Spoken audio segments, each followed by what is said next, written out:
This is Luca Vitiello, written by Cora Reilly, read for you by Sebastian York. Prologue. I was the boy who killed his first man at 11. I was the teenager who crushed his cousin's throat at 17. I was the man who bathed in his enemy's blood without a flicker of remorse, who relished in their screams as if it was a fucking Mozart sonata. Monsters are created, not born. Bullshit. I was born a monster. Cruelty ran in my veins like poison. It ran in the veins of every Vitiello man, passed on from father to son, an endless spiral of monstrosity. I was a born monster shaped into an even worse monster by my father's blade and fists and harsh words. I was raised to become Capo, to rule without mercy, to dish out brutality without a second thought. I was raised to break others. When Aria was given to me in marriage, everyone waited with bated breath to see how fast I'd break her like my father broke his women. How I'd crush her innocence and kindness with the force of my cruelty, with relentless brutality. Breaking her would have taken little effort. It came naturally to me. A man born a monster, raised to be a monster, bound to be a monster, to become Capo. I was gladly the monster everyone feared. Until her. Until Aria. With her, I didn't have to cover up my darkness. Her light shone brighter than my darkness ever could. With her, I didn't want to be the monster. I wanted to shield her from that part of my nature. But I was born a monster, raised to break others. Not breaking her would come with a price a monster like myself shouldn't risk paying. Chapter 1. Luca, 9 years old. Matteo and I sat at the dining table, our eyes trained on the door, waiting for Mother. The bell for dinner had rung a long time ago. Our nanny, Mariana, stood against the wall, glancing toward the clock on the sideboard, then back to us. Father rarely ate with us, but Mother always did, at least dinner, even when she could hardly stand. She was always on time in case Father decided to show up. Where was she? Was she sick? Yesterday she'd looked white, except for the blue and yellow blotches on her face and arms where Father had disciplined her. She often did things wrong. It was difficult not to do wrong with Father. A thing that was okay yesterday could be wrong today. Matteo and I often confused one with the other and got punished as well. Matteo took his knife and stuck it into the bowl with mashed potato that had stopped steaming before slipping the mash-covered blade into his mouth. Mariana clucked her tongue. One day you'll cut yourself. Matteo shoved the knife back into the mash and licked it off again, his chin jutting out stubbornly. I won't. I pushed my chair back and stood. It wasn't permitted to get up before dinner was eaten, but Father wasn't home, so I was the master of the house, because Matteo was 2 years younger than me.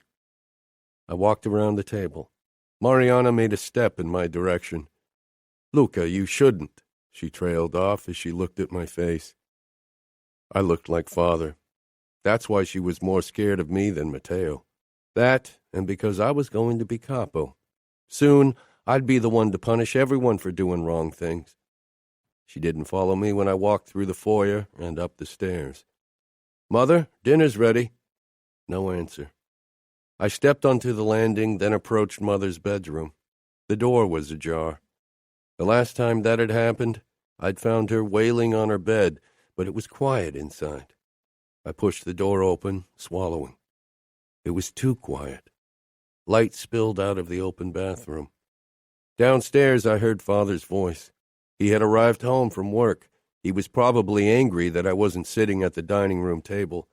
I should have gone downstairs and apologized, but my feet carried me toward the light source. Our bathrooms were white Carrara marble, but for some reason a pink glow reflected in the room. I stepped into the doorframe, and froze. The floor was covered with blood. I'd seen it often enough to recognize it and its smell. A hint of copper and something sweet. Was even sweeter today as it mixed with Mother's perfume.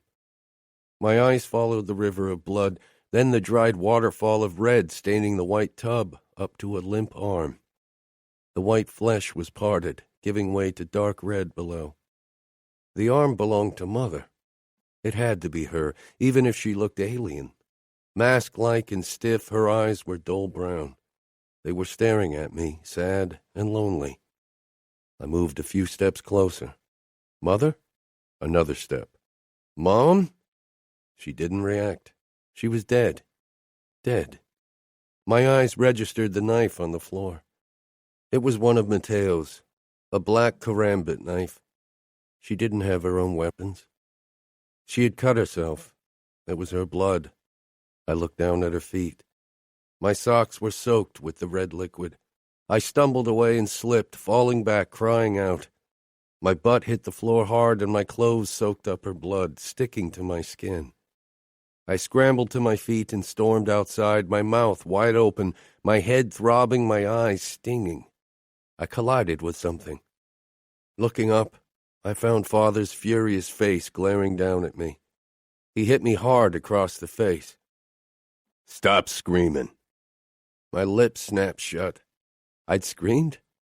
I blinked up at my father, but he was blurry. He gripped me by the collar, shaking me. Are you crying? I wasn't sure. I knew crying wasn't allowed. I never cried, not even when Father hurt me. He hit me even harder. Speak up. Mother's dead, I croaked. Father frowned, taking in the blood on my clothes. He moved past me toward the bedroom. Come, he ordered. I noticed his two bodyguards in the hallway with us. They watched me with a look in their eyes I didn't understand. I didn't move. Come, Luca, Father hissed. Please, I said. Another forbidden thing, begging. I don't want to see her again. Father's face twisted with rage, and I braced myself. He was upon me and gripped my arm. Never again. You won't ever say that word again, and no tears, not another disgusting tear, or I'll burn out your left eye. You can still be a made man with one eye. I gave a quick nod and wiped my eyes with the back of my hand. I didn't fight when Father wrenched me back into the bathroom, and I didn't cry again, only stared at the body in the tub. Only a body. Slowly, the roar in my chest quieted. It was only a body. Pathetic, Father muttered. Pathetic whore. My brows drew together. The women Father met when he wasn't home were whores, but Mother wasn't. She was his wife. Whores took care of Father so he didn't hurt Mother as badly. That's what she explained to me. But it didn't work. One, Father bellowed. One of the bodyguards entered. His name wasn't One, but Father didn't bother learning the names of low soldiers and gave them numbers instead. One stood close behind me, and when Father inspected Mother more closely with a cruel smile, he squeezed my shoulder. I peered up at him, wondering why he was doing it, what it meant, but his gaze was focused on Father, not me. Get someone to clean up this mess and call for Bardoni. He needs to find me a new wife. My brain stumbled over what he'd said. New wife? Father narrowed his gray eyes, gray like mine. Change clothes and act like a goddamn man, not a boy. He paused. And get Mateo. He needs to see what kind of cowardly whore his mother was. No, I said. Father stared at me. What did you say? No, I repeated in a small voice. Mateo loved our mother. It would hurt him. Father glanced at the hand still on my shoulder, then up at his bodyguard. One, beat some sense into him. One pulled his hand away, and, with a short glance at my face, he began beating me. I fell to my knees, back to crouching in Mother's blood. I barely felt the hits, only stared at the red on the white marble. Stop, Father ordered, and the blows did stop. I looked back up at him, my head ringing, my back and stomach burning. He looked into my eyes for a long time, and I stared back. No, I wouldn't get Matteo. I wouldn't whether one kept beating me or not. I was used to pain. His mouth thinned. 2. Bodyguard 2 came in. Get Matteo. Luca will only get blood on the expensive Persian rugs. I almost smiled because I had won. I tried to jump to my feet to stop 2, but 1 gripped my arm hard. I fought and almost freed myself, but then Matteo appeared in the doorway and I went slack. Matteo's brown eyes became huge when he saw our mother and the blood, then his knife next to the tub. Father motioned at Mother. Your mother abandoned you. She killed herself. Matteo only looked. Get your knife, Father ordered. Matteo stumbled inside and 1's grip on my arm tightened. Father glanced at me, then back at my brother, who picked up the knife with shaking hands. I hated Father. I hated him so much. And I hated Mother for doing this, for leaving us with him. Now clean up, the both of you. Matteo stood stock still, staring at his bloody knife. I gripped his arm and pulled him out, stumbling after me. I led him into my bedroom, then into the bathroom. He still looked at his knife. I ripped it from his hand and held it under the faucet, cleaning it with hot water to get rid of the dried blood. My eyes prickled, but I swallowed. No tears. Not ever again. Why did she use my knife? Matteo asked quietly. I turned off the water and dried it with a towel, then held it out to him. After a moment, he shook his head, backing away until he bumped against the wall before he sank down on his butt. Why? He muttered, eyes filling with tears. Don't cry, I hissed, quickly closing the bathroom door in case Father came into my bedroom. Matteo jutted his chin out, narrowing his eyes even as he began bawling. I tensed and gripped a clean towel before I knelt in front of my brother. Stop crying, Matteo. Stop it, I said quietly. I shoved the towel into his face. Dry your face. Father will punish you. I don't care, Matteo choked out. I don't care what he does. His words were proven wrong by the shaky note of terror in his voice. I glanced at the door, worried I'd heard footsteps. It was silent unless Father was spying on us, but he was probably busy taking care of Mother's body. Maybe he'd tell his consigliere Bardoni to drop her in the Hudson River. I shuddered. Take the towel, I ordered. Matteo finally did and wiped it roughly over his red eyes. I held the knife out to him. He eyed it critically. Take it. He pressed his lips together. Matteo, you have to take it. Father wouldn't allow him to get rid of it. My little brother finally reached for the knife and curled his fingers around the handle. It's only a knife, I said, but I, too, could only see the blood it had been covered with. He nodded and pushed it into his pocket. We stared at each other. Now we're alone. You have me, I said. A knock sounded, and I quickly pulled Matteo to his feet. The door swung open, and Mariana stepped inside. Her eyes crinkled as she looked at us.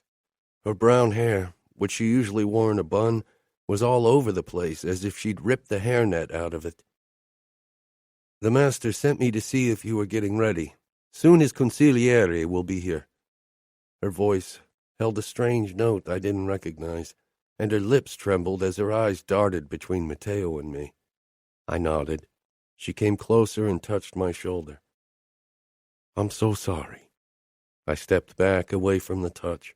I glared because it made not crying easier. I'm not, I muttered. She was weak. Mariana took a step back, glancing between Matteo and me, her expression falling. Hurry, she said before she left. Matteo slipped his hand in mine. I'll miss her. I looked down at my feet, at my blood-covered socks, not saying anything because it would have been weak to do so.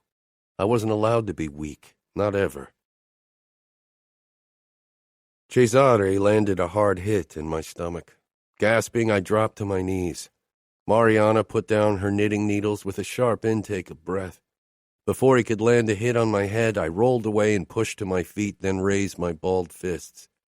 Cesare nodded. Don't get distracted again. I gritted my teeth and attacked, feigning an uppercut, then smashed my fist into his side. He grunted, then jumped back. Cesare had been giving me fighting lessons since I was 3 years old. Cesare stepped back from me. You'll be unbeatable when you're older. I wanted to be unbeatable now so I could stop Father from hurting us. I was already much taller and stronger than the other kids in school, but I needed to be even stronger. I began to pull off my gloves. Cesare turned to Matteo, who sat on the edge of the boxing ring, his legs pulled up to his chest, a deep frown on his forehead. It's your turn. My brother didn't react, staring off into space. I threw my boxing glove at him. He gasped, rubbing in the side of his head, messing up his brown hair, then scowled. Your turn, I said. He got to his feet, but I could tell that he was in a sour mood. I knew why, but I really hoped he would keep it to himself. Why aren't we at Mom's funeral? Mariana was heading our way. I threw my second glove at him. Shut up. He stomped his foot. No! He jumped off the boxing ring and stalked toward the door of the gym. What was he doing? Matteo, I shouted, chasing after him. I want to say goodbye to her. It's not fair that she's alone. No, no, no. Why did he have to say something like that when others were around? I didn't look back at Cesare and Mariana, but I knew they'd heard every word. I grabbed Matteo's arm shortly before the exit and jerked him back. He tried to shake me off, but I was stronger than him. He glared up at me with teary eyes. Stop crying, I whispered harshly. Do you want to say goodbye? He rasped. My chest tightened. She didn't say goodbye to us either. I released Matteo, and he began crying again. Mariana put her hand on his shoulder, but not on mine. She'd learned. Every time she'd tried to console me in the last few days, I'd shaken her off. It's okay to be sad. No, it's not, I said firmly. Didn't she understand? If Father found out that Matteo was crying after our mother, especially when Cesare was around, he'd punish him. Maybe he'd burn his eye out like he'd threatened to do to me. I couldn't let that happen. I glanced at Cesare, who stood a few steps back, unwrapping his tape from his wrist. Our mother was a sinner. Suicide is sin. She doesn't deserve our sadness. I repeated what the pastor had told me when I'd visited church with Father. I didn't understand it. Killing was a sin too, but the pastor never said anything to Father about that. Mariana shook her head and touched my shoulder with sad eyes. Why did she have to do it? She shouldn't have left you boys alone. She was never really there for us before either, I said firmly, bawling my emotions inside of me. Mariana nodded. I know. Your mother was weak, I hissed, drawing back from her touch. I didn't want to talk about her. I just wanted to forget she'd ever existed, and I wanted Matteo to stop looking at the stupid knife as if it would kill him. Don't, Mariana whispered. Don't become like your father, Luca.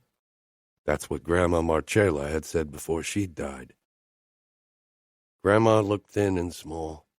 Her skin appeared too big for her body, as if she'd borrowed it from a person twice her size. She smiled in a way no one ever smiled at me and stretched out her old hand. I took it. Her skin felt like paper, dry and cold. Don't leave, I demanded. Father said she would die soon. That's why he'd sent me into a room to understand death, but I already did. Grandma squeezed my hand lightly. I'll watch over you from heaven. I shook my head.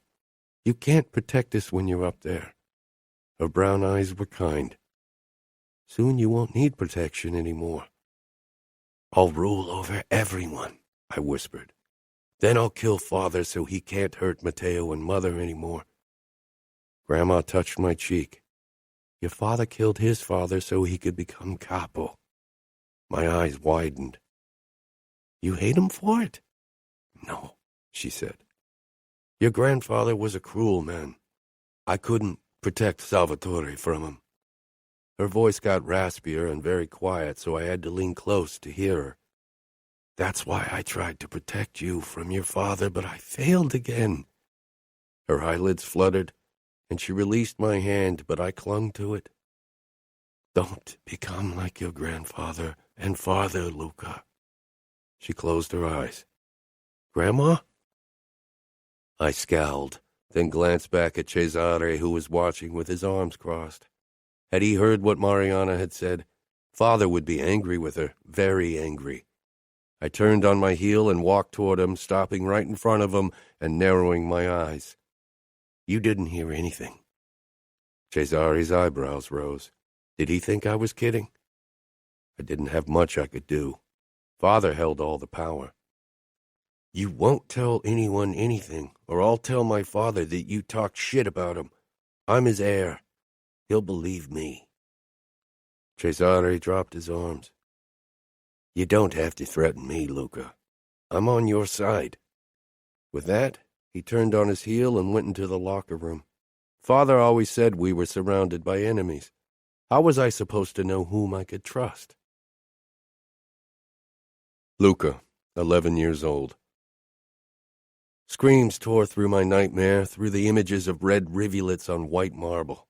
I sat up disoriented, listening to shouting and gunfire. What was happening? Light flared up in the hallway, probably the motion sensors. I rolled over to the edge of my bed when the door opened. A tall man I'd never seen before stood in the doorway, his gun trained on my head. I froze. He was going to kill me. I could see it in his expression. I stared into his eyes, wanting to die with my head held high like a real man. A small shadow dashed forward behind the man, and with a battle cry, Matteo jumped on his back. The gun fired, and I jerked as hot pain sliced through my middle. The bullet went a lot lower than it was supposed to. He would have killed me if it hadn't been for Matteo. Tears shot into my eyes, but I stumbled out of the bed and wrenched my gun out of the nightstand. The man lifted the barrel at Matteo. I raised my gun, pointed it at his head, the way Cesare and One had taught me, then pulled the trigger. Blood splattered everywhere, even over Matteo's shock-widened face. For a moment, everything seemed to stand still, even my heartbeat. And then everything sped up. The man tumbled forward and would have taken my brother with him had he not jumped back in the last moment, still looking stunned. He blinked at me, then peered down at the body. Slowly, he dragged his gaze back up, lingering on my belly. You're bleeding. I clutched the wound in my side, shaking from the force of the pain. My hand with the gun shook, but I didn't drop it. Shots and screams still rang out downstairs. I nodded toward my closet. Hide in there. Matteo frowned. Do it, I said sharply. No. I staggered toward him, almost passing out from the sharp pain in my body. I gripped Matteo by the cuff of his pajama and pulled him toward the closet. He struggled, but I shoved him inside and turned the lock. Matteo hammered against the door from inside. Let me out! Trembling with anxiety and pain, I crept downstairs toward the living room where the sounds were coming from. When I stepped in, I saw Father crouched behind a sofa in a shooting match with two other men. Both had their backs turned to me. Father's eyes flitted to me, and for a moment I considered not doing anything. I hated him, hated how he hurt Matteo and me, and even his new wife Nina. Still, I raised my hand and shot one of the men. Father took care of the other. The man fell to the floor, clutching his shoulder. Father kicked the gun away, then shot him in both feet. Somewhere in the house I heard more gunshots, then heavy steps. One stumbled inside, bleeding from a wound in his head. Father frowned. Did you kill everyone? One nodded. Yes, they got two. They shouldn't have come as far as they did, Father muttered. Without warning, he aimed his gun at one and pulled the trigger. I cried out in surprise as the man fell to the floor beside me. I'd known him all my life. My legs gave way, my wound throbbing. Father regarded me as he lifted his phone and spoke into it. Send for the doc and come over with Durant. No one else until I know who the rats are. Father stalked toward me and pulled me roughly to my feet. Holding me upright, he shoved my hand away from my bleeding wound. He prodded at it, and my vision turned black as I jerked in agony. Father shook me. Get a grip on yourself. Don't die on me. My eyes peeled open. Father shook his head, then released me, and I sank back down to the ground. I braced myself on my hands, wheezing. Father moved out of the room, leaving me alone with the attacker who was moaning as he tried to crawl away. When Father returned, he carried rope. He tied up the man, then pulled out his knife and touched it to the man's forearm. He screamed when Father began to cut his skin off his flesh. It's like peeling an apple. That's what Father always said, but an apple didn't screech and beg. Cradling my bleeding stomach, I watched even as bile crawled up my throat. Father kept glancing my way. I knew he'd punish me if I looked away. The screams rang in my ears, and I shivered.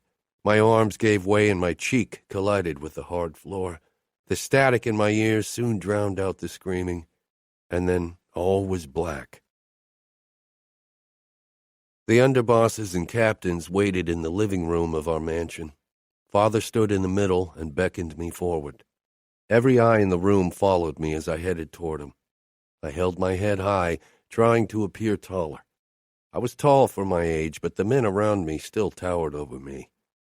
They looked at me like I was something they had never seen before. I stopped right in front of my father. "The youngest initiate the Familia has ever seen," he announced, his voice booming in the room. 11 years and already so much stronger and crueler than any father could wish for. Pride swelled in my chest. Father had never sounded proud of me, never shown the slightest hint that I or Matteo were more than a burden. I straightened my shoulders, trying to appear like a man in my black suit and wingtip shoes. "Our enemies will whisper your name in fear, my son. My blood, my heir." He withdrew a knife and held out my hand, knowing what was to come. I didn't flinch when Father cut my palm. He'd cut me many times before to make me strong for this day. Every time I'd flinched, he'd cut me again and dripped lemon juice or salt into my wound until I hid the pain. Born in blood, sworn in blood. I enter alive and I leave dead, I said firmly.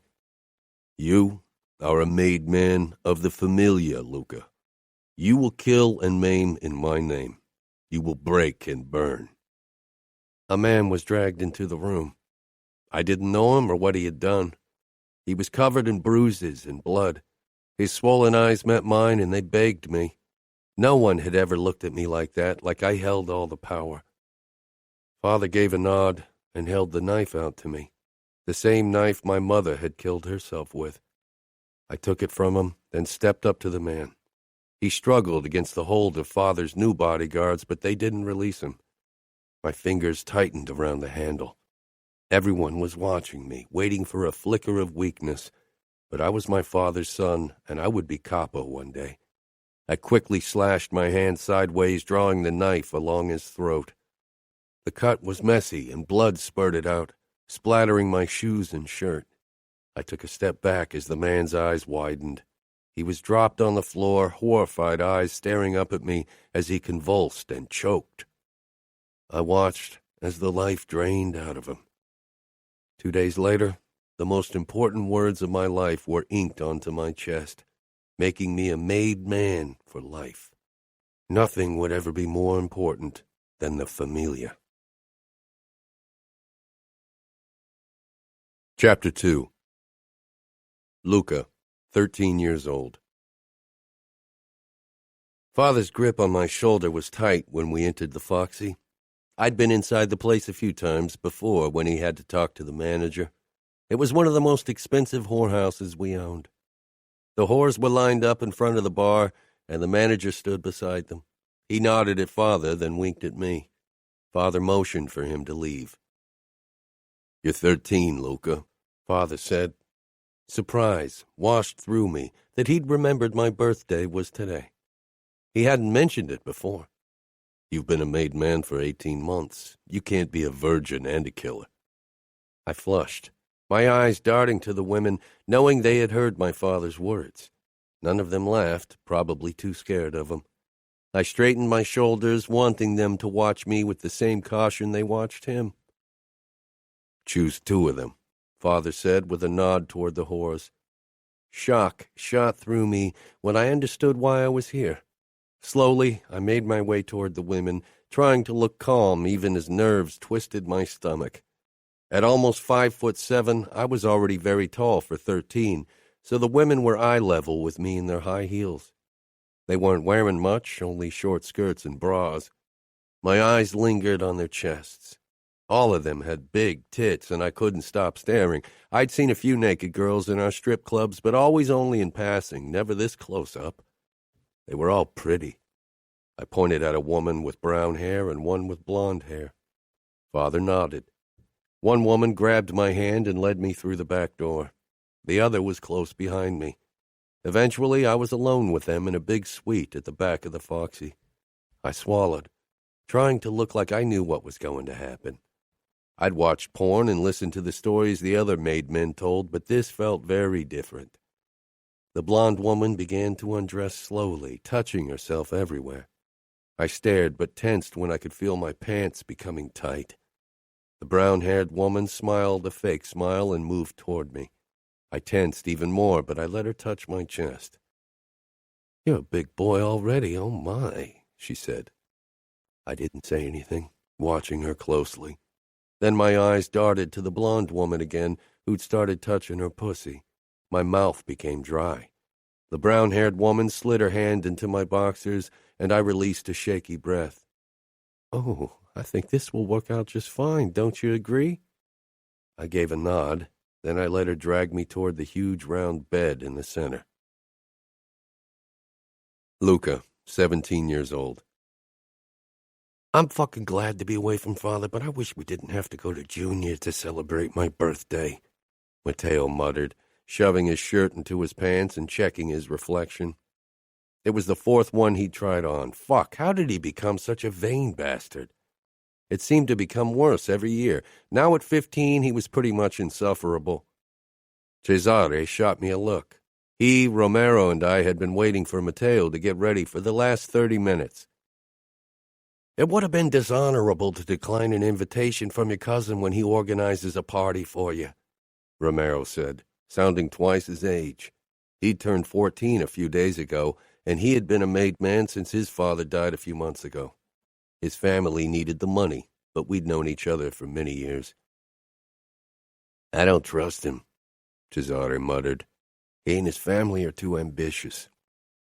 My uncle Gottardo and his eldest, Gottardo Jr., definitely weren't in favor of me becoming capo after my father.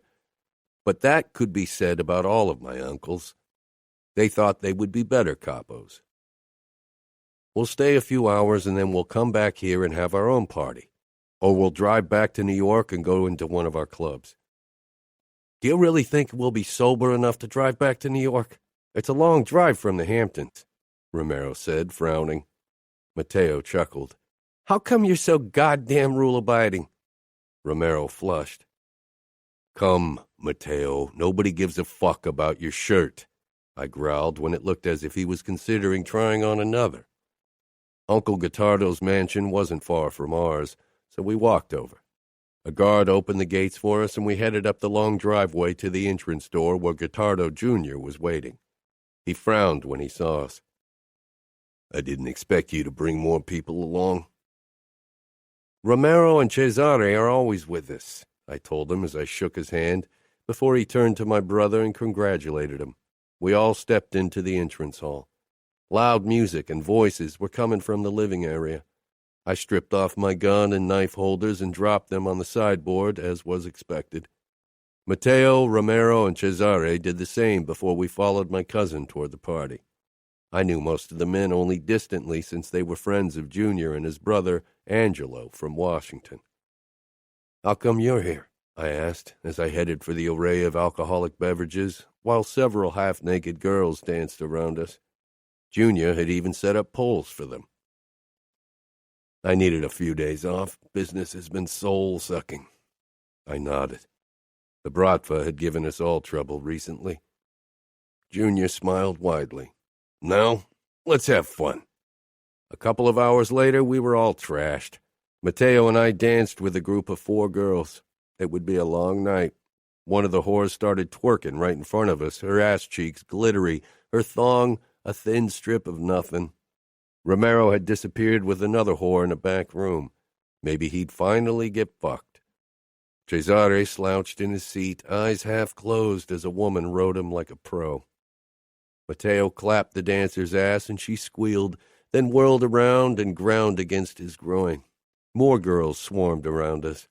I plopped down on one of the armchairs, the alcohol taking its toll, and one of the girls sank down in front of me, massaging my cock through my pants. A second came up behind me and ran her hands down my chest. I was about to snarl at her for being at my back when she fell forward, her cut throat spilling blood down my shirt. Fuck! The whore massaging my cock looked up with wide eyes. I shoved myself out of the armchair and turned at the same time, bringing my arm up just when Junior brought his knife down. The blade grazed my forearm, cutting it open. The whores began screaming around us. Where was Matteo? Junior slashed the knife at me again, and I rammed my shoulder into his chest, then grabbed his throat and shoved him into the wall. Grunts and screams rang out around us. Then the first shot sounded. I was focused only on Junior. I was going to crush him to fucking dust. I wrapped my second hand around his throat as well, and then squeezed as hard as I could. You fucking traitor, I snarled. Did he think he could kill me? His eyes began bulging, and I squeezed even harder until the veins in his fucking eyeballs began to pop and his bones crumpled under the force of my grip. He jerked one last time, and I dropped him to the ground. My fingers were covered in his blood. Slowly, I turned to find Matteo atop another attacker, about to cut his throat. No, I ordered, but it was too late. Matteo had sliced open the fucker. Breathing harshly, I took in the mess around us. Cesare leaned against a wall, looking slightly dazed. He had a cut on the side of his neck and was staring down at the dead body in front of him. Romero was breathing harshly, only in his boxer shorts and a gun in his hand. 2 whores were dead and the others were crying and staring at me like I was the devil. I walked past them toward Romero and Cesare. Romero was bleeding from a wound in his shoulder. Matteo staggered to his feet, eyes wide, almost feverish. It was the thrill of the kill I knew only too well. You crushed his fucking throat with your bare hands! Father won't be happy, I said, then glanced down at my hands. I'd killed so many, but this felt different. It had been more personal, fucking thrilling. Feeling the life drain out of him, feeling his bones break under my palms. Fuck, I'd loved it. Cesare regarded my face. You all right? My mouth curled. Did he think crushing my cousin's throat had bothered me? Call my father. I turned to Romero, who looked a bit shaken. How bad is it? He shrugged. It's nothing. Bullet went straight through. One of Junior's friends got his guns the same I did. I nodded, but my mind kept replaying my cousin's death. My eyes were drawn to the uninjured whores, wondering if any of them had been involved in this. Matteo stepped up to me. Fuck, I can't believe our own cousin tried to kill us. You had your knife, I said. You know I never go anywhere without it, Matteo said with an unsettling grin. I won't put my fucking guns down ever again. Romero came closer, looking a little shaky. Do you think your uncle and your other cousin were involved? Probably, I muttered. I doubted that Junior had come up with the plan by himself. It fit Gottardo's character that he'd talk one of his sons into this instead of risking his own fucking life. Coward. Why did he risk it? Even if he'd managed to kill us, there would still be your father, and he'd avenge you, Romero said. No, I gritted out. If Matteo and I had been stupid enough to get us killed by Junior, Father would have considered us weak links. He would have allowed Nina to have a child, and then he'd have had a new heir. End of story. Matteo grimaced because it was the truth. We both knew it.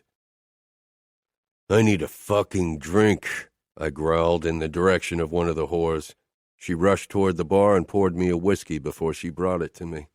I regarded her closely as I took a sip, and she lowered her eyes. Did you know? She shook her head jerkily. No. We were told this was a birthday party and we were supposed to dance, that's all. I walked over to one of the armchairs with my drink and sank down. The whore whose throat Junior had cut lay beside it in a puddle of blood. Eventually, Matteo, Cesare, and Romero sat down across from me as we waited for Father and his men. There was nothing else to do. We'd killed Junior and his friends, so we couldn't question them, and Gottardo and Angelo were all the way in Washington. I caught the looks Romero and Cesare gave me, a mixture of respect and shock. Matteo shook his head. Fuck. That's not how I wanted to spend this day. Father, his consigliere Bardoni, and several soldiers arrived about 1 hour later. Father barely glanced our way before he headed for my cousin. You crushed his throat? He asked, inspecting what remained of Gottardo Jr. I caught the hint of pride in his voice. I didn't want his fucking approval. I nodded. I didn't have any weapons because I assumed I was among family and not a fucking traitor. He choked on his traitorous blood. Like a vice, Matteo commented. Luca the Vice, Father said with a strange smile. It had been a long fucking day, long fucking weeks, one ordeal followed by another. I wanted to kill every single one of my uncles. I'm so over them treating me like a fucking kid, I said as Matteo and I headed for the entrance of the sphere. Matteo grinned and ran his hand through his hair for what seemed like the 100th time. One day I was going to knock him out and shave his fucking hair off to stop his annoying preening. You're 17, Luca, not yet a man. He imitated Uncle Gottardo's voice in annoying perfection, including the nasal undertone that made me want to rip his vocal cords out of his throat. I had seen the fear in his eyes, the same fear I saw in many people's eyes since I'd crushed Junior's throat. Gottardo was only able to spew this bullshit because he thought himself safe as my uncle. I couldn't believe my father had believed him and Angelo. Or maybe he didn't and enjoyed the groveling. He definitely upped his security and guards since that day, so he knew there were still traitors among us. I'm more man than all of them together. I've killed more men, have fucked more women, and I have bigger balls. Careful with the ego there, Matteo said, chuckling. You've got a zit on your forehead, I muttered. It was a lie, but given Matteo's vanity, I knew it was my best bet to pay him back for being an insufferable asshole most of these days. As predicted, Matteo immediately felt his skin for the offending flaw, then narrowed his eyes and dropped his hand. I rolled my eyes with a chuckle. We arrived in front of the bouncer of the sphere. He greeted us with a curt nod and stepped back to let us through when a guy at the front of the long queue, waiting to be allowed inside, shouted, Hey, we were here first, and that guy's not old enough to be in a club. Matteo and I both looked at the idiot. He had been referring to Matteo, and of course he was right. At 15, Matteo was definitely not allowed to be in a nightclub like this, but neither was I. Only with my size, everyone assumed I was older. Matteo and I exchanged a look and walked over to Big Mouth. Some of his bravado slipped off when I stopped right in front of him. Got a problem there? There are laws, he said. Matteo flashed his sharp grin he'd perfected recently after spending too many hours in front of a mirror. Maybe for you. Since when are boys allowed in clubs? Is this prom or what? Big Mouth said to our bouncer. Matteo was about to draw his knife right in front of everyone, and I had half a mind to let him for the fun of it when a woman in the queue spoke up. He doesn't look like a boy to me, she said flirtingly in Matteo's direction. And you look like my next conquest, added the girl beside her with a smile at me. I cocked an eyebrow. Matteo, with his sunny boy charm, was always a girl magnet, but my rougher predator charm definitely had its perks as well. Both women were tall, blonde, and sex on legs. Let them in, I told our bouncer. He opened the barrier so they could slip through. And he and his friends are banned from the sphere, I added. The sound of their protests followed us into the club, but I didn't give a fuck. I wrapped my arm around the blonde at my side, who squeezed my butt and gave me a seductive smile. Matteo and his girl were already tongue wrestling for all it's worth. Is there a place where we can fuck? Blonde asked me, pressing herself against me. I smirked. That's how I liked it best, Women who weren't work, easy lays, no questions asked. Sure, I told her, reaching for her own ass and squeezing it. Is your cock as big as the rest of you? She asked as I led her through the back door into a storage room. Find out for yourself, I growled, and she did. The moment the door closed, she got down on her knees and sucked any sane thought out of my brain. Her lipstick stained my cock red as she blew me like a fucking pro. I leaned my head back and closed my eyes. Fuck, I hissed as she worked me deep into her mouth. She was better than most of the whores I'd been with, and those women had spent years perfecting their craft. I relaxed against the door, getting closer and closer to spill my cum down her throat. She shifted and tensed in a way that raised my suspicions. Instinct made my eyes shoot open a moment before she jerked something toward my thigh. I lashed out, hitting her arm. She dropped a syringe and scrambled for it again. Grabbing her throat, I hurled her away from me. The back of her head collided with the storage shelves with a sickening crunch, and she slumped to the ground. Breathing harshly, I stared down at the syringe. What kind of shit did she try to inject me with? I pulled up my pants and staggered over to her. I didn't bother feeling for her pulse. Her neck was twisted at an angle that left no doubt about her death. I bent over her and tugged her pants down, revealing her hip bone. There was a scar where someone had burnt away a tattoo. I knew what kind of sign had been on her skin. The crossed Kalashnikovs of the fucking Bratva that they inked onto the skin of every single one of their whores. Fuck, I snarled. This had been a trap, and I'd walked straight into it, had let my dick rule over my thinking, had lowered my guards. Shouldn't the incident with my cousin have taught me better?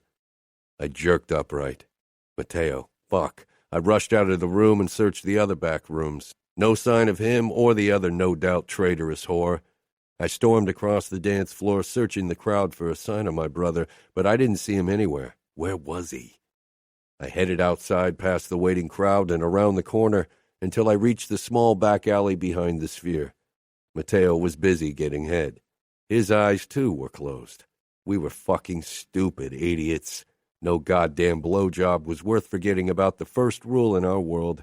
Don't trust anyone. The whore reached for something in her bag. Matteo, I shouted, pulling my gun. His eyes shot open, his expression a mix of annoyance and confusion before he registered what she was holding in her hand. He reached for his knife and she raised the syringe to strike. I pulled the trigger and the bullet tore straight through her head, throwing it back. She fell to her side, the syringe tumbling out of her palm. Matteo stared down at the woman, knife in hand and his fucking boner still on display. I moved toward him and revealed the burnt skin over her hip bone. I really wish she would have waited for me to come before she tried to kill me, he muttered. I straightened, then grimaced. Why don't you pull up your pants? There's no reason to present your junk anymore. He dragged his pants up his legs and fastened his belt. Then he looked at me. Thanks for saving my ass. He gave me a smirk, but it was off. Did you at least have your happy ending before your conquest tried to end you for good? I shook my head. The Bratva almost got us. We both acted like fucking fools, letting those stupid whores lead us around by our dicks like randy teenagers. We are randy teenagers, Matteo joked as he sheathed his knife. I glared down at the dead woman. The other whore's dead as well? Matteo asked. I nodded. Broke her neck. Your first two women, he said with a hint of wariness, his eyes scanning my face, looking for God knew what. You feel guilty? I regarded the blood staining the concrete and the lifeless eyes of the woman.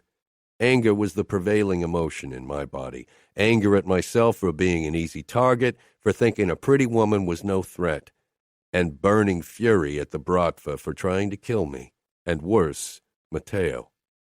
No, I said. The only thing I regret is that I killed them before they could answer a few questions. Now we'll have to hunt down a few Bratva assholes and get info out of them. Matteo picked up the syringe and I tensed, worried he could get some of the poison on his skin by accident. I had no doubt that whatever was in there would lead to an excruciating death. We need to find out what's in there. First, we need to get rid of the two bodies before guests or the police find them. I raised my phone to my ear, calling Cesare. "I need you at the Sphere, fast." "All right, give me 10 minutes," Cesare said, sounding as if I'd woken him. Cesare was more my man than he was father's soldier, and I trusted him to keep his mouth shut when required. "Father won't be happy about this," I said. Matteo gave me a curious look. "About us walking into a trap, or that the Bratva tried to kill us?" "The first and maybe the second." "I'm growing tired of people trying to kill us," Matteo muttered, his tone serious for once. I took a deep breath. "That's how it is. How it'll always be. We can't trust anyone but each other." Matteo shook his head. "Look at Father. He trusts no one, not even Nina." He did well not to trust his wife, considering the way he treated her. The marriages in our world rarely led to trust, much less love. Chapter 3. Luca, 20 years old. The second we entered the elevator, the sound of music and laughter drifted down to us. "Seems like this party might be worth our time," Matteo said, checking his looks in the reflection of the doors. "Except for our general facial features, we don't look alike. I was still the spitting image of my father, same cold gray eyes, same black hair, but I'd never wear it in that disgusting slicked-back way he did. That would be a plus, but the main reason we're here is for connections. The apartment belonged to Senator Parker, who was away on business with his wife. His son, Michael, used the chance to throw a party, inviting pretty much everyone who mattered in New York.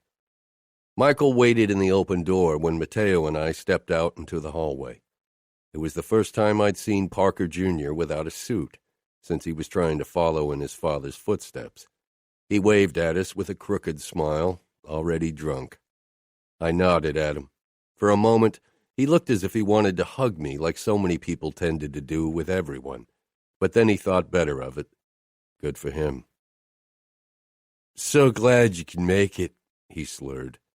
"Grab a drink. I booked a few bartenders who can prepare any cocktail you want." The penthouse was packed with guests, and the beat throbbed in my temples. Matteo and I wouldn't drink much, if anything. We'd learned from our mistakes of the past, even if the present crowd didn't pose a danger. Most of them would piss their pants if they knew half the things Matteo and I had done since we'd become made men. As it was, they only knew rumors. Officially, we were the heirs of businessman, real estate mogul, and club owner Salvatore Vitiello. The moment we entered, people began to whisper. It was always the same. Michael pointed at the bar and buffet, but I barely listened. My eyes were drawn to the dance floor, which had been set up in the center of the large open space that must have been the living room before the furniture had been removed for the party. Several girls who had been dancing with sons of other politicians were throwing glances our way. Matteo and I exchanged a look. The thrill-seekers were about to descend on us. These kinds of girls, from good families, pampered, and entirely boring, were our main prey. They wouldn't end up trying to kill us. One of the girls, a tall blonde sex bomb with fake tits and an outfit that clung to her body like a second skin, began eye-fucking me immediately. She left her dance partner standing dumbfounded on the dance floor and shimmied over to me on high heels. Michael groaned. I glanced his way. "That's my younger sister, Grace." I frowned. This could complicate my plans. Michael looked at my face, then at Grace. "I don't care if you make a move on her. She does what she wants anyway. She's always on the lookout for her next conquest, but lots of wieners have been dipped into the mustard jar, if you catch my drift." My eyebrows rose. I didn't care if Grace had fucked half of New York's male population. She was for fucking and sucking, not anything else. But if I had a sister, I would definitely mind if she acted like that, unlike Michael. Michael shook his head. "I'm off. I don't want to witness that." He moved to the bar, and Matteo followed him, but not before he sent me a wink. Grace danced closer and closer, then touched my chest. "I hear you're involved in organized crime," she crooned into my ear. Her hand slipped lower, her eyes eager and flirting. She definitely went for it. If she reached around, she'd feel the gun in the holster at my lower back hidden under my T-shirt. "Is that what you hear?" I asked with the smile that got girls like her going. Dark enough to call to her bored-as-fuck pampered rich girl persona, but nowhere near my true dark side, which would scare her away. She shivered against me. "Is it true?" "What do you think?" I growled, pulling her against me, letting some of my harshness show. Her lips parted, her expression a mix of fear and lust. She pressed her mouth to my ear. "I think I want to be fucked." "Good," I said darkly, "because I'm going to fuck you now. Lead the way." With an excited smile, she grabbed my hand and pulled me along. Mateo grinned at me, but a second later, he was back to shoving his tongue down a brunette's throat. Grace and I entered what I assumed was her bedroom. I pushed her toward her vanity and hoisted her up, knocking half of her lipsticks off in the process. She pursed her lips. "You're making a mess." I gave her a dark smile. "Do I look like I give a fuck? The rest of your fucking lipsticks will fall off when I fuck you." Her lips parted. She was used to weak-ass rich boys who'd never swung a fist in their life. "Then you'll have to pick them up later." Was she testing me? Trying to see if I was someone who could be pushed around like her preppy boyfriends of the past? Tugging her skirt down, I checked the unblemished skin of her hip bones. It was more habit than necessity. Definitely not a Bratva assassin. "I won't do a fucking thing, Grace. Got it?" I growled as I slid my hand under her skirt, then pushed her thong aside, finding her wet. People do what I tell them, not the other way around. New York is my fucking city, I added as I pushed 2 fingers into her. Her eyes flashed with fascination. She was fascinated by the danger, even when she didn't know the first thing about it. I finger-fucked her hard. "Choke me," she whispered. "One of those." I closed my fingers around her throat and pressed her down on the vanity, shoving the rest of her makeup to the floor. She shuddered with pleasure. I hardly put any pressure behind my grip. If she knew that this was how I'd killed a man, if she knew how many worse things I'd done with these hands, she wouldn't have asked me to do this. But for her, this was a game, a thrilling kink. It was the same with all the girls. I was their darkest fantasy come true. She didn't understand that I didn't play a dark role for her, that this wasn't my dark side, not even close, but the only side I was allowed to show in public. Mateo and I had gotten less than 2 hours of sleep when our father rang us out of bed, ordered us to come over for breakfast. But first, he wanted a word alone with me. Never a good thing. "What do you think he wants?" Mateo asked as we headed toward Father's office. "Who knows?" I knocked. "Come in," Father said after he'd made me wait for almost 5 minutes. "Good luck," Mateo said with a twisted grin. I ignored him and headed into the room. I hated that I had to come running whenever he called me. He was the only person who could order me around, and he fucking enjoyed it. He sat behind his desk with that narcissistic smile I loathed more than anything. "You called for me, Father," I said, trying to sound like I didn't give a damn. His smile widened. "We found you a wife, Luca." I raised one eyebrow. I know he and the Chicago outfit had been discussing a possible union for months, but Father had never been very forthcoming with information. He loved having that power over me. "From the outfit?" "Of course," he said, tapping his fingers against the desk and watching me. He wanted me to ask him who she was, wanted to draw this out, wanted to see me squirm. Screw him. I pushed my hands into my pockets, meeting his gaze straight on. His expression darkened. "She's the most beautiful woman the outfit has to offer. A real stunner. Golden hair, blue eyes, pale skin. An angel come down to earth, as Fiore put it. I'd fucked so many beautiful women. Only last night I'd fucked Grace on every surface in her room. Did he really think I'd be awestruck because he'd found me a pretty wife? If it were up to me, I wouldn't marry any time soon." "I hope you'll enjoy breaking her wings," Father added. I waited for the but. Father looked too pleased with himself, as if he were holding something back that he knew I would hate. Maybe you have heard of her. It's Aria Scuderi. She's the daughter of the consigliere, and she turned 15 a few months ago. I wasn't quick enough to hide my shock. 15? Was he fucking kidding me? I thought they wanted the wedding to take place soon, I said carefully. Father leaned back, his eyes looking for a flicker of weakness. They do. We all do. I won't marry a fucking child, I growled, done with playing nice. I was sick of his games. You will marry her, and you will fuck her, Luca. I exhaled before I said or did something that I'd regret later. Do you really think our men will look up to me if I act like a fucking pedophile? Don't be ridiculous. They look up to us because they fear us. And Aria isn't that young. She's old enough to spread her legs and have you fuck her. It wasn't the first time I'd considered putting a bullet in his head. He was my father, but he was also a sadistic bastard I hated more than anything else in the world. What does the girl say to your plan? Father barked a laugh. Ha! She doesn't know yet, and it's not like her feelings are important. She'll do what she's told, and so should you. Her father doesn't mind giving his daughter to me before she's of age. He doesn't? What kind of bastard was Scuderi? I could see how much Father enjoyed my fury. But Dante Cavallaro was averse to the idea and suggested to postpone the wedding. I nodded. At least one person wasn't out of their fucking mind. Of course, we haven't decided yet what to do. I'll let you know once the decision is made. I'll be in the dining room in 15 minutes. Tell Nina I want a 5-minute egg, not a second longer. I left, knowing I was dismissed. Matteo leaned against the wall across from Father's office.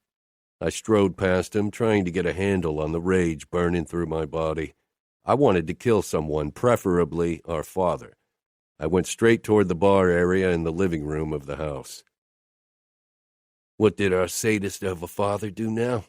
Matteo asked as he fell into step beside me. I glared.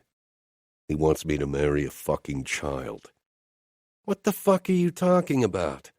I thought he was trying to set you up with the most beautiful woman of the fucking outfit, Matteo said mockingly. They must be out of pretty women over there because they want me to marry Aria Scuderi, who's fucking 15. Matteo whistled. Holy shit. Have they lost their fucking mind? What did the poor girl do to deserve such a fate? I wasn't in the mood for his jokes. I wanted to hit something, hard. She's the oldest daughter of the consigliere, and she looks like an angel come down to earth, if you believe Fiore Cavallaro. So they marry her off to the devil, a match made in hell. You're starting to piss me off, Matteo. I reached over the counter of the bar and grasped the most expensive whiskey bottle, which our father kept for special occasions. I brought it to my lips and took a deep swig. Matteo snatched the bottle out of my hand and tipped it back, downing a considerable amount of the amber liquid before sliding it back over to me. We went back and forth like that for a while before Matteo spoke again. Are they really going to make you marry that girl? I mean, I'm all for the kinky stuff, but fucking a 15-year-old is too freaky even for me. Her asshole of a father would hand her over to me tomorrow. That bastard doesn't seem to care. So what are you going to do? I told Father I wouldn't marry a child. And he told you to grow a pair and to do what your capo tells you. He can't see why the girl needs to be older for the wedding. All she has to do is spread her legs for me. Matteo narrowed his eyes in that fucking annoying way he had when he was trying to figure something out. And would you? Would I what? I knew what he meant, but it annoyed the living hell out of me that he had to ask. I expected that question from everyone else, but not him. He knew even I had certain lines I wasn't willing to cross. Yet. Life could be a bitch, especially if you were in the mob, so I'd learned that never say never was a motto to live by. Would you fuck her? I'm a killer, not a pedophile, you stupid asshole. Spoken like a true philanthropist. Fuck you, and stop reading the fucking dictionary. Matteo grinned, and I shook my head with a smirk. That fucker knew how to make me feel better. Matteo had barely stopped talking since we'd gotten off the plane, and he obviously had no intention of doing so now that we were in the Scuderi mansion. I was seconds away from punching him in the throat. Stop sulking, Luca. You should be happy. You'll meet your fiancée today. Aren't you curious how she looks? She could be butt ugly. She wasn't. Father wouldn't let the outfit cheat us like that. But I hadn't found a photo of her on the internet. Scuderi seemed to keep his family out of the public eye. I'm surprised the maid didn't follow us. It seems like a risk to let potential enemies walk through the house without supervision. Makes me wonder if this is a trap, Cesare said as he kept looking over his shoulder. It's a power play. Scuderi wants to show us that he isn't worried about our presence, I said, as we headed in the direction the maid had pointed us toward. I could hear people running our way. My hand went to my gun. Cesare and Matteo did the same as we turned the corner. When I saw what caused the commotion, I relaxed. Children were chasing each other, hurtling straight toward us. The boy managed to stop, but a young girl rushed toward me, her arms flailing, and crashed into my body. My hand shot out to catch her. She stared up at me with wide eyes as I held her by the shoulders. "Liliana!" one of the other girls shrieked. My eyes snapped toward her, then her golden blonde hair, and I knew who she was. Aria Scuderi, my future wife. She was the oldest of the bunch, but damn it, she looked so fucking young. I mean, it wasn't as if I'd expected a grown woman, but I'd hoped it wouldn't be so fucking obvious that she was only 15. When I was that age, I already felt and acted like a man. I wasn't sure what I'd have done if Cavallero and my father hadn't agreed to wait until she was 18. She was beautiful in a childish way, but there was the promise of breathtaking beauty under her young features. She was small, but with my size, most women were. In a few years, when she'd become my wife, she'd be stunning. She'd better learn to hide her emotions better until then. She looked fucking terrified. I was used to people giving me that kind of look, but with women I preferred admiration and lust to terror any day. "Liliana, come here," she said. It was pretty obvious that she was trying to look strong and grown up. She would have been more convincing if her voice wasn't shaking and if there wasn't that petrified glint in her eyes. I loosened my grip on her sister, who bolted toward Aria as if the devil were at her heels. Had these girls never met other men? Scuderi probably kept them in a golden cage, which suited me just well. "That's Luca Vitiello," a redhead blurted, and actually wrinkled her fucking nose at me. I wasn't used to so much rudeness. People knew better than to disrespect me. Not Scuderi's brats, however. There was a hiss, and the boy shot in my direction and actually attacked me. "Leave Aria alone! You don't get her!" Cesare made a move to interject as if I needed help against a midget. "No, Cesare." I stared down at the boy. His fervor was almost admirable, if it wasn't so futile. I caught his hands. Aria crept toward me as if she thought I might snap her brother's neck and then her own. Fuck, what had her family told her about me? They should have lied. I knew I had a reputation, and I was fucking proud of it, but Aria didn't need to know about it. Yet. "What a warm welcome we get. That's the infamous hospitality of the outfit," Matteo said, as usual letting his fat mouth run free. "Matteo," I warned before he said more. These were children, even my future wife, and they didn't need to hear his colorful vocabulary. The midget was squirming in my grip, snapping and growling like a wild dog. "Fabiano," Aria said, her eyes darting up to me for a millisecond before she grabbed her brother's arm. "That's enough. It's not how we treat guests." Despite her breakable appearance, Aria seemed to hold some power over her siblings. Her brother stopped struggling and looked at her as if she were the center of his world. "He's not a guest. He wants to steal you away, Aria." "Sorry, buddy. Nothing about this fucking arrangement was my idea." And yet I had to admit that, after having seen Aria, I wouldn't let her slip out of my grip for anything in the world. She was mine now. I regarded her as she smiled down at her brother with so much kindness, stunning me. Matteo chuckled. This is too good. I'm glad Father convinced me to come. Ordered you. Our father never tried to convince anyone. He ordered, bribed, or blackmailed. Aria had a hard time meeting my gaze. She was obviously embarrassed by my attention. A deep flush had spread on her cheeks. I released her brother, and she clutched him against her body protectively. She was so shy and terrified that I wondered if she dared to oppose me if I actually made a move toward her brother. Not that I'd ever do that. There was no honor in attacking children and women. I'm sorry, Aria said feebly. My brother didn't mean to be disrespectful. I did, the boy shouted. Aria's hand shot out and clamped his mouth shut. I almost laughed. It had been a while since a woman had made me want to laugh, even by accident. Don't apologize, the red-headed girl hissed.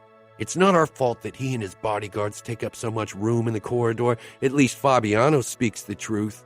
Everyone else thinks they need to blow sugar up his ass because he's going to be Capo. I sent Matteo a look. That girl had the same bad temper as him. After more bickering, Aria finally got her siblings to leave. I was glad to see them gone. They grated on my nerves. It was no surprise that Scuderi wanted to marry his daughters off as quickly as possible. Aria squirmed when she looked at me. I apologize for my sisters and brother. They are protective of you. I helped her out. This is my brother, Matteo. Aria barely glanced his way, but she wasn't really meeting my eyes either. I nodded to my side. And this is my right hand, Cesare. She blinked. She looked like she would bolt if I took a step in her direction. I should go to my siblings. She whirled around and hurried away until her blonde head disappeared from view. You've still got it, Luca. Terrifying girls left and right with your rough charm, Matteo said. Let's get going. Scuderi will be wondering what's taken us so long. Scuderi was the last person I wanted to meet unless said meeting involved knives and guns and a bloodbath. I hated him without ever having met him. What kind of father married a girl like Aria off to a guy like me? She looked like an angel, and she was as shy and innocent as one, and I had absolutely no illusions what I was. A cold bastard on the best of days and a monster the rest of the time. At least, she had 3 more years before I got the chance to destroy her life with my darkness. There wasn't enough booze in the world to make Scuderi and Fiore Cavallaro's presence more bearable. I wanted nothing more than to slice their throats open and watch them bleed to death. Matteo shot me a sideways glance, probably knowing exactly what I was thinking. He wouldn't hesitate a second if I asked him to pull his knives. Matteo was always ready to stick his knife into the next person who annoyed him. She's a real beauty, Luca, Scuderi said proudly. You won't regret your choice. There hadn't really been a choice on my part, but I kept the words to myself. There was no use starting an argument, especially with Father watching me like a hawk. She's completely pure. She's never allowed to go anywhere without her bodyguards. She's only yours. I forced a smile. Not that I didn't appreciate it. The idea that someone might touch Aria made my blood throb furiously in my veins. I felt fucking possessive of her. I'd never cared if the girls I'd had affairs with fucked other men, but with Aria, I'd kill anyone who dared to look at her the wrong way. There's nothing better than breaking them in, Aria's cousin, Raffaele, said. He was a head smaller than me. If tonight ended in a bloodbath, he'd be the one I'd kill last, so I could take my time with him. Let's see if he'd still manage that ugly grin with my knife sticking out of his eye socket. Dante sent his soldier a hard look, and Raffaele quickly glanced back down to his drink. It was the first time Dante had shown any kind of emotional reaction at all. His wife had died not too long ago. Fiore was officially still the boss of the outfit, but I couldn't help but wonder if Dante was the man who ran the show. Someone knocked. When the door opened and Aria slipped in, keeping her back to us, I stiffened. She didn't look like the girl I'd seen yesterday. She was wearing a skimpy dress, revealing long, lean legs, creamy skin, and a nice butt. Damn it. When she finally turned, I found that the front was just as nice to look at. Then my eyes traveled farther up. Aria kept her head down, her eyes cast on the ground, and I could see her shivering in fear and discomfort. Something protective and furious reared its head in my chest, startling me. She was mine. How could her mother have let her walk around in this outfit? I'd bet my left ball that Aria hadn't had a say in choosing that fucking joke of a dress. I'd fucked girls with skimpier dresses, but this was my future wife, and she was only 15. Her parents should protect her, not treat her like this. She finally risked a peek up and met my gaze. For fuck's sake, she looked like she wanted to cry. If I ever got the chance, I'd kill Scuderi, and I'd fucking enjoy it. I put my glass down before I could fling it at the wall. Aria's eyes flitted around nervously. The other men in the room watched her with the necessary respect, but that fucker, Raffaele, was undressing her with his fucking eyes. If this were New York, I'd relieve him of the burden of ever seeing anything again. And maybe I'd do it anyway if he didn't stop the leering soon. Oblivious to Raffaele's disrespect, Scuderi ushered Aria toward me. He looked at me as if he expected my jaw to drop to the floor because of Aria. She was gorgeous, and in 3 years I might appreciate her being dressed like this, but now it only pissed me off that Scuderi tried to make Aria look like some fucking sex bomb when she obviously hated it. "This is my daughter, Aria," Scuderi said with an eager look like a German shepherd waiting for his master to throw a stick. Fiore gave me a self-satisfied grin. "I didn't promise too much, did I?" "Fuck you. You didn't?" Aria's little brother snuck up on her and slipped his hand into hers. My eyes went to her legs for a moment, but I tore them away. "Maybe the future bride and husband want to be alone for a few minutes," Father said with the look I knew only too well. He probably thought he was doing me a fucking favor. I didn't miss Aria's panicked expression, or the way she practically begged her father with her eyes to forbid it. Of course, Scuderi didn't. He'd probably let me manhandle her right in front of him as long as I didn't steal her virginity before the wedding. "Should I stay?" her bodyguard asked. Relief flashed across Aria's face.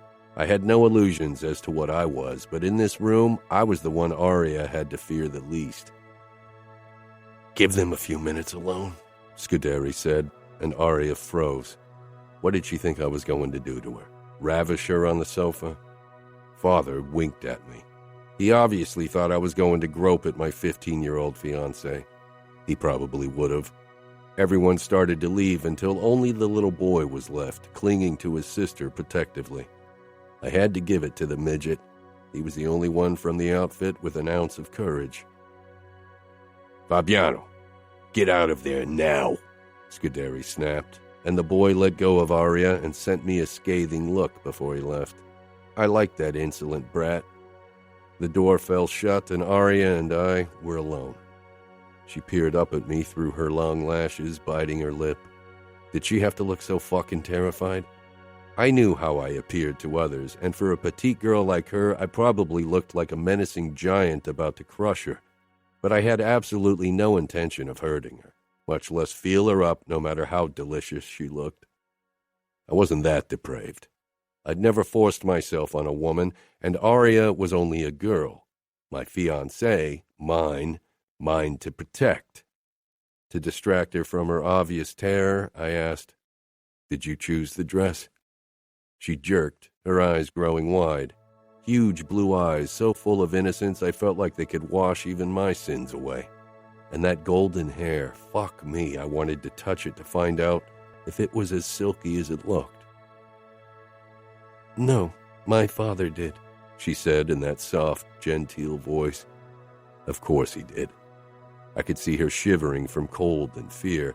I decided to cut this ridiculous meeting short before Aria passed out on me, and I reached for the ring I'd bought for her a couple of days ago. My little fiancée flinched, and my mood dropped even further. I showed her the velvet box, hoping it would set her at ease, but she only stared. I wanted to shake some sense into her, but that would only have proven her fears right. I shoved the box at her, and she finally reached for it. When her fingers brushed mine, she pulled away with a gasp. I had to stifle my annoyance, not at her, but at her parents, Cavallaro, and my father, who brought this mess down upon us. She was too young. I could only hope she'd gain some confidence in the next 3 years. I didn't want a wife who cowered in front of me. "Thank you," she said, after she'd checked out the ring. Her eyes met mine. I held out my arm. She took it with barely any hesitation, and I led her toward the living room to the people who'd betrayed her. The moment I released her, she rushed off to her sisters and mother as if they could protect her from what was to come. I went over to the men. "And?" Father asked smugly. I wasn't sure what he expected. A lewd comment about how I'd used my chance alone with Aria. Matteo shot me a sideways glance. "Aria accepted the ring," I said matter-of-factly. Scuderi's face fell. "As she should. My daughter was brought up to be obedient. You'll see." "Luca will make her obey him. He can bring the strongest men to their knees. A weak woman will bow to his will," Father said snidely. Dinner was served that moment and saved us from a fight. It was a pity. I would have enjoyed it thoroughly. I sat down beside Scuderi as tradition dictated. Matteo sat across from me, a flicker of boredom on his face. Aboard Matteo was always a ticking bomb. Fiore Cavallero raised his glass. The way his eyes went out of focus, I'd say he should stop drinking. Old bastard. I would have preferred dealing with his son, the cold fish, Dante, but as long as his father was still in command, I'd have to live with the demented old fool. To a long and successful partnership. I lifted my glass and downed the red wine. My eyes found Aria again. She was sitting at the other end of the table with the other women. She peered down at her ring as if it were something terrifying. Of course it was. It bound her to me. It marked her as mine. When she looked up, our eyes met. She flushed and quickly turned away, red traveling up her delicate throat. Matteo kicked me under the table, smirking. "Already lusting after your child bride?" "I can wait," I said. "It's not like I can't keep myself entertained. But from this day, she was mine." After dinner, we moved to the lounge to drink and smoke. Rocco Scuderi and Fiore Cavallaro were insufferable show-offs, and Father tried to overshadow them with his own bragging. I wanted to stuff my ears with hot wax to be spared their bullshit talk. Aria better be worth it, because peace sounded less enticing with every fucking second I had to spend with the outfit bastards. I was on my 4th glass of scotch when everyone had finally left the lounge, except for Matteo, Romero, and Cesare. Father had left to meet with a high-class prostitute from the outfit's best whorehouse, but I had no intention of risking a repeat performance of the Bratva whore incident. I allowed myself to relax against the marble ledge of the fireplace. My eyes were heavy from being alert all day, and I couldn't risk letting my guard down as long as we were in Chicago. Matteo was sprawled out on an armchair as if he owned the place. His grin didn't bode well. "It could have been worse," Matteo said, grinning even wider.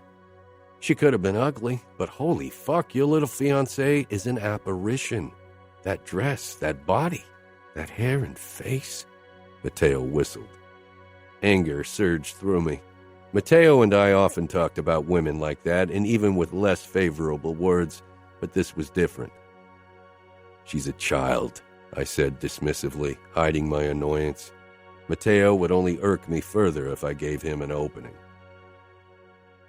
"She didn't look like a child to me," he said, then clucked his tongue. He nudged Cesare. "What do you say? Is Luca blind?" Cesare shrugged with a careful glance in my direction. "I didn't look at her closely." "What about you, Romero? You got functioning eyes in your head?" Romero looked up, then quickly looked back down to his drink. I stifled a smirk. Matteo threw his head back and laughed. "Fuck, Luca. Did you tell your men you'd cut their dicks off if they looked at that girl? You aren't even married to her." "She's mine," I said quietly. I glared at Matteo. My men respected me, but Matteo was a losing battle. Not that I had to worry. He'd never lay a hand on my woman. Matteo shook his head. For the next 3 years, you'll be in New York, and she will be here. You can't always keep an eye on her, or do you intend to threaten every man in the outfit? You can't cut off all of the dicks. Maybe Scuderi knows of a few eunuchs who can keep watch over her. I'll do what I have to, I said, swirling the drink in my glass. I had considered what Matteo had said before, and it didn't sit well with me. I didn't like the idea of being so far from Aria. 3 years were a long time. She was beautiful and vulnerable, a dangerous combination in our world. Cesare, find the 2 idiots who are supposed to guard Aria, I ordered. Cesare left immediately and returned 10 minutes later with Umberto and Raffaele. Scuderi was a step behind them, looking pissed. What's the meaning of this? He asked. I want to have a word with the men you chose to protect what's mine. They are good soldiers, both of them. Raffaele is Aria's cousin, and Umberto has worked for me for almost 2 decades. I mustered them both. I'd like to decide for myself if I trust them. I stepped up to Umberto. He was almost a head smaller than me. I hear you're good with the knife. The best, Scuderi interjected. I wanted to silence him once and for all. Not as good as your brother, as rumor has it, Umberto said with a nod toward Matteo, who flashed him his shark grin. But better than any man in our territory, Umberto admitted eventually. Matteo was the best with a knife. Are you married? I asked next. Not that marriage had ever stopped a man from having another woman. Umberto nodded. For 21 years. That's a long time, Matteo said. Aria must look awfully delicious in comparison to your old wife. I shot Matteo a look. Couldn't he keep his mouth shut for a second? Umberto's hand twitched and inched toward the holster around his waist. My own hand was already resting on my gun. I met Umberto's gaze. He cleared his throat. I've known Aria since her birth. She is a child. He said it with a hint of reproach. If he thought that would make me feel guilty or anything close to it, he was a fool. She won't be a child for much longer, I said. She will always be a child in my eyes, and I'm faithful to my wife. Umberto glared at Matteo.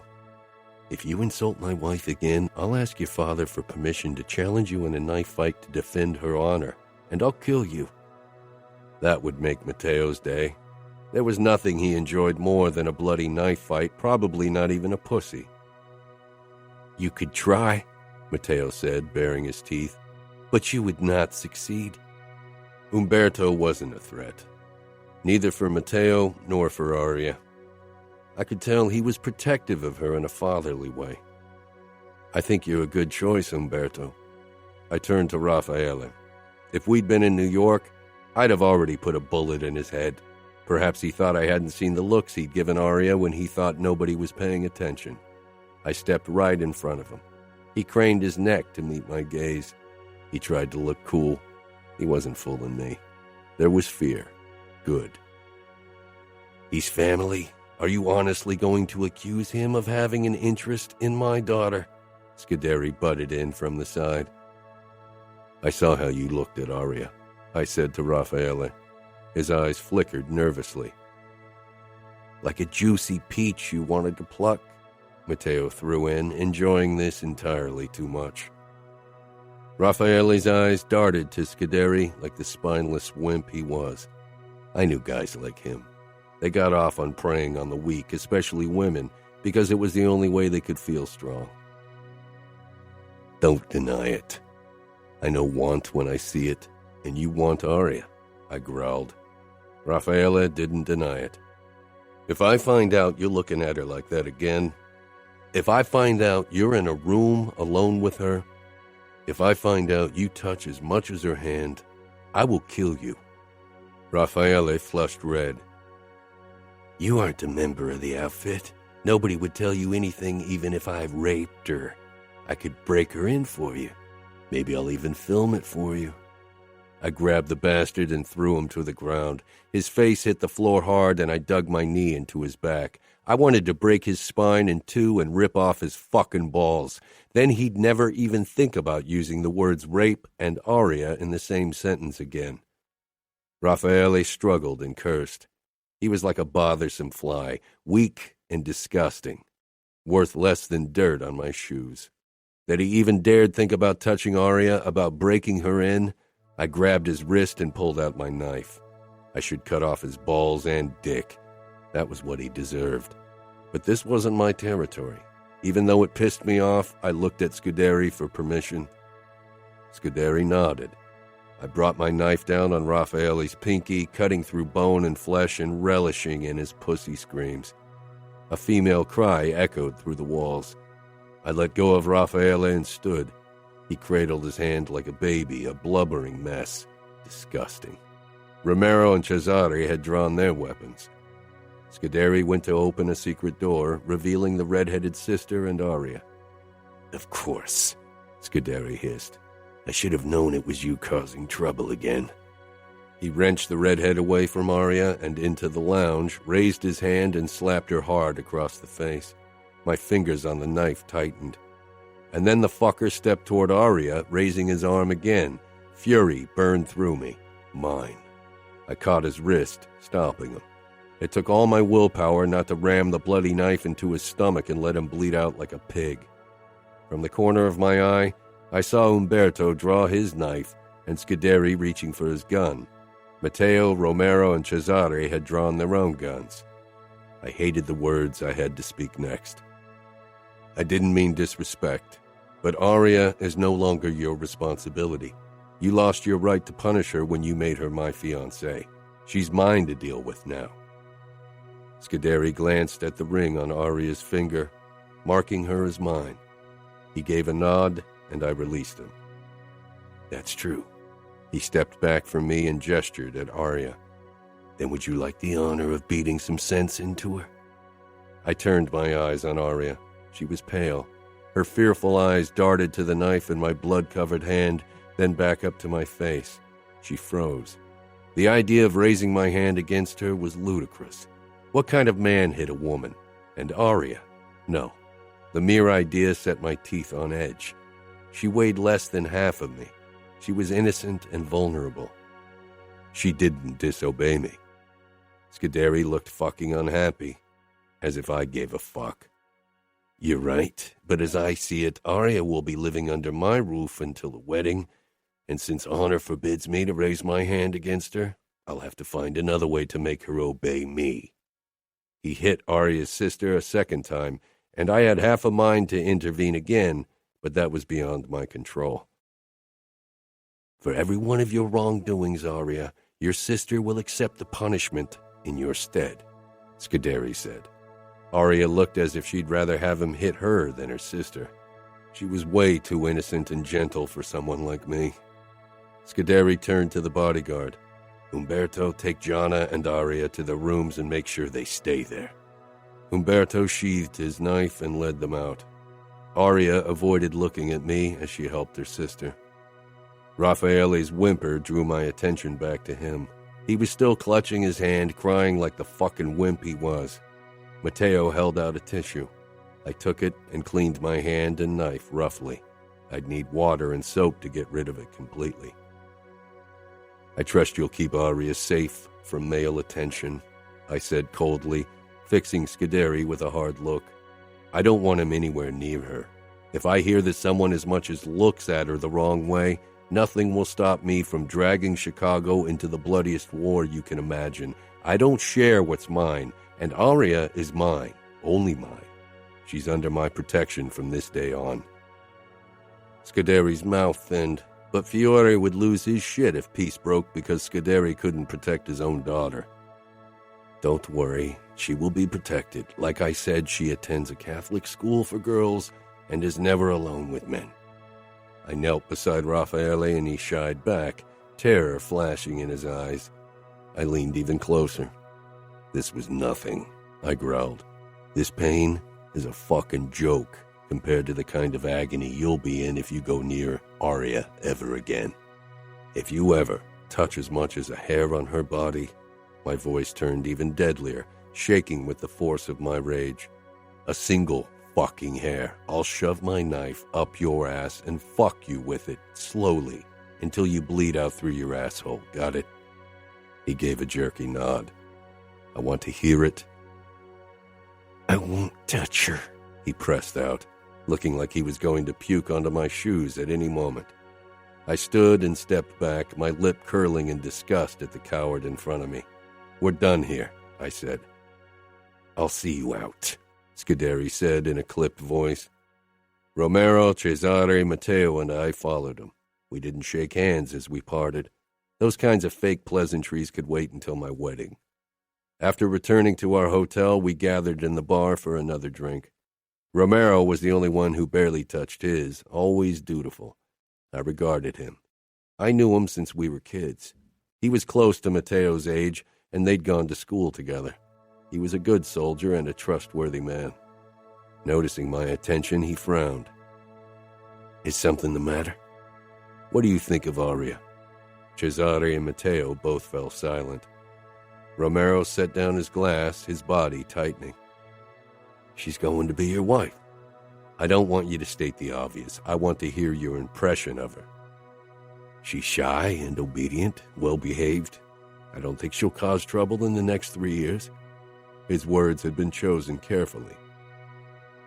She's beautiful now. She'll be out of this world stunning in 3 years. I need someone to be her bodyguard, someone I can trust not to touch what's not his or anyone else's. Romero's eyes widened, finally catching up. Matteo and Cesare looked surprised as well. Luca, he said quietly, if you choose me to guard Aria, I swear she'll be safe. And I won't ever even think about her in an inappropriate way. Matteo snorted. Don't swear on it. I have a feeling it'll be difficult not to have inappropriate thoughts about Aria. I fixed Romero with a hard look. You know I trust you, and you're one of my best soldiers. But what I just said to Raffaele holds true for anyone who touches her. My eyes slid over all three men before I smirked and raised my arm, asking the barkeeper for another round. They'd got the message.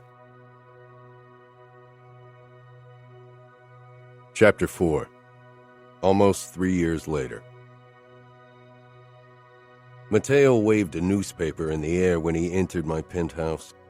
Setting my cup of coffee down, I raised my eyebrows. Since when do you read the newspaper? I asked. Of course, we needed to stay up to date on political events, especially legislation, but that's what the internet was for. Did Matteo think it would make him look better, like some fucking Brooklyn hipster? I wouldn't put it past him to carry a newspaper with him for fashion purposes. His answering grin raised my suspicions. I saw an interesting article online when I checked the news in bed this morning and decided to get physical proof of it. Of what? Matteo stepped up to the kitchen bar and put the newspaper down in front of me. My eyebrows rose in surprise when I saw the headline and the photo. This is the woman who snatched New York's most sought-after bachelor from the market. Below the headline was a photo of me, and beside it, a photo of Aria. For a second, I froze. I hadn't seen Aria in the last 3 years since our engagement. There hadn't been any reason to do so. I'd sent her presents for Christmas, the anniversary of our engagement, Valentine's Day, and her birthday, the last one yesterday for her 18th birthday. Aria was painfully beautiful. The photo wasn't an official one. It looked as if paparazzi had taken it without her knowledge, so her gaze was distant as she looked into the camera. She was walking the streets in Chicago, carrying a few shopping bags, and followed by Umberto and her second bodyguard. She was dressed in a short gray winter coat, an oversized white wool pullover, a heart-stoppingly short plaid skirt, and gray over-knee suede boots that showed off her slim calves and legs. Her long blonde hair trailed down her shoulders, and good Lord, her face. I wasn't even sure if she wore makeup, but she was stunning. You're drooling, Matteo said as he leaned across from me. My eyes snapped up to his. But so was he. Matteo pointed at a man in the photo who almost broke his neck to stare after Aria, checking her out. I felt the urge to find out who he was and kill him just for the thrill of it. But I had a feeling I wouldn't stop killing if I punished every guy who checked out my fiancée. I have to say I'm a bit offended that they didn't consider me the most sought-after bachelor in New York. I mean, look at me. Matteo stepped back so I could admire him in his outfit. Fucking biker boots, leather jacket, and ripped jeans. You don't have to worry about it anymore. According to this, I'm now off the market, I said dryly. Did you know the news would be leaked to the press? I shook my head. Father hadn't told me when exactly the announcement would go out. I scanned the article to see what they'd written about Aria. Luca Vitiello's long row of conquests will certainly shed a couple of tears finding out that the heir with an estimated net worth of $600 million is no longer up for grabs. They even disinherited you in their article, I said to my brother.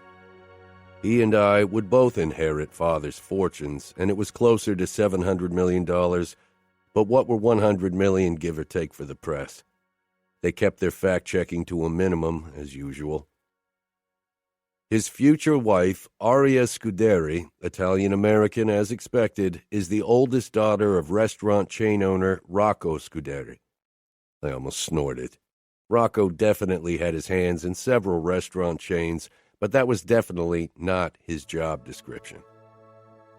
His connections to the Chicago underworld have been rumored but never confirmed.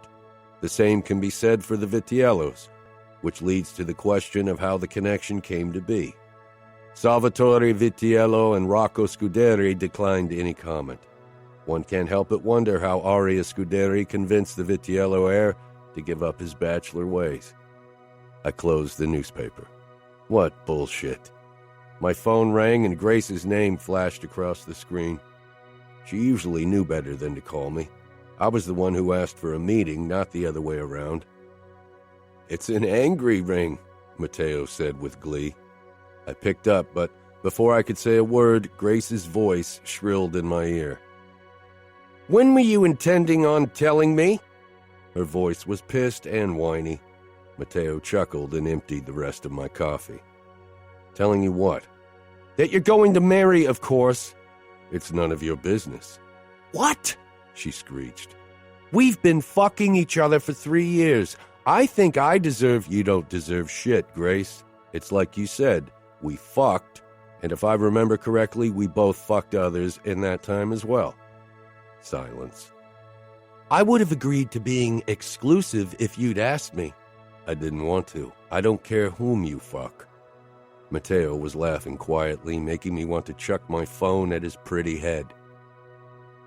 So, you think I'll just let you keep fucking me when you're married as if nothing's changed? First of all, I'm not married yet. Second, you've fucked married guys before. And third, you aren't anything special, so I don't give a fuck if you let me fuck you or not. Luca! Her voice became even whinier. You don't mean it. Why don't we meet later and have some fun? I hung up. That woman had no pride. Matteo grinned. Your Grace drama brightens my day once again. Let's head to the dojo. I want to rearrange your pretty face with my fists. Matteo clapped his hands. All right. I shook my head and followed him toward the elevator. There were several reasons why I needed a good fight, and Grace was only a minor one. The major one was that I needed to release the pent-up desire stirring in my body since I'd seen Aria. There were still 6 months until I could finally touch that body. 6 fucking long months. 6 months later. So, are you nervous, Luca? Matteo grinned. No, I'm never nervous. But you haven't seen Aria in 3 years. What if she doesn't look hot in person? Photos can be deceiving.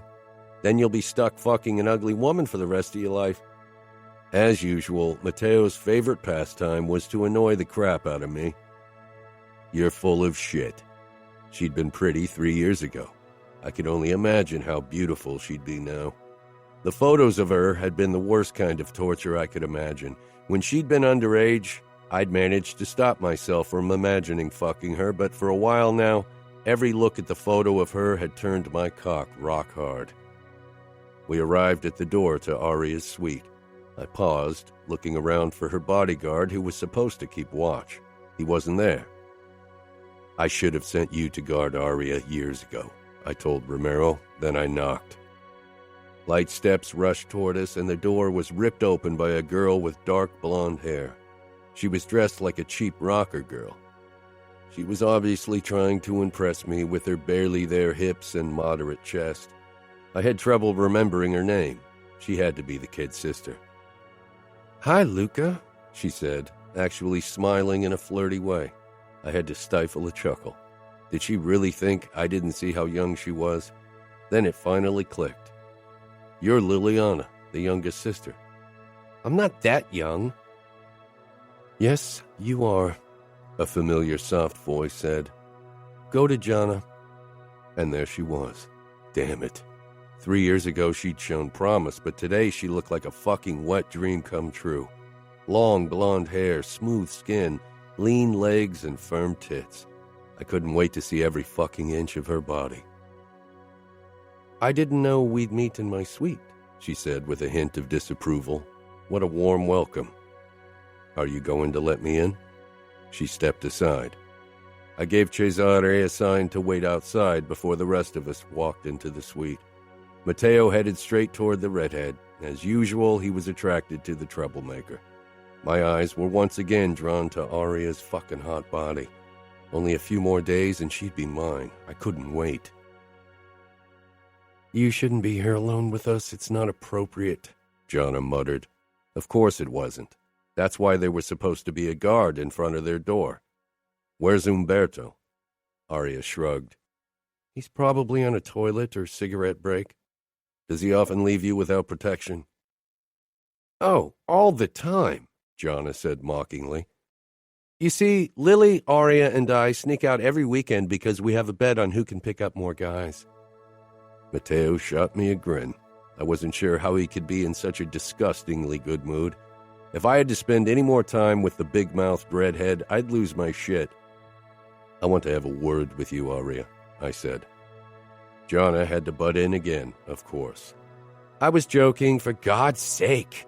The brat actually tried to step between Aria and me. Thankfully, Matteo dragged her away. I really hoped the glint of fascination in his eyes was only that. "Let go of me or I'll break your fingers," Gianna growled. Matteo raised his hands with a wide grin. Those two were more than even the most patient saint could handle. "Come on." I turned to Aria and barely touched her lower back. She swallowed and tensed. Had she still not gotten over her fear of me? "Where's your bedroom?" No, she definitely hadn't. I usually only saw that kind of look on the faces of my enemies after I got my hands on them. Aria pointed toward a door to our right, and I nudged her in that direction, trying to ignore the way she trembled under my touch. It was starting to seriously annoy me. Of course, the big mouth had the last word. "I'll call our father. You can't do that." As if Scuderi would care.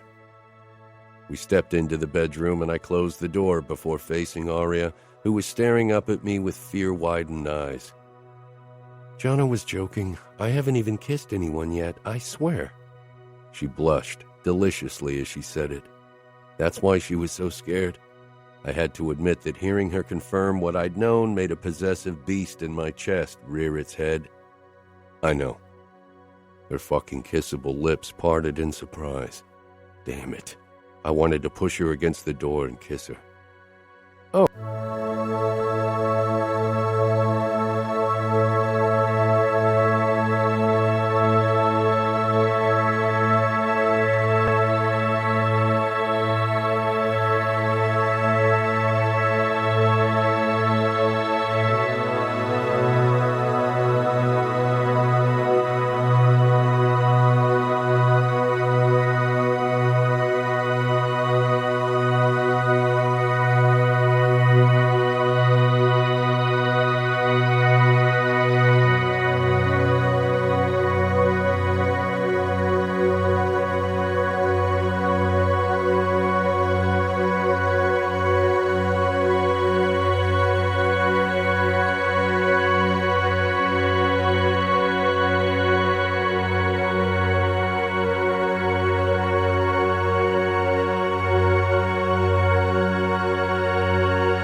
Then why are you angry? Do I look angry to you? Her expression was like an open book. It would make things easier for me. You don't know me very well. She shot me an indignant look. That's not my fault. This was the first real sign of defiance from her, and I was fucking glad about it. I really couldn't live with a terror-stricken wife. I wasn't the most sensitive guy, and would lose my patience pretty quickly if I had to tiptoe around Aria like she was breakable. I took her chin between my thumb and forefinger. She stiffened, and defiance was replaced by worry. You're like a skittish doe in the clutches of a wolf. I'm not going to maul you. I'd do many other things to her, but she'd enjoy them all. She pressed her lips together, obviously not believing me. She looked fucking beautiful, and her skin was like velvet under my fingertips. Would every inch of her feel so soft? I leaned down to kiss her, wanting to know if she'd let me. Women had rarely refused me, but Aria wasn't like them. Her eyes grew wide. What are you doing? Man, did she have to act as if I were a creep who trapped her in a dark alley? I'm not going to take you if that's what you're worried about. I can wait a few more days. I've waited 3 years after all.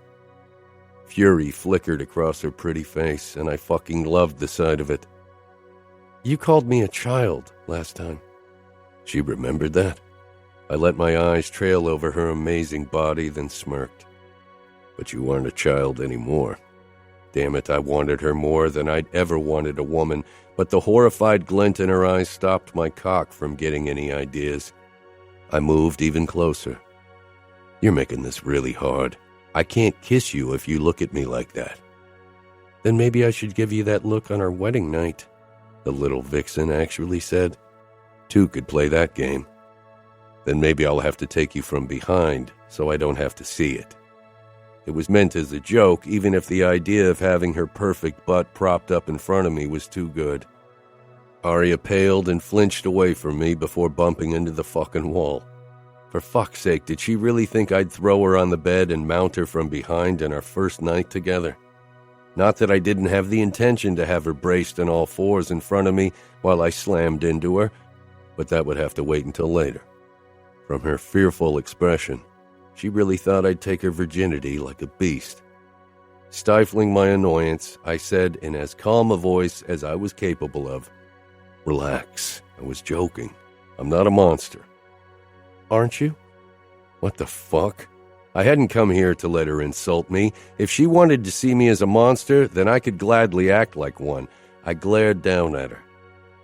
I wanted to discuss the matter of your protection with you. Once you move into my penthouse after the wedding, Cesare and Romero will be responsible for your safety. But I want Romero at your side until then. I have Umberto, she said with a frown. Right. That's why I could walk into their suite without anyone trying to stop me. Apparently, he's taking too many toilet breaks. Romero won't leave your side from now on. Will he watch me when I shower, too? Not in a million years. If I want him to. Defiance returned with full force. You would let another man see me naked? You must really trust Romero not to take advantage of the situation. She tried to make herself taller, which was still more than a head smaller than me. Romero is loyal, I said, then bent down until we were at eye level. Don't worry. I'll be the only man to ever see you naked. I can't wait.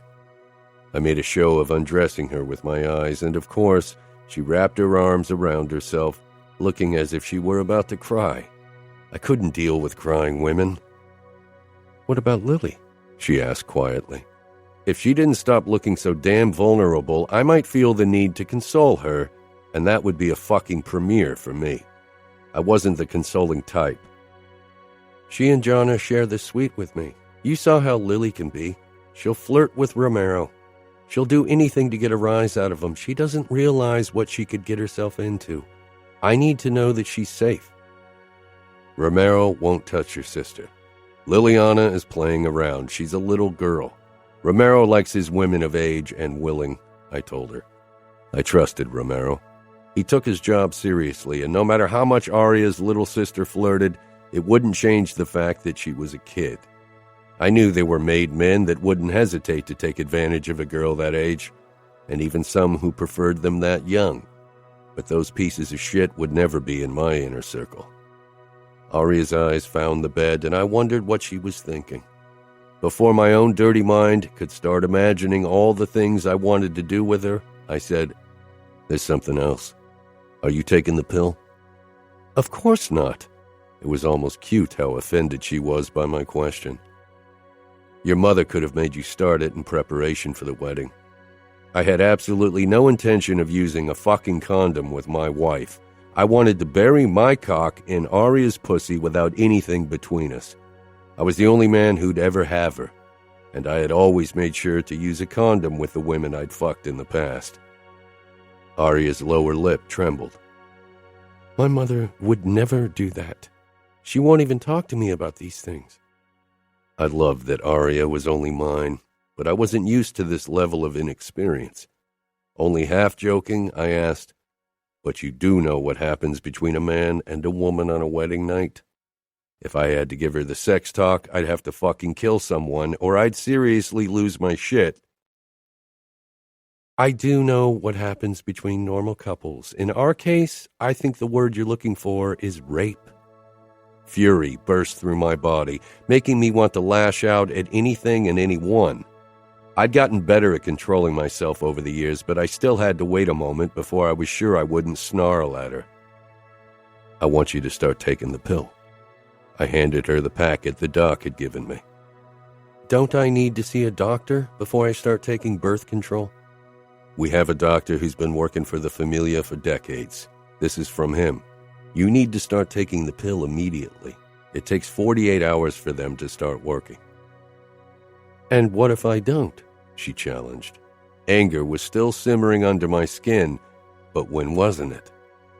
"Then I'll use a condom. Either way, on our wedding night, you're mine." I opened the door. Aria staggered out. I hadn't meant to terrify her, but she'd better get used to it. I wasn't a kind man. Chapter 5. Father sat with a self-righteous expression in the pew at the front, as if this wedding was his ultimate triumph. I didn't think a marriage to Aria would lead to indefinite peace with the outfit. Maybe the euphoria of the union would carry us through a few more years, but that was it. Matteo leaned closer when the string quartet and piano started to play, announcing Aria's entry. "Nervous? These are your last moments as a free man?" I rolled my eyes at him. A marriage wouldn't bind me the same way it would bind Aria, and free, that's not something I'd ever been. From birth, I'd been bound to the Familia, and that wouldn't change until my death. The Familia was the only thing that mattered in my life. Matteo let out a low whistle, and I followed his gaze toward the back. Aria stood at the end of the aisle, white and golden. My eyes drank in every inch of her body, but a veil covered her face. My stomach did tighten for only a moment before I reined myself in. When she and her father arrived in the front, he finally lifted her veil, and for the briefest moment, before Aria could mask it, I could see utter fear in her eyes. Damn it. Damn them all for forcing her into a marriage with me. But most of all, damn myself, because nothing in the world would have stopped me from making her mine. Not anymore, not ever. I held out my hand, and Scuderi gave her to me with almost the same self-righteous smile my father wore on his face. Aria didn't look at me. She was fighting for composure. Her hand was cold in mine, and a tremor went through her body. I wasn't sure what she expected of me. The priest in his white frock greeted us, then the guests, before he began his opening prayer. It was tradition to get the church's blessing, but I didn't believe in a god. I doubted we'd all be here if there was one. "Luca and Aria," the priest addressed us, "have you come here freely and without reservation to give yourselves to each other in marriage? Will you love and honor each other as man and wife for the rest of your lives?" Love. As if this marriage was about love. I didn't love anyone and never would. Love was a weakness. Aria's hand stiffened, and I wondered if she was stupid enough to hope for something like that. I would treat her with respect and perhaps even come to tolerate her as a partner, but love her, I almost laughed. The familia, that was the only love I had. Yes, I said, because it was expected. Aria's own yes held no hesitation. The priest nodded, satisfied. Since it is your intention to enter into marriage, join your right hands and declare your consent before God and His church. I took Aria's hands in mine and turned toward her. For the first time since she'd lifted the veil, she met my eyes. Her face didn't betray anything, but her eyes couldn't hide her emotions. Fear, despair, hopelessness. Anger filled my bones. I, Luca Vitiello, take you, Aria Scuderi, to be my wife. I promise to be true to you in good times and in bad, in sickness and in health. I will love you and honor you all the days of my life. I tried to ignore her shaking when I slipped the ring on her finger. Aria, take this ring as a sign of my love and fidelity. In the name of the Father, and of the Son, and of the Holy Spirit. She was mine now. It was Aria's turn to put the ring on my finger, but she was trembling too fucking much. I steadied her hand. People didn't need to see how terrified she was of me. Matteo, with his fucking hawk eyes, noticed, of course, and gave me a smirk. I wouldn't hear the end of it. You may kiss the bride, the priest said. Aria's head shot up. She stiffened further, and her eyes held trepidation and embarrassment. Fuck! I squeezed her hands. I wasn't even sure why. I hated to share this moment with all the fuckers in the room. I'd kissed so many women, fucked just as many, but this first taste of my wife, that wasn't something I wanted to share. I knew Aria would have preferred more privacy. Of course she would. This was her first kiss. Her first fucking kiss. I leaned down and brushed my lips over hers. It was nothing. More air than touch. Not worth a second thought, but damn, my body sprang to life anyway. Aria was mine. A blush spread on her cheeks, and it took every ounce of self-control not to throw her over my shoulder and carry her up to our room right away. I couldn't wait to have her naked body under me, to bury my cock in her. As if she could read my mind, Aria shuddered violently, and my lust evaporated. I didn't want to consider the possibility that she might react the same way to my touch tonight. Fuck. I took her hand and led her down the aisle. The men of the family gave me nods as they clapped.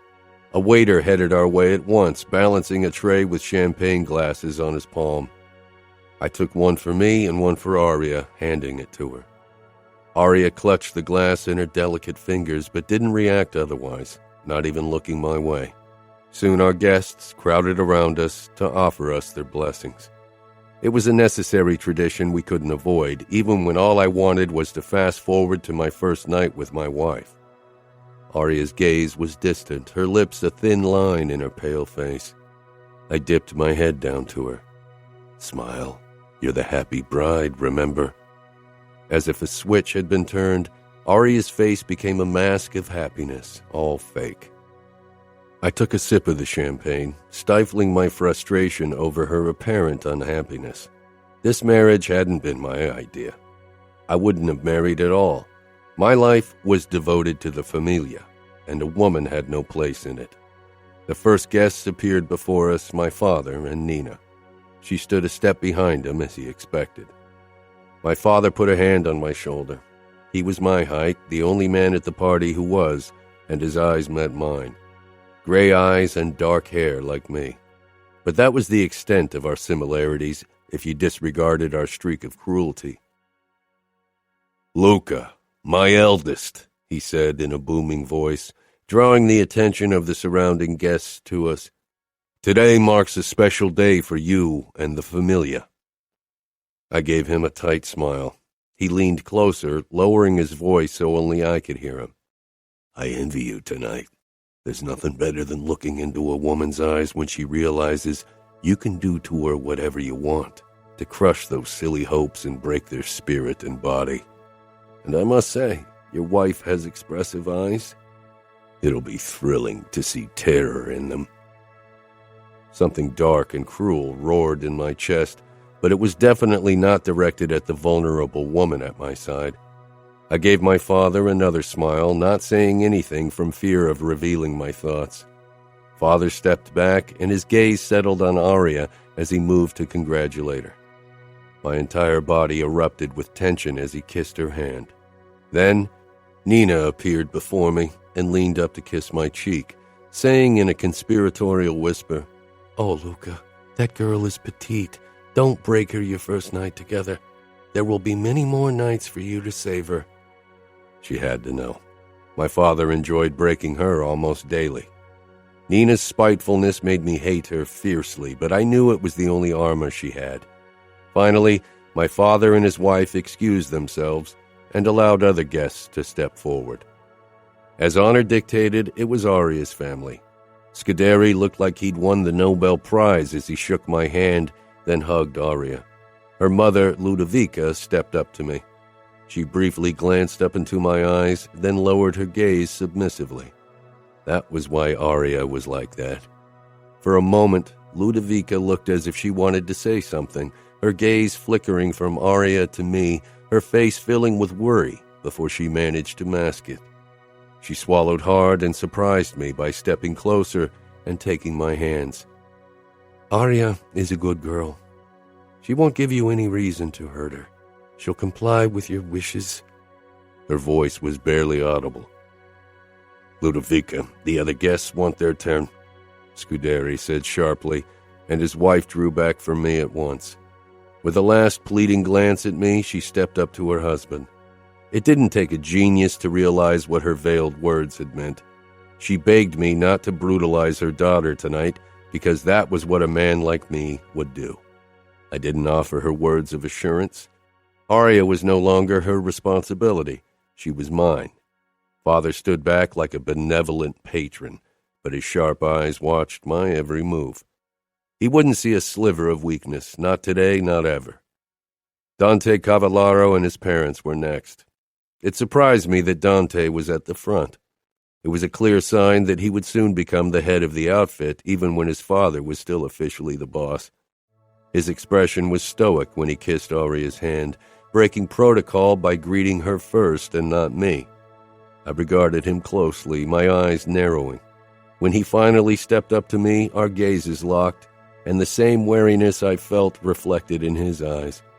This marriage was supposed to ensure peace, but neither Dante nor I trusted this fragile truce. "Congratulations on your marriage," he said, emotionlessly. "Thank you for giving me the outfit's most beautiful woman, considering you are in need of a wife as well." Something feral flashed in Dante's eyes, but it wasn't the only emotion my words had summoned. There had been a flicker of sorrow and pain in his expression before the cold mask had returned. Dante missed his dead wife. The realization surprised me. I filed it away for possible later use. My father hadn't waited long to marry Nina once my mother was dead. Women were replaceable pleasure objects for him.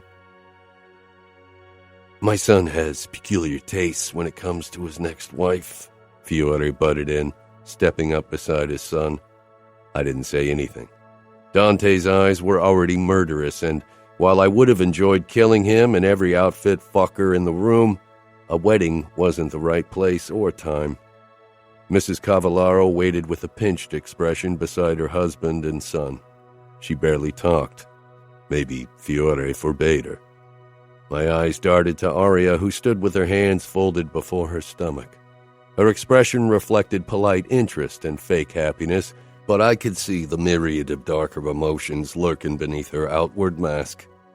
Would she be like her mother, Nina, or Mrs. Cavallaro soon? Would I break her? She didn't glance my way, but I was sure she noticed my gaze. After her cousin Bibiana had talked to Aria, and I to her old fat husband, my wife's demeanor changed. I couldn't pinpoint why, but she kept risking peeks at me. I was talking to one of my captains when Aria watched me again, and I finally turned to meet her gaze. In it, I saw curiosity and a flicker of hope. The latter was even more deadly than the former in our world. Then a bright red dress and patent red leather heels caught my attention. My eyes returned to the line of well-wishers, and a curse died on my tongue. Senator Parker and his family. I barely paid attention to the man whose campaigns we paid, or his equally ambitious son who was also on our payroll. Behind them stood the last person I wanted to see at my wedding, Grace. I was pretty sure she had been sewn into her fucking dress. I shook her father's and brother's hands before she stepped up to me. Senator Parker sent her a warning look, which Grace ignored like she always ignored sensible advice. "Congrats, Luca," she said, her eyes practically trying to fuck me. If she didn't stop it soon, I'd have to throw her out. "Grace," I said in a bored voice. She stepped very close, closer than was proper, and I would have shoved her away if it hadn't caused a big scene.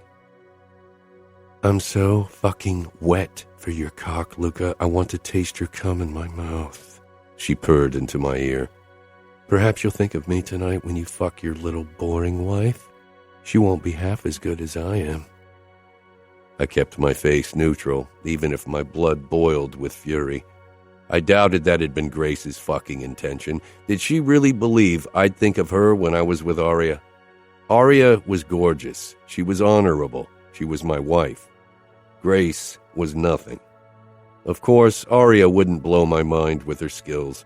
She had never been with anyone, but I'd teach her. Fuck, I couldn't wait to do it. Then Grace actually hugged Aria, and when she pulled back, Aria looked as if she was going to be sick. What the fuck had Grace told her? She was a fucking backstabbing creature. I reached for Aria's hand, and she flinched so violently that I knew Grace must have divulged one of our harder adventures. As if I'd treat Aria as I treated Grace. That whore should have never been invited. My fucking father had probably done it on purpose to mess with me. When the ordeal was over and we finally moved toward the tables, I almost groaned in relief. I wished I knew what was going on in Aria's head, but she wasn't even looking my way, intent on pretending I wasn't there, even though I held her hand. "You can't ignore me forever, Aria. We're married now." "Bacio, bacio," cries rose from the crowd when we were about to sit down. Aria was still frozen at my side. Stifling my annoyance, I pulled her against me and kissed her again. I wanted nothing more than to deepen the kiss, to claim that sweet mouth, but I knew she would have hated to experience a more intimate kiss in front of so many people. She was already fucking embarrassed by the kiss we'd just shared, and that was tame. The moment we sat down, the red-headed troublemaker took her seat beside Aria.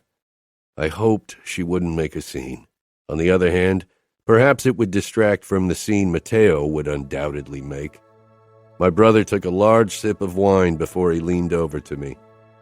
"All through church, I couldn't think about anything but to stick my knife into a few outfit fuckers. A bloody wedding would be so much more interesting than this farce. And I don't mean our fucking bloody sheets tradition. At least you get to spill some blood tonight." Matteo laughed and I fell in, but then sobered again. I had been in a few presentations of the sheets over the years. Matteo and I had always made fun of them. My eyes found Aria, who was listening to something her sister whispered in her ear. Aria was my wife now. She was mine to protect. I hated the idea of presenting sheets with her blood in the morning. She'd be fucking embarrassed, that was for sure. "You got a strange look on your face, Luca. Worried she won't bleed?" I narrowed my eyes at Matteo. "I hope you're not insinuating that Aria isn't honorable." Matteo snorted. "Oh, please. It's obvious she's never even been close to a man the way she acts around them and you." He grinned. "But perhaps you can't go through with it." I gave him a disbelieving look. "Really? You think anything or anyone could stop me from taking my wife tonight?" Matteo smirked.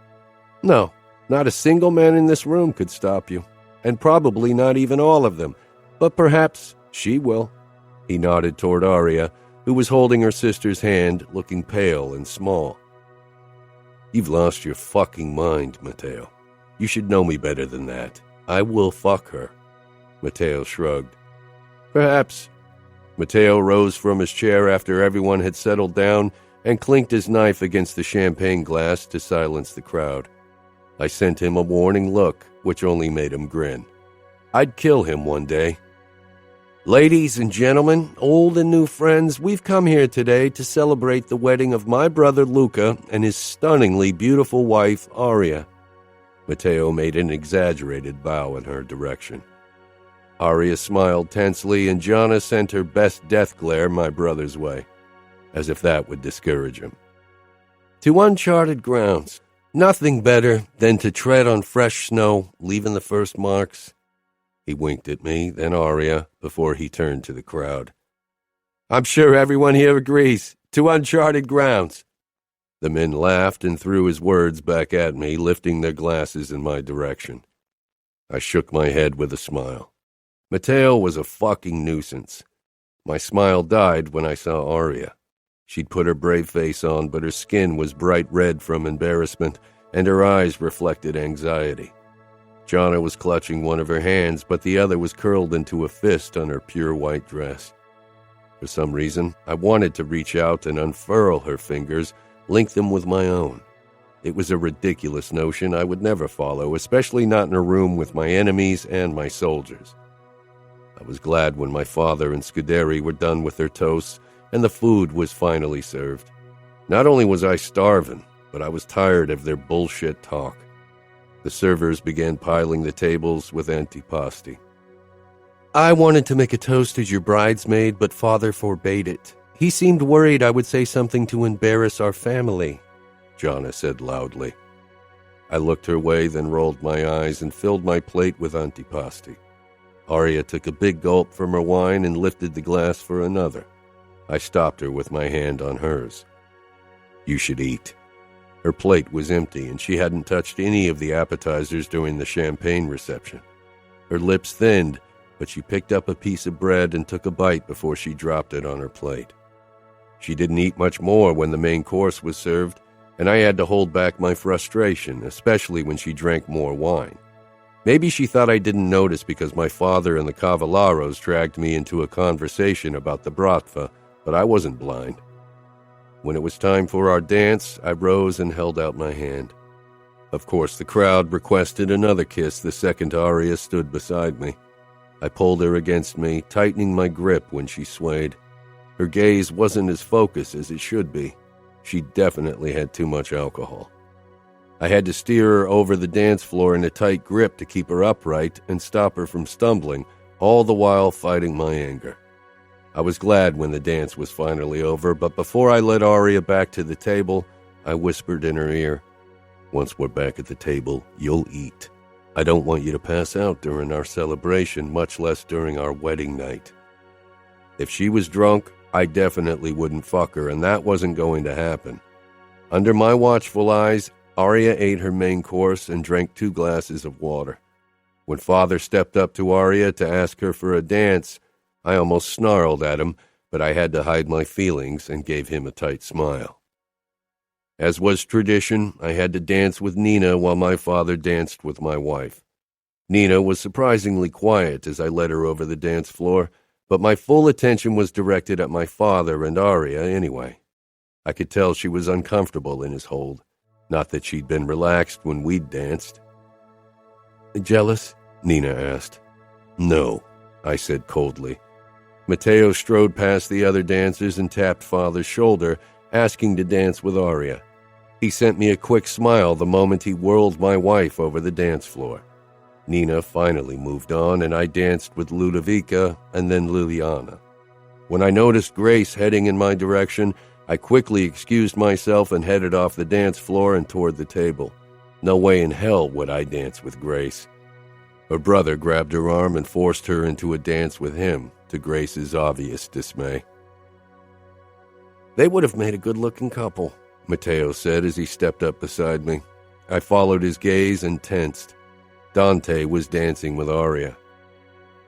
The Golden Couple is what some people nicknamed them in the outfit. There were even rumors that Fiore considered canceling your engagement to Aria so his son could have her. That would have meant war. I would personally have walked straight into Chicago, crushed Dante's throat, and taken Aria home with me. Matteo chuckled. That sounds like more fun than this. I left him standing there and headed for Dante and my wife. They danced long enough. It was time Aria returned to my arms. Dante noticed me first. "I think your husband is eager to have you back in his arms," he drawled in that annoying way. He stepped back with a calculating expression, and I quickly took Aria's hand and led her away before we began dancing. What did Cavallaro want? Aria hesitated the briefest moment before her reply. To congratulate me on the festivities. That definitely hadn't been all they'd talked about, but the music stopped at a sign from Matteo, and he silenced our guests with loud clapping. "Time to throw the garter!" The crowd circled us immediately. I'd witnessed this tradition so often, I knew what was expected. I got down on my knee and cocked my eyebrows expectantly at Aria. I knew her mother had instructed her on our traditions. I wasn't sure if it was the same in the outfit. Aria lifted her gown, revealing white high heels, slender calves, then gorgeous knees.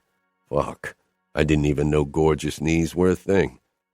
I cupped Aria's calves, stifling a groan at the feel of her warm skin. This was the first time I'd touched her legs, for God's sake. The first time any man touched those legs. I slid my palms up slowly until I reached her thighs. She froze and goosebumps rose on her skin. I searched her eyes, trying to figure out the emotion behind her reaction, but she had her public happy bride face in place. In this moment, I wanted nothing more than to be alone with her. The feel of Aria's thighs made me want to reach higher, to discover the rest of her curves, but my fingers brushed her garter on her right leg. I used one hand to push her dress up further to reveal the garter, even if I didn't like the idea of all the men in the room seeing her thighs. Aria gripped her dress, and I crossed my arms behind my back, then leaned forward, bringing my face closer to her leg. I was supposed to grab the garter with my teeth, but before I did, I couldn't stop myself from kissing the skin right below it. Aria sucked in a startled breath, and I stifled a groan when her sweet scent drifted into my nose. My eyes darted up, but unfortunately the bunched-up fabric barred my view from her panties. I finally closed my teeth around the garter and dragged it down Aria's leg until it fell to the floor. Aria lifted her foot, and I grabbed the piece of clothing and stood with it clutched in my hand for everyone to see. Our guests applauded wildly. "Bachelors," I shouted, "gather around. Maybe you'll be the lucky one to marry next." It took a couple of minutes for everyone to come together, or for the mothers to drag their protesting teenage sons to the front. Aria let out a bell-like laugh. Stunned by the first carefree sound I'd heard from her, I glanced her way. She was beaming at her younger brother, Fabiano, who stood with his arms crossed among the men. Would she ever look that happy when she lived with me in New York? Shoving the thought aside, I raised my arm and threw the garter at the men. Of course my brother dove for it, shoving a few less motivated guys out of the way, and caught it. "Any willing outfit ladies out there that want to further the bond between our families?" he boomed, wiggling his eyebrows. I chuckled. He knew as well as I did that it was difficult to find that kind of entertainment at our gathering. Most female guests were from our world and not outsiders, so they were firmly off limits. I wrapped my arm around Aria, and she flinched. My good mood evaporated at once. Forcing my face to stay calm, I watched as Matteo started dancing with Liliana, who looked ecstatic about being the center of attention. I pulled Aria against me since we were expected to have another dance. This time she barely tensed.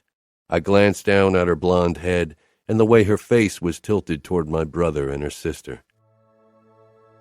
"If my brother married your sister, you'd have family in New York," I said. "I won't let him have Lily," Aria muttered, surprising me with a protective note in her voice. "It's not Lily he wants," I said, glancing toward Jana, who was skulking at the fringes of the dance floor. Aria seemed shocked by my comment. Hadn't she noticed the looks my brother had been giving her sister? Maybe she didn't recognize desire on a man's face. That would soon change. When the first shouts rang out that suggested I bed Aria, I had to stop myself from jumping up, throwing her over my shoulder, and carrying her to our room. "You wet her, now bed her," Matteo shouted, throwing his arms up and bumping into a chair. I laughed at my brother's antics and rose from my chair. Aria stood as well. "Stain the sheets red," Father shouted with a lewd grin. Ignoring him, I led Aria toward our bedroom under the applause and shouting of the other guests. Some of their comments made me want to punch them in the face, even if I intended to do everything they suggested, eventually. I couldn't remember the last time I'd felt close to bursting from desire. I really hoped I could hold back like I'd promised myself. Father and my uncles clapped my shoulder and back as I stopped with Aria in front of our bedroom door. Aria was silent beside me, glancing down so I couldn't see her face. I'd show her how much I wanted her. I shoved the door open, and she slipped in. Finally mine. Chapter 6. I slammed the door shut in Matteo's face as he kept spewing suggestions of all the ways I could fuck Aria. If I didn't have better things to do, I'd go outside and kick Matteo's fucking ass. "Shut up, Matteo, and go find a whore to fuck," I shouted. He finally shut his fat mouth, or maybe he'd passed out. From the amount of booze he'd downed, I wouldn't be surprised. Aria released a rushed breath behind me, and I turned to her, my body already thrumming with desire. I had to watch her all evening in her sexy dress, not to mention the 3 years I'd spent waiting for her before. But tonight, the wait was finally over. She was fucking gorgeous. Narrow waist, smooth skin, pink lips. I couldn't help but wonder if her nipples would be the same color. Fuck, I needed her. I threw my jacket over the armchair. I really hoped she would be up for more than one fuck tonight. I didn't think my cock would be satisfied after one round. When my father told me I was to marry you, he said you were the most beautiful woman the Chicago outfit had to offer, even more beautiful than the woman in New York. I didn't believe him, I said. I hated that my father had been right, but damn it, in this case, he'd been spot on. I walked toward Aria and grabbed her waist. She stilled completely, not meeting my gaze. I leaned down, inhaling her sweet scent. But he told the truth. You are the most beautiful woman I've ever seen, and tonight you are mine. I bent low to kiss her throat, but she kept ignoring me. Was this some kind of game she was playing? She should know that the games I usually played were of a darker variety, and I always won. "No!" she hissed and stumbled away from me, her eyes wide and horror-struck. What the hell did she mean? No! She glared, but behind her bravado was another emotion I was too angry to read. "What? Have you never heard the word no before?" "Oh, I hear it often. The guy whose throat I crushed said it over and over and over again until he couldn't say it anymore." She backed away. "So you're going to crush my throat too?" She really knew how to push my fucking buttons. Did she really think that making me angry on our wedding night was the way to go? I'd sworn to myself that I would hold back for her. No, that would defy the purpose of our marriage, don't you think? "I don't think my father would be happy if you hurt me," she said haughtily. "Is that a threat?" I asked quietly, feeling my pulse pound in my veins. I had to fight the urge to throw her on the bed and show her what I really wanted to do to her. Maybe she was more like her insolent brat of a sister, Jana, than she'd let on. Maybe the shy, innocent act had been for show. But then she dropped her gaze, and I could see her shivering as she whispered, "No." Anger still simmered under my skin, and I wasn't in the mood to let her off easy. "But you deny me what's mine?" "I can't deny you something that you don't have the right to take in the first place. My body doesn't belong to you. It's mine," she said fiercely, eyes shooting daggers my way. I couldn't believe her audacity. I reached for her shoulder to pull her against my body and silence her with a kiss before she said anything else that drove me up the wall, but Aria flinched violently and clenched her eyes shut as if expecting a blow. I dropped my hand, stunned by her reaction. Did she think I'd hit her? I was a violent man with hardly any patience to spare, and my brutal reputation preceded me, but I'd sworn to myself that I'd never abuse my wife. I'd watched my father rape and beat my mother before she'd killed herself. I didn't want to become him in that regard, at least. In all other areas of my life, I was already too much like him. I could take what I want, I said, because I wasn't sure what else to do. Aria didn't need to know that it was an empty threat. While I could certainly follow through with it, I would never do it. I hated my own confusion. I always knew what to do, but with Aria things were more complicated. She peered up at me with her beautiful eyes. You could, and I would hate you for it until the end of my days. Hate was the prevailing emotion in most marriages in our world, from what I knew. Do you think I care about that? This isn't a marriage of love, and you do already hate me. I can see it in your eyes. This discussion was a waste of time anyway.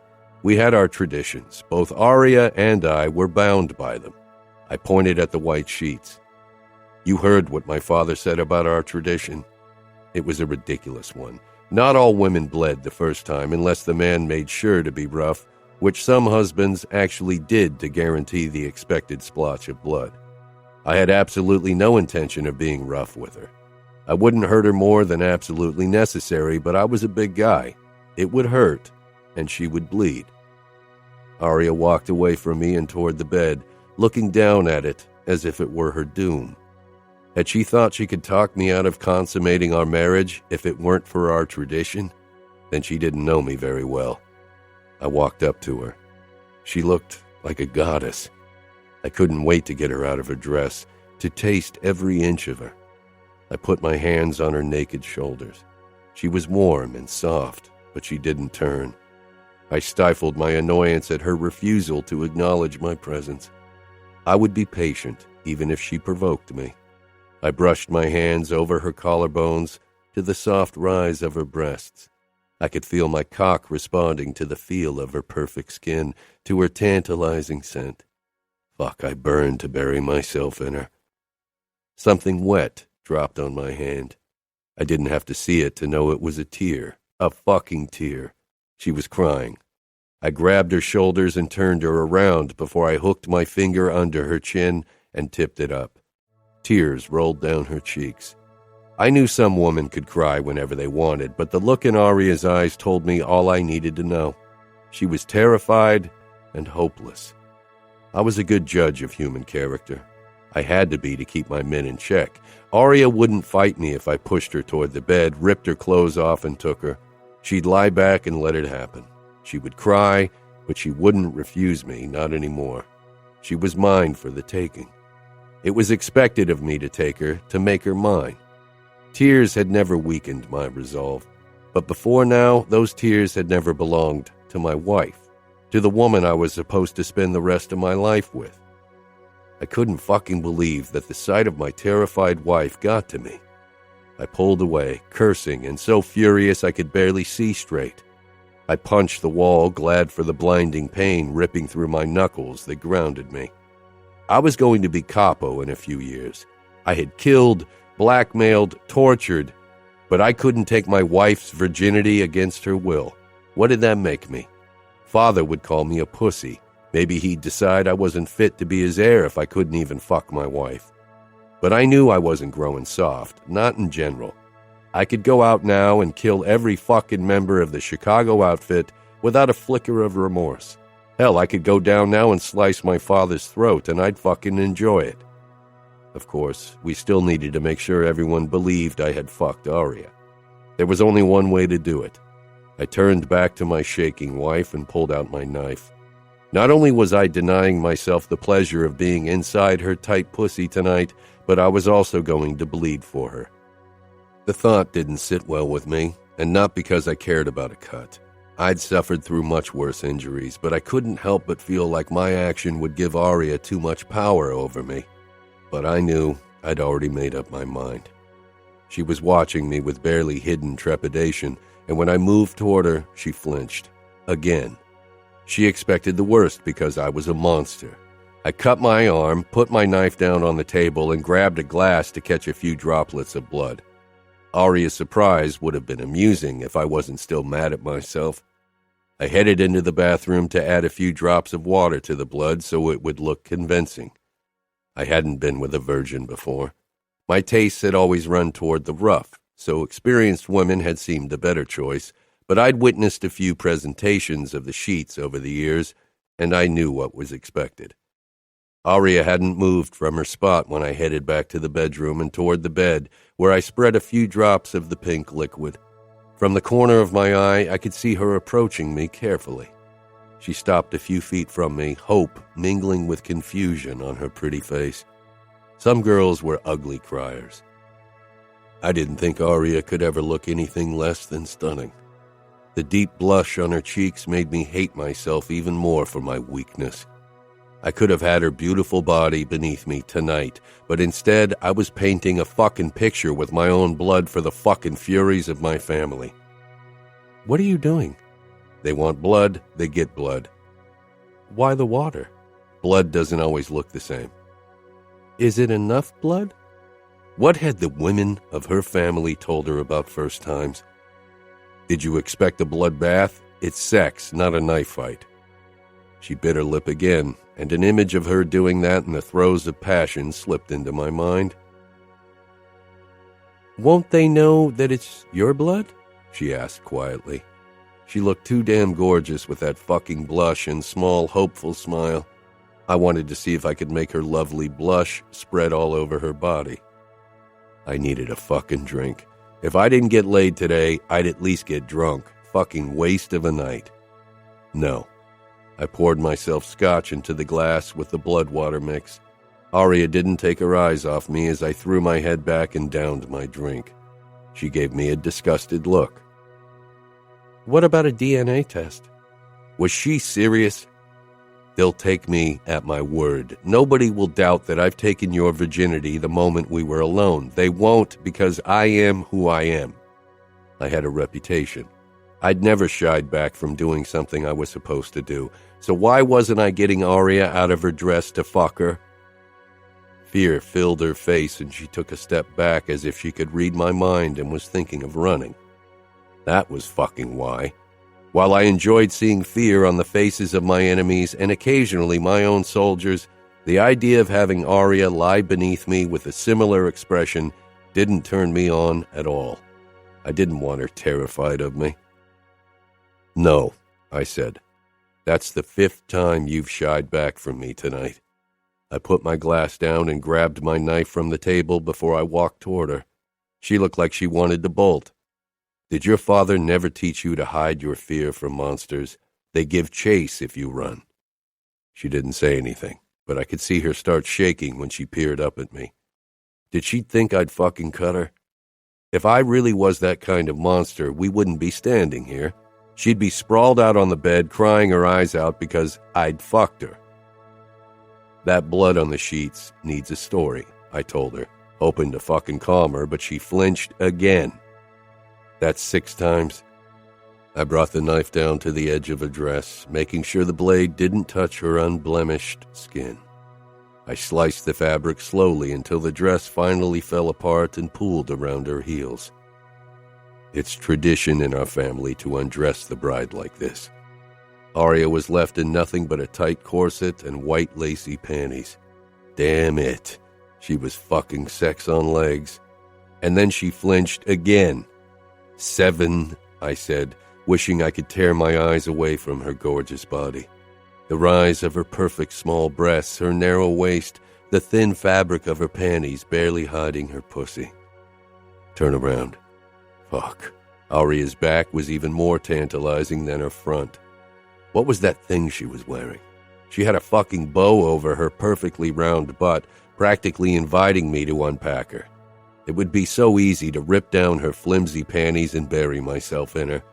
She smelled sweet and perfect, and she was mine, only mine. I tugged at the bow. It would be so easy.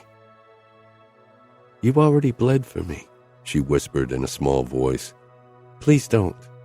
My wife begged me not to hurt her. Maybe I was a monster.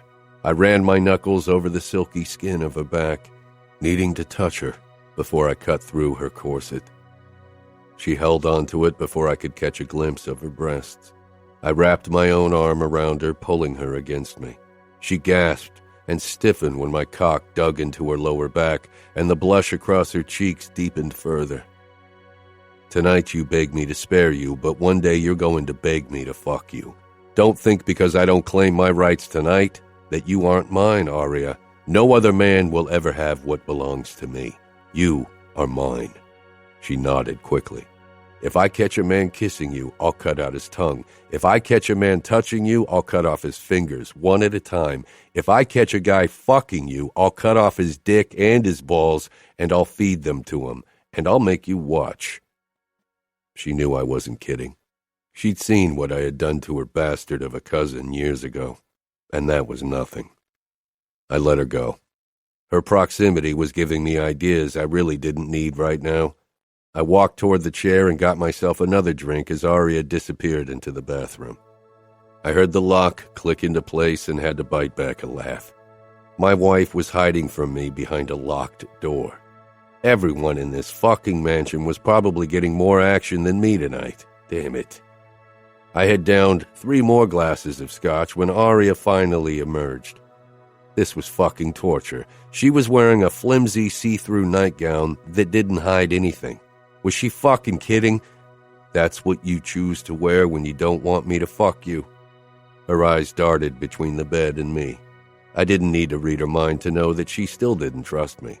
In that outfit, she was probably right not to trust any man. I didn't choose it. Of course she hadn't. My stepmother? That woman was a meddlesome, sadistic bitch. She gave a quick nod. I was sick of her terrified expression. I set down my glass and stood. As usual, Aria flinched. I didn't even bother with a comment. I was too fucking annoyed. Without another word, I headed into the bathroom and let the door fall shut behind me. I got out of my clothes and stepped into the shower. Under the warm water, I jerked off to images of Aria's delicious body. I felt like a fucking teenage boy, and even back then, I'd never had to use my hand when I shared the room with a gorgeous girl. Shooting my cum at the shower tiles didn't give me any kind of satisfaction, but at least my balls didn't feel like they were about to burst anymore. When I stepped back into the bedroom 15 minutes later, Aria was mostly hidden beneath the blankets, only her golden hair spread like a halo on the pillow. I turned off the light and got into bed. She was so still she might as well not have been there at all. I knew she wasn't asleep. Her breathing was off. It screamed fear. I crossed my arms behind my head and glared into the darkness, and then I heard it. A sob. Soon, more followed, and I could feel the mattress vibrate as Aria shook under the force of her crying. I was furious, but beyond that, there was an emotion I didn't think I was capable of. Compassion. I wanted to console her. I hated that weak part of myself. Vitiello never showed sympathy, and he certainly never bowed down to the ridiculous whims of a woman. That's what my father taught Matteo and me. "Will you cry all night?" I asked sharply, letting my anger run free. It was the more familiar choice. Aria didn't reply, but I could still hear her muffled sobs. "I can't see how you could possibly have cried any worse if I'd taken you. Maybe I should fuck you to give you a real reason." This was the man my father had raised me to be. Letting my fury out had always felt good, so why didn't it this time? Aria shifted, but her cries got only worse. I switched the light on and sat up. For a moment, I was stunned by the sight of my wife curled up in a fetal position beside me, shoulders curled in protectively and body shaking with sobs. It was hard to hold on to my anger seeing her like that. There were men who got a hard-on if a woman cried. I never understood them. The problem was that I had no clue what to do with a crying woman. I'd never consoled anyone in my life. I touched her arm.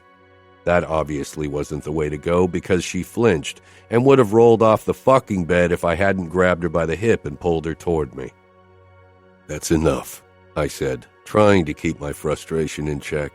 She was already scared out of her mind. If I let my anger out on her, things definitely wouldn't improve. I rolled her onto her back. She lay unmoving, her eyes scrunched shut as if she were waiting for me to make a move on her. Look at me. Her eyes peeled open, big and blue and filled with tears. I want you to stop crying. I want you to stop flinching from my touch. She blinked once, then nodded.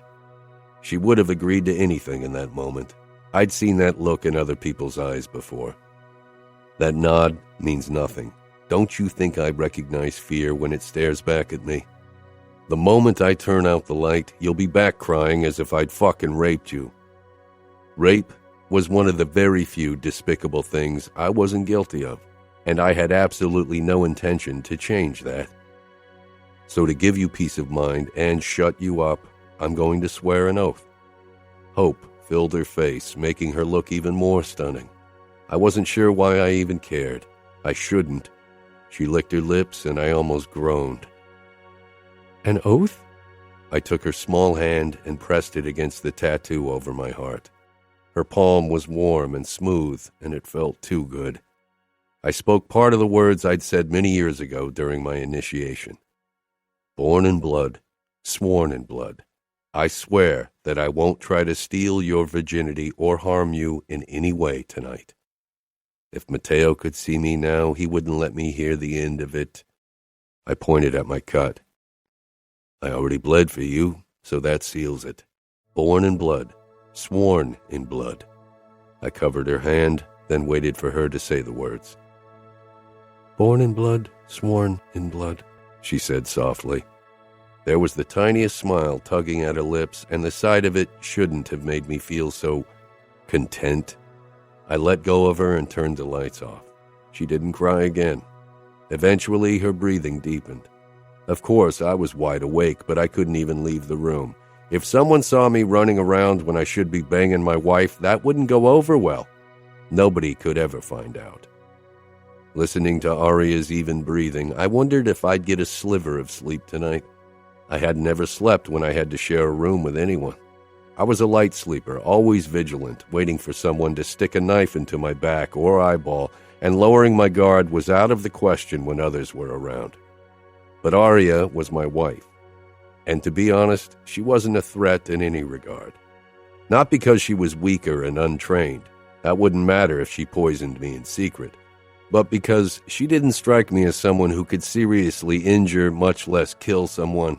It wasn't in her nature. Slowly, my muscles slackened.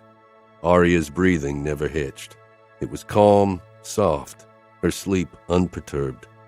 No horrors in her past haunted her nights. Knowing what kind of man I was, I hoped her sleep would stay as innocent as it was. Chapter 7. Something soft tickled my fucking nose. My eyes shot open, and I stared at hair the color of spun gold. I was spooning Aria's small body, my arm wrapped around her narrow waist, and she was completely relaxed in my embrace. I had slept with her body against mine. I'd never let a woman sleep in my bed. I'd thought it would take months before I'd get a decent night of sleep now that I was forced to share a bed with my wife. Fuck. Aria was my wife. And still a fucking virgin. I propped myself up on my elbow. She didn't stir. Her pale eyelashes rested on her porcelain skin, lips slightly parted. Fucking perfection, that's what she was. Her stomach lifted and fell under my palm as she breathed peacefully. I could feel her warmth through the little nothing she was wearing. I wanted to slide my hand down between her legs, wanted to feel the heat there. Wanted to bury my fingers in her, and my cock. Fuck, my cock sprang to life. I wanted to claim her because it was my right. She was mine, my wife, and because of that, I wanted to protect her even from myself, the hardest task of all. Aria's breathing changed. Her stomach tightened under my palm, then her entire body stiffened. She was scared of me, of what I might do. Good, you're awake, I murmured. She stiffened even further, and slowly, her eyes peeled open.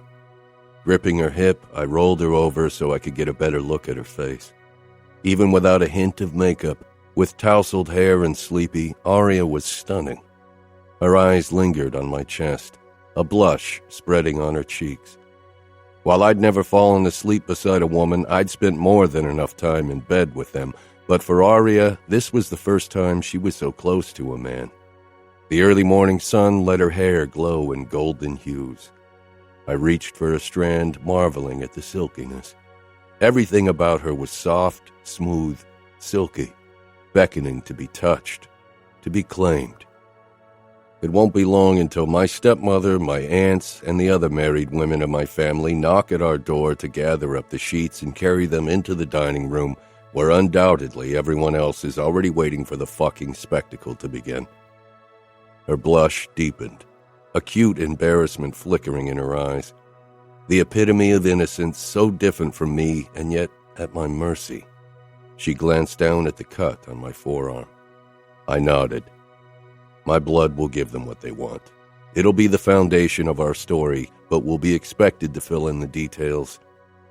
I know I'm a convincing liar, but will you be able to lie to everyone's faces, even your mother's, when you tell them about our wedding night? Nobody can know what happened. It would make me look weak. Weak. People said many things about me. Weak wasn't one of them. I had no trouble doing what was necessary. No trouble hurting and breaking others. I shouldn't have hesitated claiming Aria, shouldn't have been bothered by her terror and tears. I should have pushed her down on her knees so I didn't have to see her fear and fucked her from behind. That's what people expected from me. Weak because you didn't want to rape your wife? She asked, her voice shaking. My fingers tensed on Aria's waist. Rape. We both knew nobody in our world would see it that way. No matter how brutally I fucked Aria, they'd see it as my privilege, my right. My lips pulled into a tight smile. Weak for not taking what was mine for the taking. The tradition of bloody sheets in the Sicilian Mafia is as much a proof of the bride's purity as of the husband's relentlessness. So what do you think it will say about me that I had you lying half-naked in my bed, vulnerable and mine, and yet here you are, untouched as you were before our wedding? Fear simmered in Aria's eyes. Nobody will know. I won't tell anyone. Why should I trust you? I don't make a habit of trusting people, especially people who hate me. Aria touched the wound on my forearm, her eyes softer than before. I don't hate you. She had every reason to hate me because I owned her, because I would never release her now that she was mine. She'd be trapped in an expensive golden cage, safe from violence because I vowed it to myself, but condemned to live without love and tenderness. And you can trust me because I am your wife. I didn't choose this marriage, but I can at least choose to make the best out of our bond. I have nothing to gain from betraying your trust, but everything to gain by showing you that I'm loyal. She was right. It was a matter of survival instinct that she'd try to gain my trust, even if it was a futile endeavor. She was at my mercy and needed to stay in my good graces. Aria was a clever woman, but she didn't know my treacherous uncles and cousins like I did. The men waiting in that living room are predators. They prey on the weak, and they've been waiting for more than a decade for a sign of weakness from me. The moment they see one, they'll pounce. My uncle Gottardo had never forgiven me for crushing his son's throat. He was waiting for a chance to get rid of me. Aria's brows puckered. But your father... If my father thinks I'm too weak to control the familia, he'll gladly let them tear me apart. My father didn't care about me. I was his guarantee to uphold the bloodline. As long as he considered me his strongest, most brutal option, he'd keep me alive. If he thought I was getting weak, if he thought I wasn't fit to become Capo, he'd put me down like a fucking dog. What about Matteo? Father still believed Matteo would taste blood the second he saw his chance to become Capo instead of me. He would never understand that Matteo and I weren't enemies, that we weren't only bound by necessity and pragmatism. My brother and I would die for each other. Father hated his brothers as much as they hated him. He kept them alive because honor dictated it, and because it gave him a fucking thrill to give them orders as their capo, to have them grovel at his feet and try to stay in his good graces. I trust Matteo, but he's hot-headed. He'd get himself killed trying to defend me. Aria nodded, as if she understood. Maybe she did. She was a woman, shielded from most of the violence of our world, but that didn't mean she didn't hear about it. "Nobody will doubt me," she said. "I'll give them what they want to see." I didn't know Aria well enough to gauge her lying skills. Slowly, I pushed into a sitting position, which allowed me a better view of my wife. She lay on her back, her hair fanning out around her head, and the outline of her breasts teased me through the flimsy material of her nightgown. Aria's eyes trailed over my upper body curiously, and my groin tightened at her unpracticed appraisal. When her eyes finally met mine, her cheeks were flushed. "You should be wearing more than this excuse for a nightgown when the harpies arrive. I don't want them to see your body, especially your hips and upper thighs. It's better they wonder if I left marks on you," I said, my eyes lingering on those pink lips. "But we can't hide your face from them." I moved lower, reaching for Aria's cheek to kiss her when she closed her eyes and flinched as if she thought I'd hit her. Revulsion filled me at the mere idea of raising my hand against my wife. "This is the second time you thought I was going to hit you," I said in a low voice. She looked at me in confusion. "I thought you said," "What? That everyone expects you to have bruises on your face after a night with me? I don't hit women." Even Grace, who had a talent to drive me to the brink, had never been on the receiving end of my violence. I'd spent my childhood and youth listening to my mother's broken crying, and once she was dead, to Nina's. That wasn't what I wanted in a marriage. If I felt the need to break people, I had enough enemies to choose from. How am I supposed to believe that you can convince everyone we've consummated our marriage when you keep flinching from my touch? Believe me, the flinching will make everyone believe the lie even more, because I definitely wouldn't have stopped flinching away from your touch if you'd taken what's yours. The more I flinch, the more they'll take you for the monster you want them to think you are. I chuckled. I think you might know more about playing the game of power than I expected. My father is consigliere, she said. Aria wasn't only beautiful, she was also clever. I pressed my palm against her cheek. This time, she managed not to flinch, but she still became tense. Before annoyance could claim me, I reminded myself that she wasn't used to a man's touch. That I was her husband wouldn't magically make her comfortable with the unfamiliar closeness. What I meant earlier was that your face doesn't look like you've been kissed. Aria's eyes grew wide. I've never been kissed. All mine. Always only mine. I crashed my lips down on hers, and Aria's hand flew up to my chest as if she was going to push me away, but she didn't. Her palm shook against my skin. I tried to soften my kiss, not wanting to scare her, but it was a fucking struggle to be gentle and slow when all I wanted was to lay my claim on the woman beside me. My tongue stroked her lips open, and Aria responded hesitantly. Her blue eyes flickered with insecurity, but I didn't allow her to worry. I took the lead, gave her no choice but to surrender to me. The feel and taste of her stirred the embers of my desire into a raging fire. I pressed harder into her, my kiss turning more forceful even as I tried to restrain myself. My fingers twitched against her cheek, wanting to travel south, wanting to stroke and discover every inch of her body. I pulled away before I could lose control. Aria blinked up at me, licking her lips, almost dazed. Her cheeks were flushed, her lips red. I wanted her. A knock burst through my lustful haze. I rolled over and got up, glad for the distraction. Aria gasped. I chanced to glance at her, catching her staring at my hard-on with widened eyes. A man is supposed to have a boner when he wakes up beside his bride, don't you think? They want a show, they'll get a show.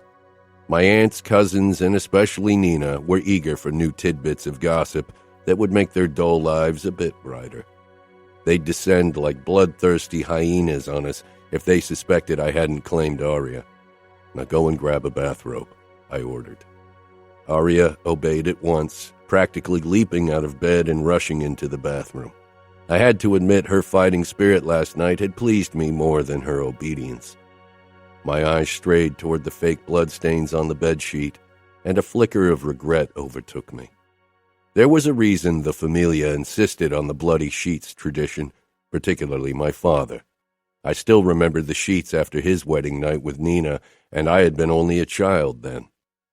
Sighing, I headed toward the table and picked up my weapons. The knocking became more insistent, but I didn't give a fuck. Aria returned, dressed in a long white satin bathrobe and holding her cut corset in one hand. She curiously watched me strap my knife and gun holsters onto my naked body, one of them covering the small cut on my forearm. Before I headed for the door, I shifted my boner so it would be even more prominent. That would give the Furies of my family something to gossip about. Aria's gaze slid down to my groin once more, and the blush returned to her cheeks. Aria moved toward the window, wrapping her arms around herself, looking breakable and perfectly beautiful. Tearing my eyes from her, I opened the door to the eager faces of Nina, Cosima, and Egidia. Behind them, more women from mine and Aria's families had gathered. Their eyes traveled the length of me. Some of them feigned shock even when it was obvious that they enjoyed the sight, considering the ugly old fools they were married to. Only Nina pointedly ignored my undressed state, but I knew her and caught her nervous swallow. It was impossible not to know a person's mimic and gestures if you'd seen them at their lowest. Being married to my father, I'd seen more than enough of that side of her. "We've come to collect the sheets," she said, putting on her usual mask, smiling spitefully. I allowed them to enter. They practically shoved each other out of the way to reach the bed first. They whispered when they saw the stain, then looked toward Aria, who squirmed under their attention. She was already embarrassed as it was. I wondered how much worse it would have been if they would have actually been the proof of her lost virginity. Nina and Cosima removed the bedsheets, giggling in that fake way that gave me a fucking headache. "Luca," Nina said with feigned indignation, "did nobody tell you to be gentle to your virgin bride?" More of those fucking giggles. I held Nina's gaze, my mouth pulling into a cold smile. "You were married to my father. Does he strike you as a man who teaches his sons to be gentle to anyone?" Her smile became even less honest, and a flicker of pure animalistic fear flashed in her brown eyes. In this room, probably no one knew what she had to endure. "Let me through!" Jonna screeched and stormed into the room. As an unmarried woman, she wasn't supposed to be here, but of course the girl didn't care. Her blue eyes landed on the sheets before they jerked toward Aria. Her face reflected worry and fear, and my annoyance with her decreased slightly. She was concerned for her sister. She turned to me with a look that was probably intended to intimidate. I cocked my eyebrows at her, and the little wench actually took a step in my direction to do God only knew what. Like her sister, she only reached my chest and weighed less than half of me, not to mention the only fight experience she probably had was with her tiny midget of a brother. "Jonna," Aria said sharply, her eyes darting between her sister and me.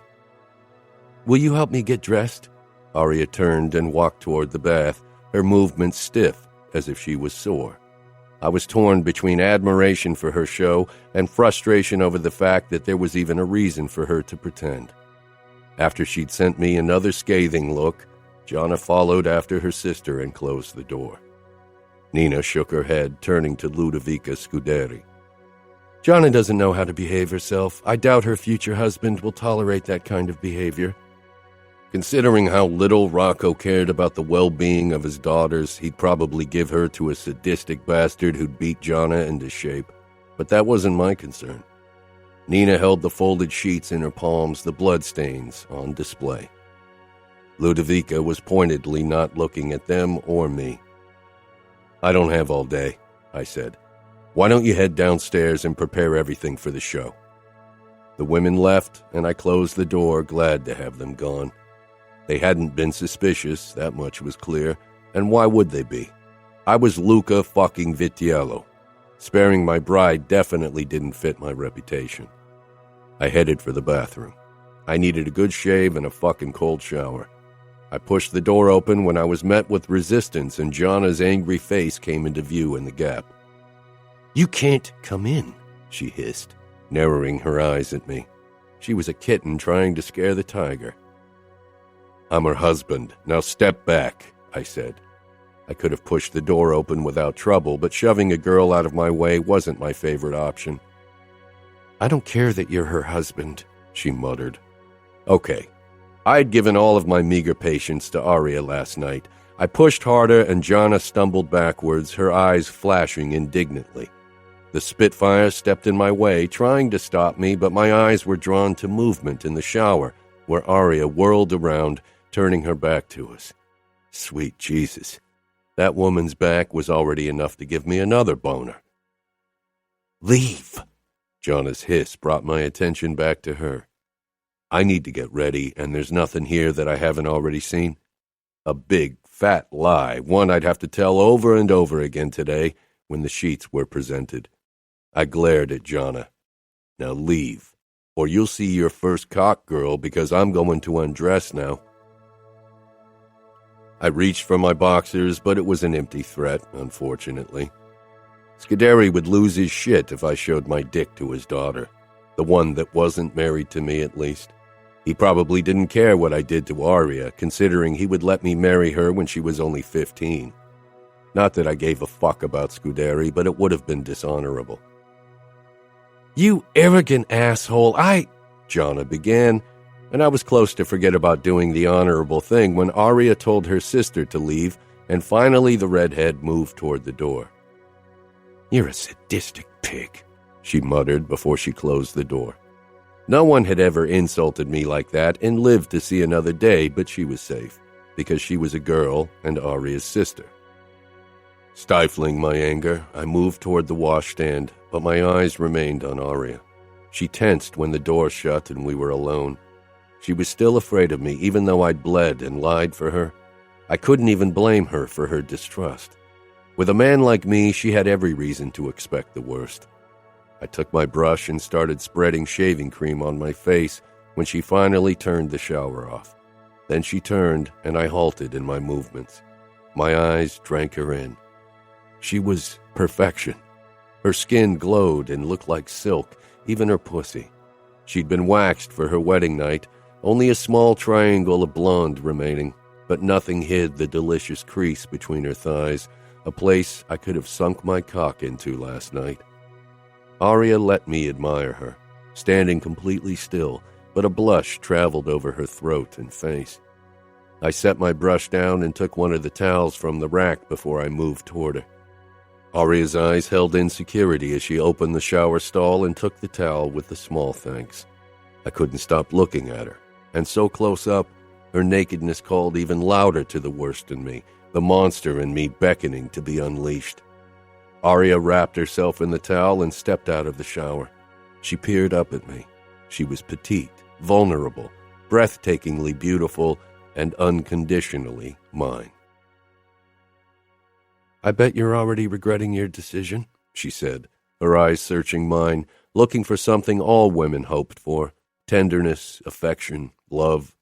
She wouldn't find any of those things in my eyes, or my heart. I couldn't and wouldn't give her those things, but I could treat her with the respect she deserved as my wife, as the woman I swore to protect.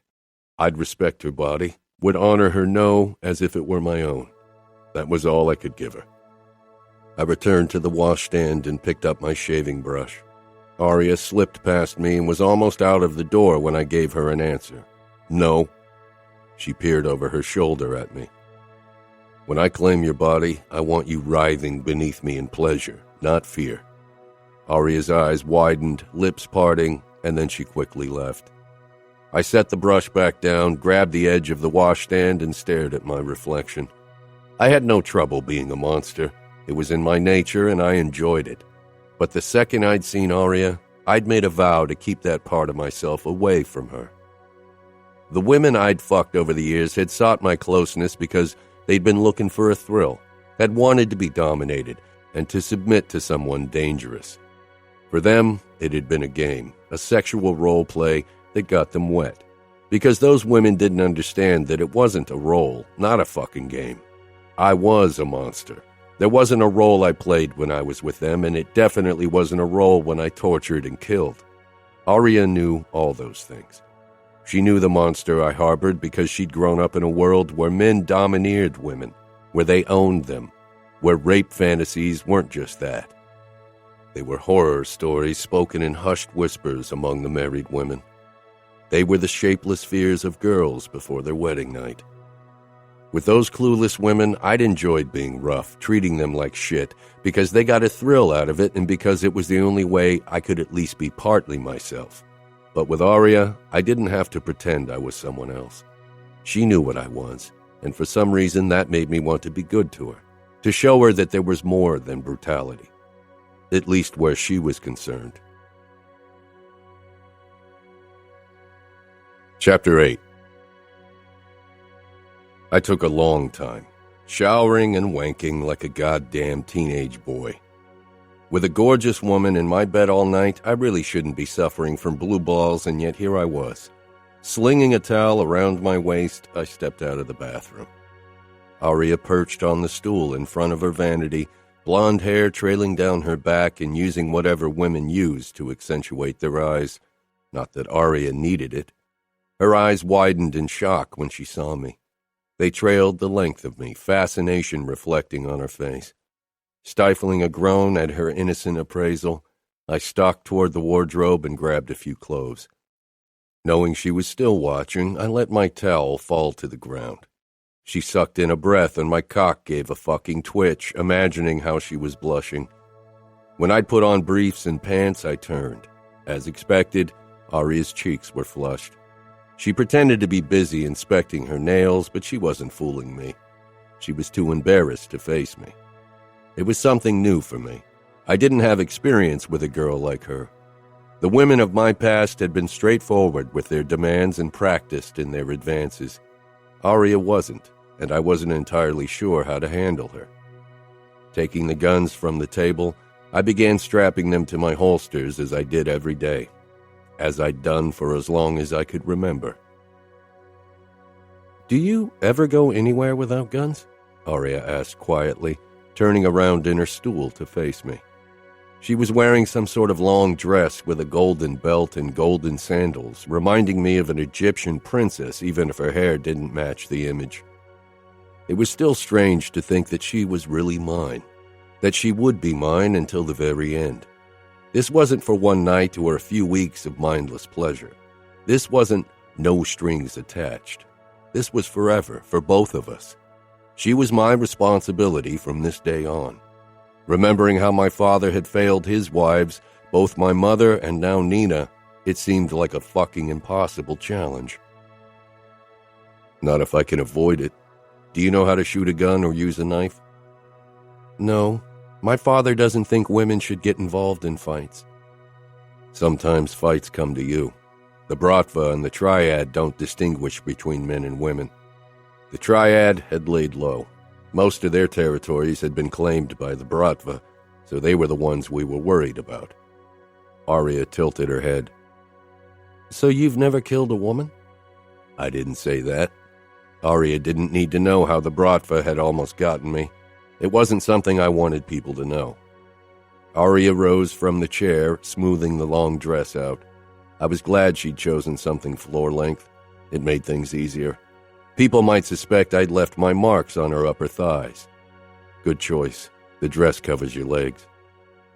Someone could lift the skirt and inspect my thighs. I had seen the way many men had leered at her yesterday when they thought I wasn't paying attention. Someone tries to touch you, they lose their hand. Aria's eyes widened in shock. She'd have to get used to my possessiveness.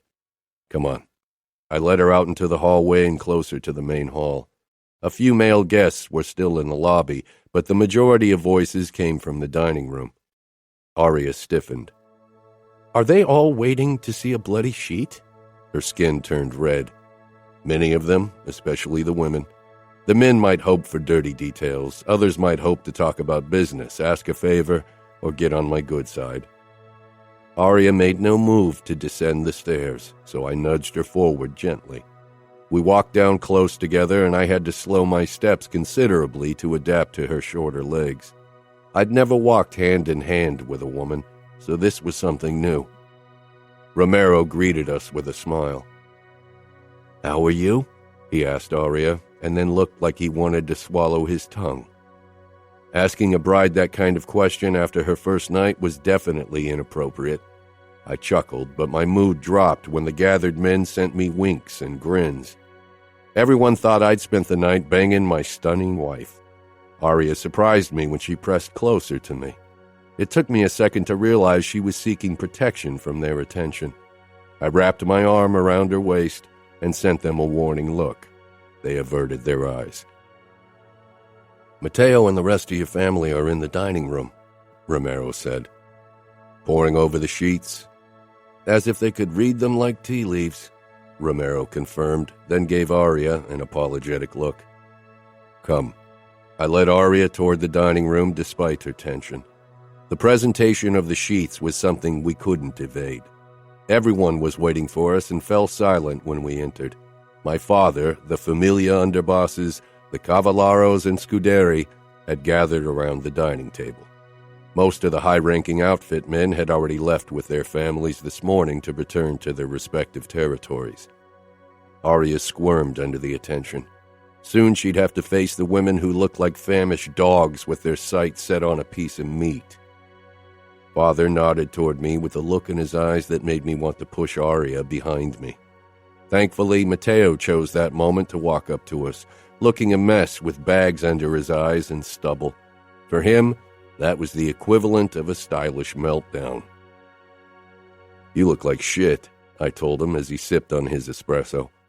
Mateo's eyes darted from me to Aria. "My 10th espresso and I'm still not awake. Drank too much last night." "You were trashed. I'd have had your tongue cut out for some of the things you said to Aria if you weren't my brother." Mateo gave Aria a grin. "I hope Luca didn't do half of the things I suggested." Aria blushed furiously and leaned into me once more. I stroked her side in reassurance. She didn't have to be wary of my brother. She twitched, giving me a surprised look. To be honest, I wasn't sure why I'd felt the need to console her at all. "Quite a work of art you presented us," Mateo said, nodding in the direction of the bloody sheets, causing Aria to stiffen in my embrace. I searched Mateo's face, not sure if he suspected I had spared Aria. It couldn't be because of the sheets, because if something about them looked fake, he would have warned me. Mateo's eyes held a knowing gleam. The asshole could read me too well. Father and Fiore waved at us to come over to them. Stifling a groan, I indicated Mateo that I'd have to move to the table. Mateo smiled but didn't move an inch, obviously not in the mood to talk to them. Aria followed me toward the table. Her face reflected anxiety, and I could only hope that she'd be able to keep up the charade. The men rose. Father's leer made me want to drag Aria right back out, but that wasn't an option. Scuderi spread his arms, and I reluctantly released Aria so he could embrace her. I couldn't hear what he said, but Aria didn't look happy about it. Fiore smiled and shook my hand. "It seems you are still satisfied with our choice for you." I nodded. I knew this was only the beginning. The moment Aria was out of earshot, the men would try to extract details of my night with her. Father put a hand on my shoulder before he gave Aria and me his false benevolent smile. "I hope we can expect small Vitiello soon." Aria's eyes widened a tad before she could mask her shock. I had absolutely no intention of having kids anytime soon, not as long as my father was in power. He wasn't that old yet, only in his mid-50s, but I hoped he'd find an end soon. I want to enjoy Aria alone for a long while, and with the Bratva closing in, I wouldn't want to have children to worry over. Father gave me a knowing smile, thinking I wanted to fuck my young wife in peace for a while. Yes, of course. Understandable. I hear the Bratva sent a new Pacan into your territory, I said to Fiore, wanting the topic of my wife off the table. Fiore nodded, then looked at Dante, who frowned. Yes, Grigory Mikhailov. We're still trying to check his background. He used to work directly under the Pakhan in Yekaterinburg, and now he's taking over everything in Chicago. Unpredictable and brutal. They call him Stalin. Aria peered up at me, and I loosened my hold on her. This wasn't anything she needed to worry about. The women were throwing eager glances her way anyway. She quickly walked away and toward them, stopping beside her mother and sister. "Can't you take your eyes off your wife?" Father asked with a chuckle. I only smiled coldly. The less I said, the better. Nina pointed at the sheets, and giggling rose among the women. Only Aria looked like she wanted to be swallowed whole by the ground. Scuderi turned to us. "I must say I find your tradition of the bloody sheets enlightening." "Maybe it's a tradition you'd like to reintroduce once you're capo," Father said to Dante, who stood with his hands shoved into his pockets, looking completely uninterested. His cautious blue eyes settled on my father. "I prefer to focus on the future and not look for traditions of the past." "That's good to hear," Fiore said pointedly to his son.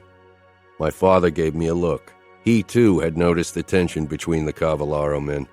Obviously, Fiore was unhappy about Dante. I could only assume it had something to do with the fact that Dante still hadn't married, even though his wife had been dead for years. "What about you, Luca? Are you thinking of changing the old traditions once you're capo?" Dante asked. I smirked. "The Familia is built on tradition," I said, then nodded toward my father with faked respect. "I'm not going to be capo for a long time. My father is strong, and I trust in his leadership." Father's answering smile made me want to take my words back and end him right here and there. Dante nodded, but his eyes held calculation. Peace between us had an expiration date. "Don't hold back on us, Luca," Durant said. "Tell us more about your first night with your beautiful wife." "I must say I would have expected more blood considering your size and hers," Uncle Gottardo said with a cackle and a wink. There was something in his eyes that made me consider crushing his throat like I had his son's. Dante's mouth curled in disgust. Scuderi, on the other hand, didn't seem to care that someone spoke like that about his daughter. If I ever had a daughter, I'd cut off anyone's head who dared to talk that way about her. Every man looked toward Aria, then at me. I didn't bother masking my anger and possessiveness. If my civil mask led to those kinds of questions, I'd rather drop it before my uncles got more blood than they bargained for. I'm feared among my enemies and my soldiers. I don't need to claim my wife without preparation so she bleeds more to gain anyone's respect. Uncle. These words were already more than I wanted to share, even if nothing had happened between Aria and me. Father laughed, but his gaze was assessing. I'd have to be on my toes. Where had Matteo gone? Was he sleeping off his intoxication in a quiet room? From the corner of my eye, I saw Liliana and Fabiano slip into the room. Neither was supposed to attend the gathering. "Why's there blood on the sheets? Has someone been killed?" Fabiano bellowed, pointing at the sheets with wide eyes. The men around me began laughing, except for Dante and me. We glanced at each other. We would never like each other, but maybe we could establish a base of respect to keep up the peace for a few years. Suddenly, Aria rushed out of the room with her arm around her sister, Liliana. I excused myself to check on my wife, not liking her out of my sight. Romero leaned beside the closed door of the guest bathroom, and I relaxed. "Aria and Liliana are inside," he said. "What's the matter?" "Liliana looks sick." The door swung open and Aria slipped out, quickly closing the door before we could catch a glimpse inside. "Is your sister okay?" Aria tugged a strand of hair behind her ear, glancing between Romero and me with obvious nervousness. I had to remind myself again that this was new for Aria, that this was one of the first times she was alone in the presence of men that didn't belong to her family. "The sheets made her queasy," she said with a small shrug. Romero's expression darkened. "They shouldn't allow young girls to witness something like that. It'll only scare them." Romero sent me an apologetic look, but I didn't care if he criticized that particular tradition. I didn't much care for it either, but it was one of the traditions that would be the hardest to abolish. You are right. Lily needs some tea, Aria said, glancing at me, and I realized she was unsure if she was allowed to go into the kitchen and prepare one. I can get it for her and stay with her so you can return to your guests, Romero said. Aria's smile was hesitant. That's nice, but Lily doesn't want you to see her. I frowned, wondering what had happened. Romero really wasn't someone who scared females. He was one of the few soldiers with his talent who could hide his violence almost completely. Is she scared of me? Aria laughed. You sound like that isn't a possibility. You are a soldier of the Mafia. What's not to be scared of? She glanced toward the closed bathroom door before she continued in a whisper. But that's not it. Lily has a major crush on you and doesn't want you to see her like that. I gave Romero an amused look. Romero, you still got it. Capturing the hearts of 14-year-old girls left and right. Romero shook his head, obviously uncomfortable with the whole thing. I turned to my wife, who was still smiling, looking relaxed and almost happy. I knew my words would change that. But we have to return. The women will be mortally offended if you don't give them all of your attention. I'll take care of Lily, Jana said. Looking over my shoulder, I found Aria's sister and brother heading our way. The redhead pointedly ignored me, but the midget gave me his best death glare. I led Aria back into the dining room. The men had by then gathered around the sheets while the women flocked around the table. I reluctantly released Aria so she could head back to the Harpies. The men laughed at something Durant said. It was probably for the best that I hadn't heard it. There's the lucky bridegroom, Father intoned, holding out a glass of scotch to me. I took it reluctantly. Judging from the way he and his brother smiled, they'd probably enjoyed more than one already.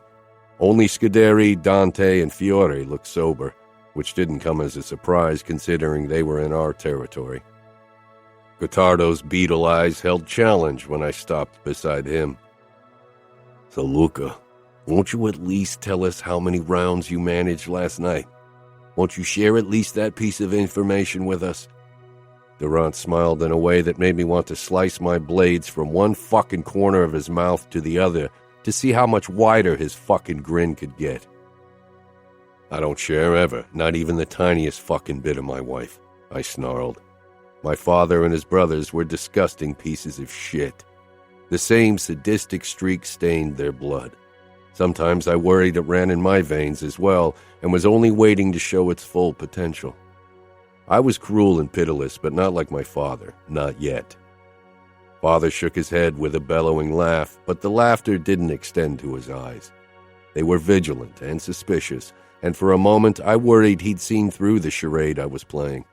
But my father was always suspicious because he had reason to be.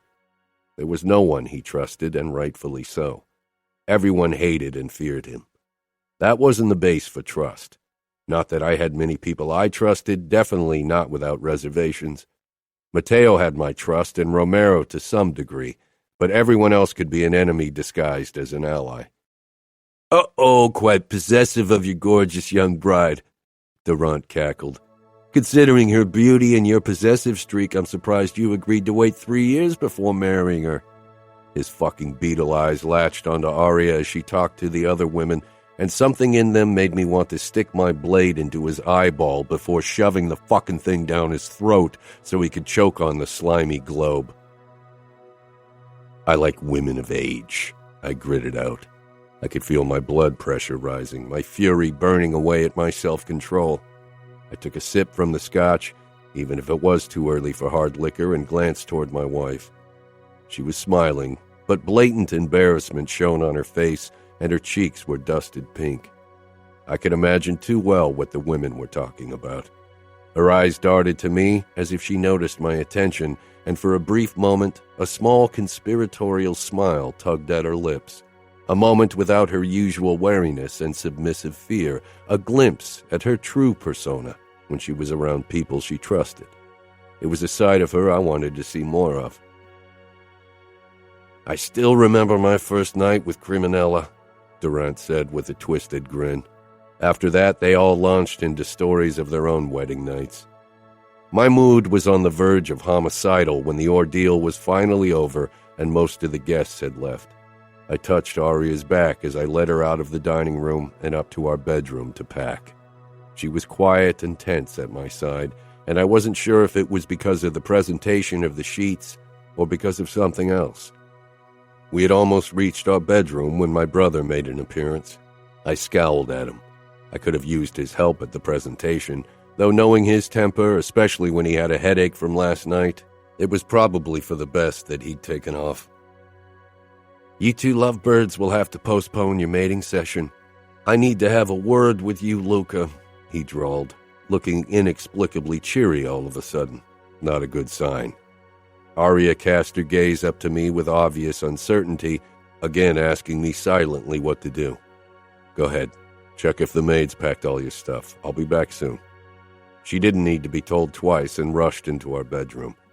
She wasn't comfortable around my brother, or me for that matter, and I wasn't entirely sure it was only because we were men. Matteo grinned like a wolf. "The sheets were fake, weren't they?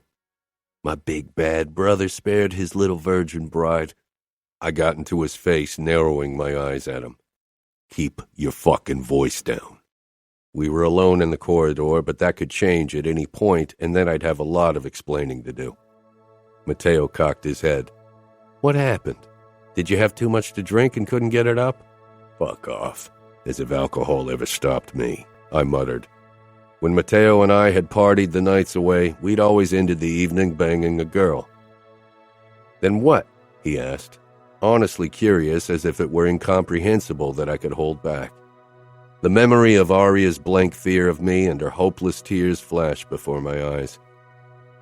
"She started crying," I admitted, my eyes darting to my forearm for a second. Matteo picked up on it, of course, and shoved the knife holder to the side, revealing my wound. I wrenched my arm out of his grip and repositioned the leather holder. "You cut yourself," he said, searching my face. Matteo was the person who knew me best, and yet he was surprised. His mouth twitched, then he shook his head with another chuckle. "I knew it. I told Jonna last night that she didn't need to worry about Aria. You have a soft spot for damsels in distress." That was bullshit. I'd never felt the urge to hold back for anyone. "I don't," I began when his words registered fully. "You were alone with Jonna?" Matteo nodded with a smile I didn't like one bit. He motioned for me to follow him away from the bedroom. I doubted Aria was behind the door spying on us. "I kissed her, and she tastes even better than she looks." "I can't fucking believe you got more action than me on my own fucking wedding night." Matteo ran a hand through his hair. "The ladies can't resist my charm." Did he really think this was funny? I grabbed his shoulders. "This isn't a joking matter, Matteo. The outfit won't find it funny if you go around deflowering their girls. Father would have to make amends to the outfit if that happened, and I wasn't sure if these amends wouldn't include having Matteo handed over to Scuderi for disembodiment. Or maybe Father would order me to dish out the expected punishment and kill my brother. I'd kill Father and every fucker who wanted to kill Matteo, but it would lead to all of us losing our lives. "I didn't deflower anyone. I kissed her," Matteo interrupted my thoughts. "Yeah, as if that's ever the end of it." I had noticed the way Matteo watched the redhead, but I had hoped he'd be more sensible than actually pursuing her. "I want to deflower her, but I'm not an idiot." The facts were speaking a different language. Kissing a woman he wasn't married to, especially from the outfit, was the biggest kind of idiocy imaginable. If Jonna told anyone, we'd be doomed. The only thing stopping her was probably that she'd be ruined as well. "I want to marry her." I froze. "Tell me you're kidding." "I'm not. That's why I need your help. Father won't talk to Scuderi on my behalf if he thinks I want Jonna for any other reason than spite or revenge. You know him." "So what do you want me to do?" "Help me convince him that she hates me and insulted me and that I want to marry her to make her miserable." "Isn't that the truth? The girl can't stand you and you want her because of it.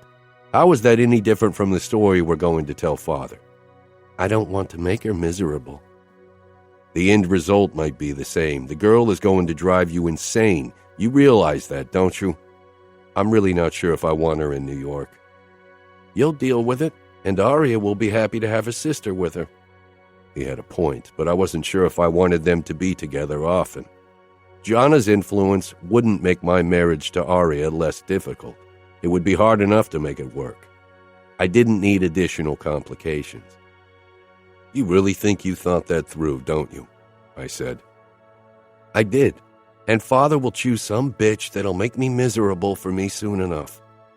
So you rather choose your own bitch who will make you miserable? He shoved my hand away, looking pissed. Gianna isn't a bitch. You want to hit me because of her. I want to hit you for a lot of reasons. Matteo was serious.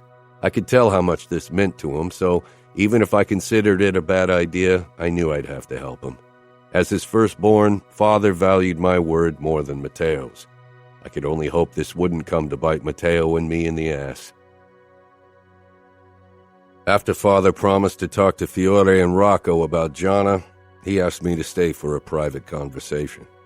Matteo mouthed good luck before he left Father's office.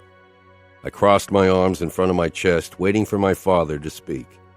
He regarded me closely, and for a moment I wondered if he suspected the sheets were fake. But if this were that kind of conversation, he wouldn't have been alone with me. The surveillance cameras wouldn't save his life. Now that you're married, you might want to consider moving into the mansion with me and Nina. After all, it's our family's home. That's a gracious offer, I bit out, even when the words left a bitter taste in my mouth. But like I said, this early in my marriage, I want to enjoy my wife as much as possible, wherever I want, whenever I want. Father nodded with a dark laugh, leaning forward. I don't care if you do that in the mansion. As if I didn't know that. But I would never live under the same roof as my father again, especially not with Aria. Picking up on my reluctance, Father said, I didn't expect you to be this possessive of your wife. It's a new side of you. He leaned back. Very well. Stay in your penthouse for now. He tapped his fingers against the desk, making me wait to see if he was going to say anything else. He nodded. That's all. I turned on my heel and stalked out, feeling my vein throb in my temple. Every day it became harder to have my father tell me what to do, to bear his presence. Matteo and I loaded our luggage into my car since Matteo was riding his Kawasaki back home. Then I waited for Aria to say goodbye to her siblings. She was clinging to Gianna. You'd think she was on her way to jail and not to live with you, Matteo murmured, then winked. I suppose there isn't much of a difference. I ignored him and tried to stifle my impatience. I wanted to get back to New York. For one, because I didn't want to spend any more time under the same roof as Father, and because I had a meeting to attend. Business had rested these last 3 days, and at the current time, that was too long. Scuderi seemed to lose his patience at the same time as I did. Gianna, for Christ's sake, do I have to come get you? Aria finally came toward me, looking like she'd been gutted. Chicago isn't the end of the world, I told her. Her sisters could come visit occasionally. Aria shook her head, biting her lip, as if she were trying to force back tears. It might as well be. I've never been separated from my sisters and brother. They were my whole world. Matteo and I had never been separated for long either, but I still didn't get why she was so emotional over it. We should leave. I have a meeting tonight. I held the door open for Aria and she got in. Closing it, I jogged around the car. I'll be behind you, Matteo said, then headed for his motorcycle. I slipped behind the steering wheel and revved the engine. Matteo was already racing down the driveway like a madman. No bodyguard? Aria asked as she fastened her belt. I don't need bodyguards. Romero is for you, and this car doesn't exactly have room for additional passengers. Aria didn't say anything, only stared out of the window. Looking at the miserable face of my wife, I wondered how life with her would be.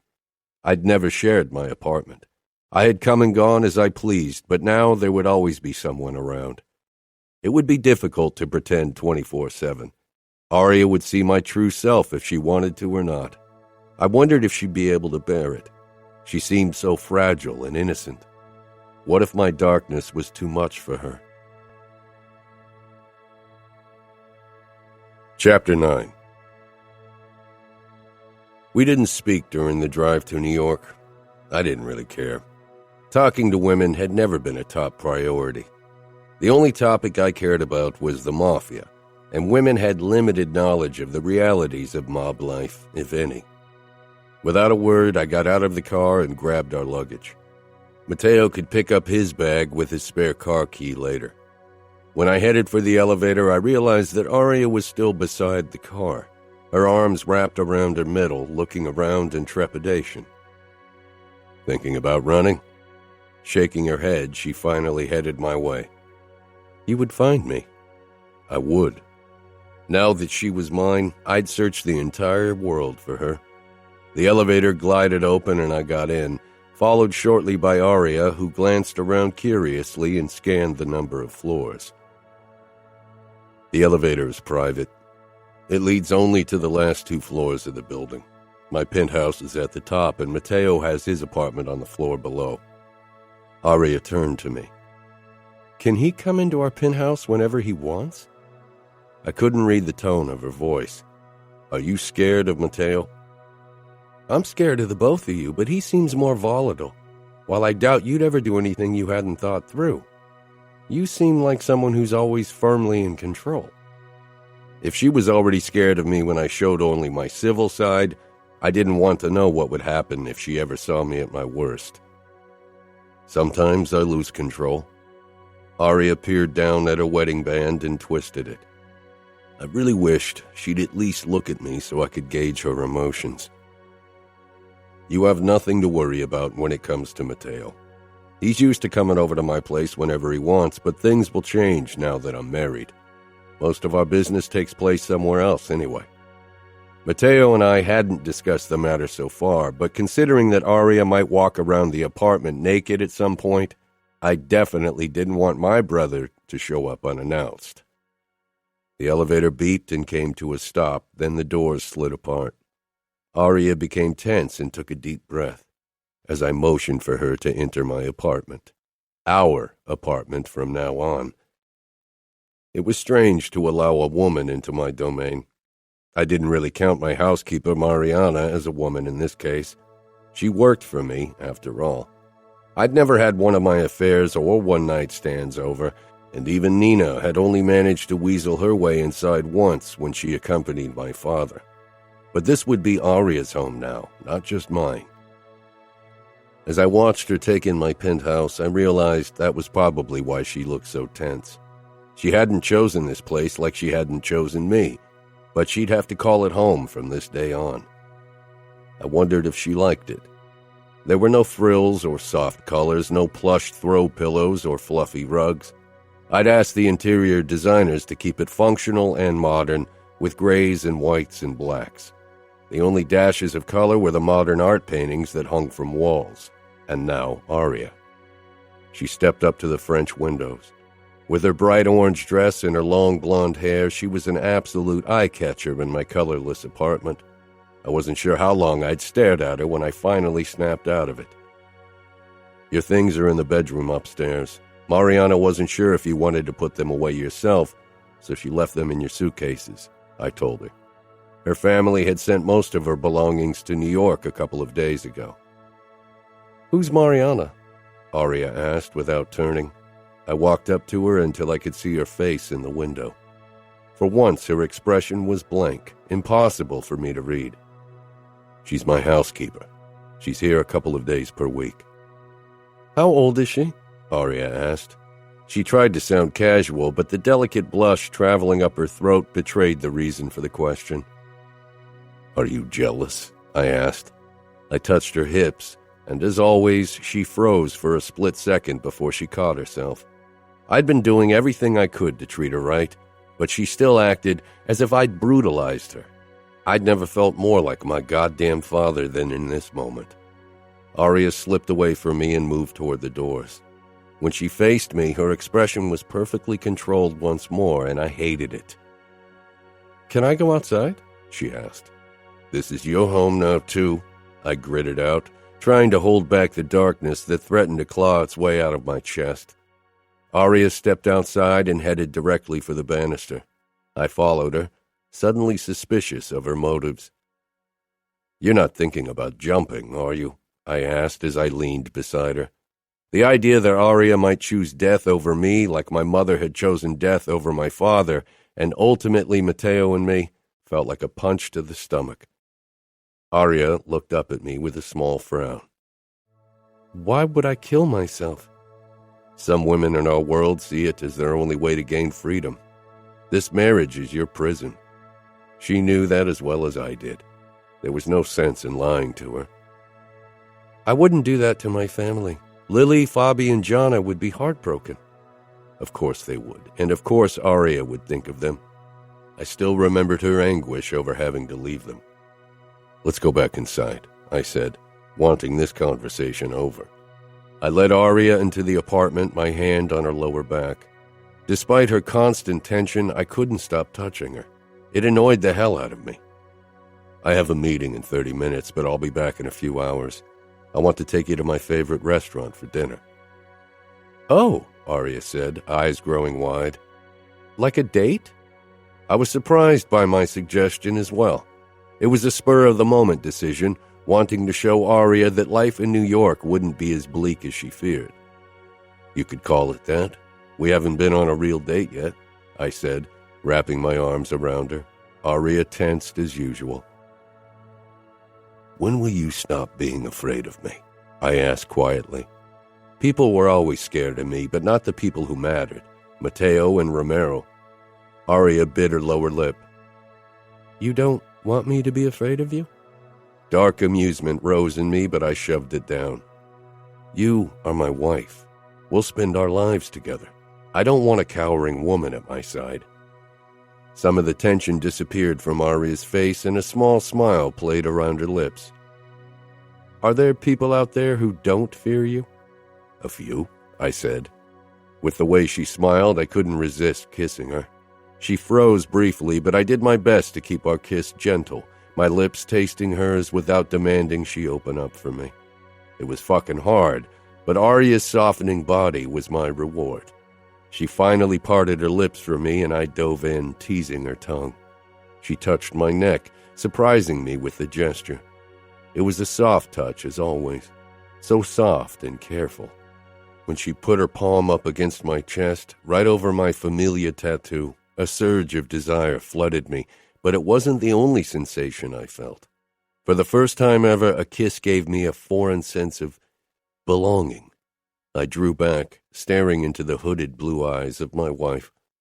I felt my phone vibrate in my pocket and almost groaned. "I have half a mind to cancel this fucking meeting," I murmured, stroking Aria's swollen lips. "But there's still more than enough time for this later." I glanced down at my watch. Only 20 minutes until the meeting with all of the underbosses of the Familia. I'd suggested it myself, considering that they were all in the area because of the wedding, but now I really regretted my suggestion. "I really need to go now. Romero will be here when I'm gone. Take your time to look around and make yourself comfortable." I quickly drew back from Aria before her soft body and enticing scent made me late. Without another glance at my wife, I headed for the elevator. It took me down to the garage, and I locked our floor with a code only Romero had. Checking my phone, I found a text from him telling me he'd be here in 5 minutes. That had been a couple of minutes ago. I headed for my car and got in. On my way outside, I passed Romero in his own. I gave him a quick nod before I sped up. The meeting would take place in the Vitiello townhouse. I'd never understand why Father took business home. Matteo's bike was already parked in the front, right on the boardwalk, and he was perched on top of it, smoothing his hair back and looking like he was waiting for a photographer to come along. I parked, then joined him. "Not inside yet?" "I was waiting for moral support." "You mean someone who stops you from sticking your knife into one of our uncles?" "I don't have a track record of killing family members, so if anyone ends up crushing our uncle's throats, it'll be you," he said with his sharp grin. Giving him the finger, I headed up the stairs. Matteo was close behind me. I jabbed the code into the security panel, then stepped inside. Male voices came from the back of the house where the meeting room was situated. When we entered the room, everyone had already taken their respective seats. Only the 2 chairs on Father's right side were still vacant, our seats. Father scowled. "You're late." My eyes darted to my watch. 1 minute late. "I'm sure the boy got distracted by his stunning wife," Mansueto Moretti, underboss of Philadelphia, said with a crooked smile. He was several years older than my father, which was why he dared to speak up at all, and his age was also why he was going to survive calling me boy. "He should get his priorities straight. A whore can be replaced," Father drawled, turning around toward his liquor cabinet. Mateo gripped my wrist hard, and my eyes jerked toward him. His warning gaze made me take a deep breath.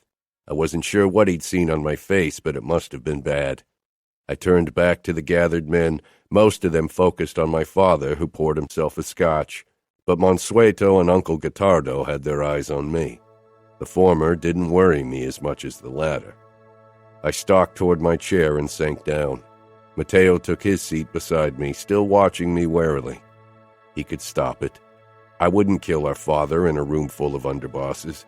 I was fairly sure the underbosses from Philadelphia, Boston, Charleston, and Baltimore would be on my side, even if the last city was ruled by my Aunt Egidia's husband, Felix. She hated her brother, and her husband definitely shared that sentiment. But the remaining men wouldn't be on my side. Father's consigliere Bardoni, because he knew I wouldn't keep him in that position the moment I was in power, and the other men because they were either loyal to my father or wanted to become Capo themselves. My father took his seat at the head of the table and took a sip from his scotch. He didn't offer anything to us, but I hadn't expected him to. It was his way to show all of us that we were his subjects, which was also why he sat in a wide leather armchair while we perched on fucking wooden stools. My father motioned with his glass toward his consigliere, which was obviously his cue to report about the latest attacks from the Bratva in our territory. I knew most of them already. I made sure to get updates from the underbosses once a month at least, while my father never bothered to get involved. He preferred things being handled for him, especially in recent years. It led to some underbosses, my uncles namely, doing whatever they pleased in their territories. That would change the moment I came into power, but knowing my father, he'd live forever out of spite. The meeting dragged on for hours, and when we finally emerged from the house, it was getting dark. Mateo blew out a breath. "I don't suppose you're up for a night in the Sphere?" he asked with a lopsided grin, but his eyes were tired. "You said it yourself, my days as a free man are over. I have a date with Aria." Mateo shook his head. "Strange to think of you as a husband. Why don't you bring her along? I'm sure she can shake her booty to the beat." "The only one she's going to shake her booty for is me," I muttered. The idea of Aria in a crowded club, even with me at her side, didn't sit well with me. Mateo mounted his bike, then put on his helmet. "Enjoy your wife, while I find a girl for a meaningless toilet stall fling." He laughed, then put down his visor and raced away. Enjoying my wife was something I was fucking eager to do, if she'd let me. It was strange returning home, knowing someone was waiting for me. Someone who'd be waiting for me all our lives. But when I stepped into my penthouse, it wasn't Aria I saw. Romero sat on the sofa but got up when he saw me. "She's upstairs getting ready," he said. "How did it go?" I asked, regarding him closely. I trusted Romero, which was why he was allowed to be alone with Aria, but he was still a guy and she was a woman too beautiful for words. "She was upstairs most of the time." He hesitated. "What?" "I think she cried, but I didn't check on her." I gave a terse nod. "Mateo is on his way to the Sphere. Why don't you join him?" Romero glanced at his watch. "My mother and sisters expect me for dinner. They'll be offended if I cancel." When Romero had left, I made my way upstairs. The bedroom door was ajar and I stepped inside. Aria came out of the bathroom dressed in a white flowing skirt and a pink sleeveless blouse and pink high heels. A dash of color. Then my eyes registered her red eyes and the photo of her family on the nightstand farther away from the door. "I wasn't sure which was your side. I can move it to the other nightstand if you want," she said, motioning at the bed. I didn't really have a side I slept on because I always slept alone. I had the entire bed. "No, it's okay," I said. The side farthest from the door was a good choice since that meant I'd be between her and a possible attacker coming through a door, even if it was nearly impossible to get inside the penthouse without my permission. Even torture wouldn't make me give away the security code. "Was the meeting okay?" Aria asked, hovering a few steps away from me. "Let's not talk about it. I'm starving." I held out my hand, wanting the distance between us gone. Aria put her hand in mine, and I closed my fingers around hers loosely, marveling at how small it was in comparison to mine. I led her down into the underground garage silently. My mind kept drifting to Father and his lack of interest when it came to fighting the Bratva. He regarded the Familia and the Italian mob as superior and didn't even consider that the Bratva could beat us at our own game. He was blind, and one day it would cost us parts of our territory. Truce with the outfit wouldn't change that. I glanced toward Aria, the woman who was meant to bring peace. It seemed strange that she might have been my enemy if our fathers hadn't arranged our marriage. Aria noticed my gaze and turned to face me. "You look great," I said. Great didn't even begin to cover it. Aria was so breathtakingly beautiful. She gave me a small smile. "Thanks." I parked my car in a gated parking area that I always used when I was in the area. On our way to the Korean restaurant I'd chosen for the date, I caught the looks of the men, caught their admiration and awe when they saw Aria, my wife, mine. The look I gave them made their eyes move on quickly. Surprise flashed across Aria's face when I led her into the restaurant. Matteo and I both enjoyed Asian food and had discovered the place due to business a couple of years ago. One of the waiters came up to us at once and took us to a vacant table in the back. The place wasn't fancy. There were no white tablecloths and fancy napkins. Instead, there were narrow tables and barely any space between them. I ordered a lychee martini, one of their signature drinks, while Aria scanned the drinks menu with furrowed brows. "I'll have the same," she said eventually, looking slightly overwhelmed and still stunned by my choice of restaurant. "You look surprised," I said when the waiter had left. "I didn't think you'd go for Asian food, considering everything." "This is the best Asian restaurant in town, and it doesn't belong to an Asian chain. It's independent." The Triad hadn't been as strong in recent years. They had focused their forces on the West Coast, which suited me just fine. "There are independent restaurants in New York?" Aria asked, surprised. "A few, but we're in negotiations right now. Either they paid us for protection or the Russians. There really was no other option." Aria huffed, her eyes still busily scanning the menu. "Do you need help?" I asked when it became obvious that she was overwhelmed by the choices. Aria gave an embarrassed smile. "Yeah, I've never tried Korean." I'd suspected as much. Scuderi didn't strike me as a man who ventured out of his comfort zone very often. The marinated silk tofu and the bulgogi beef are delicious. Aria's eyes grew wide. "You eat tofu?" "If it's prepared like this, then yes." Aria regarded me like she saw me in a different light. Maybe she'd finally stop flinching whenever I was near. "Just order what you think is best. I eat everything except liver," Aria said, closing her menu. I was glad she wasn't one of those women whose list of the things they didn't eat was longer than the list of things they did. I like women who eat more than salad. When the waiter stopped at our table, I ordered for both of us while Aria battled the chopsticks. "Have you never used sticks before?" I asked once the waiter was gone. I had to stifle laughter at the look of deep concentration on Aria's face. "My parents only took us to their favorite Italian restaurant, and I wasn't really allowed to go anywhere alone." Of course, she hadn't been. Rocco Scuderi had kept me updated on the state of things. "You can go anywhere you want now." Aria raised her blonde eyebrows. Really? Alone? I leaned forward so the people at the neighboring table wouldn't overhear me. With Romero or me, or Cesare when Romero isn't available. I could tell that Aria wasn't happy about it, but she really couldn't have expected me to let her walk around without protection. Deciding to distract her, I picked up my own chopsticks. Here, let me show you. I showed Aria how to open and close them.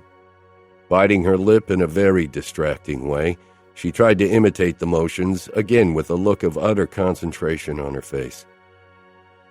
No wonder New York girls are so thin if they eat like this all the time. You're more beautiful than all of them, I said without hesitation. Aria peered up, as if she wasn't sure I was being serious. It was the longest she had ever looked into my eyes, and I wondered what she was trying to see.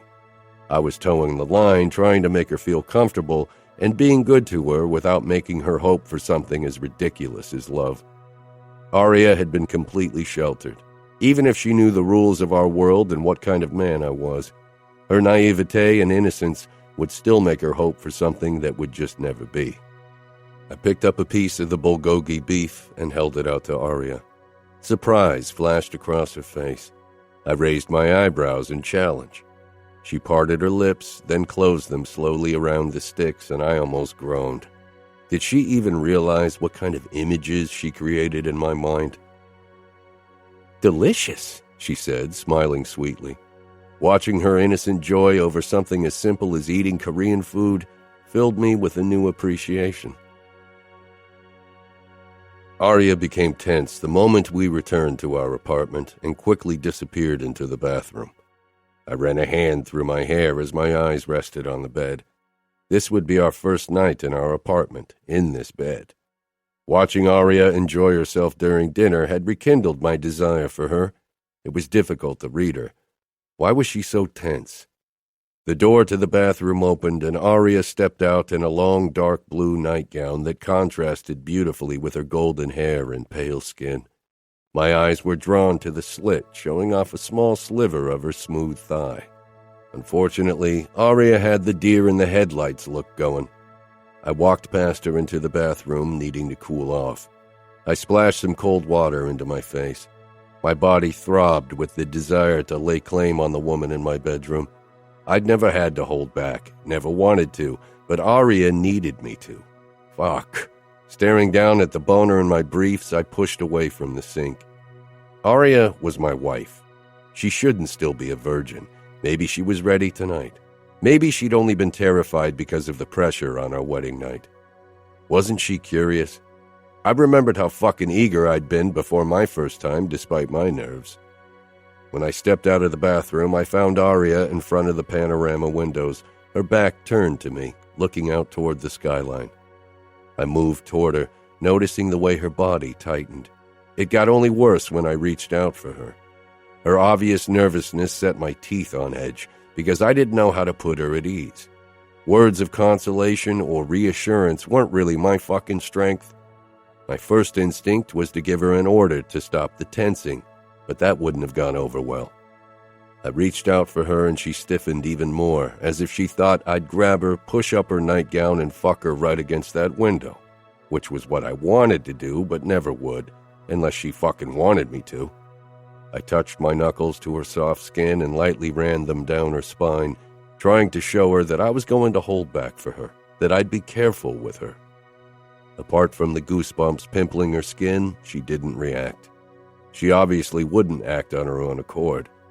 I had no trouble leading. The problem was that my style of leadership was usually not for sensitive women, and Aria was breakable. I held out my hand to her, knowing that she would follow my silent order because she'd been brought up to obey. She finally turned around to me, but her gaze rested on the scar in my palm, which she traced with her fingertips. My skin tingled from the almost non-existent touch. It was strange being treated that carefully. "Is that from the blood oath?" She looked up, finally meeting my gaze. She often averted her eyes, and I wasn't sure if it was because of my reputation or if her upbringing had taught her to cast down her gaze. It was something I wanted gone as soon as possible. "No, this is," I said, showing her the scar on my other hand. It was much smaller than the one Aria was still touching. That happened in a fight. I had to stave off a knife attack with my hand. Aria's eyes widened, her lips parting in surprise. I needed to kiss that mouth. Wrapping my fingers around her waist, I led her toward the bed. She followed obediently, even though I could feel her pulse pound in her veins in fear. I decided to ignore it for now because I had a feeling she'd still be a virgin in a year if I waited for her to be relaxed around me. I pulled her toward the bed where I sank down and positioned her between my legs. I kissed her, enjoying her taste, the way she adapted to my demands. I let myself fall back and took her with me, my kiss becoming harder, more demanding. The feel of Aria's body on top of mine awakened my cock. I traced her waist, her ribcage, and cupped her breast. Those clothes needed to go. I needed to feel her skin, her heat, her scent.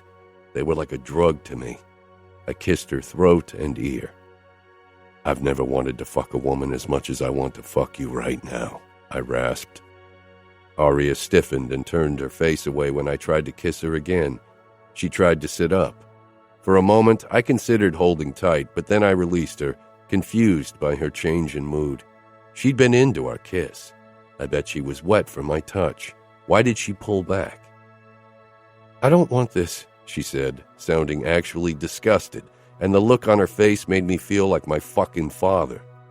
Anger surged through me. If she thought this was a fucking game, she'd better think again. She slipped off me and crawled under the covers. I couldn't believe it.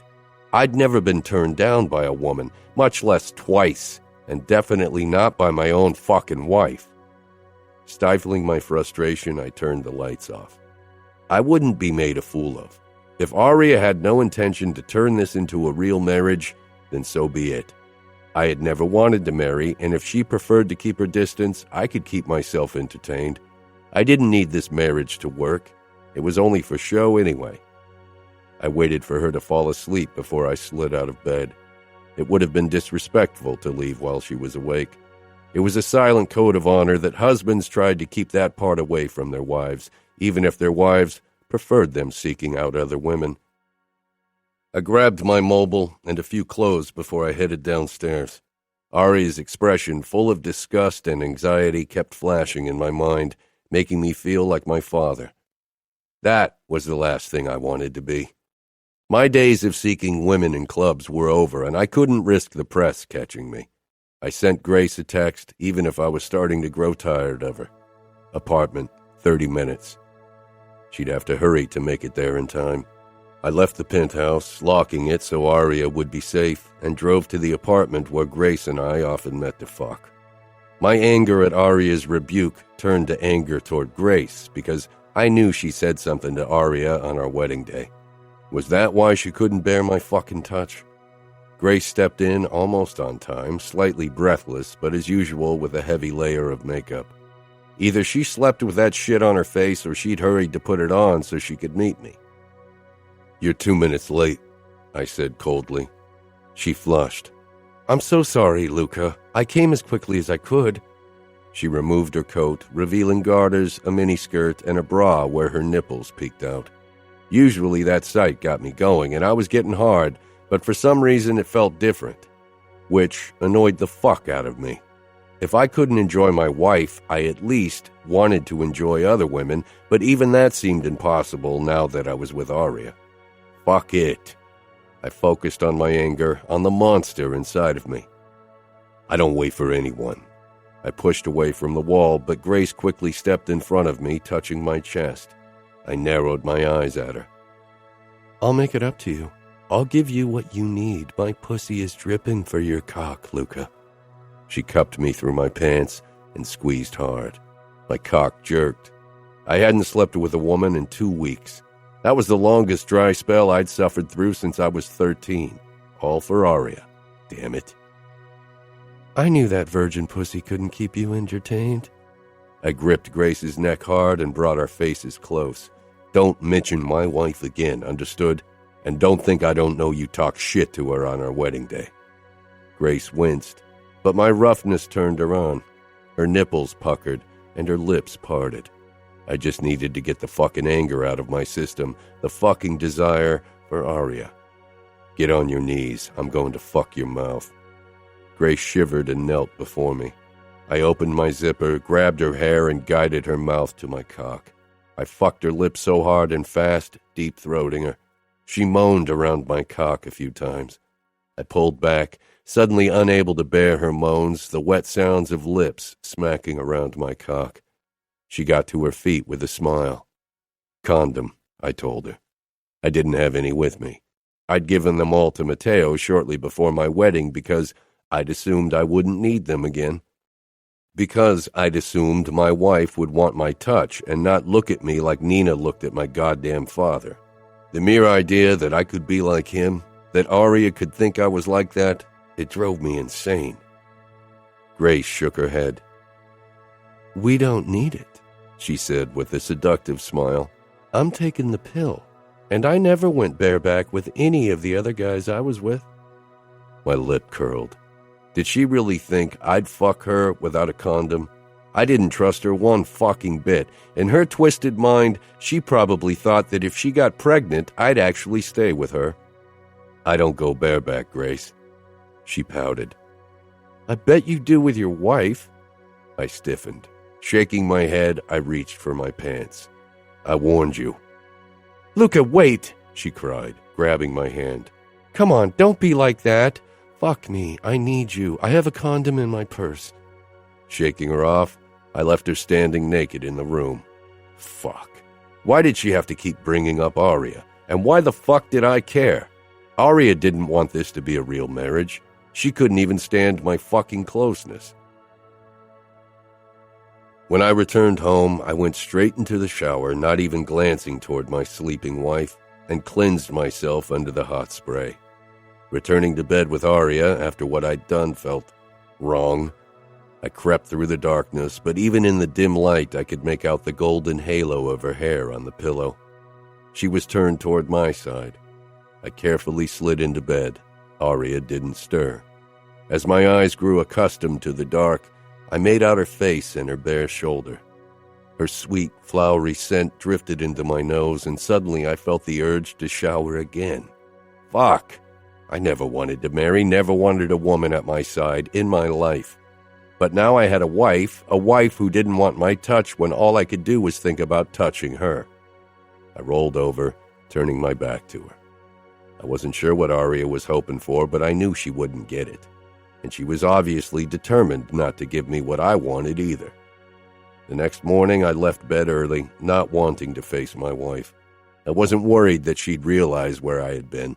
Aria didn't have experience with men, so she wouldn't be able to link my behavior to my nightly visit, but I was wary of being in her presence because, even without having to look at her, my fucking conscience was already giving me trouble.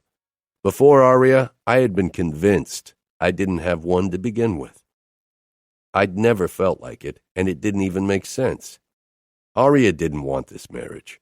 She'd been forced into this and made it plainly clear how unwilling she was. Chapter 10. I felt like an intruder in my own penthouse. Trying to evade Aria was almost impossible. Wherever I went, her scent seemed to linger. I was growing tired of having to tiptoe around the fucking apartment, of not knowing how to handle the woman in front of me. My go-to reaction with anyone else would have been harshness, maybe even a threat or violence. My father had never walked on eggshells around his wives. He'd broken them until they anticipated his every demand, before he ever uttered a word. My eyes followed my wife as she sank down on the sofa with a book. She kept her distance from me, and so did I, but damn it, I couldn't stop looking at her. I have work to do all day, I informed her, as if she gave a fuck. Okay, she said simply. Stifling my frustration, I turned and headed for the elevator. Romero had sent me a message that he was almost there. The door opened on Matteo's floor, and he joined me. Still no luck? I glowered, knowing exactly what he meant. No, she can't bear my touch. Matteo regarded me curiously. Maybe you're just trying the wrong approach. And what kind of approach do you suggest? I gritted out. He shrugged. I don't know your wife well enough to tell you what kind of approach she requires. Maybe you should ask Romero. After all, he spends more time with her than you. Mateo grinned, challengingly. Fuck you. When we stepped into the underground garage, I almost bumped into Romero, who was about to take the elevator up to the penthouse. Luca, Mateo, he said with a small nod. I'll be gone all day to check on the drug lab that reported suspicious delivery trucks in their street, and won't be back until midnight. Keep Aria busy. Yeah, keep her busy, Mateo said, wiggling his eyebrows. I almost punched him. He was pushing all my buttons today. Romero regarded us curiously. You're gone a lot. I was when I should be spending every second banging my beautiful wife. He's busy fucking his whore, Grace, Mateo said. Disapproval flickered across Romero's face before he could hide it. Aria is a good woman. She's my woman and none of your business, Romero, I snarled. Make sure you guard her and keep her entertained. I stepped up to him. And no word about Grace to her. Romero gave a tight nod. He stepped inside the elevator without another word. Mateo chuckled as he followed me toward my car. His bike parked right beside it. You know how to make people hate you. Aria, Romero, I don't give a fuck if they hate me as long as they do as I say.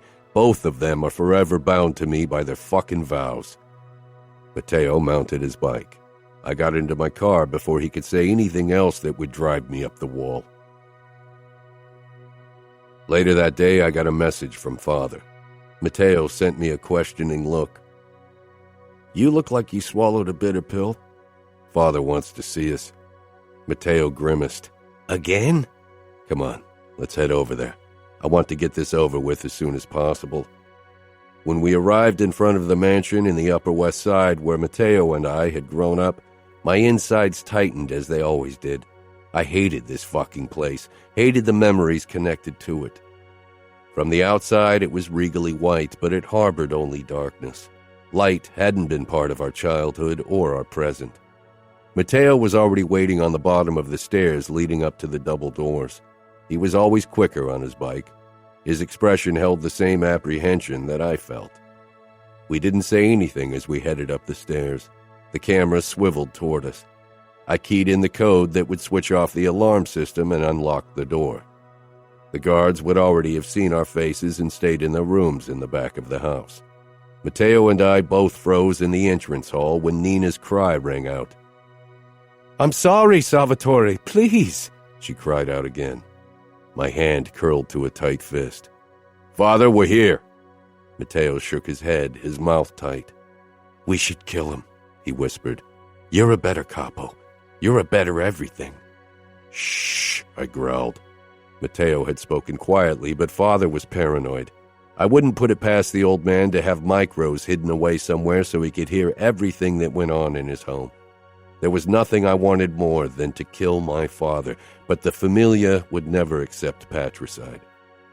Father appeared on the landing, only in a bathrobe. He didn't even bother closing it, and I had to stop myself from grimacing in disgust.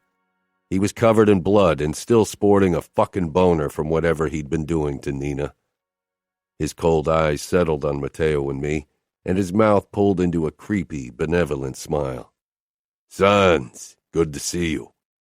I knew he was trying to get a reaction out of us, daring us to look away from the sight of his disgusting old man dick.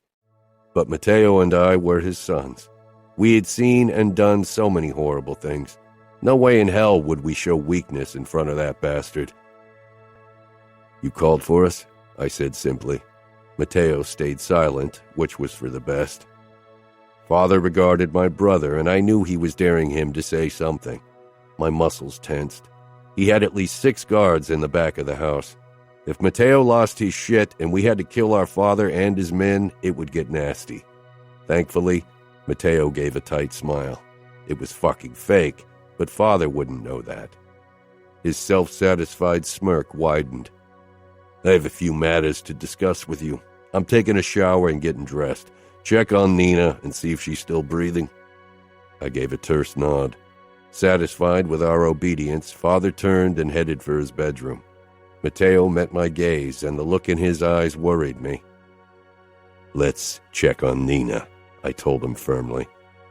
Without a word, we headed upstairs and toward the bedroom Nina slept in. Father didn't share a bed with her. He only sought her out when he wanted to fuck or when they had social events to attend. The door was ajar.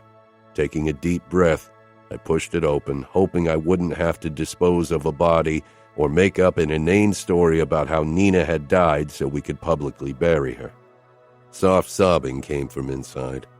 My eyes landed on the bed where Nina was tied, spread eagle. She was bruised, bloody, and naked. "Fuck," Matteo muttered. It wasn't the first time that Father had done something like it. I pulled my knife, and so did Matteo. Nina whimpered when I cut through the binds around her ankles, while Matteo freed her arms. She tried to sit up, but she must have been tied up for a while and couldn't manage. I reached for the satin gown discarded on the ground and draped it over her before I pulled her into a sitting position. I bent low so I was eye level with her. "Why don't you run?"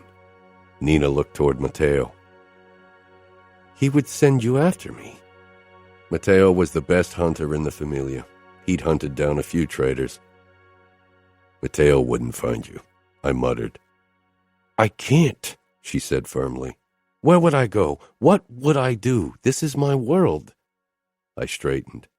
Nina tolerated Father's sadism because she loved the luxury and the money he could offer her. I didn't understand it, and I didn't have the patience to try. Steps rang out, and I moved back. Father appeared in the doorway, dressed in a dark suit and a high-collared shirt. "Salvatore?" Nina simpered submissively. Father didn't look at her, only at me and Matteo. "Why don't you have a go at her? I don't mind sharing her with my sons." He'd offered her to us before. I wasn't sure if it was another way to test us, and if he'd really let us touch what was his. Hatred filled me. I couldn't understand my father's reasoning. He was a disgusting monster. Instead of protecting her, he treated her like shit. I'd never hurt Aria like that, much less allow anyone to see her naked, or heaven forbid, touch her. I'd kill anyone who thought he had a right to my woman. She'd never have to submit to anyone but me. "Luca's got his young little wife. Why would he want me?"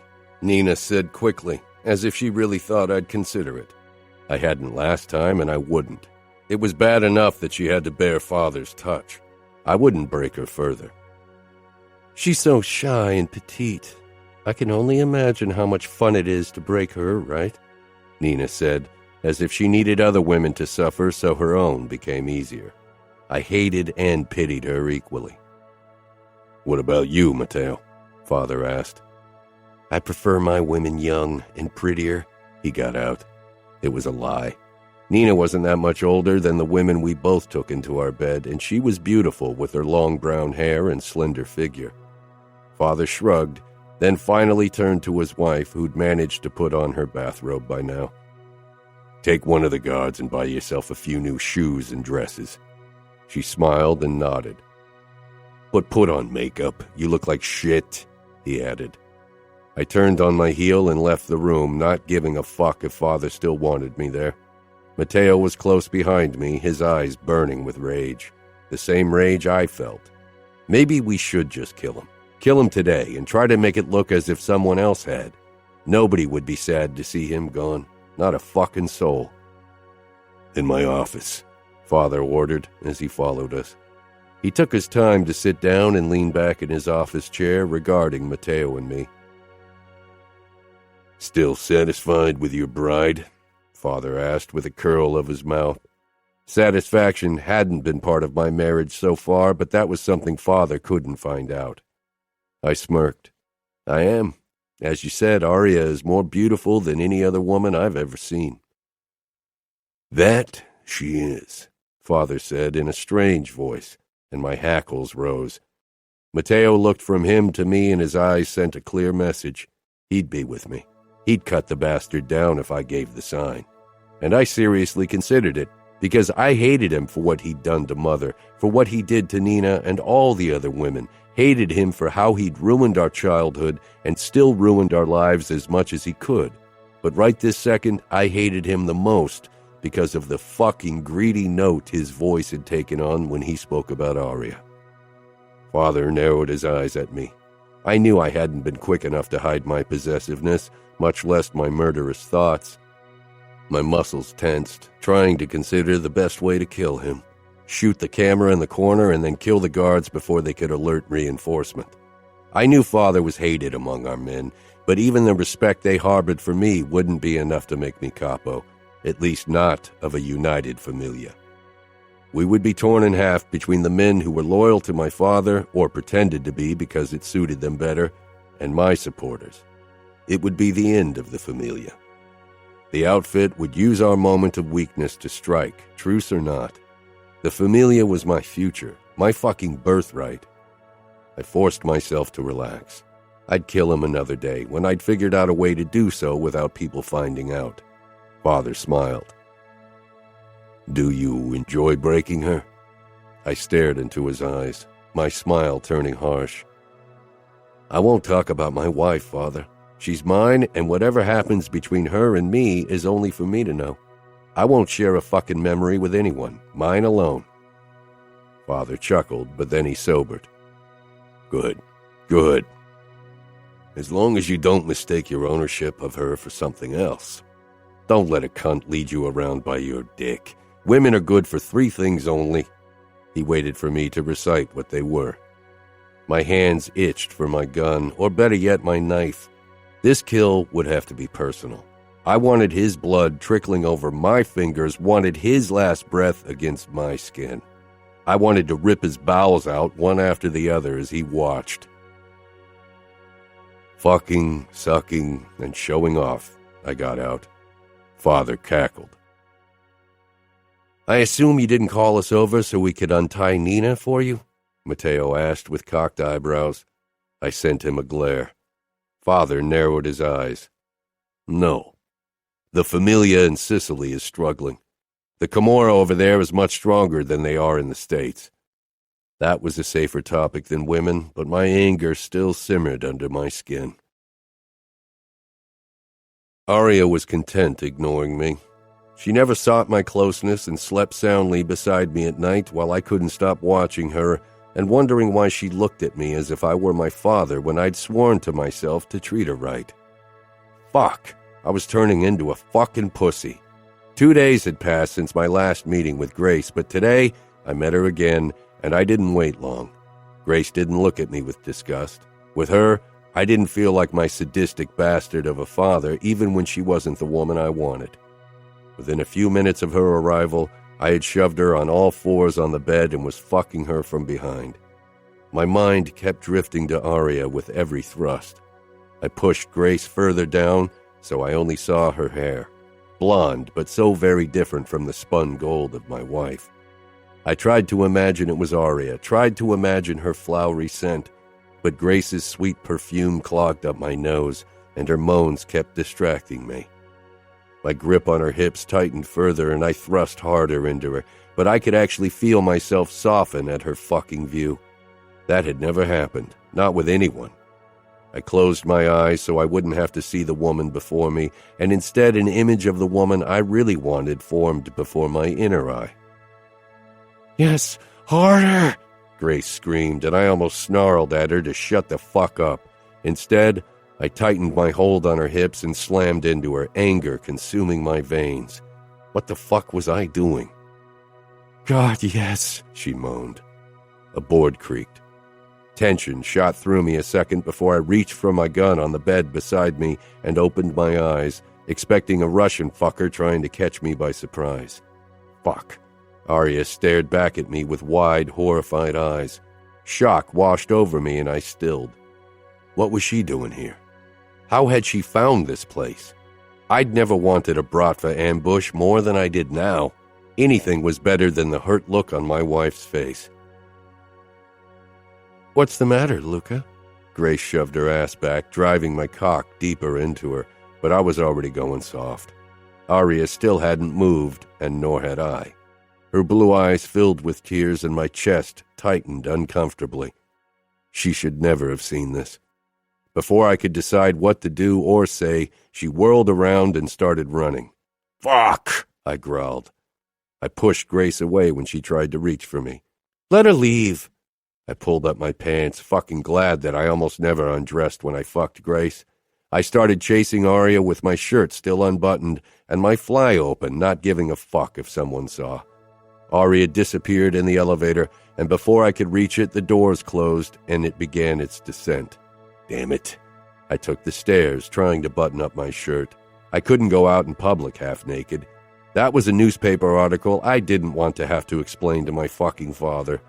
I stormed out of the building, catching a glimpse of Romero running after Aria, who hurried down the steps toward the subway. I ran after them. Fuck. I needed to catch her, needed to stop her from doing something stupid, needed to explain. Fuck it all. People jumped out of my way in wide-eyed shock. I jerked to a halt on the platform just when the doors closed.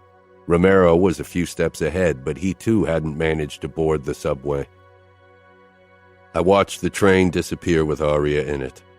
My heart pounded in my chest, not just from the sprint, but from worry over my wife, my crying, hurt wife.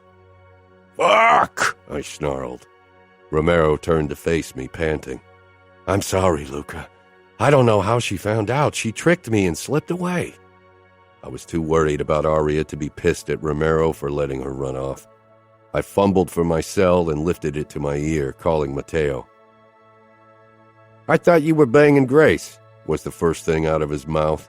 In the background, I could hear women laughing. "I need your help. Aria caught me, and now she's disappeared. We have to catch her before something happens to her." "Where are you?" I told him where we'd be heading, then hung up and called Cesare. Romero was already checking the stops of the subway line on his phone. "Where should we start?" he asked. I took a deep breath, trying to anticipate Aria's next move, but I didn't know my wife well enough to guess where she'd be going, and she wasn't familiar enough with New York to have favorite spots. "I want you to return to the penthouse in case she goes back there." Romero opened his mouth as if to protest, but I sent him a warning look. He'd messed up, not as bad as me, not nearly as bad as me, but still. I went back to my car and drove to the first stop of the train. I doubted Aria had gotten off here, but I was at a loss as to where she could be. Matteo pulled up next to me on his bike and opened his helmet. "Any clue where she could be heading?" I shook my head. "You realize your shirt is buttoned wrong?" I ignored his comment. Where could Aria be? She was responsible and aware of the risks of our world. She would stay somewhere public, probably somewhere in Manhattan or maybe Brooklyn, but that still left about 1,000,000 options. I closed my eyes briefly. If something happened to her... "Luca?" I looked at Matteo, who was frowning at me. "We'll find her. Aria won't run off. She'll come back eventually." "Eventually?" "Why don't you call Gianna?" I nodded. That was a good idea, but I doubted Gianna would tell me the first thing. Grabbing my phone, I realized I didn't have the redhead's number. "Do you have her number?" I asked my brother. After all, he'd kissed her, so who knew if they'd exchanged more than spittle? Matteo shook his head. "Calling Scuderi is out of the question," I muttered. Aria's father would call my father, and then things would get nasty. Cesare pulled up in his car and got out. We were only 3 men who needed to search New York. We had to find Aria. There was no other option. We'd been searching for Aria for almost 2 hours, but there was still no sign of her. My temple was throbbing, and I actually considered calling Scuderi after all. Screw the consequences. The only thing that mattered was getting back Aria. My phone rang, and I picked up immediately. "Aria just came home," Romero said. I sagged with relief. "Is she all right?" "Yes," Romero said without hesitation. "Keep watch on her. I'll be there as fast as I can." Matteo, Cesare, and I arrived less than 15 minutes later at my penthouse. Romero, perched on the bar stool, jumped off the moment we entered. "She's upstairs showering." His face reflected the same relief that I felt. I walked past him, then continued upstairs. I pressed down the door handle, but it was locked. I knocked. Aria? No response. I knocked harder. Still nothing. I could hear movement behind the door. Aria, let me in! I hammered my fist against the door once more. I needed to see her with my own eyes, needed to make sure she was okay, unharmed. I'm going to kick in the door if you don't let me in. Matteo and Cesare slowly came up the stairs, watching me with worry. I didn't give a fuck. Aria, open the fucking door! Finally, the lock was turned and I shoved open the door and stalked inside. Aria stood in the center of the room, dressed in a silk nightgown, her eyes swollen and red. I moved toward her and grabbed her arm, needing to know where she'd been, needing to explain what she'd seen. Don't touch me, she shrieked, wrenching out of my grip. Where have you been? I rasped. I wanted to touch her arm again. I fucking needed to touch her, as if merely seeing her wasn't enough to confirm she was unharmed. Aria jumped back, her eyes flashing with anger. No! Don't ever touch me again, not when you use those same hands to touch your whore! Out, everyone, now, I growled. Steps rang out, and then there was the familiar sound of the elevator. Where have you been? My pulse was pounding wildly. Didn't Aria understand how much danger she'd been in? Aria glared at me, but behind the anger lingered deep hurt, and I didn't get it. I wasn't cheating on you, if that's what you're worried about. I would never do that. I think faithfulness is the most important thing in a marriage, so you can calm yourself now. My body is still only yours. I only walked around the city.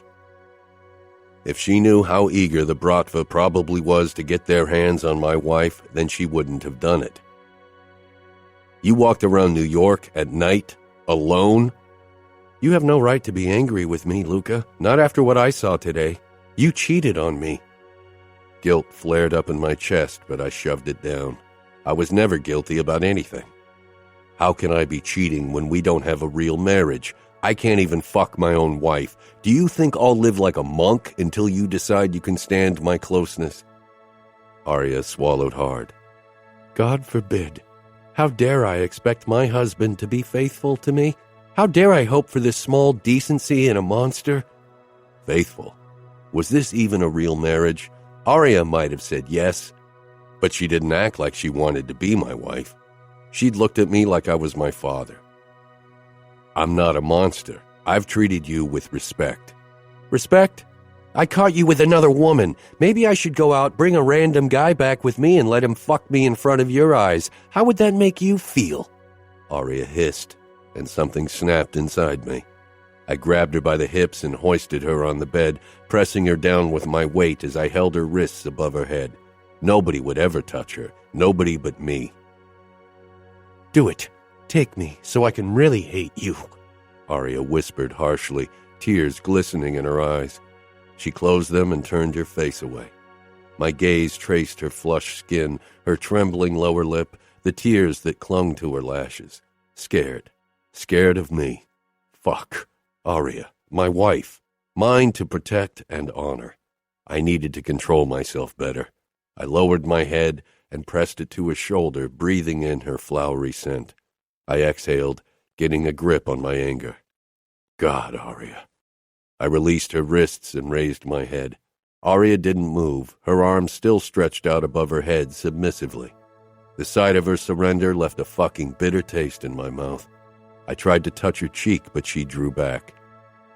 Don't touch me with her on you. She was right. She didn't deserve this. I got up. I'm going to take a shower now, and we will both calm down, and then I want us to talk. Aria peered up at me. What's there left to talk about? Us, this marriage. Slowly, she brought her arms down from where I'd pushed her into the bed. You fucked a woman in front of my eyes today. Do you think there's still a chance for this marriage? I didn't want you to see that, I murmured. Fuck, the look in her eyes when she'd caught me would haunt me for a long time, which was ridiculous considering how much I'd done and seen. Why? So you could cheat in peace and quiet behind my back? Aria was right, but she'd never showed any hint that she cared about this marriage. Let me take a shower. You were right. I shouldn't disrespect you further by touching you like this. She didn't say anything, only regarded me with those sad eyes that felt like a blade in my chest. I turned and headed for the bathroom. I wasn't sure how long I stood under the stream of hot water until I felt like I could return to my wife, like I'd washed every trace of Grace's perfume and touch away. I didn't like the heavy feeling Aria's tears had left in my body. It was a sensation I had no experience with and wasn't keen on experiencing more often. After I'd wrapped a towel around my waist, I returned to the bedroom where Aria sat against the headboard. Her hands were folded in her lap, those blonde tresses cascading down her elegant shoulders. I felt like even more of an idiot for going to Grace when I had someone like Aria in my bed, but she still didn't want me, which became apparent once more when I dropped my towel and she quickly looked away, as if she couldn't bear the sight of me. I wasn't vain like Matteo, far from it, but I knew how women checked me out. I worked hard for my body. After pulling on boxers, I sank down on the bed beside Aria. My gaze rested on her puffy eyes. It still caught me off guard. Did you cry? The better question was why. I'd have thought she would be happy if I left her alone and looked for another woman like so many wives in our circles were. She tilted her head toward me with a small frown. Did you think I wouldn't care? Many women in our world are glad when their husbands use whores or take on a mistress. As you said, there are few marriages based on love. If a woman can't stand her husband's touch, she won't mind him having affairs to satisfy his needs. Her mouth thinned. His needs. I'm not a good man, Aria. I never pretended otherwise. There are no good men in the Mafia. I'd been trying to be good to her even when I knew I'd fail eventually, but I hoped it wouldn't happen so soon. Her gaze dipped to my chest, the spot over my heart. I know, but you made me think that I could trust you and that you wouldn't hurt me. I never hurt you. Didn't she realize how hard I was trying? It hurt seeing you with her, Aria admitted in a whisper, looking away and swallowing once more as if she had to fight back more tears. The urge to touch her was impossibly strong, but I held back. Aria, I didn't get the feeling that you wanted to sleep with me. I thought you'd be glad if I didn't touch you. Aria shook her head. When did I say that? When I told you I wanted you, you pulled back. You looked disgusted. Her expression had haunted me those last few days. How could she not remember? We were kissing, and you said you wanted to fuck me more than any other woman. Of course I pulled back. I'm not some whore you can use when you feel like it. You're never home. How am I supposed to get to know you? She knew everything about me that mattered, and the things she didn't know were for the best. Aria sighed. What did you think? I've never done anything? You were the only man I've kissed. You knew that when we married. You and my father made sure it was the case, and despite that you expect me to go from never having kissed a guy to spreading my legs for you, I wanted to take it slow. I wanted to get to know you so I could relax. I wanted to kiss you and do other things first before we slept together. Fuck, my mind went into overdrive. Other things? What kinds of other things? Aria scowled and turned away. This is useless. No, don't, I murmured, touching her cheek and gently turning it back to me. Reluctantly, I dropped my hand. I get it. For men, the first time isn't a big deal, or at least it wasn't for the men I know.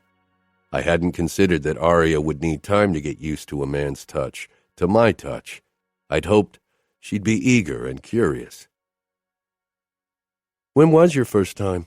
Aria asked immediately. I was 13, and my father thought it was time for me to become a real man, since I'd already been initiated. You can't be a virgin and a killer. That's what he said. He paid 2 prostitutes to spend a weekend with me and teach me everything they knew. I still remembered the 2 days I'd spent in the Foxy. Aria grimaced. That's horrible. Yeah, I suppose it is, I said. For me, it had been what was expected. But I was a 13-year-old boy who wanted to prove himself. I was the youngest member in the New York familia. I didn't want the older men to think of me as a boy, and I felt like a big deal when the weekend was over. I doubt the prostitutes were overly impressed with my performance, but they pretended that I was the best lover they'd ever had. My father probably paid them extra for it. It took me a bit to figure out that not all women like it if you come all over their face when they give you a blowjob. Disgust flashed across Aria's face, and I couldn't help but laugh, even when I hoped that she wouldn't show the same reaction when I came in her mouth. Yeah. I let a strand of her hair trail over my finger, enjoying the silky feel of it. Aria watched me with curiosity, but she didn't pull back. I was really worried tonight, I admitted. Worried that I'd let someone have what's yours? Aria said. I didn't miss the hint of vulnerability in her tone. Had I been worried that Aria would seek out other men? Never. Aria wasn't the type. No, I knew. I know you were loyal. Things with the Bratva are escalating. If they got their hands on you, they'd hurt her. Me taking her on our wedding night, even against her will, would have been nothing compared to what they'd put her through. My stomach clenched in a mix of fury and worry. They didn't. They won't, I growled. I'd protect Aria no matter what it would take me. I trailed my fingers over Aria's throat, but she leaned back. You're going to make this really difficult, aren't you? She gave me an indignant look. I'm sorry for what you saw today, I said. Apologizing was something I didn't do. Father had beaten it out of me, but here I was doing just that.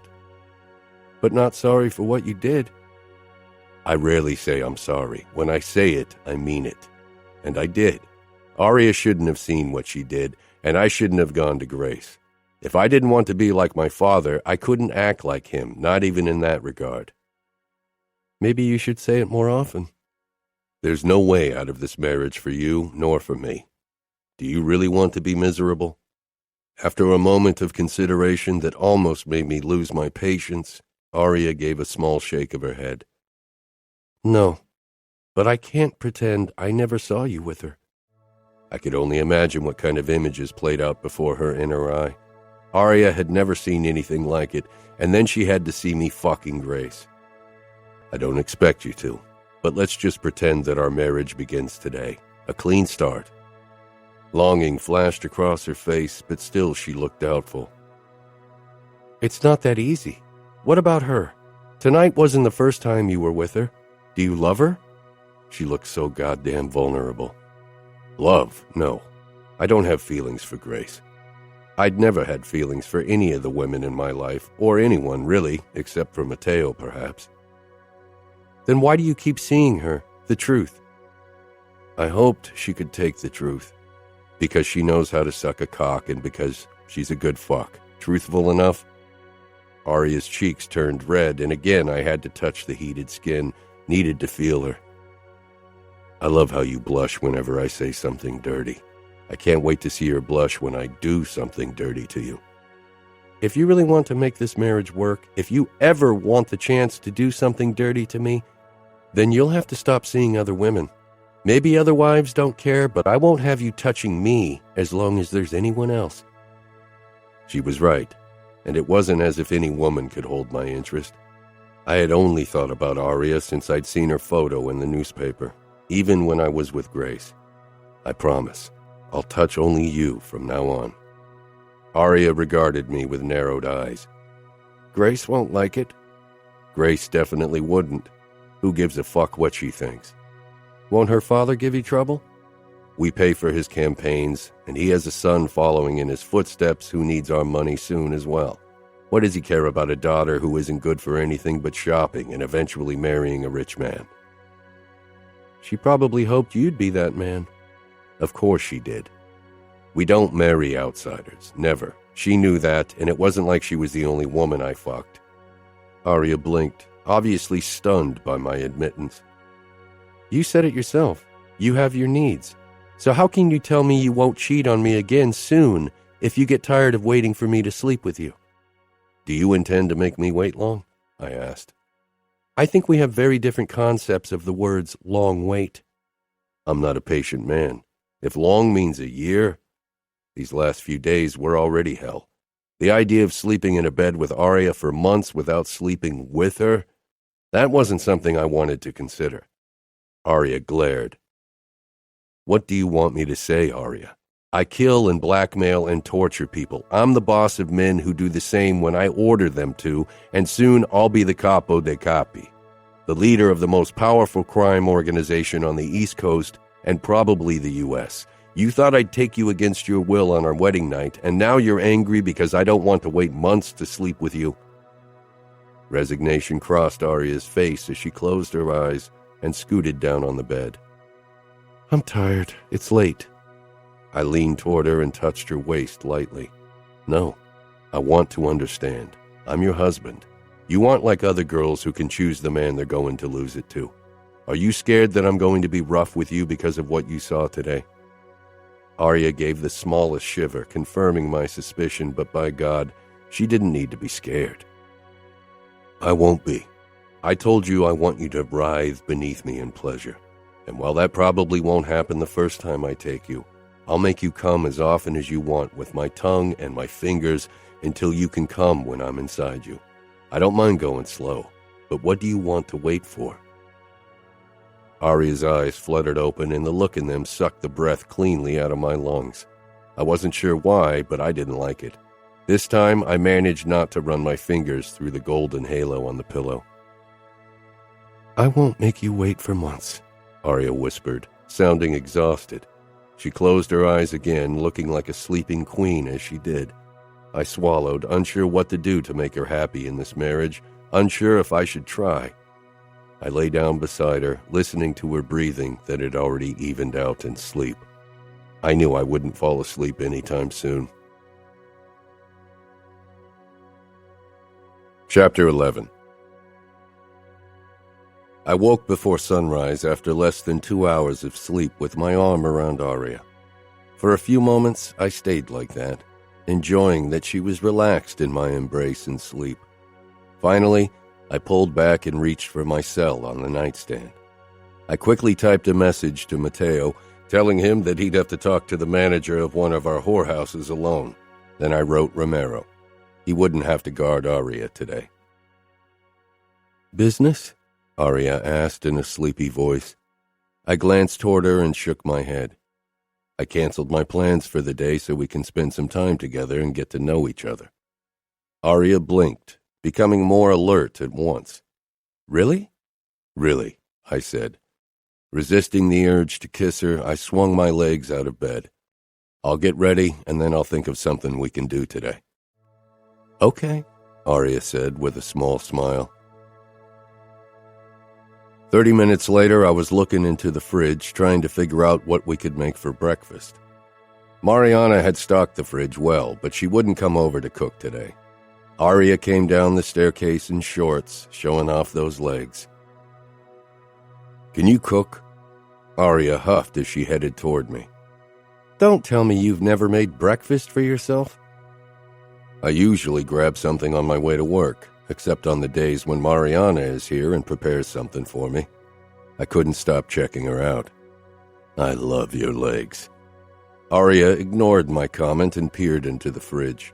Her arm touched mine, and I had to stare down at her, at the golden crown of her head and the way her nose crinkled in thought. Aria reached into the fridge, taking out eggs and red peppers. She looked like she knew what she was doing. That made one of us. I stepped back and leaned against the counter to watch her cook, but Aria wouldn't have it. She raised her eyebrows. Won't you help me? You can chop the peppers. You know how to handle a knife, from what I hear, she said teasingly. I snatched a knife and stepped up beside her. Aria gazed up at me. She reached my chest, and again a wave of protectiveness washed over me. Aria handed me the pepper and motioned at a wooden board. I'd seen Mariana use it for chopping before. While I cut the peppers, Aria scrambled the eggs, then poured them into a hot pan. What happens to these? I showed her the peppers I'd chopped. Shit, Aria said with a grimace, glancing between the sizzling eggs and the peppers. Have you ever cooked? I asked. Aria grabbed the peppers and thrust them into the cooking eggs. I doubted they'd get done before the eggs. Leaning against the counter once more, I enjoyed watching Aria trying to unstick the eggs from the pan. Her expression became increasingly frustrated. "Why don't you make coffee for us?" she asked with a pointed look. She was really cute when she was trying to look angry. I humored her and went over to the coffee maker while Aria muttered curses under her breath, trying to save the eggs. When I finally put 2 cups of coffee down on the bar, Aria spooned the burnt mess of eggs down on 2 plates. I could stomach a lot, but this would be a new challenge. I sank down on a bar stool and Aria climbed on the one beside me, watching me expectantly. Despite the burnt smell wafting up to my nose, I picked up the fork and shoved a piece of the eggs into my mouth. It was by far the worst omelet I'd ever had. Aria took a bite as well and scrunched up her face, then spit the eggs out immediately before drinking a large gulp of the coffee. She looked at me with watery eyes. "Oh my God, that's disgusting." "Maybe we should go out for breakfast," I suggested. I had a feeling that if Aria tried to cook us something else, we'd either get food poisoning or she'd burn down the penthouse. Embarrassment flashed across Aria's face as she glared down at her coffee. "How hard can it be to make an omelet?" My chest vibrated with suppressed laughter, but it died when my eyes dipped down to Aria's bare legs. We were sitting close enough to touch, and gauging her reaction, I put my palm down on her knee. Aria paused with her cup against her lips. She didn't push me away or flinch, which I took as a good sign. I ran my thumb gently over her skin. "What would you like to do today?" Aria's brows drew together as she glanced between my hand on her knee and my face. Did she enjoy the touch? "The morning after our wedding night, you asked me if I knew how to fight, so maybe you can teach me how to use a knife or a gun, and maybe some self-defense," she said. That wasn't what I'd expected. Shopping or something like that, yes, but fighting? Thinking about using them against me? Aria rolled her eyes. "As if I could ever beat you in a fair fight." "I don't fight fair," I teased. "So will you teach me?" "I want to teach you a lot of things," I murmured as I cupped her knee. "Luca, I'm serious. I know I have Romero and you, but I want to be able to defend myself if something happens. You said it yourself. The Bratva won't care that I'm a woman." Aria didn't know the Bratva. Even if she could defend herself, these fuckers would still be able to hurt her if they ever got close. "Okay, we have a gym where we work out and do train. We could go there." Aria smiled widely and hopped off the stool. "I'll grab my workout clothes." I hadn't expected her to be this excited about the prospect of fighting. The second Aria and I entered the familiar gym, every man in the room stopped what they'd been doing to stare at my wife. A glower from me quickly made them look away. "Our changing rooms are men only. We don't usually have female visitors." Aria grinned. "I know you'll make sure nobody sees me naked." "You bet I will." Not that any of my men would dare to look at her. They knew I'd crush them if they did. Aria laughed, looking happy. I led her toward the changing room. "Let me check if someone's in there," I said. The only dick Aria was going to see would be mine. I pushed inside. 3 men were in different stages of undress. They turned to me and gave respectful nods. "I'm here with my wife and she needs to get changed," I said, giving them a cold smile. They exchanged surprised looks, then quickly put on their gym clothes. After they'd left, I led Aria inside. Her face pulled into a grimace at the stench. Such a girl. "We're not catering to sensitive female noses," I said with a smirk. Aria tugged her bag out of my hand and headed for one of the lockers. I followed close behind, then dropped my own bag on a bench. Aria grabbed the hem of her shirt, then stopped. "Aren't you going to give me some privacy?" Was she being serious? I opened my gun holster and put it down, then pulled my shirt over my head. Aria's eyes took in my upper body, indignation flashing in her eyes. She turned her back to me before she pulled her t-shirt over her head. Aria reached for her bra, but I beat her to it and unhooked the clasp, with one finger brushing her skin. I wanted nothing more than to turn her around and kiss her, but I took a step back and changed into my gym shorts, all the while watching in rapt attention as Aria pushed down her pants. 2 perfect ass cheeks came into view. She was wearing a fucking thong, and then she pulled that down as well before she bent down to pick up her shorts, and the sight almost undid me. Didn't she realize what kind of view she just gave me? I exhaled. The small glimpse of her pussy sent blood into my cock.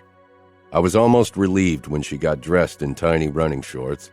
When Aria turned around to face me, her eyes darted to the bulge in my pants, and her eyebrows skyrocketed as her cheeks turned red once more.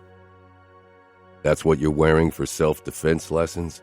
The shorts barely covered her upper thighs and were skin tight, as was her tank top. I don't have anything else. This is what I wear when I go jogging.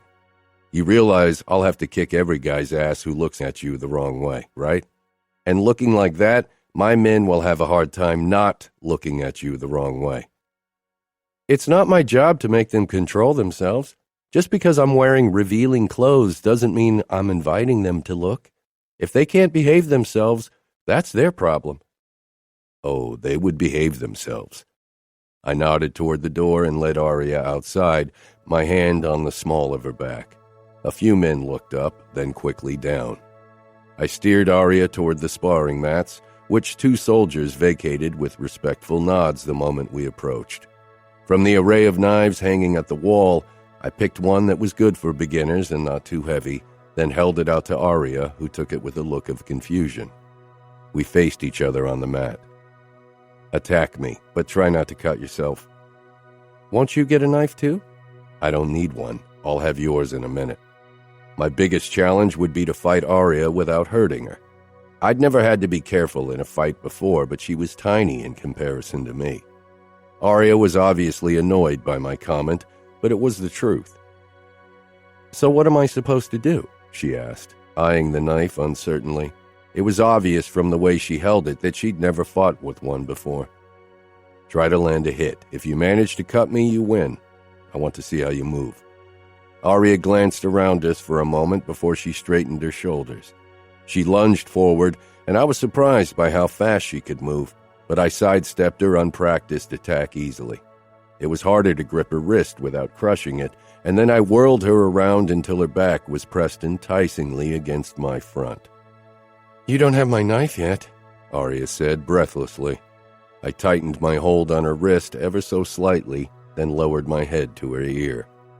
I would have to hurt you to get it. I could break your wrist, for example, or just bruise it. Aria held her breath, her pulse thudding under my fingers.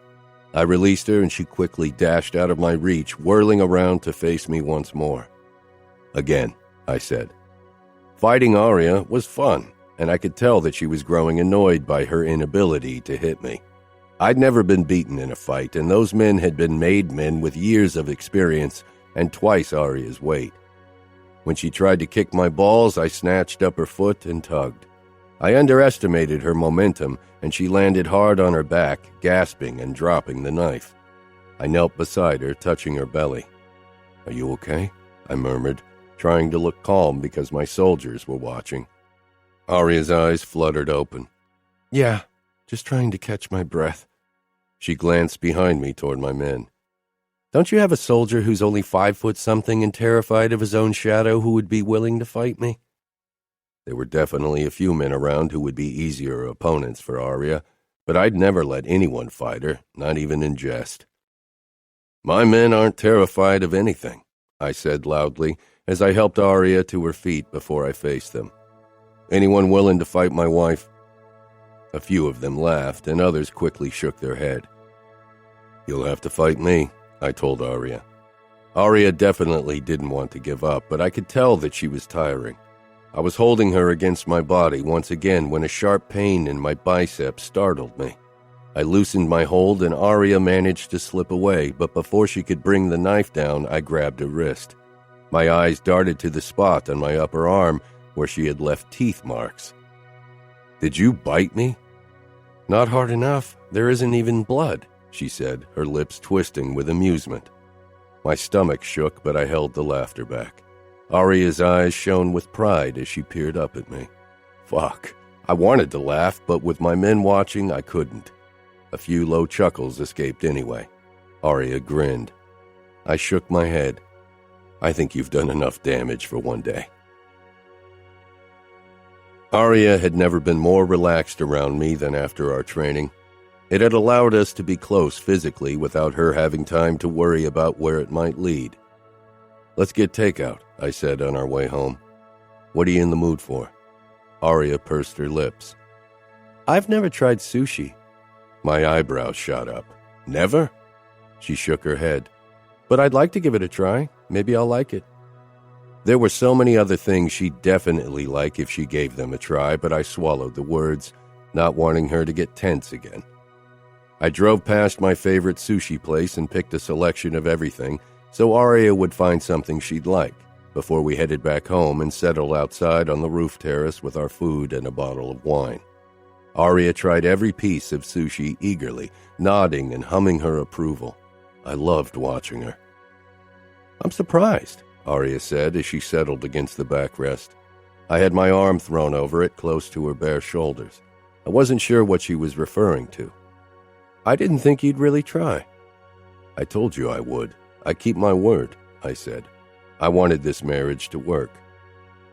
I bet this is hard for you. Aria motioned at the space between us. You have no idea. I want to kiss you really fucking bad. Aria's eyes flitted to my lips. I put my glass back down on the table and leaned closer, touching her waist. Tell me you don't want me to kiss you. Aria opened her mouth, but she didn't say anything. Slowly, I leaned forward, giving her time to pull back, but she didn't. I kissed her, forcing myself to go slow, but soon our kiss became more heated. It was a struggle to keep my hand on her waist and not explore the rest of her body. I pushed my thumb under her shirt and rubbed her bare skin. Aria moaned softly into my mouth. I wasn't sure if she even noticed. I guided her back gently until she was stretched out on the lounge and I was half bent over her. Aria tasted so fucking sweet as my tongue claimed her mouth. I could tell she was growing more and more aroused by the way she rubbed her thighs together. I raised my head to gaze at her flushed face. I could make you feel good, Aria, I said, my fingers twitching eagerly on her hip, wanting to head south. You want to come, don't you? Conflict danced in Aria's eyes, but then a determined glint took over. I'm fine, thank you. My stomach twitched with suppressed laughter. You were so stubborn. I knew she was wet. The way she'd pressed herself into me, the way she'd moaned. Fuck. I claimed her lips once more, my tongue teasing hers as I wanted to do with her pussy, my finger rubbing circles right above her waistband, knowing she'd feel it between her legs, too. But Aria stayed true to her words, even as she panted and moaned and shivered under my kiss. Eventually, I had to stop, because my dick was so fucking hard in my pants it got too uncomfortable. Aria blinked up at me, dazedly. We'd better stop now, I groaned. My pants are getting tight. Aria looked smug and embarrassed at the same time. I chuckled, pressed another kiss to her mouth, then pushed to my feet and pulled Aria with me. She held onto my hand for once, surprising me, and fuck if that didn't feel like a major victory. It was even worth the blue balls I suffered through all night as Aria slept in my arms. Chapter 12. My phone buzzed on the nightstand, startling me awake. I carefully untangled Aria from me and she rolled over. Grabbing the phone, I stood. It was Cesare. I quickly took the call. What's the matter? The Bratva chopped up one of our chemists and spread his remains around the sphere. Is someone taking care of it? The cleaning squad is already there? All right, I'll be there as quickly as I can. Did you call Matteo already? No, I'll do it then. I called my brother, agreeing to meet in 15 minutes before I returned to the bedroom and quickly picked out clothes and grabbed my guns. When I was dressed, I headed into the hallway once more, telling Romero that he needed to come over sooner. Then I went into the bedroom to wake Aria. But she was already sitting up. Are you leaving already? She actually looked disappointed. The Bratva got one of ours. They left him in tiny pieces around one of our clubs. Somebody I know? Aria asked. Will the police get involved? I went over to her. She looked adorable with her tousled blonde hair. "Not if I can help it," I murmured, cupping her face. "I'll try to be home early, okay?" Aria gave a small nod, and I dipped my head down to kiss her. She didn't flinch or draw back when our lips touched. Instead, she parted from me. I took her up on the invitation, eagerly deepening the kiss, but eventually duty called. I pulled back and left quickly. The Bratva had graffitied their fucking Kalashnikovs onto the entrance of the sphere, and the dead chemist wasn't the only one they'd killed. One of our most successful dealers had also been dismembered and left in his backyard with the same goddamn graffiti on his house front. "Fucking Russians," Matteo muttered. "It's another warning. They want their drugs back," Cesare said with a frown. A group of familiar soldiers had stolen the Russians' last drug delivery in retribution for their attack on one of our drug labs. "We need to send them a response," Matteo said. The Familia cleaning squad, a group of initiates mostly, tried to remove the Kalashnikov graffiti. They'd already got rid of the bloodstains on the walls and pavements, but the graffiti was harder to wash off. I called my father again, hating that I needed to get his okay for possible actions. He picked up after 10 rings, as usual, making me wait. "I'm busy." Not with business, that was clear. "We need to send the Bratva a clear warning. They're becoming too daring." Father was silent. His disinterest in the Russians would cost us everything at some point. "I'll call Fiore." "Fiore isn't here. He doesn't know what's going on in New York, and he probably doesn't give a fuck. The outfit won't help us.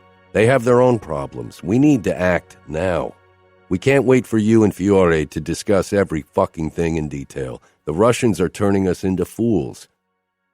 Cesare stared at me as if I'd lost my mind for talking to my capo like that, but I didn't give a fuck. I cared about the Familia, and if my father posed a risk to it, he needed to realize it. "You aren't capo yet, Luca. You won't be capo for a long time, and you might not become capo at all if I declare you as unworthy. Don't forget it." Most of the soldiers in New York already trusted my judgment more than his. I didn't say anything. "Do what must be done so the Russians know their place," he said eventually. "Will do." I got out, then hung up.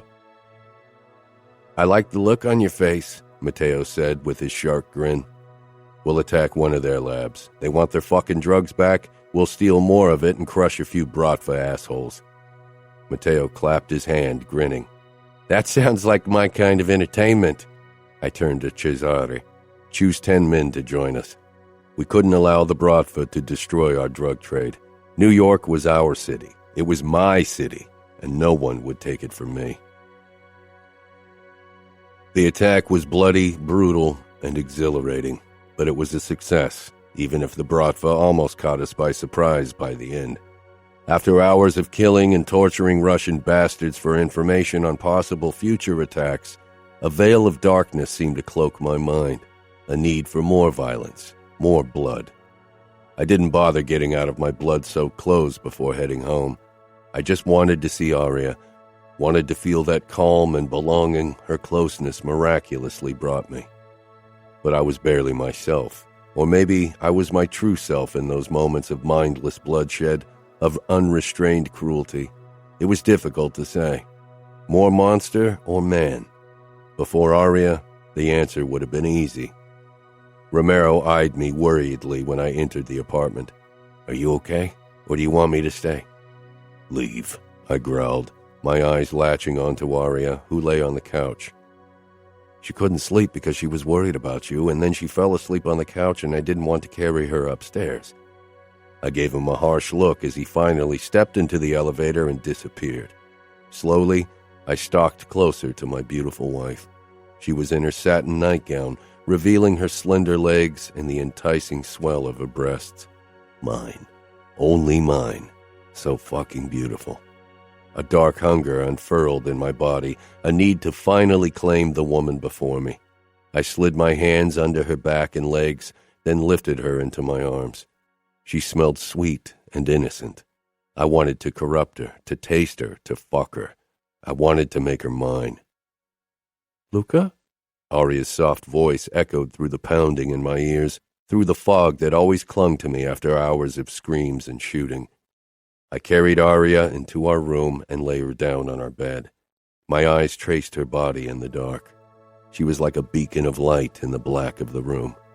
She moved, and the room was flooded with light. Aria's eyes met mine, wide, fearful. My gaze dipped to the swell of her breasts once more, then continued to her narrow waist and down to the valley between her thighs. Luca? I could have died today. I could die tomorrow. I could die without having tasted every inch of my wife, without having claimed her. I got out of my blood-soaked shirt, then unbuckled my belt. My hands were steady, always steady, no matter what they did. They didn't shake when I pulled the trigger, when I cut a throat, or when I skinned a fucker. Luca, you're scaring me. What happened? I shoved down my pants and knelt on the bed before wedging one of my knees between Aria's legs. I leaned over my wife, my eyes taking in the way her breasts rose and fell with every breath. Mine to claim. Aria lifted her hands and touched my cheek, warm and soft and careful. I blinked, my focus shifting to her face, to her fear-widened eyes, the barely contained terror in her expression. Man or monster? I dipped my face down into the crook of her neck and breathed in her flowery scent, feeling her pulse throbbing against my lips. I concentrated on the feel of Aria's palm against my cheek. Aria was my wife, mine to protect. Luca? I peered at her face. I wouldn't be a monster with her. I shoved off her and quickly moved into the bathroom. Turning the shower to ice cold, I slipped under the stream, watching as it took away the blood and some of the darkness. But the rest clung to me as it did so often after days like these. After I'd wrapped a towel around my waist, I strode into the bedroom. Aria watched me warily. I needed to be close to her, needed her to get rid of this fucking darkness for me. I dropped the towel, but Aria quickly rolled over so she wouldn't see me naked. I slipped under the covers and moved close to her until her warmth seeped into me. Wanting to see her face, I grabbed her hip and rolled her over. She didn't resist. I peered down at her as she lay on her back in front of me, her eyes searching my face. I needed her even closer. Closer, always closer. I reached for her nightgown, wanting that barrier gone, needing to feel her skin on skin. Aria touched my hand, stopping me. Luca? Her voice held worry, and when I met her gaze, the same worry was reflected in her eyes. She didn't have to be scared, not anymore. I want to feel your body against mine tonight. I want to hold you. It was a weak thing to admit, but I didn't care. Only hold me? She asked, her blue eyes questioning. I swear. Aria finally allowed me to pull her nightgown over her head, leaving her in only white panties. My eyes raked over her beautiful breasts, the way her pink nipples puckered. I ran my finger along the waistband of her panties, but she froze, and she was probably right. It was better if that small barrier remained between us. I rolled over on my back and took Aria with me so she laid on top of me, her knees beside my waist. Our chests brushed, but she kept herself suspended, as if she worried she could hurt me with her weight. I tightened my hold around her back, pressing her tightly against me. I trailed my palm along Aria's spine to the curve of her ass and began stroking her lightly. She was tense at first, but slowly relaxed when it became clear that I wouldn't push her. Doesn't your cut need stitches? Aria asked, her voice drenched with worry. Worried about me. I pressed a soft kiss to her mouth, feeling more of the violent strain from my body. Tomorrow. These wounds didn't matter, not at all. Tasting my wife did. Those perfect lips. I caressed her ass, my fingertips tracing her panty line, occasionally slipping beneath. So fucking soft. Aria held my gaze with half-lidded eyes. She brushed her fingertips over my throat, a spot I'd never let anyone touch. Too vulnerable, but with Aria, I enjoyed the touch. And then she pressed a kiss to a small wound there. So caring. Aria raised her head and gave me the smallest smile. I wanted her closer, still closer. My hand cupped her ass cheek and squeezed lightly. My finger grazed her folds through the fabric of her panties. Aria gasped, tensing on top of me. I watched her closely as I lightly traced her. Soon her panties were drenched. My cock stirred, but the dark hunger from before had been replaced by a more restrained need. So wet. She lowered her eyes in obvious embarrassment, and I halted my movements, needing to see her eyes. "Look at me, Aria," I ordered, my voice harsher than I wanted. Aria's eyes darted up, swimming with mortification. How could she be embarrassed when I wanted to scream in triumph over her body's reaction to my touch? "Are you embarrassed because of this?" I stroked my fingers along her crease, and Aria bucked her hips, her lips falling open in a breathless moan. She was so responsive. I caressed her carefully, allowing her to get used to my touch, to see that I'd hold back. Her grip on my shoulders tightened and her lips parted as she made small rocking motions. Watching her beautiful face as I guided her closer and closer to her first orgasm, as her juices soaked her panties, it was the best thing I could imagine. When my fingers slid over her clit, Aria started to tremble, her breathing ragged, and I didn't take my eyes off her, not for a single second as she came on top of me. I kept my fingers on her pussy, feeling possessive and wishing she wasn't wearing panties so I could feel her folds slick with her arousal. Aria pressed her face into my throat, holding on to me tightly as she tried to catch her breath. Her pussy was so hot and wet. The thought of burying my cock in her was almost overwhelming. I sunk my nose into her hair, pushing my needs back. If I gave in to them now, things would get out of hand. Too much of the darkness, of the violent energy, still swam close to the surface. "God, you're so wet, Aria. If you knew how much I want you right now, you'd run away." A harsh laugh burst out of me. Part of me wanted her to run so I could chase and catch her. The thrill of the hunt, the need to claim. I can almost feel your wetness on my cock. My cock brushed Aria's thigh, and a groan lodged itself in my throat. "Do you want me to touch you?" Aria asked quietly. I wanted more than that, and that was the problem. "No," I got out, "even if it cost me a lot." Aria raised her head, looking hurt. She didn't understand my reasoning. She couldn't understand. "I'm not quite myself yet, Aria. There's too much darkness on the surface, too much blood and anger. Today was bad. When I came home today and found you lying on the sofa, so innocent and vulnerable and mine, my desire flared once more, the need to claim what was mine. I'm glad you don't know the thoughts that ran through my head then.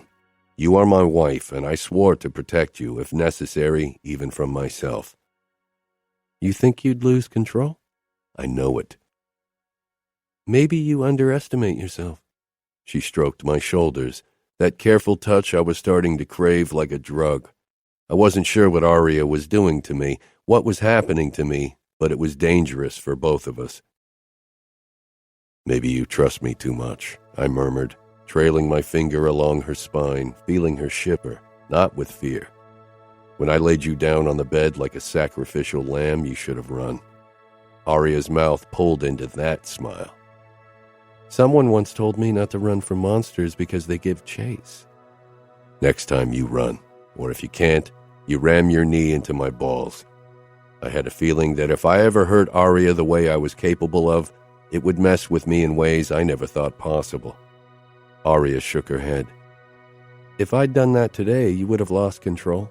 The only reason you didn't was because I treated you like my husband, not a monster." I caressed her lips and cheek, my heart seemingly clenching and unclenching at the same time. "You are far too beautiful and innocent to be married to someone like me, but I'm too much of a selfish bastard to ever let you go. You are mine, forever." "I know," Aria said, for once not sounding resigned. "Fuck, Aria, you were meant to be our guarantee for truce, not more." She put her head down on my chest. For some reason, it felt as if it were meant to be like this, as if Aria had always and would always belong right there, close to my cold, cruel heart. I turned off the lights, staring into the dark, listening to Aria's rhythmic breathing as she fell asleep on top of me. The dark had always called to me because it was something I was familiar with, a place I'd grown up in. I didn't think there would ever be light in my life, that it could pierce the blackness that was my life. My eyes dipped to the golden crown of Aria's head, a beacon of light even in the dark of the room. Chapter 13. I was blanketed in heat, but my limbs were still too heavy and sore to move. It took me a moment to realize the nature of the heat source.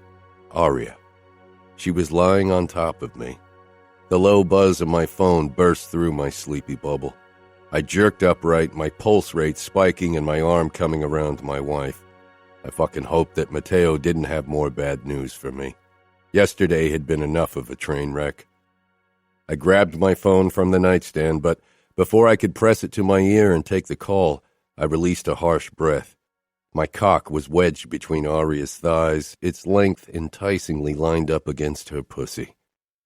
Her heat seeped through her thin panties, giving me all the ideas I didn't need. I took the call, staring at my wife, who clung to me with surprise-widened eyes. Aria moved, and my tip nudged her ass cheeks. Pleasure shot through me. I groaned, my body tightening. "You looked like shit last night. An update would have been appreciated," Matteo muttered. "How bad is it?" "I'm fine, Matteo," I said. My wounds were the least of my problems now. Blue balls was the only thing that would kill me. "You don't sound it." "Because Aria is pressing her fucking pussy against my dick. I'm fucking fine. I could send the doc to check on you." "No, I can handle this. I don't need to see the doc. Now let me sleep." I ended the call before Matteo could say another word and set the phone back down. Aria peered up at me, tension radiating off her body in waves. Her fingers dug into my shoulders. The nerves in her expression calmed some of my desire, and I laid back down to bring some distance between us and get a grip on my overeager cock. Aria still straddled me, but quickly covered her beautiful tits with her arm, her cheeks starting to fill with pink. She shifted, trying to get off me, and her thigh brushed my cock, sending another shock wave of need through me. "Fuck," I hissed. Then I saw Aria's expression. She was looking down at my dick with wide, curious eyes. It was so fucking obvious that she had never seen a cock.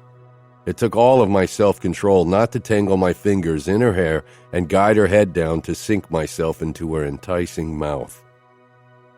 "You're going to be the death of me, Aria," I murmured.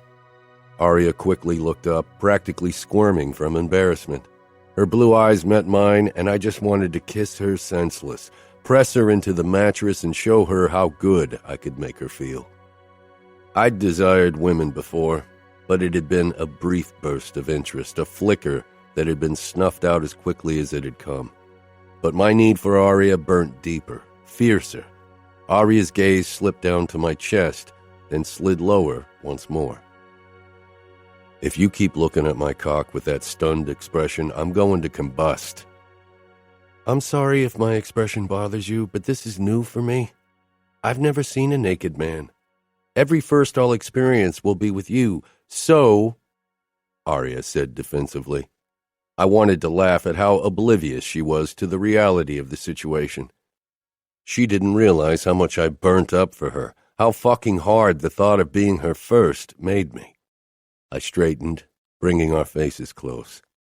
"It doesn't bother me. It's fucking hot, and I'll enjoy every first you'll share with me," I said, dragging my thumb over Aria's heated cheek. Her eyes flitted up to me, and that irresistible mouth tipped up into the small smile that always got me. "You don't even realize how much you turn me on." I kissed her, needing to taste her sweetness. Aria stroked my chest, fueling the desire already burning in my body. I pulled back. "Last night, you asked me if I wanted you to touch me." Aria's lips parted. "Yeah?" She licked her lips, making my insides tight with even more need. "Do you want me to touch you now?" I wanted everything she was willing to give and more. Fuck yes, more than anything. Aria was still covering herself. I grasped her wrist but didn't pull, wanting her to do this on her own terms. Another first. "Let me see you." Insecurity flashed across her face. I didn't understand how a girl as beautiful as her could be shy about presenting herself. Her body was destined to bring men to their knees, even when she was only mine to see. She finally lowered her hand to her lap. My eyes took her in, and my desire burned even hotter. "I know they're not big," Aria said, bringing my attention back to her insecure face. "You're fucking beautiful, Aria," I said, but my mind kept straying to her previous question. "Do you want to touch me now?" Aria gave a quick nod, licking those irresistible lips before she brushed her fingertips along my cock. The touch was barely existent, but fuck, it zipped through every muscle in my body, and my chest constricted in a sharp exhale. My gaze lifted to Aria's face, the way her lips were parted and her eyes shone with fascination. Fuck. No one had ever looked at my dick like that. She was so goddamn innocent, so beautifully mine. Her fingertips touched my tip and I jerked, barely holding back an upwards thrust. Fucking Aria's hand would have only disturbed her. Her innocence was torture and pleasure combined. I allowed her to explore me for as long as I could stand it before gritting out, "Take me in your hand." Aria's grip on my dick was as non-existent as her touch had been. She pumped her hand up and down, too gently, too slowly. I reclined on the pillow. Her cheek turned pink under my unwavering attention. Maybe it would have been easier for her if I'd looked away, but I simply couldn't. "You can grip harder." Aria's fingers became firmer around my dick, but still nowhere as hard as I wanted or needed it. This was sweet torture. "Harder. It won't fall off." Shame flashed across Aria's face, and she wrenched her hand away, averting her eyes. "I don't want to hurt you," she whispered, sounding ashamed and on the verge of crying. Fuck. I was torn between laughter because she actually thought she could hurt me, and frustration because of my blue balls, but I pushed both down. Grabbing Aria's arms, I pulled her on top of me, forcing her to meet my gaze. "Hey," I murmured, surprised by the calm note of my voice, when inside I was close to combusting. "I was teasing you. It's okay." I kissed her, my lips stroking hers open, tasting her, forcing her to relax into the kiss, and soon she did. I stroked her body, my hand slowly making its way over the enticing swell of her ass. My fingers dove between her thighs. Aria halted when I traced my fingertips over her crotch. I kept my touch light, reminding myself over and over again that this was new for her. When she relaxed and the fabric of her panties was soaked, I ventured under the material. A growl lodged itself in my throat at the silky feel of Aria. Her blue eyes locked on mine with need and curiosity as I brushed my fingers along her tender flesh up to her clit. Aria released the most torturous moan before she leaned in for another kiss, surprising me when she deepened it on her own, while she rocked lightly against my fingers as I stroked her. I pulled back, my breathing ragged. "Want to try again?" I kept teasing her nub, knowing it would lower her inhibitions, and I was right. As I brought Aria closer to release, her own hand slid down my body until she finally arrived at my dick. She gripped it harder than before, but still too gently. While my fingers kept working Aria's pussy, I wrapped my other hand around those clutching my dick and squeezed hard. Surprise flickered across Aria's face at the force of my grip. Then I showed her how to stroke me. I watched her as she watched our hands work my cock. I was already leaking pre-cum like a pubescent boy. Aria panted, pressing her pussy against my fingers almost desperately, chasing her orgasm as our hands pumped me hard and fast. Aria's eyes widened. "Luca!" The exclamation went straight to my dick, which swelled even more. I flicked her clit and she exploded, jutting her butt back, shoving against my hand. The sight sent me over the edge and cum shot out of my dick like a goddamn New Year's Eve firework. I jerked and groaned as if I'd just had the fuck of my life, when it had only been a hand job. Damn. Aria slumped against my side, staring at the mess I'd made on my stomach. I reluctantly withdrew my fingers from her swollen pussy and stroked her ass. Aria looked happy as she closed her eyes and rested her cheek against my chest. I pressed a soft kiss to the crown of her head. Why? I'd never done this before, never felt the urge to do it. The idea of having someone's hair all over my face and lips had definitely never called to me. Annoyed by my own confusion, I reached for a few tissues and cleaned my cum off. I didn't even remember the last time I hadn't come in or on a woman. I gave Aria a bunch of tissues and she wiped her hand clean without meeting my gaze. I searched her face as her brows furrowed. She looked as confused as I felt, but I wasn't sure why. I stroked her arm, trying to distract her, another goddamn new thing. Why the fuck was I feeling the urge to do all this shit? Aria jerked into a sitting position. You're bleeding. Her fingers hovered over a cut on my ribs. Does it hurt? I glanced down. I'd completely forgotten about it.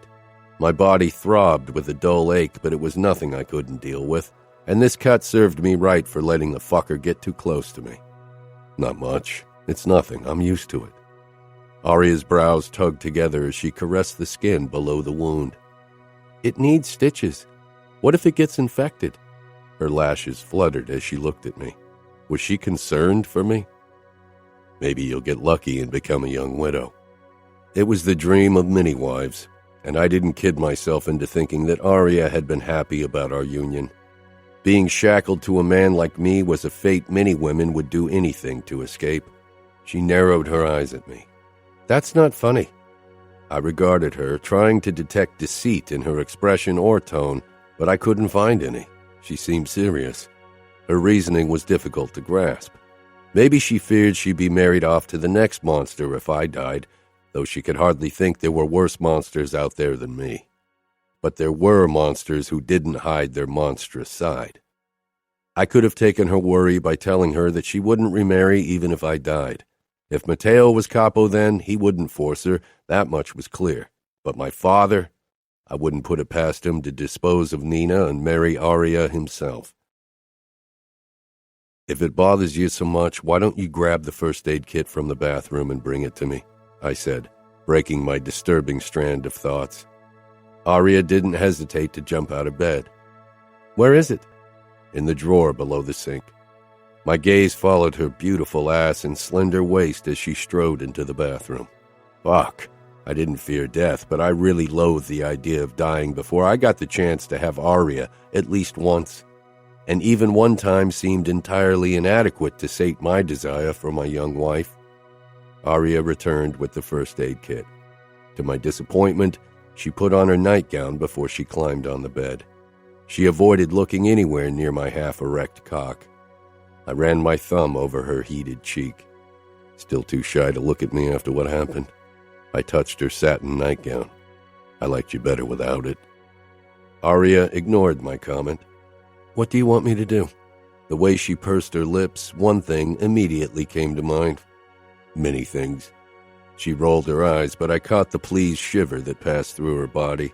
Aria was getting more comfortable around me. With your cut. They're disinfectant wipes. Clean my wound, and I'll prepare the needle. Aria wiped my wound clean while I unpacked the needle. The sharp stench of the disinfectant tingled in my nose, and the familiar sting of it numbed my wound. Does it burn? I'm fine. Wipe harder. Usually Matteo or Cesare took care of my wounds, if I didn't handle them myself, and they definitely weren't as careful as Aria. I stitched myself up under her watchful gaze, wondering what she was thinking. I threw the needle away when I was done. We need to cover it, Aria said, searching the kit for bandages. I stopped her. It'll heal faster if it's allowed to breathe. Really? Are you sure? What if dirt gets in? If I told her how often I'd been wounded in the last decade, she would trust my word. You don't need to worry. This won't be the last time I'll come home injured. I opened my arms, not in the mood to get up yet. Come. Don't you have to leave? Aria's eyes darted to the clock. We hadn't spent many mornings in bed together so far, but I really wanted to change that. Not today. The bratva is dealt with for the moment. I'll have to be in one of the Familia's clubs in the afternoon." Aria's answering smile was dazzling and knocked the breath right out of my lungs. She pressed close to me, one arm slung over my stomach, and I held her tightly, stunned by the burst of emotion I felt. "I didn't expect you to look so happy," I admitted, even if I regretted it right after. I needed to be more careful what I let slip. Emotions could be used as a weapon, and even if I didn't think Aria would do something like that, I should be careful. "I'm lonely," Aria whispered. Life at my side would always be a golden cage, and making friends as the future Capo's wife was as good as impossible. The majority of people would only seek Aria's closeness because they hoped to gain something from it. Her sisters would probably always remain her only true friends. Maybe Matteo's obsession with Gianna would be good for something after all. Aria would have one of her sisters in New York. That would make her happy, even if the annoying redhead would probably bring me nothing but trouble. Unfortunately, I couldn't tell her about Gianna yet, not until things were ready to be announced. "I have a few cousins you could hang out with. I'm sure they'd enjoy going shopping with you," I said instead. "Why does everyone think I want to go shopping?" "Then do something else. Have a coffee or go to a spa, or I don't know." "I still have a spa certificate that I got at my bridal shower." "See, if you want, I can ask a few of my cousins." She shook her head quickly. "I'm not too keen on meeting another one of your cousins after what Cosima did." Cosima was one of my least favorite cousins. She was good friends with Grace and both lived for bitching. "What did she do?" Aria lifted her head, eyes widened in what looked like realization. A fucking bad feeling overcame me. "She gave me the letter that led me to you and Grace," Aria whispered, her voice catching. She withdrew from me and hugged her legs to her body, looking small and hurt. The fucking sight felt like a sucker punch. I pushed upright, bringing us closer, wanting to console her and assure her, but, as so often, at a loss as to how to do it, especially now when my concern for my wife battled with fury with my cousin in my mind. Following my instinct, I kissed her shoulder. "Cosima gave you a letter that told you to go to the apartment?" She wouldn't have done it by herself. Grace and her had come up with the plan. I was going to kill the bitch. Aria shivered, and I touched her waist, sliding my thumb along her soft skin. "And a key. It's still in my bag," she said quietly. That fucking bitch. Grace was pissed about my marriage with Aria. The brainless twit had probably hoped to become the next Mrs. Vitiello. As if I'd ever marry an outsider, especially one of the fucking thrill-seekers who'd always only be with me to be in the spotlight and add a kick to their pathetic lives. A woman like that would never understand what it meant to be bound to the Mafia, what kind of sacrifices were required to be part of our world. Sacrifices were a foreign concept to a creature like Grace. "Who?" Aria asked. "Both of them. Grace and Cosima. They're friends. Grace must have put her up to this, that cunt." Aria jerked away from my anger, eyes wide and shocked. Fuck. I wrapped an arm around her and pulled her close. My nose in her hair, I breathed in her scent. At once, my anger dimmed. Aria wasn't supposed to witness my brutal, vengeful side. Aria softened in my hold. "Grace wanted to humiliate me. She looked really happy when I found you." "I bet," I muttered. Grace and Cosima had probably met right after the incident and laughed their fucking heads off.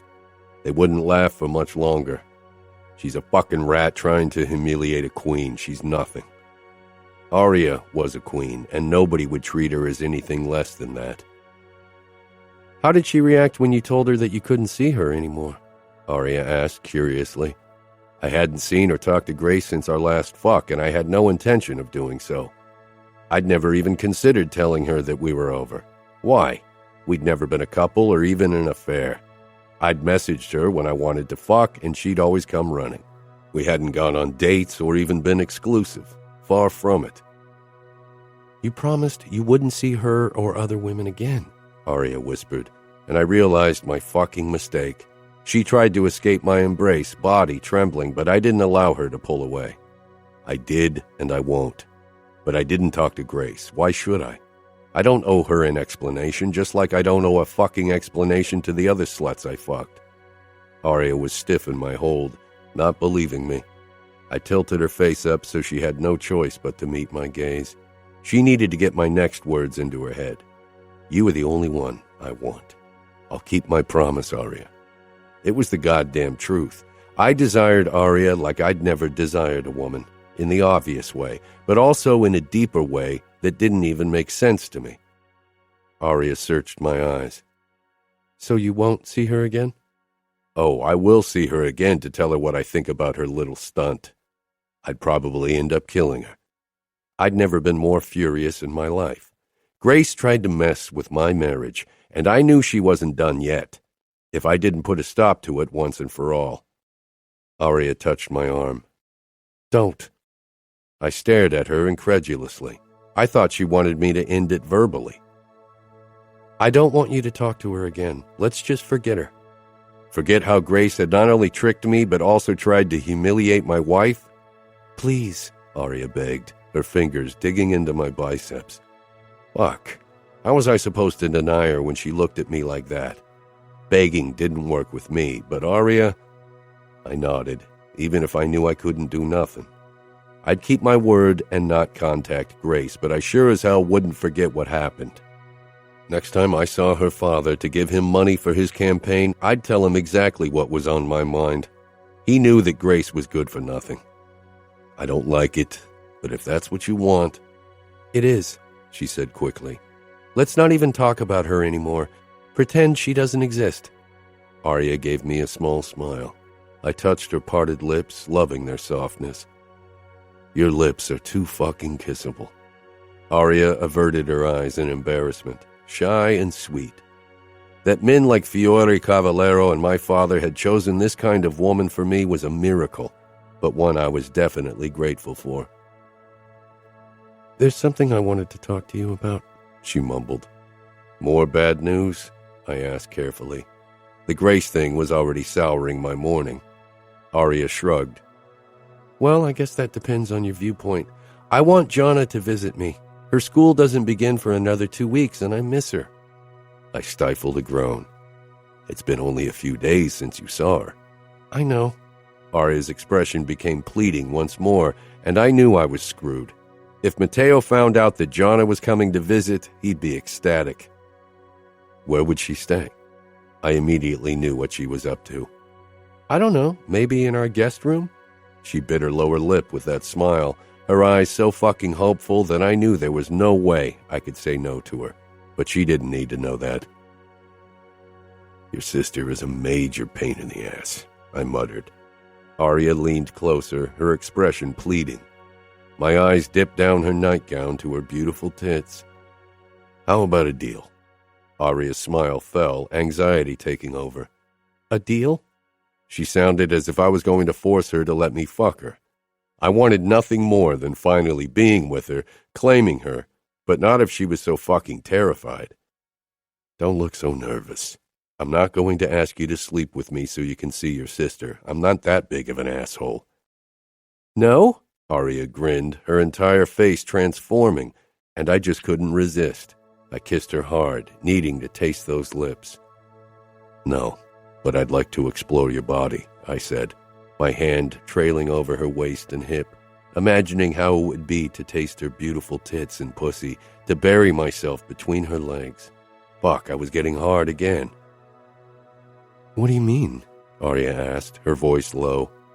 Tonight, I'll try to be home early from the meeting at the club, and I want us to soak in the jacuzzi for a bit, and then I want you to lie back and let me touch you and kiss you wherever I want. I ran the tip of my tongue along her ear, showing her what I'd do to her lovely pussy. You'll love it. Aria exhaled, her body tensing under my touch. Her eyes reflected her conflict, torn between curiosity and anxiety. I slid my hand between her thighs, putting pressure against her clit. Aria's resulting moan and the twitch of her hips made me smile. Her mind was anxious, but her body definitely wasn't. Her panties were wet with her need for more. She was so wonderfully responsive. The idea of how slick she'd be around my cock almost drove me to insanity. You like this, Aria. I know you do. Admit it. There really was no doubt about it. Her body sent a clear message, and the soaked lace was all the answer I needed. I pressed the heel of my palm against her clit again, earning another gasp. Aria's face was flushed, her eyes hooded. Yes. Watching her, I rubbed my palm over her slowly, enjoying her amazed pants. Don't stop. I won't, I rasped against her throat. I wouldn't stop at all if she allowed it. I wish she'd allow herself to turn off her brain and let her body take over control. So, will you let me have my way with you tonight? I won't do anything you don't want. Yes. I kissed and nibbled her throat as I stroked her pussy through her panties, faster and harder, matching the rhythm of her desperate rocking. She arched and cried out as she came under my touch. I regarded her closed eyes, parted lips, pink-tinged cheeks, breathtakingly gorgeous. I left another lingering kiss on the tip of her chin before I met her gaze. It was obvious that Aria's mind was a whirlwind of thoughts again, worrying, wondering. She pressed her head against my shoulder, gripping my biceps. So, can I call Jonna and tell her to buy plane tickets? She whispered against my skin. Back to business, the little minx. Sure, but remember our deal? The buzzing of my phone ruined the moment again, and any chance of me getting another hand job or better yet a blow job. I didn't even look at the screen before growling. For fuck's sake, Matteo, what now? We got another message from the Russians, he said. They left pig heads in front of Ferris's best restaurant. I shoved down the string of curses lingering on the tip of my tongue. Business wasn't something we should discuss in detail over the phone.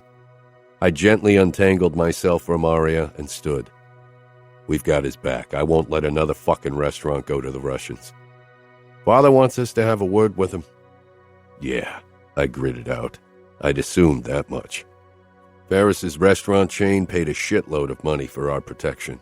We definitely didn't want to lose him to the Russians because their threats got to him. ASAP? Matteo added. Yeah, I'll be ready in 30 minutes. So much for enjoying a nice, calm morning with my wife. I dropped my cell on the nightstand. At least my annoyance over the bratva had gotten rid of my boner. I have to talk to the owner of a restaurant chain, I told Aria. She was propped up on her elbows, her hair spread out behind her. There were a million things I'd rather do than convince Ferris that being on our bad side was worse than having the bratva as his enemy. Aria's face fell. Okay.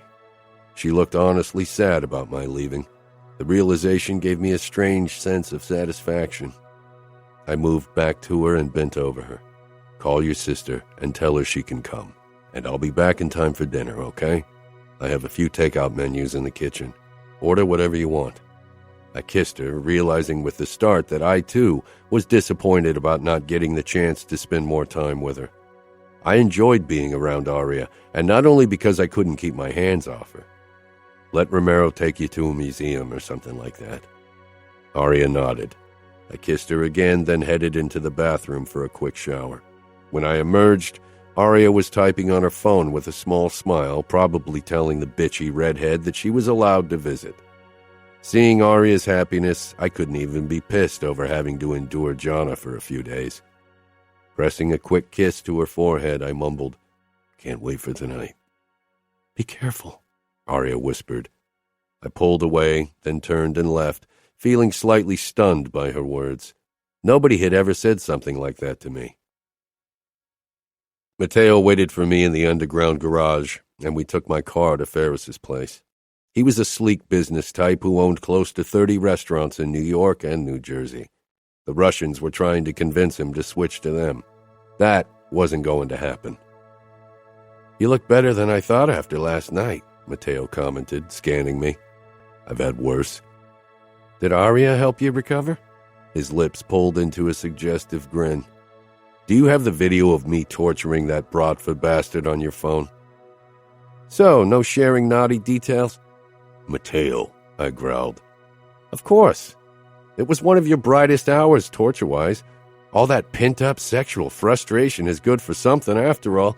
If I wasn't already such a master torturer, I'd consider a few celibate days. I rolled my eyes. When we pulled up in front of the restaurant in Brooklyn, I spotted Ferris pacing the boardwalk, speaking into his phone. We got out and headed for him. His agitated expression turned to anger when he saw us. A few of his employees were scrubbing the once white front, trying to get rid of the blood splatters. The pigheads were already gone. I have a business to run and a reputation to uphold. This is unacceptable. If you don't put a stop to it, I'll have to consider a new cooperation. Cooperation?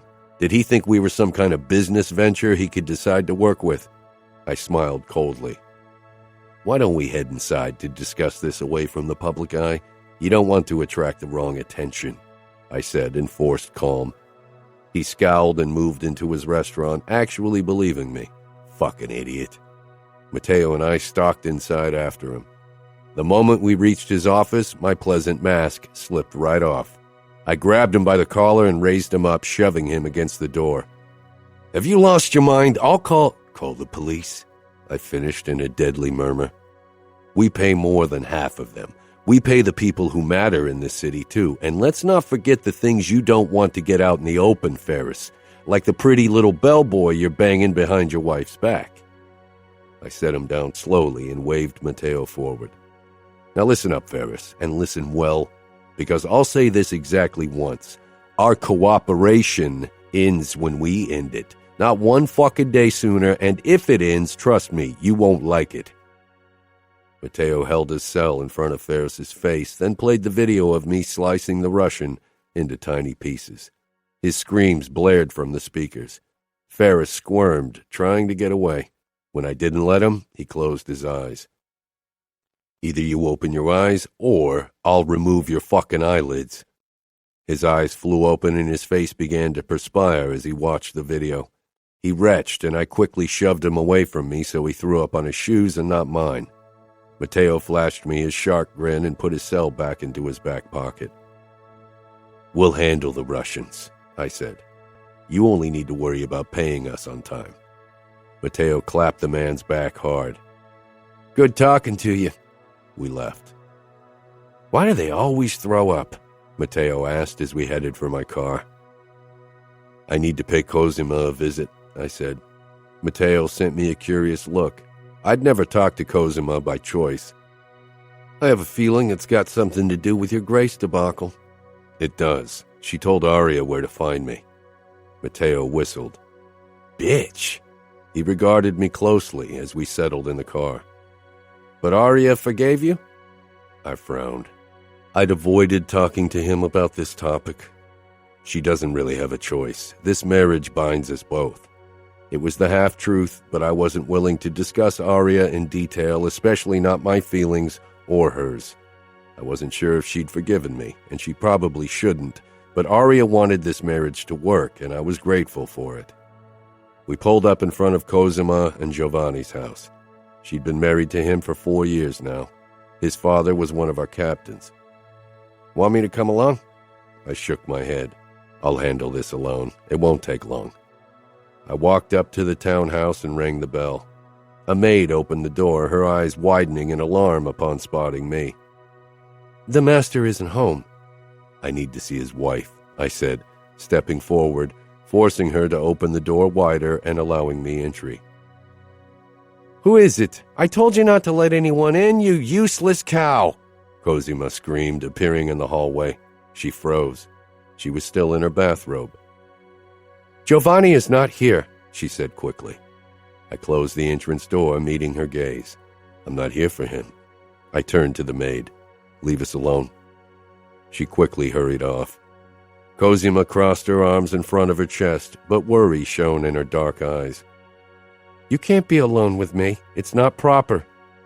I gave her a cold smile and advanced on her. I know you sent my wife to my fuck date with Grace.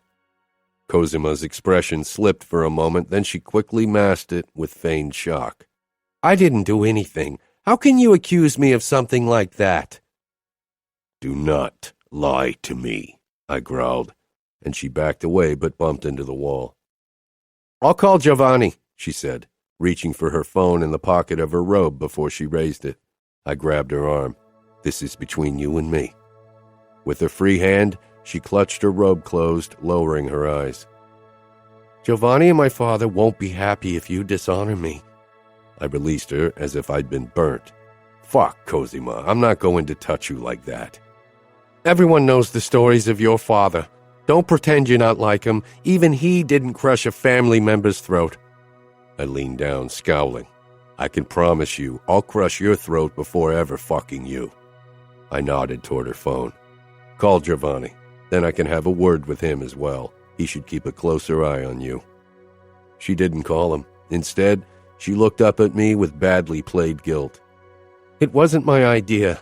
Grace came up with the plan. She wanted to win you back and destroy your marriage. I laughed darkly. My wife is my possession, Cosima. You know that as well as I do. This marriage will last until the bitter end. Nobody would ever find out how desperate I'd been when Aria had run off. The only thing your insane plan did was make me furious, and trust me when I tell you that it's never a good thing to be on my bad side, dear cousin. So the next time Grace asks you for a favor, you'll say no, or your husband won't become captain. She paled. Cosima was ambitious. She dreamed of marrying an underboss, but she hadn't been graced with the beauty required to lure a man in that position. If Giovanni remained a mere soldier, that would be a humiliation she wouldn't survive. I left her standing there. She'd think twice before going against me again. Chapter 14. Matteo leaned against the hood of my car, taking a fucking sunbath from the look of it. And? He asked, face still tilted up to the sky. Get into the car, I said. The moment he was in the passenger seat, he cocked an eyebrow. I hope you didn't make a mess. She's our cousin. That didn't stop you with Junior. She's a woman. That didn't stop you with the Bratva whores. I sent him a scowl. She didn't try to kill me. Happy? Maybe next time Grace will try to poison your wife, Matteo joked, but I almost steered us into oncoming traffic because I jerked. I was joking, Matteo said, surprised. I swallowed, trying to mask the turmoil his words had caused. Let's head to the Sphere now. We still have to meet our bookkeeper. Several hours later, I was on my way back home while Matteo headed out to party with Romero. My phone rang and Father's name flashed on my dashboard. I took the call and Father's voice boomed in the car. How did it go? Did you convince Ferris of the perks of working with us? Matteo and I made our point very clear to him, yes, I said. I wasn't in the mood to talk to my father now. I just wanted to return home to my beautiful wife and discover her body with my hands and lips. It was what had kept me going throughout the day. Very well, he drawled. I think we should attack a few more of the Bratva establishments in retaliation. What's their most popular club? The Pergola. Most of the high-ranking Bratva members frequent it. Unfortunately, the half of New York society that doesn't come to the Sphere is there as well. An attack might draw lots of unnecessary media attention to us. Attacks on labs or whorehouses were the safer option, since both were out of the public eye. Figure something out. I want them to bleed, Father clipped. I wondered if he'd talked to Fiore. Or why did he suddenly give a fuck about the Bratva? They will, I promised, as I steered my car into the underground garage. Is there anything else you want? On your way to your wife? Or why are you eager to shake me off? Because I hate your goddamn guts. It's been a long, fucked up day. I want you, Matteo, and Aria to come over to dinner as soon as possible. Talk to Nina to arrange a date and time. He hung up, not waiting for a reply because it was an order, not a request. I really didn't want to be around my father more often than absolutely necessary, but most importantly, I didn't like him anywhere near Aria. My muscles brimmed with tension when I stepped into the elevator. Another fucking mess of a day. Despite all the shit thrown our way today, I made good to my promise to Aria and was home earlier than usual. When I entered our apartment, Romero was perched on a bar stool working on his tablet. I'd sent him photos of a surveillance camera from the restaurant because he was the best when it came to detecting suspicious behavior. Maybe he'd be able to figure out who'd left the fucking message so I could kill them personally. Carrying pigs' heads through Brooklyn couldn't have gone unnoticed. He stood, grabbed the tablet, and stepped into the elevator. I'll work on this tonight. Aria is still your top priority, so don't pull an all-nighter. Romero smiled. You know me. I'll be as vigilant as always for work tomorrow. I nodded. He was one of my best men. Aria's on the roof terrace, he said before the doors closed. I put my phone down on the kitchen counter. Mateo would be able to deal with shit if something came up tonight. I wanted to enjoy this evening with Aria without interruption. Outside, Aria had set up the table with candles, white cloth, and fresh flowers. She was dressed in an elegant flowing yellow dress. With the last rays of the setting sun, she was like a golden apparition, the most beautiful woman the outfit had to offer. My father's words. He'd been wrong. So fucking wrong. Aria was the most beautiful woman I'd ever seen. There couldn't possibly be a woman more beautiful than her on this planet. Aria noticed me and gave me a small smile. I thought we could eat here? She gestured at the table. I wasn't all that hungry for food, but Aria had already put an array of dips, breads, and samosas, as well as a steaming curry on the table. I wrapped my arm around her and kissed her lightly. Her lashes fluttered and her smile became less tense. I ordered Indian. I'm hungry for only one thing, I said in a low voice, feeling my groin tighten at the idea of getting Aria out of this dress. Aria looked away. Let's eat. She drew away from my embrace and sank down. Maybe food would help her calm her nerves. I really didn't understand what she was so nervous about. I'd told her I'd touch and kiss, not fuck her. My lack of practice handling female emotions was definitely a problem when it came to treating Aria right. I sat down across from her. A few strands of hair whirled around her head, and the setting sun made Aria's cheekbones glow. You look fucking sexy. My brain and body were on a one-way street. I just couldn't think straight today. I wanted to lose myself in Aria, in her gorgeous body, in lust, and forget the bratva. Aria ripped off a piece of naan bread and ate it with a bit of dip. Romero took me to the Metropolitan Museum today. It was amazing. I ate a bite myself, stifling a laugh at Aria's feeble attempt to distract me. Good. What about the restaurant owner? Did you convince him that the Familia will protect him from the Russians? It wasn't really a topic I wanted to discuss, especially with Aria. Business was something I wanted to shield her from. Of course, he's been under our protection for more than a decade. There's no reason to change that now. Sure. Aria picked up her wine glass and nipped at it, not meeting my eyes. She seemed far away, but it didn't take a genius to guess what was bothering her. Aria? She still didn't look up. Aria, I said, putting more force into my tone, and, as expected, her head jerked up. Her blue eyes swam with anxiety. It was a new experience to have a woman scared of being with me. I leaned back in the chair, wondering how I should handle the situation. You're scared. I'm not, she said quickly, but her cheeks reddened at her lie. She was such a bad liar. I fixed her with a stare, wanting her to tell me the truth. Lying wasn't something I'd tolerate. Maybe a bit, but mostly I'm nervous. Nervous. I could work with nervous. It was so much better than fear. I stood and walked toward her, holding out my hand. Come on. Aria raised her eyes to mine, searching like so often, and whatever it was, she seemed to find it because she took my hand and I pulled her up. She was still looking up at me. Let's get into the jacuzzi, okay? That'll relax you, I said quietly, softening my voice to set her at ease. Why don't you grab your bikini and I'll set it up? I would have preferred to soak in the tub with a naked Aria, but I doubted that would help her relax. Aria gave a quick nod before she disappeared inside. Sighing, I took a sip of wine. Patience had never been my strength, and I was surprised at how much of it I actually possessed, at least around Aria. After I'd turned on the jacuzzi, I followed my wife. When I arrived in the bedroom, I could hear her in the bathroom.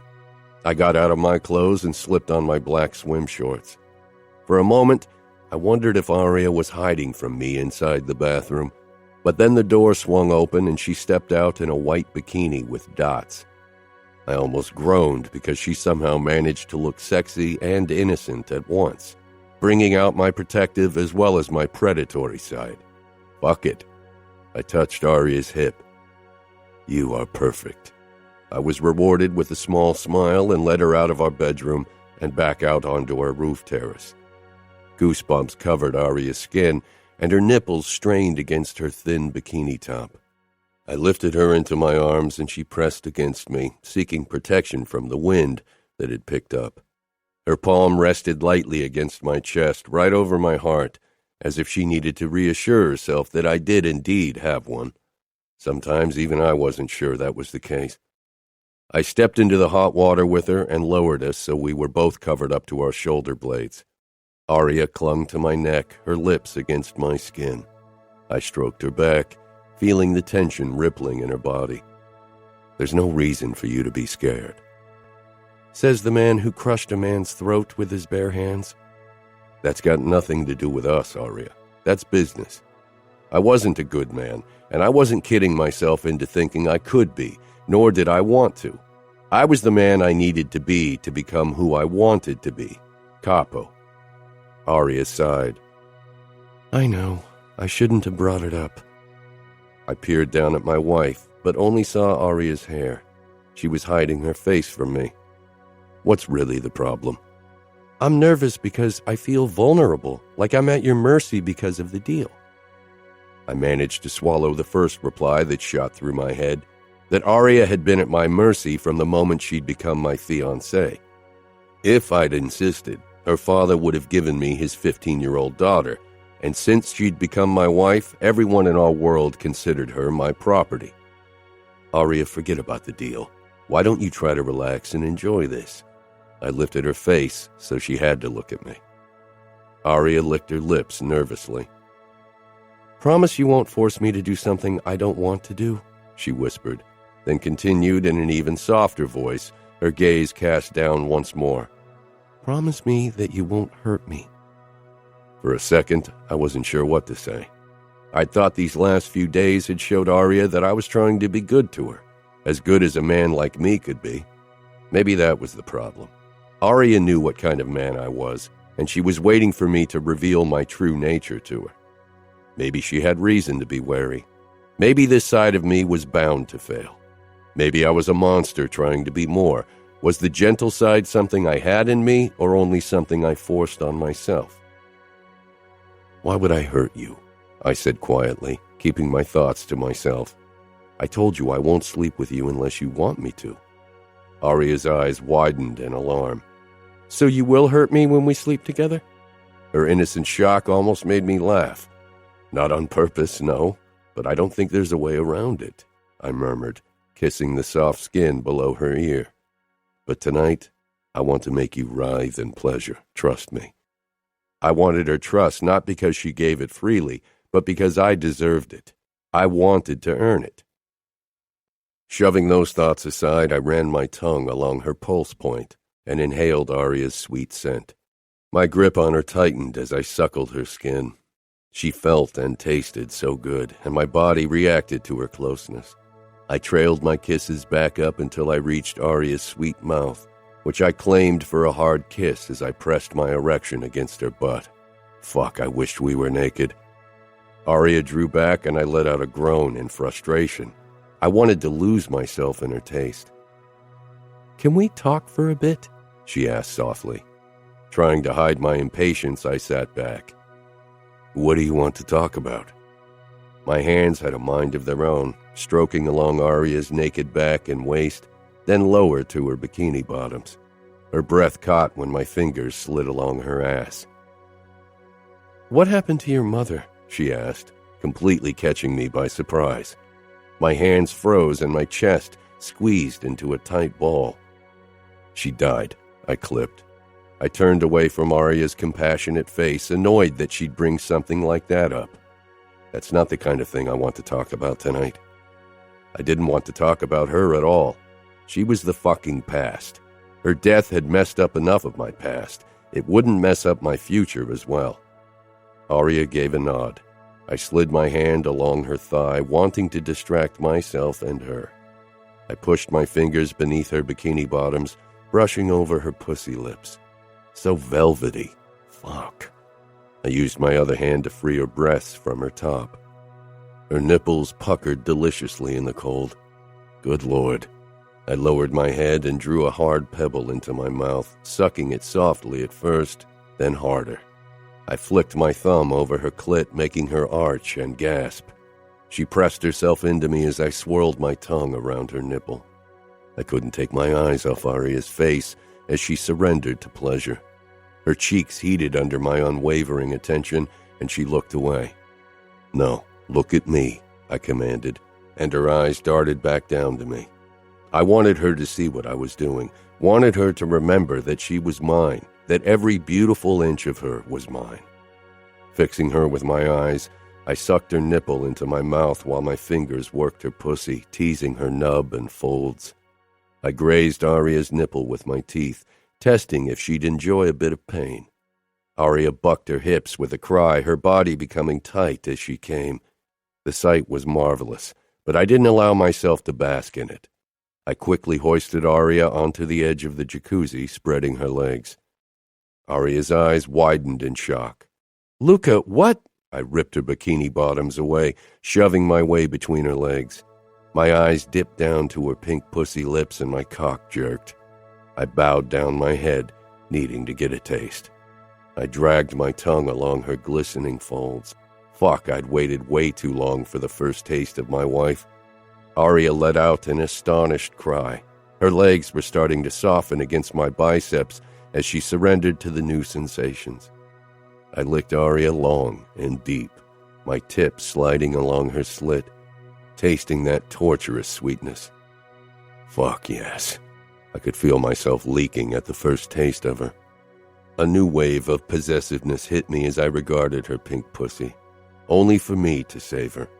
I sucked one soft fold into my mouth, teasing it with my lips and tongue. Aria gasped, half-lidded eyes checking our surroundings. "Look at me," I demanded, pulling back a bit from her. After a moment of hesitation, she met my gaze despite her obvious embarrassment. Her cheeks were flushed, her lips parted. I wanted Aria to watch when I ate her out, wanted to see her beautiful face when she came in my mouth for the first time. Slowly, I leaned forward and raked my tongue along her crease, lightly nudging her lovely nub. "You are mine," I rasped, as her taste swirled on my tongue, fueling my own arousal. I took another lick. "Say it." Aria's eyes flashed with need. "I'm yours." "Mine." I stroked those puffy lips apart, baring her clit, knowing she'd come if I sucked that little button. Fixing my eyes on her needy face, I fluttered my tongue over her clit. Aria's eyes opened wide, lips falling apart in a moan as she yanked at my hair, pressing her pussy against my face. She clenched against me, those lovely folds twitching under the force of her orgasm. So unbelievably responsive. Aria threw her head back as she writhed against my mouth, and I took everything she offered, licking up her arousal, getting so turned on by her obvious pleasure that I could hardly hold back. I plunged my tongue into her, groaning against her at how tight those walls clamped around the digit. I suckled her, making sure she could hear how much I enjoyed this, and it didn't take long for her body to respond to my loud appreciation. Aria was turned on by the sounds, and fuck if that didn't turn me on even more. I lapped at her with more fervor, and then my lovely wife arched again and rewarded me with another beautiful orgasm. I drew back, my breathing ragged, my dick throbbing so furiously I was sure I'd lose my goddamn mind any second. I needed to be inside her, needed to claim every little part of her. I burnt up with the need to do it. Bringing a finger up to her pussy, I entered her in a swift move. Aria cried out, her walls clamping down on my finger. For a moment, I considered shoving down my pants and finally taking what I wanted. But the impulse lasted less than a second. "Fuck, you're so fucking tight, Aria," I rasped. Her channel gripped me tightly, and I could feel more resistance against my fingertip. Fuck. Soon I'd be claiming that part of her, making her mine once and for all. Aria didn't say anything, didn't move. I glanced up, snapping out of my lust haze. She lay flat on her back, arms pressed against her sides, and was staring up at the sky with furrowed brows. That wasn't what I'd expected. Slowly, I shifted up and leaned over her. "Hey," I murmured, trying to get her attention. The distant look needed to go. Aria finally dragged her eyes down to mine. Her mouth was set tight, her brows still puckered, and I felt like an asshole, realizing I'd hurt her. "I should have entered more slowly, but you were so wet," I said, getting as close to an apology as I ever allowed myself. Aria tilted her head, then nothing. A strange sensation squeezed my chest. Maybe it was guilt. I had trouble putting my finger on it. I kissed her, but I still hadn't pulled my finger out of her. She felt too damn good. I wanted all of her. I'd never had to wait for something I wanted. "Does it still hurt?" I asked. Aria moved, making my finger shift in her pussy, and I stifled a groan. "It's uncomfortable, and it burns a bit," she admitted. I traced my tongue over the seam of her lips. I know I'm an asshole for saying it, but the thought of my cock inside your tight pussy makes me so hard. Aria stiffened, the douse of cold water for my over-eager cock. "Don't look so terrified. I told you I wouldn't try it tonight," I said, even as I wish she'd let me. "You also told me you wouldn't hurt me," Aria said, voice small and vulnerable. Fuck. It was definitely guilt squeezing my chest into a bloody pulp. "I didn't think it would, Aria," I murmured. It hadn't even crossed my mind that my finger would cause her the slightest bit of discomfort. I'd never been with a virgin, never considered how different it would make things. "You were so wet and willing. I thought my finger would go in without trouble. I wanted to finger you for your 4th orgasm." A shudder went through her. I lightly stroked her inner thigh, my silent apology. "Did it hurt because you took my, Aria squirmed, her cheeks turning red. "Holy shit." "Your virginity?" I said roughly. "No, Principessa. I'm not that deep in, and I want to claim that part of you with my cock, not my finger." Had I just called her Principessa? I wasn't even sure why. I'd never heard anyone call a woman that. Hope flared in Aria's eyes. Hope that shouldn't be there because what she was hoping for wasn't going to happen. I withdrew my finger and brought it up to her parted lips, tracing it over them before I dipped it inside. I wanted her to taste herself, and Aria caught me by surprise when she licked the digit as if it were a lollipop, or better yet, my cock. My dick jerked in my pants. I'd definitely die of blue balls. I kissed her harshly, tasting her but still needing more. Always more with Aria. I wasn't sure what was wrong with me. Maybe it was the thrill of having to wait. First 3 years until she was of age, and now for her to be ready. Maybe that was why I was so fucking obsessed with my wife. I'd never felt like this before, and it was starting to worry me. Maybe once I'd claimed her, that burning need would finally subside, and I could return to being my normal self. No tight chest or strange sensations anymore. I straightened. "Let's go inside. I want to lick you again." Aria blinked up at me. "Will you let me put my finger in you again? This time I'll go really slow." The second she said yes, I got out of the jacuzzi and lifted her into my arms. Aria slung her legs around my middle, pressing that wet pussy against my abs. I hurried inside, my fingers digging into her ass cheeks. After I'd set her down in our bedroom, I went into the bathroom to grab a towel. I took my time rubbing her dry. Her lashes fluttered shut as I massaged her shoulders and arms, then moved on to her back and stomach. Goosebumps pimpled Aria's skin when I slid the towel over her breasts. "Are you cold?" Aria opened her eyes, peering up at me in a way no one ever had. I wasn't sure what it meant. I released the towel and caressed her bare arms. "A bit," she said. "Lie down. I'll warm you up." Aria climbed on the bed, giving me a prime view of her ass before she stretched out on her back. I reached for my wet shorts and shoved them down, not wanting to get the bed wet, but even more than that, wanting to feel Aria as close as possible. My erection bounced and Aria's eyes were drawn to it. Her expression shifted, turned anxious, then wary. She pushed back against the headboard and tugged her legs against her chest protectively. What the hell? Aria, I said carefully, unsure how to react to her obvious fear. I reached for her leg, but she jerked and pressed it even tighter against herself. Seeing Aria like this brought up emotions I wasn't familiar with, emotions I didn't want to deal with. Emotions were weakness, and a capo couldn't be weak.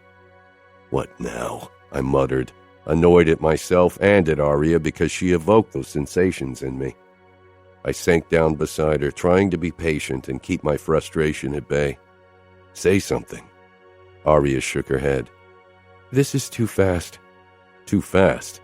I hadn't fucked her in our wedding night like everyone expected, still hadn't fucked her or gotten more than a handjob. That wasn't fast in my world. The frustration of the day, the confusion over my emotions, began to catch up with me, and I knew I couldn't let it. Because I got naked? I asked in a moderately calm voice. You've seen my cock before. You even jerked me off. Aria flushed. I think you're trying to manipulate me. If I gave you the chance, you'd go all the way today. You bet I would, but I can't see what manipulation has to do with it, I gritted out. Didn't she understand what kind of man I was and what men like me usually did when they had a beautiful woman, their wife, at their disposal? I want you. I never lied to you about that. I'm going to take whatever you're willing to give, and you were willing in the jacuzzi. Aria's eyes flashed with anger. Not about the finger. Maybe you'll try the same with sex. I laughed at her cluelessness. That won't work. My cock won't slide in that easily, believe me, and it will hurt a lot more. Aria blanched. I could have kicked myself for my words. It was the truth, but she didn't need to know it. Gathering what remained of my patience, I continued in a softer voice. I shouldn't have said that. I didn't mean to scare you. But I had. It was plain as day on Aria's face. I caressed her side, showing her that I still had every intention of being gentle with her. Tell me that you enjoyed what I did to you on the roof. Yes. Thank God. I leaned down to her. What did you enjoy the most? My tongue fucking you? Or when I ran my tongue all the way over your pussy? Or when I sucked your clit? Desire replaced the apprehension on Aria's face. I don't know. Maybe I need to show you again, I said, then slid my hand between her legs and covered her pussy with my palm. Aria moved to lie down, but I shook my head. This position was perfect. No, stay like that. I began to stroke her as I held her in my arms. The way her legs were still pressed against her chest, additional pressure was added to her pussy and she loosened up in no time. Relax, I encouraged her, before I dipped one finger against her opening.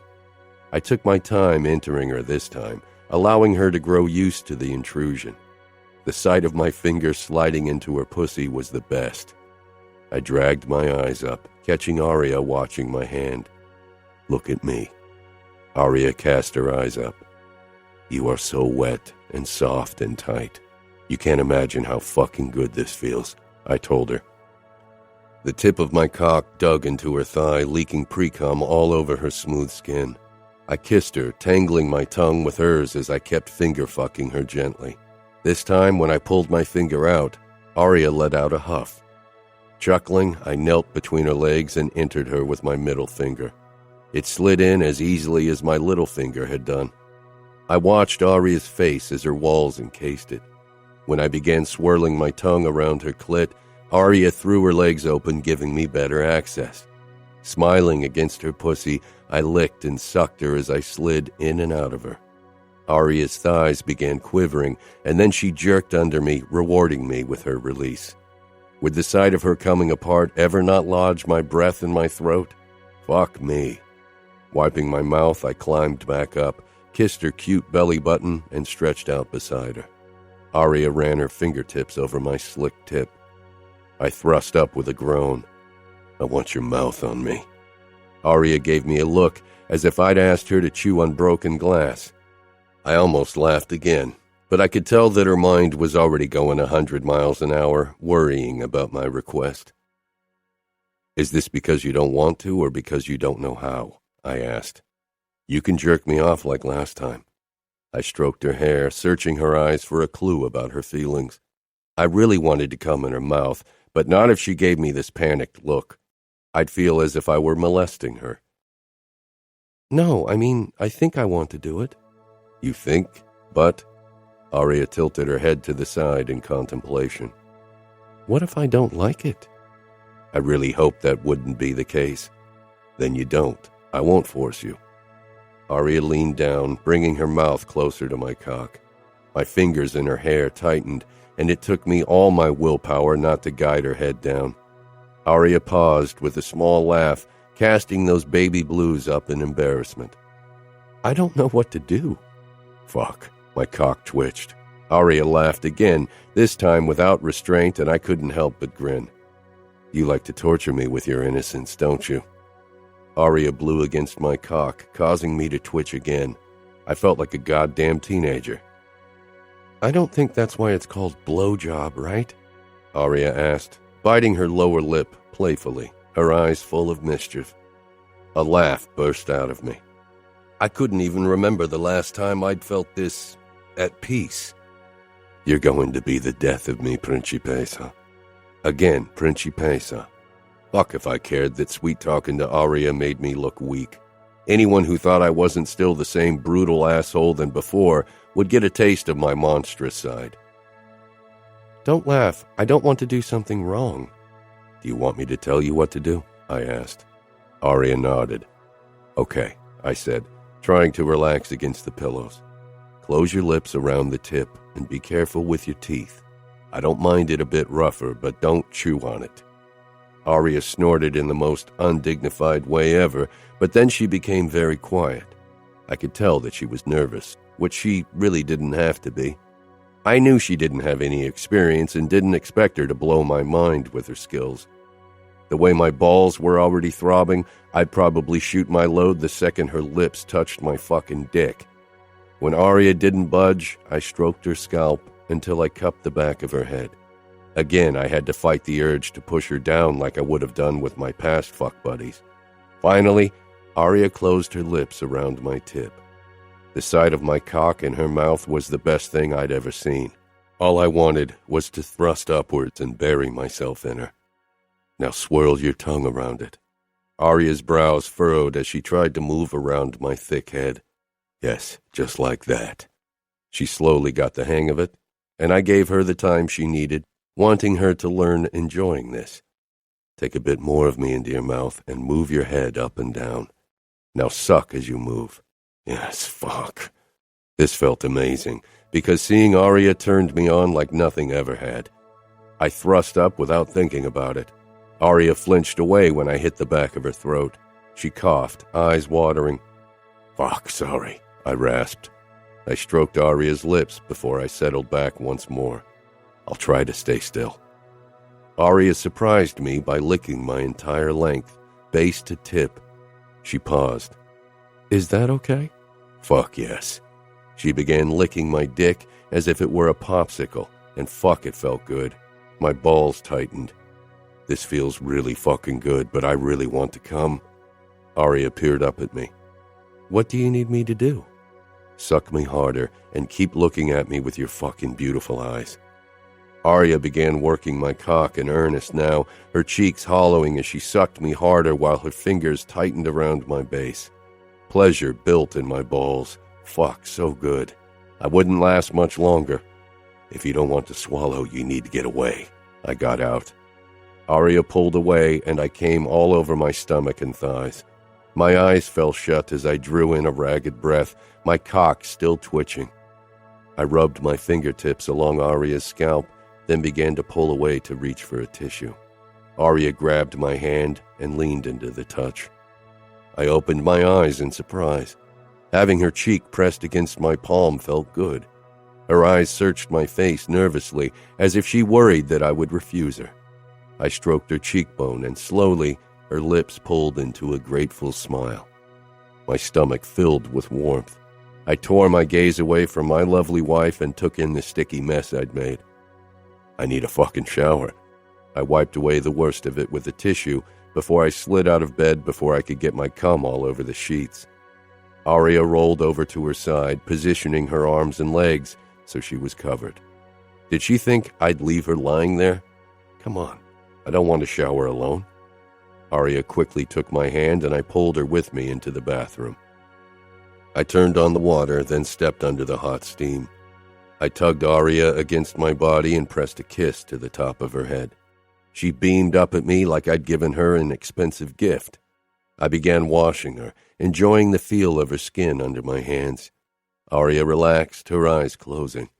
I'd never washed another person, never felt the urge to do it. I embraced her from behind, then bent low until my mouth was close to her ear. So was it okay for you? Aria nodded with a sheepish smile. Yeah. I pressed a kiss to her throat, my arms tightening around her middle. I'm glad, because I really enjoy being in your mouth. Aria turned red, but I could tell that she was pleased. Had she been worried I wouldn't enjoy it? She tilted her head to glance up at me. Are you angry that I didn't, swallow? I bet the women you've been with so far always did. She was right, but I'd never warned a woman before. They'd been able to tell the signs of my orgasm and could have pulled back if they'd wanted. They never did, though. No, I'm not angry, I said honestly. I won't lie, I'd love to come in your mouth, but if you don't want that, it's okay.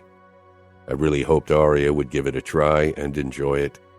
10 minutes later, we returned to bed. It was close to midnight, and I had an early day ahead of me, but sleep deprivation was definitely worth it. Aria snuggled up to me and put her cheek against my chest. I turned off the light, then wrapped my arm around her. How could this feel so right, as if it had never been different? I wasn't even sure where exactly I'd dropped my gun. I always knew where I had my weapons when I was around other people, but with Aria, I just didn't feel the need. When your father told you to marry me, what was your reaction? Aria's voice drew me out of my thoughts. I wondered what she expected me to say. I'd expected it. I knew I'd have to marry for tactical reasons. As future Capo, you can't let emotions or desires rule any part of your life. Aria didn't say anything. I was glad for the dark because I knew she would have looked for something in my eyes again, something that would never be there. And what about you? Aria exhaled. I was terrified. You were only 15. Of course you were terrified. She'd been so young and innocent. She was still too innocent for me. I was still terrified on the day of our marriage. I'm still not entirely sure you don't terrify me. This side of me, the side Aria got to see, it was one no one got to see. It was as gentle as I could ever be, and she was still scared of me. I told you, you have no reason to fear me. I'll protect and take care of you. I'll give you anything you want and need. She only had to ask. Father didn't give a fuck how much money I spent. We had more than enough, and soon everything would be mine anyway. But the familia always comes first. If you had to kill me to protect the business, you would. My fingers on her waist clamped up in shock. Born in blood, sworn in blood. I could practically feel the sting of the tattoo needle when the motto of the familia had been inked into my chest. I'd sworn my life to the familia. Becoming their capo, leading my men, was the future I'd been raised for, the future I'd lived for. Every breath I'd taken so far, every life I'd ended, every wound I'd suffered had brought me closer to my goal. There had been nothing else in my life. Before Aria, my first thought when I got up in the morning had been about business, and so had been my last before I'd fallen asleep. I'd never considered that something or someone could ever share the spotlight with the familia, that anything could ever matter at all in comparison to my life as a made man. Love is a weakness a capo can't afford. My father's words rang loud and clear in my head. I'd always rolled my eyes when he'd uttered them, convinced that they were a waste of time and effort considering that I was incapable of giving the slightest shit about a woman. Yet, the woman in my arms had wormed her way into my thoughts, and worse, my heart. More than once I'd caught myself thinking of her while being away for business. This wasn't love. I wasn't capable of love. I wasn't sure. I cared about Aria. I wanted to protect her, wanted to keep one woman in my life safe. It wasn't love, but it was more than my father would ever tolerate. If he found out my wife wasn't just a fuck thing for me, a beautiful trophy I paraded around, then he'd make sure to erase what he considered a risk from my life. Aria's body had softened in my hold, and her breathing evened out. I buried my nose in her hair, breathing in her vanilla scent. She'd be safer if I treated her with cold detachment, if I made her hate me. It would be so easy to get her hate. Nothing was easier. I'd only have to take what was mine without consideration, without care. But the idea of doing so, of having Aria watch me the way my mother and Nina watched my father, it turned my stomach to ice. Fuck. Chapter 15. My ringtone tore me from sleep. I opened dreary eyes, fumbling for my phone on the nightstand.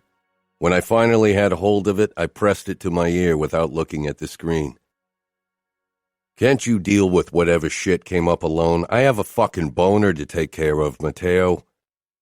Good morning, Luca, Nina said. I groaned. Aria lifted her head, looking thoroughly disheveled and fucking kissable. Nina, what do you want? Salvatore asked me to invite you to dinner. Fuck. He was way too eager to have Aria and me over. I hated the old bastard. In case you didn't notice, Matteo and I are busy dealing with the Russians. I'll have the cooks prepare a feast for tonight. Be here at 7. I don't have time, Nina, I gritted out. Hearing my stepmother's high-pitched voice this early in the morning gave me a fucking migraine. Luca, your father was very adamant about having you over, she said. There was a moment of silence. You will come? Her voice shook, but she quickly masked it with a cough, then cleared her throat. He won't be happy with you if you refuse his invitation. He wouldn't be happy with her. He'd blame her, telling her she was incapable of getting even the easiest tasks right. We'll be there, I muttered and hung up. Fuck it. Aria's eyes widened. What's wrong? She touched my chest. Why did she always have to be so concerned? There was no reason to be worried about me. She was the one I needed to protect. Nina invited us to dinner for tonight. Oh, Aria said, frowning. So we'll eat with your father and his wife? I nodded. Matteo will be there as well. He wouldn't like it one bit, but he'd better move his fucking ass over there if he knew what was good for him. You don't sound happy, she said carefully. Sighing, I untangled myself from her embrace and perched on the edge of the bed. That put it mildly. My father, he's a sadistic rapist, a fucking psychopath, a murderous asshole who deserves to die. A difficult man. Aria nodded as if she understood. She couldn't and she wouldn't if I had a say in the matter. She pushed herself to a sitting position and touched my shoulder. It's just dinner. Everything will be all right. She was right. It would be all right because I wouldn't let my father ruin the one good thing in my life. Aria's phone beeped. I chuckled darkly. Huh. It seems we both won't get our peace of mind this morning. Aria reached over, grabbing her phone and quickly scanning the message. Her entire face transformed into a smile. Your sister? I guessed, brushing a strand away from her glowing face. She nodded. She got a flight in 2 days. Aria's grin lit up everything, and my own lips wanted to pull into a smile, even if I felt like smashing something to pieces, but I held back. I stood, needing to bring some distance between my wife and me, not just physically, but especially mentally if I wanted to get through tonight without my father getting suspicious. Aria glanced up from her phone, but I walked into the bathroom without another word and closed the door. I left shortly after breakfast to meet the manager of several of our whorehouses. The only thing Father did anymore was play golf with politicians or test the whores. We were a bit early in the Foxy and took a seat in 2 plush armchairs. One of the whores came over with our drinks.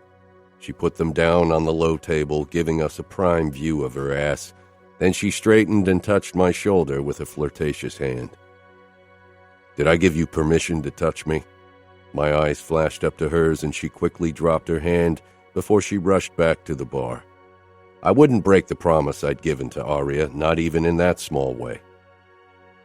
"What's crawled up your ass?" Matteo asked after he'd taken a sip from his Negroni. "Do you think I'm growing soft?" I leaned back and watched through narrowed eyes as my fucking brother almost pissed himself from laughing. Give me a moment," Matteo bit out. "Know what?" I muttered. "Maybe I should beat some sense into you to test my theory." Matteo grinned, eyes teary. "Oh, Luca, this was good." He shook his head with another fucking chuckle. "You're many things, but soft? Come on, what's wrong with you?" I considered not saying anything. Making myself vulnerable in front of others, even my brother, wasn't something I ever did. Matteo's smile slipped off.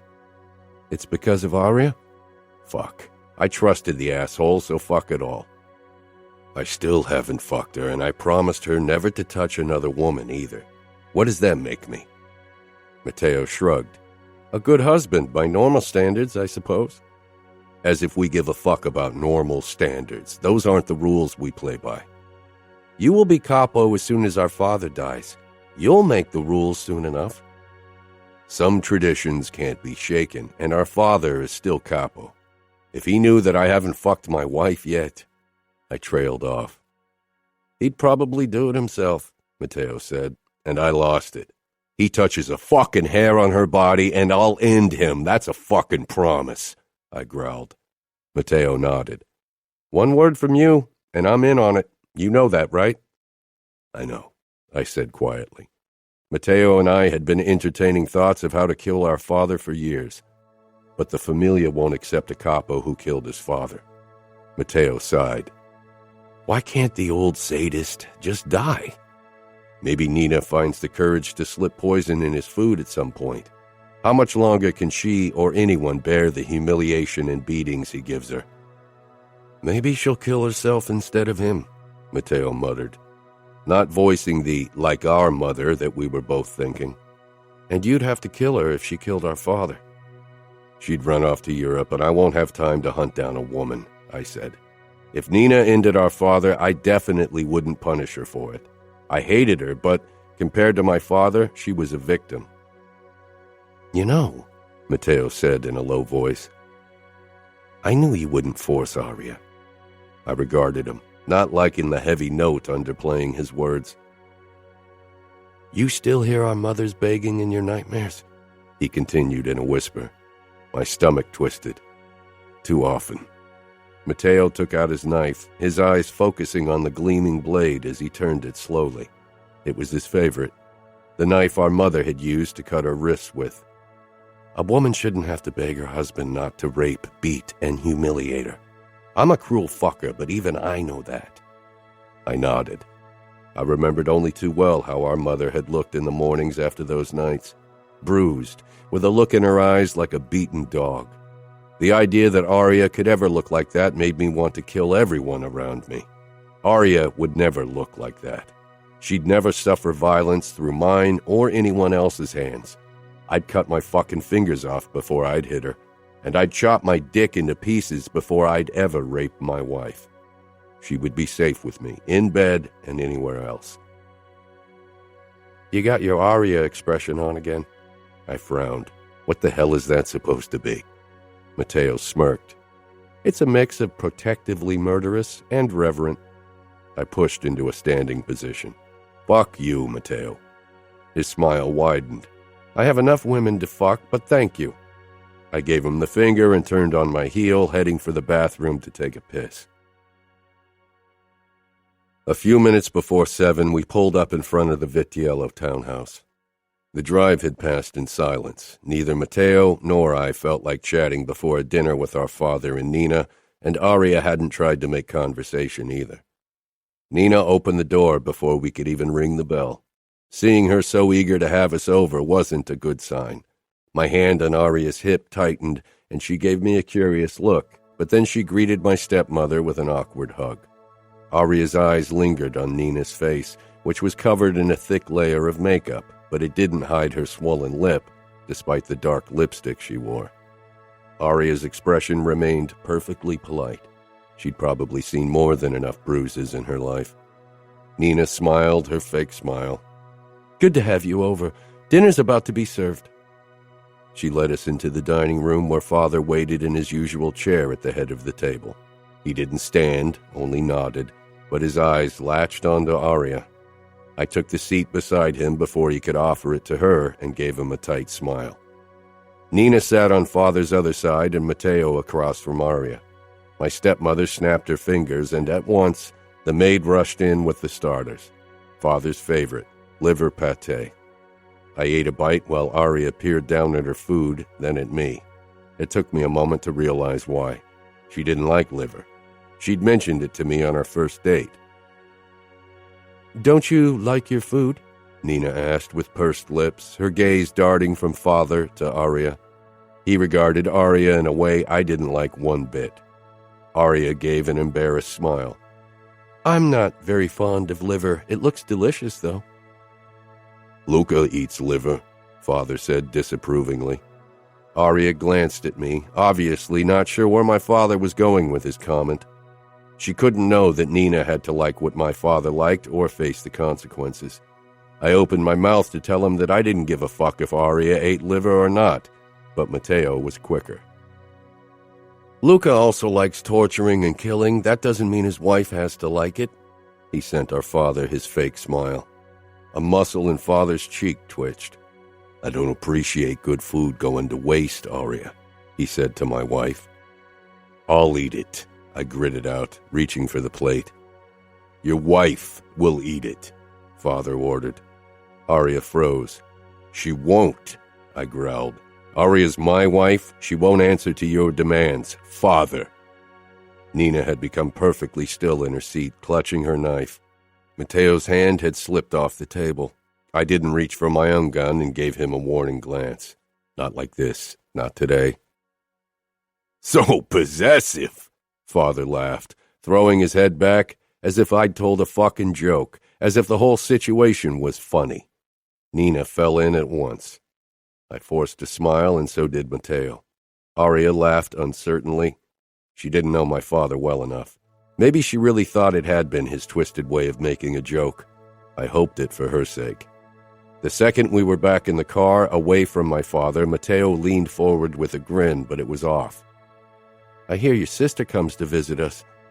At once, the tension slipped out of Aria, and she nodded with a smile.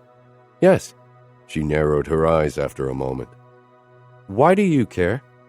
The protective note in her voice was unmistakable and might have made me laugh if I wasn't still so fucking tense from the dinner with Father. It was a good thing that Matteo managed to distract her from it.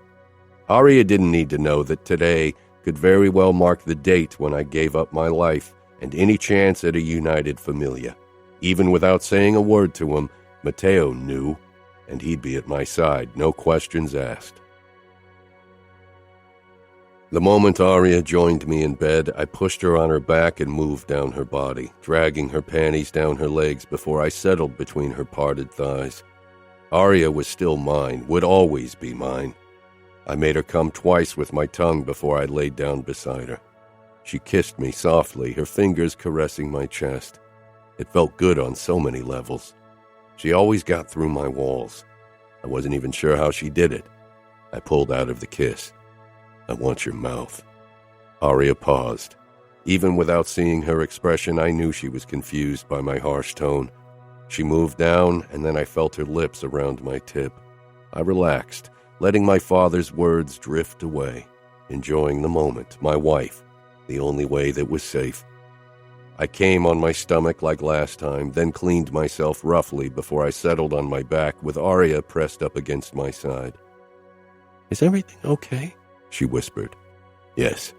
She stiffened at my clipped reply, but nodded after a moment. It took a long time before she fell asleep. I knew I wouldn't get any sleep tonight, not when I kept thinking of ways to dispose of my father without anyone finding out. Chapter 16. Aria kept throwing glances my way as we pulled up in front of JFK Airport. I'd barely talked to her all day, and it was obviously bothering her. But this was for the best. Despite my resolve to keep a safe distance from Aria, my hand found its way to her back as we walked into the arrivals hall of the airport. I couldn't stop touching her. It was maddening. "Are you sure you'll be okay with Jonna staying with us for the next few days?" she asked. "Yes, and I promised your father to protect her. It's easier when she's living in our apartment." Scuderi had made it clear that Jonna needed close supervision, and I didn't doubt it. The girl was trouble. Aria smiled apologetically. "She will provoke you." "I can handle a little girl." "She's not that little. She's barely younger than me." I regarded my wife. Sometimes I forgot how young she was. When I'd been her age, I'd already been a made man for 7 years, had slept with countless women, had done and seen so much shit. But Aria was young and sheltered, and so was her sister. I can handle her. "Luca, Jonna knows how to push people's buttons. If you aren't absolutely sure that you can control yourself, I won't let her near you." What did she think I'd do? Jonna was a 17-year-old girl. "Don't worry, I won't kill her or you in the next few days." "Aria!" Jonna's screech rang through the hall. The redhead stormed in our direction and collided with Aria. They hugged each other as if they hadn't seen each other in months. When they finally pulled away from each other, Jonna made a show out of checking Aria's body. "No visible bruises? You only hit places that are covered by clothes?" She narrowed her eyes at me, and I gave her a cold smile. I didn't give the slightest fuck what she thought. Aria, on the other hand, looked worried. "Get your luggage. I don't want to stand here all night," I said. Jonna turned around and grabbed her suitcase from where she'd dropped it. "A gentleman would have got it for me." A gentleman, yes. Jonna definitely didn't bring out anything gentle in me. It was a good thing that my father hadn't chosen her for me. I turned and began walking back to the car, only occasionally making sure that Aria and Jonna were close behind in case something happened. Aria and Jonna actually both wanted to sit in the back seat. I gave my wife a scowl. "I'm not your driver. Get in the front with me." She flinched at my tone, and again I wanted to find a way to get rid of my father. I hated keeping Aria at arm's length until he was out of the way. "You shouldn't talk to her like that," Jonna butted in. Aria slid into the seat beside me. "She's my wife. I can do and say to her what I want," I told Jonna. Aria regarded me with furrowed brows, hurt, and confusion swirling in her eyes. I almost reached out to stroke her cheek. Fuck, keeping my distance was impossible. Turning my attention back to the street and away from Aria's reproachful expression, I started the car and pulled away from the airport. "How are Lily and Fabi?" Aria asked, turning around in her seat to look at her sister. "Annoying as hell, especially Lily. She doesn't stop talking about Romero. She's in love with him." Aria let out her bell-like laugh, carefree and unguarded. I felt the treacherous twitching of my own stomach, then mouth, but I held back. Aria put her hand on my thigh with a soft smile. My eyes darted to hers, and without thinking about it, I covered her small hand with my big one. Keeping my distance was a losing game. When we stepped into the apartment, the smell of roasted lamb and rosemary wafted over to us. "I told Mariana to prepare a nice dinner," I said casually. If I really wanted to succeed in pushing my young wife away, I was definitely using the wrong approach. Fuck it. Aria gave me that smile, that goddamn smile. "Thank you." I resisted the urge to dip my head to kiss that sweet mouth. "Show your sister to her room and then we can eat." I didn't wait for her reaction. Instead, I moved into the kitchen area where Mariana was wielding her cooking magic. "Luca," she said with a brisk smile, then checked on the lamb. I reached for one of the roasted potato halves swimming in a sea of olive oil and rosemary. Mariana swatted my hand away, clucking her tongue. "Not before dinner," she chided in Italian. My eyebrows rose, and holding her gaze, I took a potato and put it in my mouth. She shook her head. The fucking thing burnt my tongue, but the delicious taste was worth the pain. "How's your girl?" "Good," I said. She shook her head. "She's too beautiful to be alone so often." "Mariana," I warned. I liked Mariana, and I'd known her all my life, but I wouldn't let her meddle. She sighed and turned back to the lamb. The elevator began its ascent, then paused on this floor. I hit the button that unlocked the door, and they slid open a moment later. Mateo strode out like a fucking runway model. His eyes scanned the penthouse, and when he didn't spot his new obsession, his annoying smile dropped. He came toward me and snatched a rosemary potato in passing. Mariana tried hitting him with the wooden spoon, something she didn't try with me, but Mateo spun around and out of her reach. "I don't know why I'm putting up with you two insolent boys." "Because you can't resist our charm like the rest of the ladies," Mateo said with a cocky grin. "Though Luca's rough charm really leaves something to be desired." Mariana muttered something under her breath. She had been grateful when I'd asked my father that she be mine and Mateo's maid. Mariana had always been terrified of father, but she could never have stopped working for him. He wouldn't have let her. "Why don't you sit down at the table and not stand in my way?" Mariana said. Mateo and I moved toward the dining area. "And? And what? How does she look?" I raised my eyebrows at him when we arrived at the table. "She's got her bitch face in place." Mateo chuckled, as if that were the best news he could imagine. "You really think marrying her is a good idea?" I tried again. I couldn't stop hoping Mateo would come to his senses. Steps rang out, then Aria and Gianna entered the room. Gianna spotted my brother and made a face as if she smelled something rotten. "What's he doing here?" Like a masochistic moth, he was drawn to her fiery bitchiness. He sauntered over to her and kissed her hand. "Nice to see you again, Gianna." I rolled my eyes at his antics. Gianna wrenched her hand away. "Don't touch me."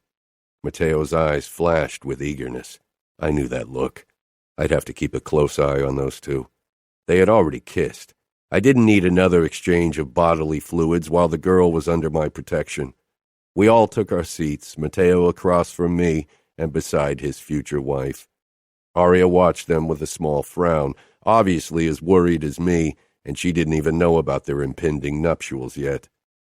Mariana bustled in, serving roast lamb, rosemary potatoes, and green beans. Her face softened when she patted Aria's shoulder. What was it about Aria that made people go all soft? "Why did you crush that guy's throat?" Gianna asked when we were done eating. Aria froze before she turned to me. I leaned back in the chair. This was a story I'd recounted countless times in my life. "Come on, it can't be that big a secret. You got your nickname for it," Gianna taunted me, her eyes holding obvious challenge, but I wasn't Mateo and not as easily baited. Mateo grinned. "The Vice is a nice name." "I hate it," I said, as if that one moment defined me. I'd killed more brutally, and yet everyone only remembered that one fucking day. "You earned it," Mateo said. "Now tell them the story, or I will." I was 17. Our father has many brothers and sisters, and one of my cousins climbed the ranks in the Mafia alongside me. He was several years older and wanted to become Capo. He knew my father would choose me, so he invited me to his house and tried to stab me in the back. The knife only grazed my arm, and when I got the chance, I wrapped my hands around his throat and choked him. "Why didn't you shoot him?" Gianna asked. He was family, and it used to be tradition that we put down our weapons when we entered the home of a family member. Not anymore, of course. Family. That word was a joke. My uncles and aunts didn't give a shit about Mateo or me, nor did our father. For the former, we were competitors for the position of Capo. For the latter, a means to an end. If father figured out a way to clone himself or live forever, he'd kill my brother and me without hesitation. A family based on trust and love, that was something I'd never experienced, nor did I hope for it. Some things were out of reach, and I'd learned not to waste energy on longing for them when I had something I could fight for. The familia. The betrayal made Luca so angry he completely crushed our cousin's throat. He choked on his blood because the bones in his neck cut through his artery. It was a mess. I'd never seen anything like it. Matteo flashed me a grin. He'd always been more eager to tell my story than me. He found it amusing, while it only made me angry. I'd been foolish in the past, had put my trust in people who didn't deserve it, and it had almost killed me. I wouldn't make that mistake again. Trust was stupidity. Love was weakness. My eyes found Aria, who watched me with compassion.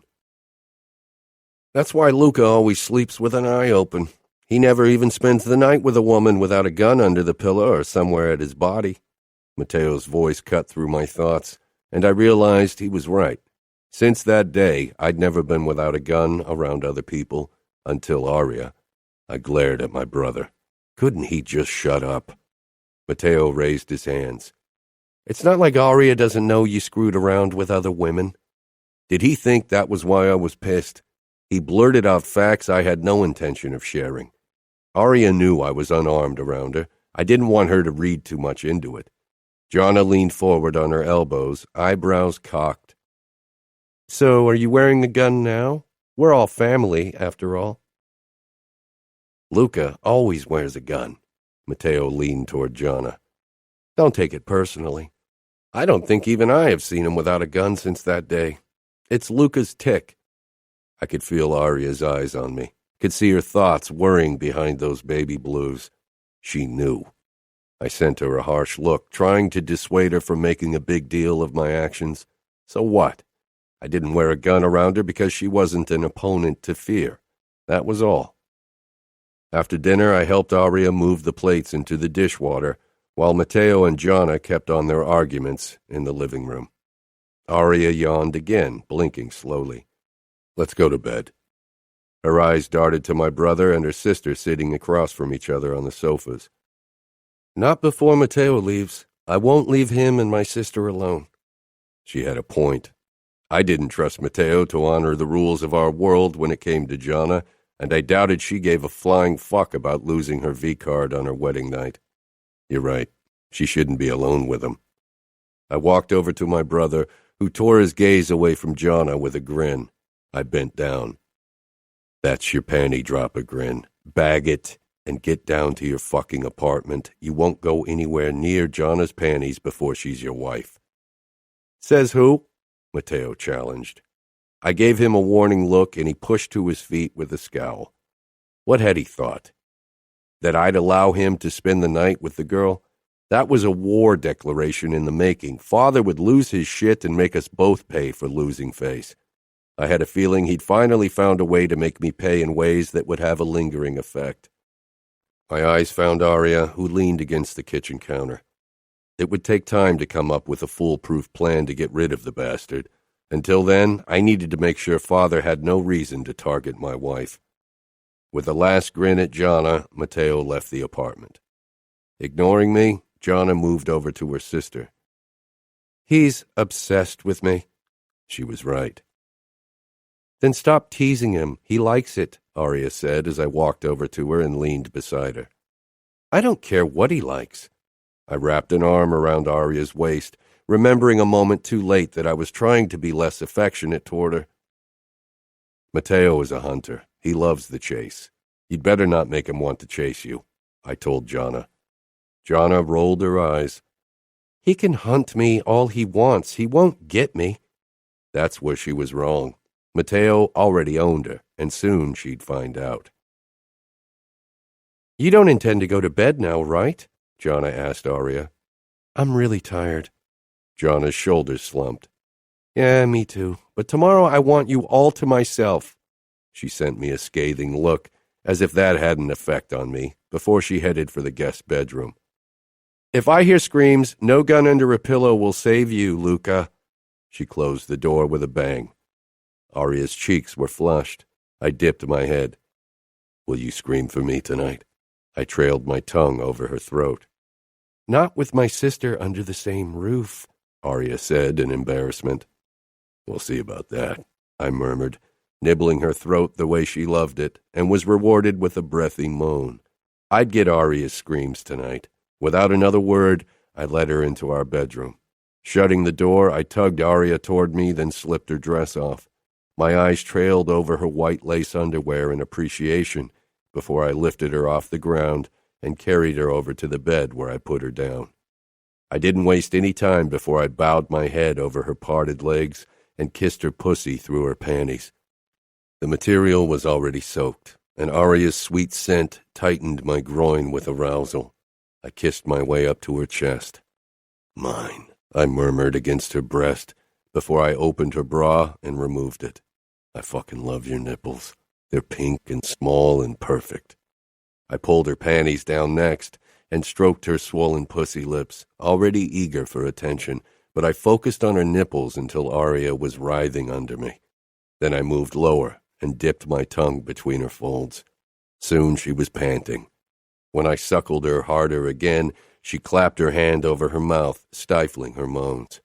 No, I ordered, grabbing her hands and holding them down against her stomach. Jonna will hear. I hope she did. It would probably drive her up the wall. Keeping my eyes on Aria's needy face, I began teasing her clit with my lips until she couldn't hold back her sounds anymore. She was so fucking wet that my finger slipped in easily. Oh, God, Aria gasped. I finger-fucked her gently as I sucked her clit, and then she came hard. She pushed her face into the pillow, but a few moans rang out loud and clear. The sight of Aria losing control alone made me want to eat her out every day. I crawled back up her, kneeling between her legs. When will you let me take you? I asked in a low voice as I pressed a kiss to her pulse point. Aria stiffened. I looked at her. Fuck. Why do you have to look so fucking scared when I ask you that question? I'm sorry, I just need more time. More time, when I wasn't sure how much time we had. I gave a terse nod. Aria stroked my chest through my clothes, smiling apologetically. I leaned back and took off my shirt. She helped me out of my gun and knife holsters before she kissed my tattoo, then the wound over my ribs. Suddenly her expression turned daring, and she raked her fingers over my nipples. I groaned, then quickly got naked and settled on my back. Aria leaned over my erection and stopped with her lips only an inch from my tip. If you're not quiet, I'll stop. I touched the back of her head, loving this teasing side of Aria. Maybe I won't allow you to stop. Maybe I'll bite. I crossed my arms behind my head. Have your way with me. I won't make a sound. Don't want to offend your sister's virgin ears. What about my virgin ears? She kissed my cock, making me twitch. Still a virgin. You shouldn't still be one, I got out. But then Aria started sucking me, and I focused on the feel of her hot mouth and staying quiet. Like last time, I warned her before I came, and she quickly pulled back. Afterwards, I spooned her and turned off the lights. I'm sorry for what your cousin did, Aria said suddenly. It took me a moment to understand whom she was referring to. Junior, my traitorous cousin. The worst thing was that I hardly ever thought about his betrayal anymore because there were so many new threats in my life, not all of them Russian. I should have known better than to trust anyone. Trust is a luxury people in my position can't afford. Life without trust is lonely. Yes, it is, I agreed, kissing her neck. Part of me wanted to risk trusting Aria. It was a part I thought long dead. I woke after Aria for once. When she returned from her shower, I was already sporting a morning rod. Aria gave me a disbelieving smile, but I didn't wait long. I got out of bed and pressed her to my chest, facing the floor-length mirror. I made her watch as I teased her nipples, even as her cheeks turned red in shame. Of course, her sister was an early riser as well, and soon called for Aria right in front of our door, but I didn't release her. I wasn't done with her yet. Far from it. Your sister is a fucking nuisance, I whispered in her ear as I eased my finger between her folds, then pushed into her. But you're so fucking wet, Principessa. Aria rewarded me with more arousal. Yes, I groaned as I thrust my finger into her slowly, watching her as she watched everything. Aria? Jonna hammered against the door. I stroked her clit and kissed her harshly, swallowing her cries as she came hard under my fingers. I pushed her forward and knelt behind her. Fuck, the sight of her ass and pussy on display was almost too much. I dragged my tongue along her crease, then dove back in until Aria's second orgasm caused her legs to give away. Panting, she knelt beside me. I straightened, bringing my dick close to her face. After a moment of hesitation, Aria took me into her mouth. Having her on her knees sucking my cock was the hottest sight I could imagine. "You're so beautiful, Aria," I murmured as I started thrusting gently, trying to see if she could take me like that. Jonna finally gave up as well, but I could only watch Aria as she blew me slowly. I began guiding her head into a faster rhythm. Cup my balls. Fuck, this felt amazing. I rocked my hips as Aria sucked me. "I want to come in your mouth, Principessa." When Aria nodded, I almost came right then, but I held off until it just got too much.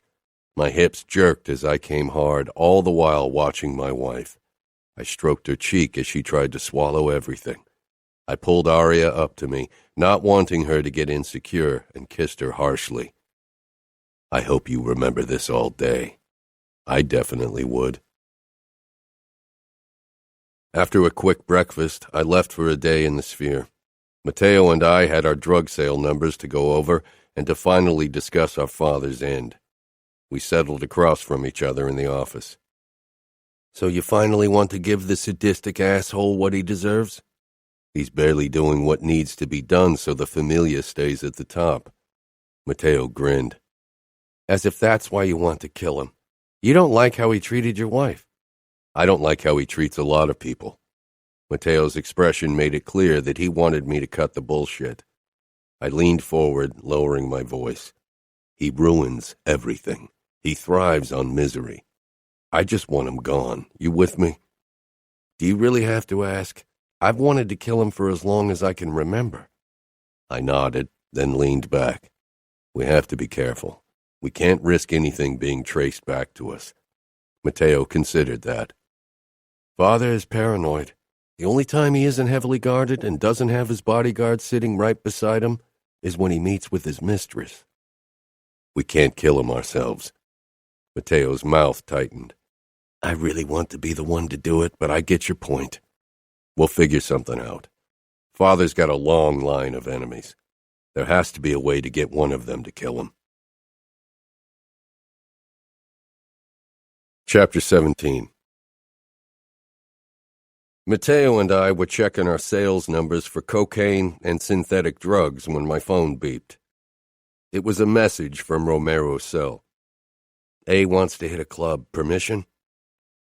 "I hope no more bad news," Matteo muttered as I typed no and sent it off. "Aria and Jonna want to go dancing." "I assume you said no? If Aria wants to hit a club, she'll have to do it with me." We returned to business. Going through the sales figures sorted by cities in our territory always took forever, but I wanted to know what was going on in our territory. Another hour passed before a knock made me look up from the laptop. "Come in," I said. Our barkeeper, Tony, poked in his head. I frowned. Usually he stayed behind the bar. This was close to peak time, so I doubted the bar could do without him. "No drinks for us," Matteo said with a grin. Tony smiled, but I could tell that he was nervous. I narrowed my eyes. That meant I wouldn't like what he had to say. "Romero sent me," he said carefully. "Your wife and her sister are here, dancing." I shoved the laptop to the side and got up, as did Matteo. Fury shot through me. I had given Romero a clear order. Of course, I doubted he'd gone against it without good reason, and I had a feeling Aria and her sister had found a way to force him here. I motioned for him to leave, and he did quickly. "Damn it," I growled, then staggered out of the office. Matteo was close behind me. "Seems like Aria isn't as well trained as you thought." I shot him a glare. "That's Jonna's doing, no doubt. That girl's a troublemaker." We entered the dance floor, and it didn't take long for me to spot Aria. It was impossible to miss her. Her long blonde hair glowed under the lights, and a gathering of men danced around her and Jana, admiring them. Fuck. I'd never seen Aria dressed like this. I walked closer, taking in every inch of her tight leather pants, the way they accentuated her perfect butt. She swayed her hips to the rhythm, rotating and twisting, making me wonder how it would be once she rode me.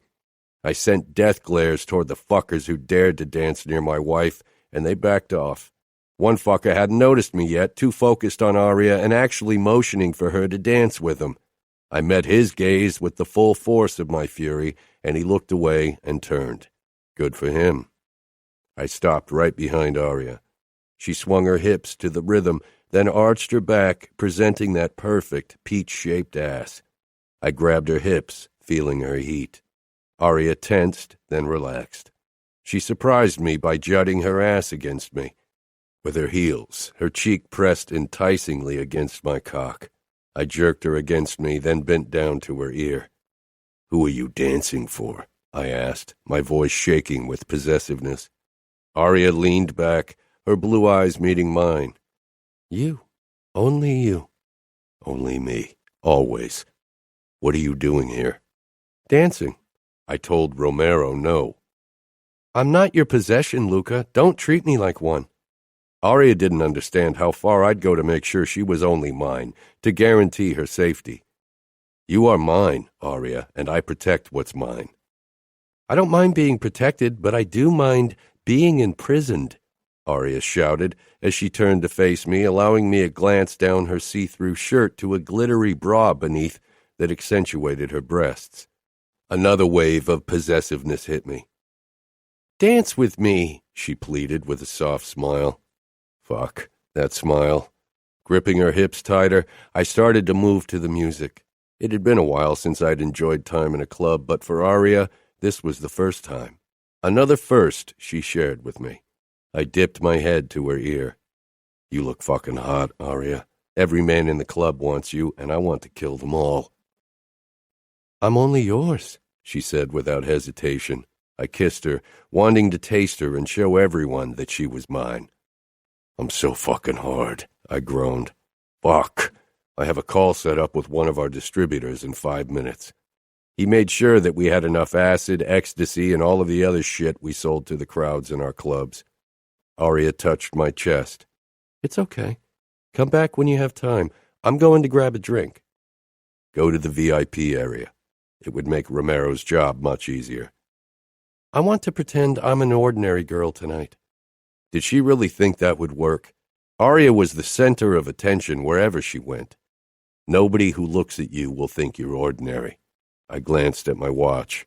Fuck, I needed to get back into the office. Cesare and Romero will keep an eye on you. Aria paled when she looked toward the VIP area. I followed her gaze. "Fuck it," I muttered, when I saw Grace doing a lap dance for a guy. "She's not here because of me." Aria gave me a sad smile. "Yes, she is." Grace looked up briefly, catching my eyes. Aria was probably right. I had to put a fucking stop to Grace's obsession. I can't throw her out. She comes here all the time to party. I haven't seen her since that night. I usually stay in the back. Aria didn't say anything, and I cupped her cheek, forcing her to meet my gaze. "There's only you, Aria." I risked another glance at my watch. Damn it. I really need to go now. I'll be back as soon as I can. With a last glance at my wife, I quickly stalked back to my office, followed by Matteo.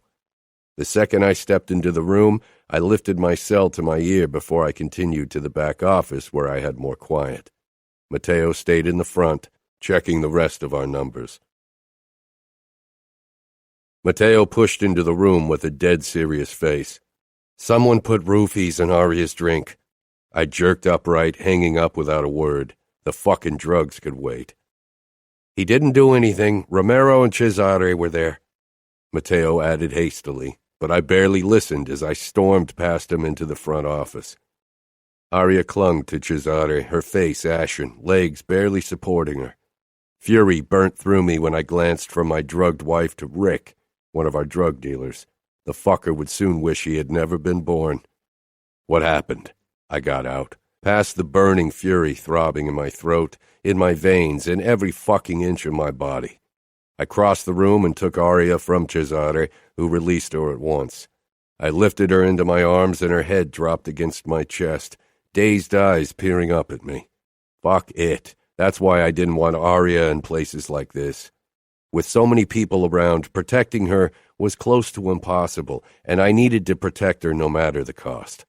A brief burst of anger toward her for disobeying flickered in my body, but it slipped away as I peered down at my helpless wife.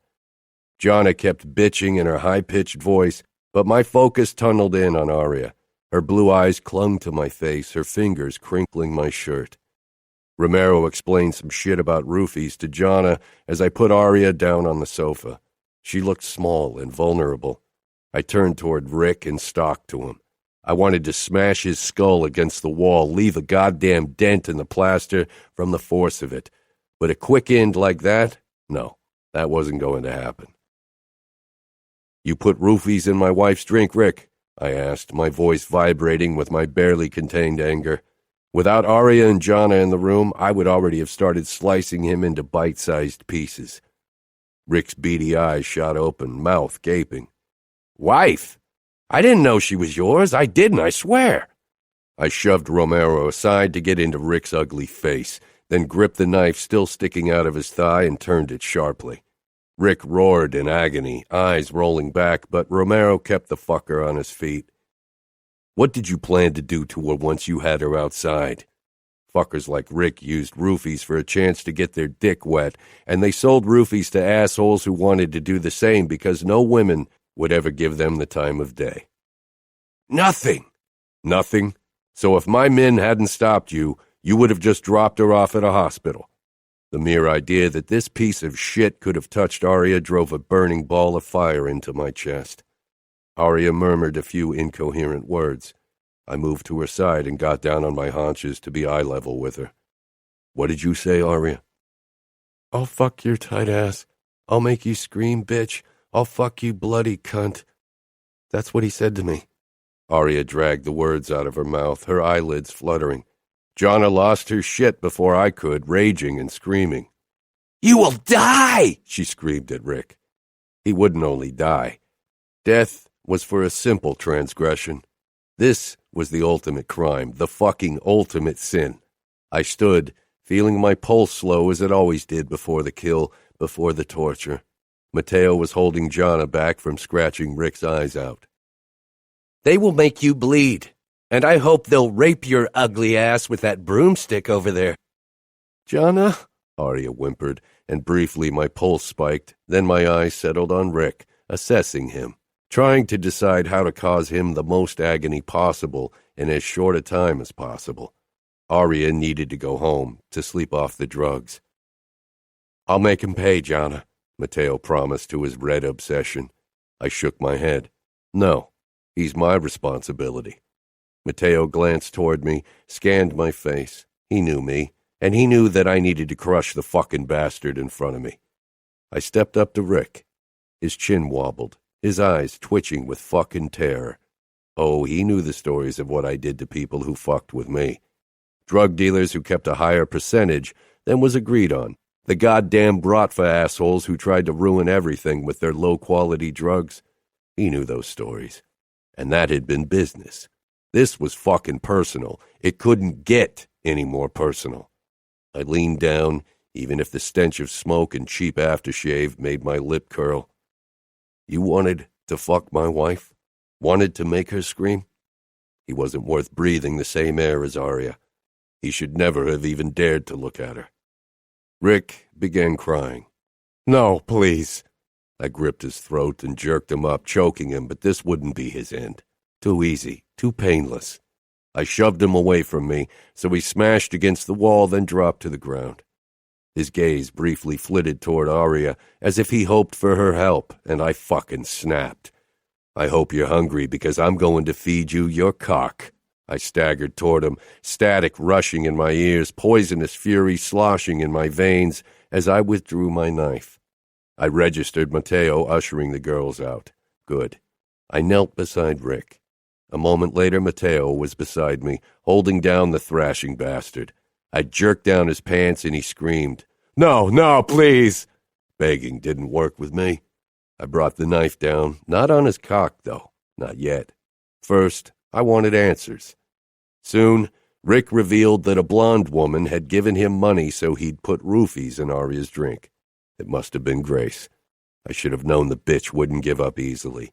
The only other option was a Russian spy, like the killers who'd been sent out to kill Mateo and me. Or maybe even a woman sent by my father in case he feared Aria could turn me soft. But Rick was a blubbering mess, and his brain too frayed from years of taking shit himself. I wouldn't get more information out of him. Rick hadn't known Aria was my wife. It didn't matter. "Please," he begged again. "I told you everything. It won't happen again." I brought my face close, smiling harshly. "You're right. It won't happen again." Then I brought my knife down on his cock, and his screams pitched higher until they turned into a choked gurgle. When I was done, I stood, and so did Mateo. Rick still occasionally twitched in the sea of blood around him. I went over to the sink, washed his filthy blood off my hands and face and knife. Then I left without a word. Mateo would find someone to clean up the shit. I went through the back entrance toward the waiting car. Romero stood beside it. The moment Jonna spotted me, her bitch face dropped, turning to shock. "Holy fuck, you're covered in blood." "Only my shirt," I told her. Romero grabbed a fresh shirt from the trunk as I slipped out of the ruined one. "You have no shame," Jonna said as she watched me. She didn't take her eyes off my upper body, though. "I'm taking off my shirt, not my fucking pants. Do you ever shut your mouth?" I growled, my darkness still simmering under my skin, the call for more blood still singing its siren song in my goddamn veins. Romero held out the clean shirt to me. "Here, boss." I put it on and handed Romero the bloody one. "Burn that one and take care of everything, Romero. I'll drive." Romero hesitated, his eyes flickering toward Jonna and Aria, and I realized he was reluctant to leave them alone with me. My first impulse was to smash him against the wall for even considering to defy me, but then I decided he probably had reason to be wary of me. But it wasn't his call to make. After a moment, he turned and left. I leaned inside the back of the car where Aria was sprawled out, looking pasty and shaking. I touched her cheek, and her eyes briefly focused on my face. Some of my fury slithered away. I drew back and got behind the steering wheel. I wanted to get us home, where I could hold Aria in my fucking arms until the last of my bloodlust had died down. Red locks took shape in my peripheral vision. "You are quite a hunk, you know that? If you weren't married to my sister and not such an asshole, I might consider giving you a go." I slanted her a quick glance, a nasty reply on my tongue. "Jonna," Aria half begged her sister. Was she worried I'd lose my shit on the bitchy redhead? I didn't like Jonna, but she was a 17-year-old girl. "What, cat got your tongue? I hear you usually jump everything that doesn't have a dick." She finally shut up when I didn't take the bait. We pulled into the parking garage, and I got out of the car. I lifted Aria into my arms and carried her into the elevator. Jonna leaned across from me, and I didn't like her expression one bit. I lowered my gaze to Aria, knowing she'd speak to the calm in me, a place few people knew existed. "Have you ever had a threesome?" Did the bitch really expect any answers? "How many women have you raped before my sister?" My head jerked up. I wasn't sure how much Aria shared with her sister. I wanted to crush Jonna and knew I could have done it by dishing out the simple truth that Mateo owned her pussy, but Aria touched my chest, and the anger drained out of me as I met her gaze. She was begging me to stay calm. "Can't you do something else with your mouth than yap?" I muttered. "Like what? Give you a blowjob?" I glanced up. That would be Mateo's privilege. "Girl, you've never even seen a dick. Just keep your lips shut." "Jonna," Aria whispered. I strode quickly toward the stairs to take Aria to our bedroom, but Jonna barred my way. "Where are you taking her?" "To bed," I told her, trying to move past her, but she got in the way. She's high on roofies. That's probably the chance you've been waiting for. I won't let her be alone with you." Was she suggesting I'd fuck Aria while she was helpless like this? I'm going to say it only once, and you'd better obey. Get out of my way and go to bed. Or what? That was the fucking problem. There was little I could do. For one, because she was a girl, and for two, because she was Matteo's girl. "Jonna, please," Aria pleaded. Jonna finally stopped the bullshit. "Get better." Without another glance at the bitch, I carried Aria into our bedroom. She squirmed in my hold, shivering. "I'm going to be sick." The moment I held her over the toilet, Aria threw up, still shaking. "I'm sorry," she whispered, sounding embarrassed and miserable. "What for?" I asked, as I wrapped my arm around her and helped her up. "For throwing up." I soaked the towel and held it out to her. Aria took it with a weak smile and cleaned her face, shaking in my hold. "It's good that you got some of that shit out of your system. Fucking roofies. It's the only way for ugly fucks like Rick to get their dicks into a pussy," I growled, my anger rekindling. If I didn't already have so much on my plate, I'd have drawn his torture out over a few days. I helped Aria into the bedroom. She leaned heavily on me. Glancing down at her, I asked, "Can you undress?" She gave a small nod. "Yeah." I released her and she lost her balance.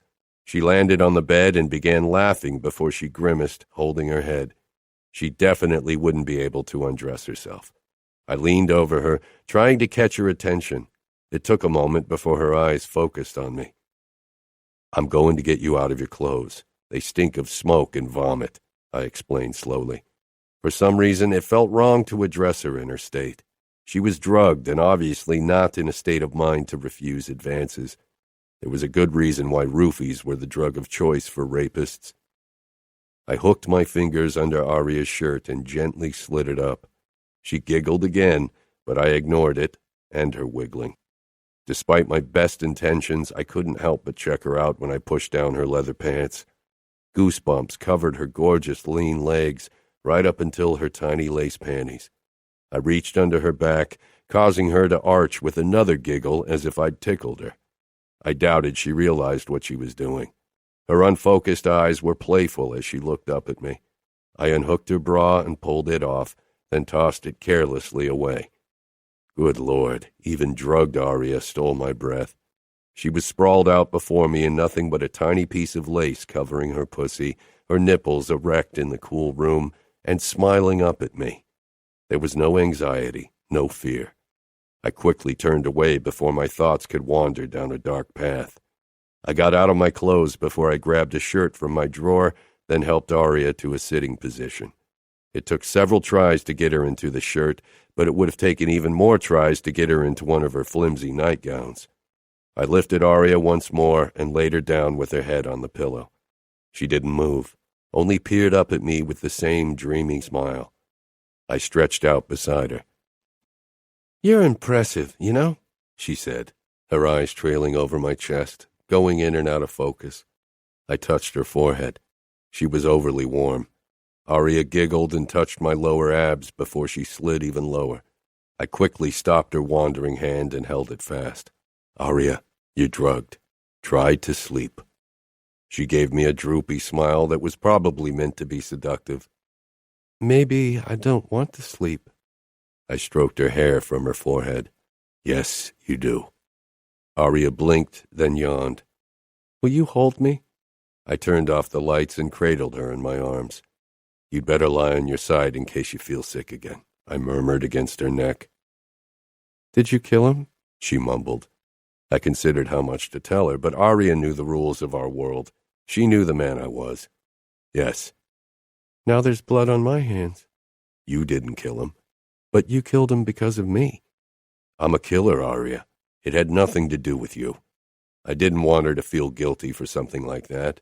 This death was on me, like every death in my past, like every death in my future.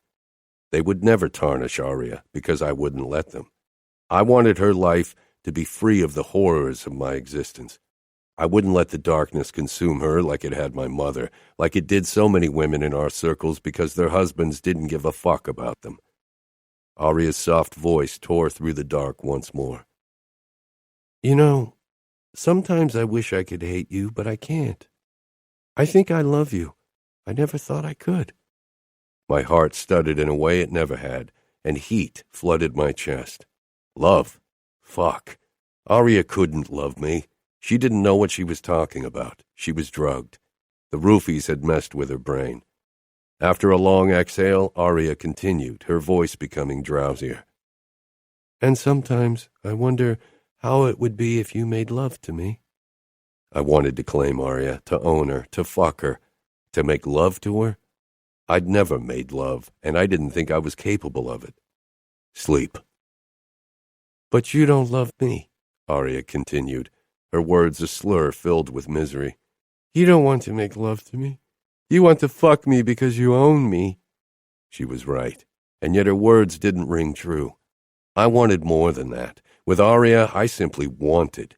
I wanted all of her, every little thing, not just her body, also her smiles and her closeness, and her astonished gasps and breathless moans. I tightened my arm around her. Love. How did you know if you loved someone? Sometimes I wish you had taken me on our wedding night. Then at least I wouldn't still wish for something that will never be. You want to fuck me like you fucked Grace, like an animal. That's why she told me you would fuck me bloody, right? It took my mind a moment to fully process her words. Grace had told Aria I would fuck her bloody. When did she say that? Aria, when? I gripped Aria's upper arm. When? I growled, but she had passed out. I'd suspected it was Grace behind the attack, and now Aria's words confirmed my suspicion. My body was bursting with tension and with the need to seek retribution. Rick had already gotten what he deserved, but there was still Grace. I wanted to kill her. She was a woman, but she was a despicable human being most of all. Could I dispose of her? She wasn't her father's favorite child, far from it, but there was a difference between not liking your daughter and wanting her to be killed. We needed his cooperation if we wanted to gain influence.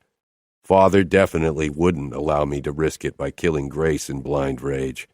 It would only make him question my feelings for Aria, another thing I couldn't risk. Chapter 18. Aria's sleep was fitful, which in turn led to me being awake most of the night. I couldn't stop checking on her breathing, worried the roofies would lead to her losing consciousness or worse. The idea of losing Aria, almost having lost her last night, it left me restless and furious. She lay curled up on her side, eyelids fluttering, body trembling. I brushed a strand of hair from her sweaty forehead. A small moan passed her lips, not the beautiful sound she made when I gave her pleasure, but a shuddering sound of discomfort. Her eyes opened, and for a moment she blinked up at me before she jerked up, cupping a hand over her mouth and rushing toward the bathroom. I untangled myself from the blankets and followed her. She was clutching the toilet, breathing harshly. I flushed the toilet because it was obvious that she was too shaky to do it, then brushed more wayward strands from her forehead. Aria let out a mirthless laugh, peering up at me with teary eyes. Not that hot anymore, am I? Aria was mine to protect. She was my responsibility, and yet someone had dared attack her in my own club. That shouldn't have happened. I should have kept you safe. You did, Aria said feebly, pushing to her feet. I steadied her, worried she'd pass out. Maybe a bath will help, I said. My mind was still trying to come up with ways to pay Grace back. Aria shook her head. I think I'll drown if I lie in the bathtub now. I opened the faucet but didn't let go of Aria in case she passed out. I had no intention of letting her go into the water alone in the state she was in. We can take a bath together. The right corner of Aria's mouth tipped up. You just want to grab a feel. I stroked her wrist with my thumb. I won't touch you while you're still vulnerable. When I'd imagined our first bath in the tub together, there had definitely been hot sex involved, but that was out of the question for several reasons. One of them being that my wife was still a virgin. I couldn't stop thinking about what would have happened if Rick had made it out of the club with Aria, if that had been her first experience. Unreasonable fury burnt through my veins once more, and only Aria's presence stopped me from going on a rampage. "A capo with morals?" she teased. "I'm not capo yet," I objected. "But if everything went as I hoped, Father wouldn't be capo much longer, definitely not beyond this year. And I have morals, not many, but a couple. And one of them would always be not to hurt Aria." Aria pressed her forehead against my chest. Her skin was burning up. "I'm only teasing." Running my hand along her spine, I kissed the crown of her head. Aria relaxed under the touch and released a small breath. Eventually, she walked over to the sink to brush her teeth. My eyes followed her every move. She looked tiny in my shirt, vulnerable. I turned off the faucet before I tugged the shirt over her head. She held onto my arms to steady herself. Hooking my fingers in her panties, I dragged them down her lean legs, unable not to take in her beautiful body as I did so. Despite everything, I could feel blood shooting into my dick when I pulled down my shorts. I helped Aria into the tub, then got in behind her, pulling her flush against me. My cock slid along her outer thigh. Definitely not a good man. Aria surprised me when she turned around to face me, straddling my legs. The position made her pussy glide over my dick. She grew tense at the feel of me against her. Fuck, the feel of her opening against my tip was the sweetest torture I could imagine. I shoved my dick back, then slid in deeper into the water, so Aria lay sprawled out on my chest, no longer pressed up to my erection. Aria gave me that trusting look I didn't deserve. Some men would have taken advantage of the situation. I'm that kind of man, Aria. Don't kid yourself into believing I'm a good man. I'm neither noble nor a gentleman. I'm a cruel bastard. Not to me, Aria said softly and buried her nose against my throat, holding on to me tightly. My heart sped up, remembering her words from last night, and I kissed her head again. It's better if you hate me. There's less chance of you getting hurt that way. But I don't hate you. Emotions had never been part of the deal. This was for peace, for power and money. Aria had been my way to ensure the familia's success, to make sure I'd rule over a stronger familia than my father had.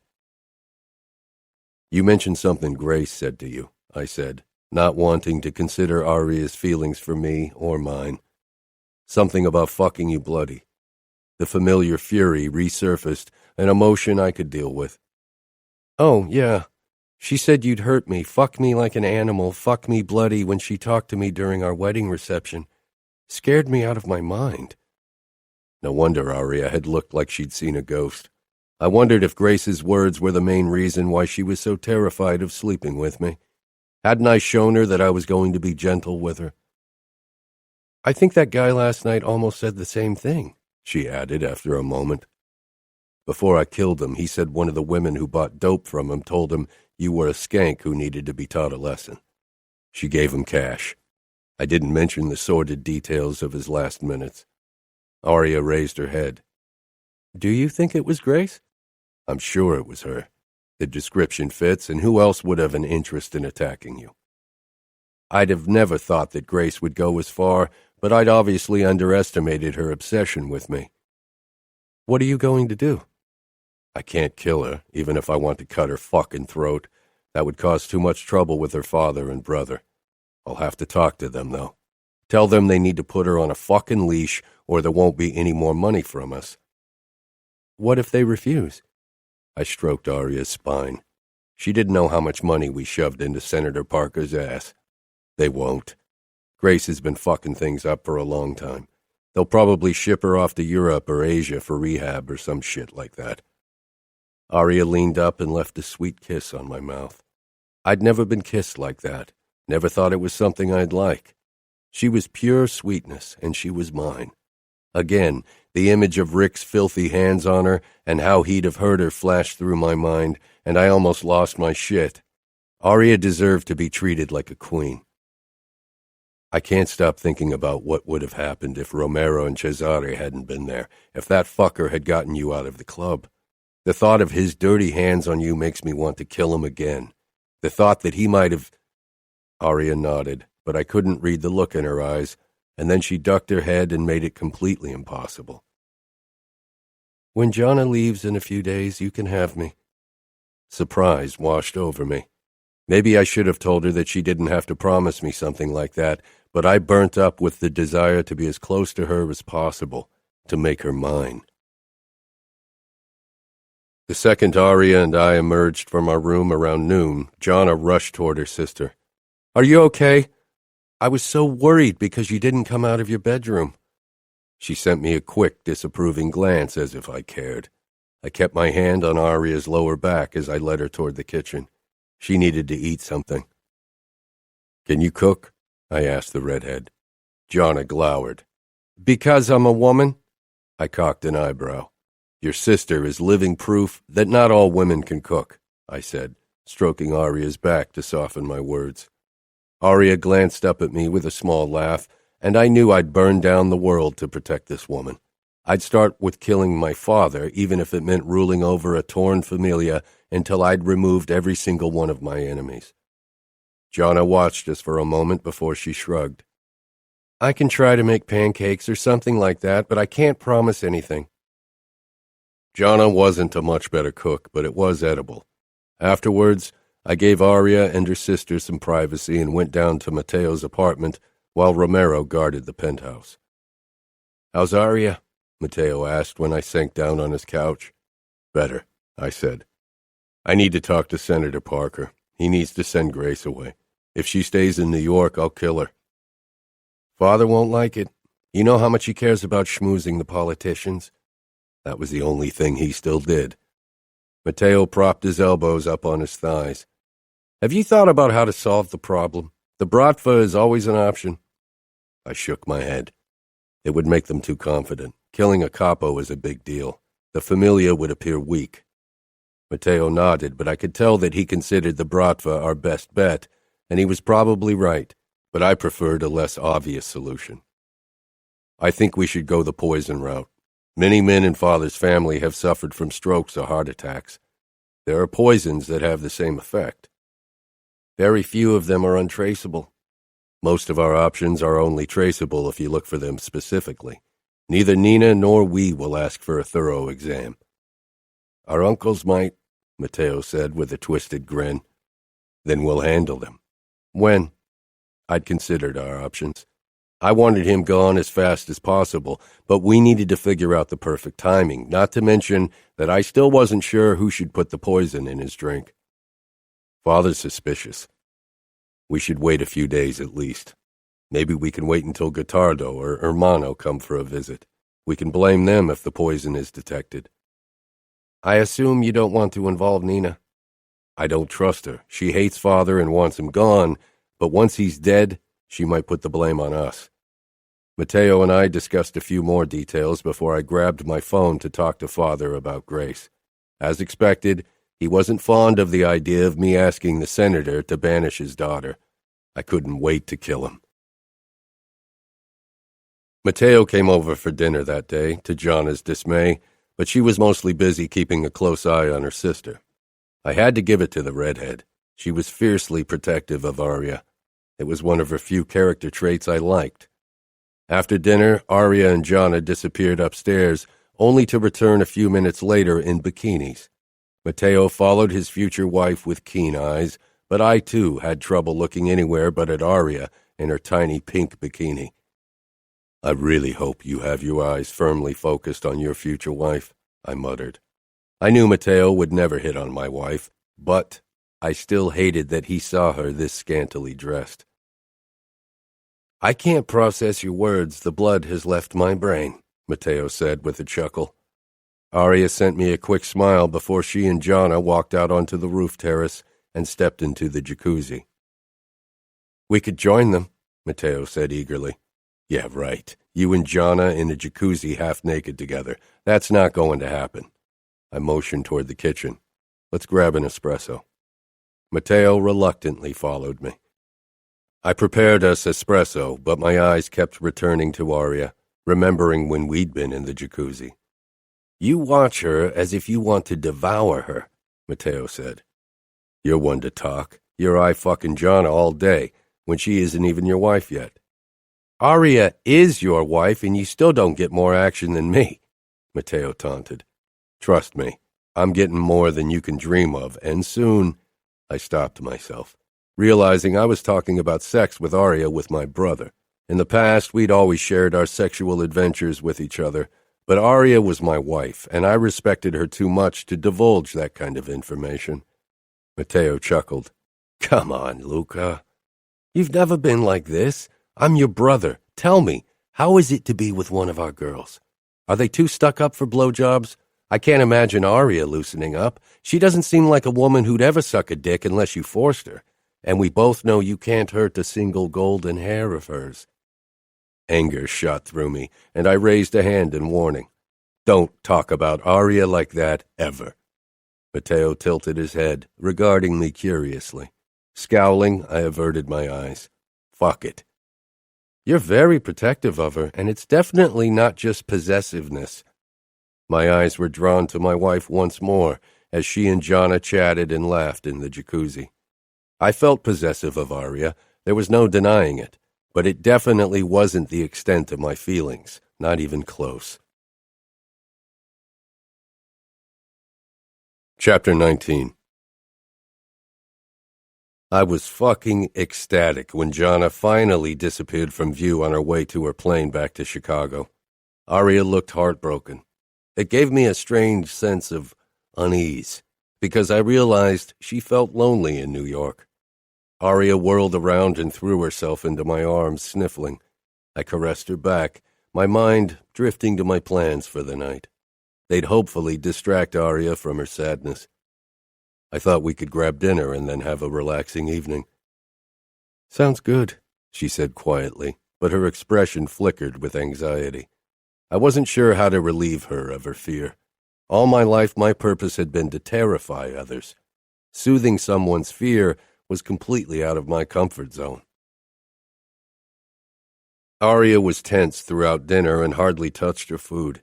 She was scared of the unexpected, perhaps even still scared of what I'd do, but I had absolutely no intention of being rough with her. Why don't we head inside? I suggested. She gave a small nod. I wasn't a patient man. I'd never had to wait for anything in my life. I knew she was nervous, but I wanted her tonight. My cock was fucking eager to claim her. We stepped inside, and Aria moved toward the liquor cabinet, reaching for the brandy. I grabbed her wrist and pulled her against me. Her eyes widened. Don't, I said quietly. I didn't want her to be drunk when I claimed her. I needed her yes to be real. I lifted her into my arms and carried her upstairs, hardly able to wait. I put her down on the bed, my cock straining against my pants as I climbed on top of her, claiming her lips. She tasted like fucking perfection, and I was the only one who'd ever got to taste her. That knowledge filled me with the desperate need to own her completely. I kissed her harder before I drew back and sucked one perfect, firm nipple into my mouth. Fuck, I was so hard. I helped Aria out of her dress, then moved lower. I let my eyes trail over her body. She was stunning. She was only mine. I lowered my face to her panties and pushed a tongue between her perfect pussy lips. Fuck, perfection. My cock twitched.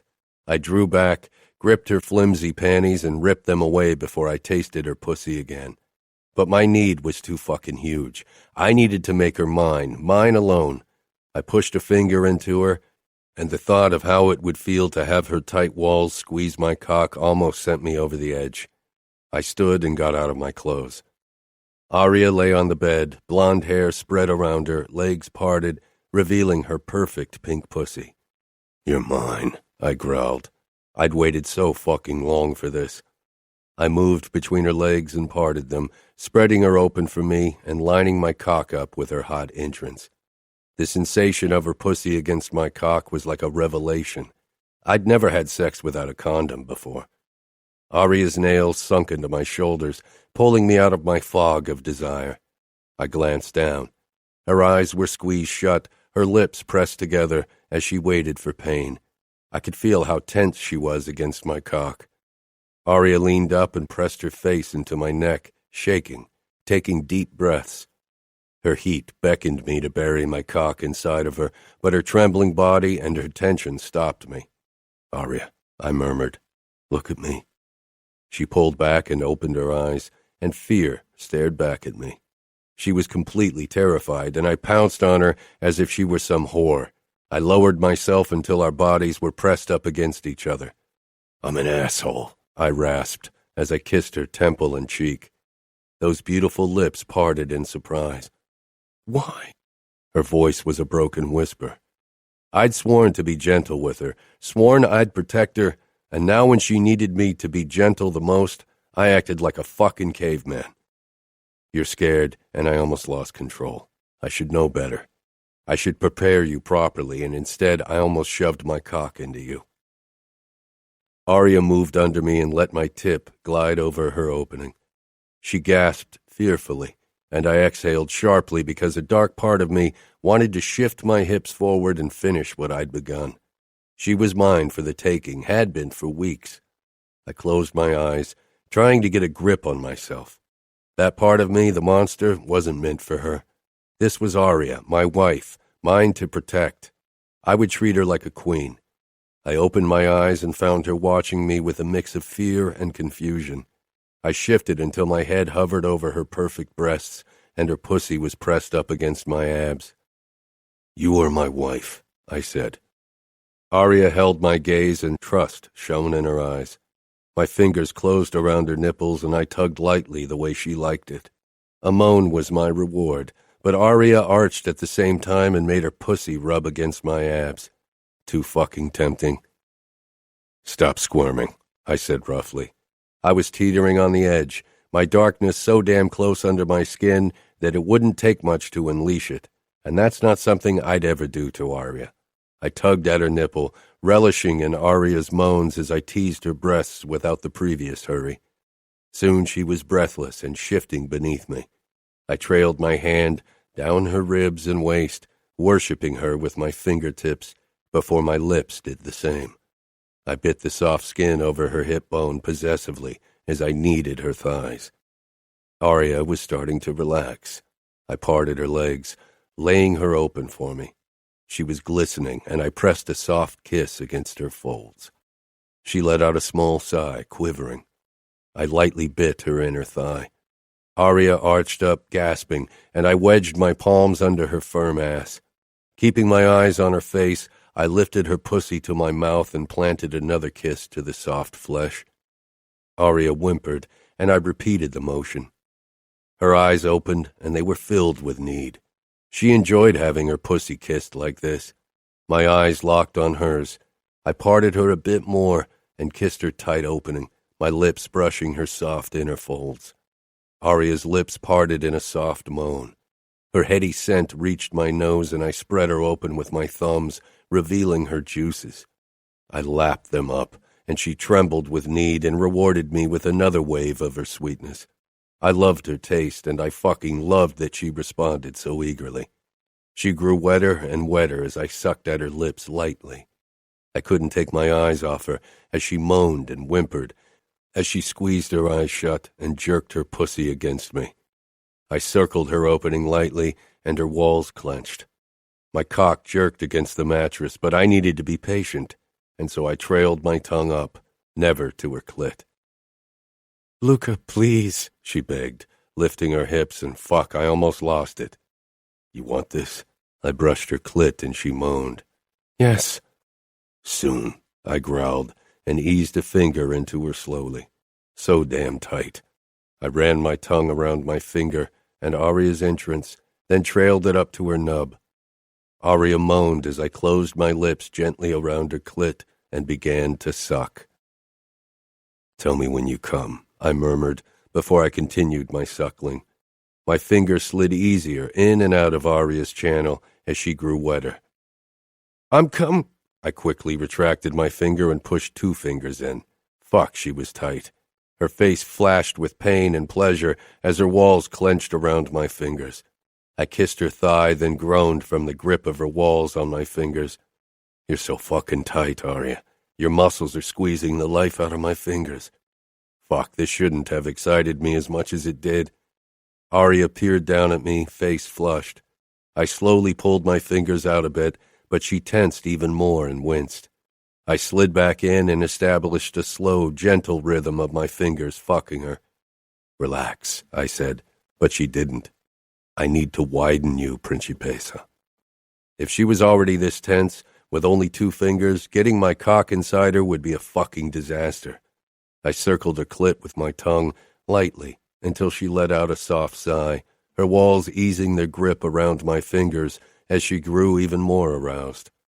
When she relaxed, I pulled my fingers out and moved up, hovering over her. I gently pushed her legs farther apart and lined my cock up with her entrance. My cock looked fucking huge against her pink pussy, and it gave me a thrill, knowing how tightly she'd grip me. She tensed when my tip brushed her opening. I lowered myself and left gentle kisses on her face, hoping it would take some of her fear. Aria, I rasped.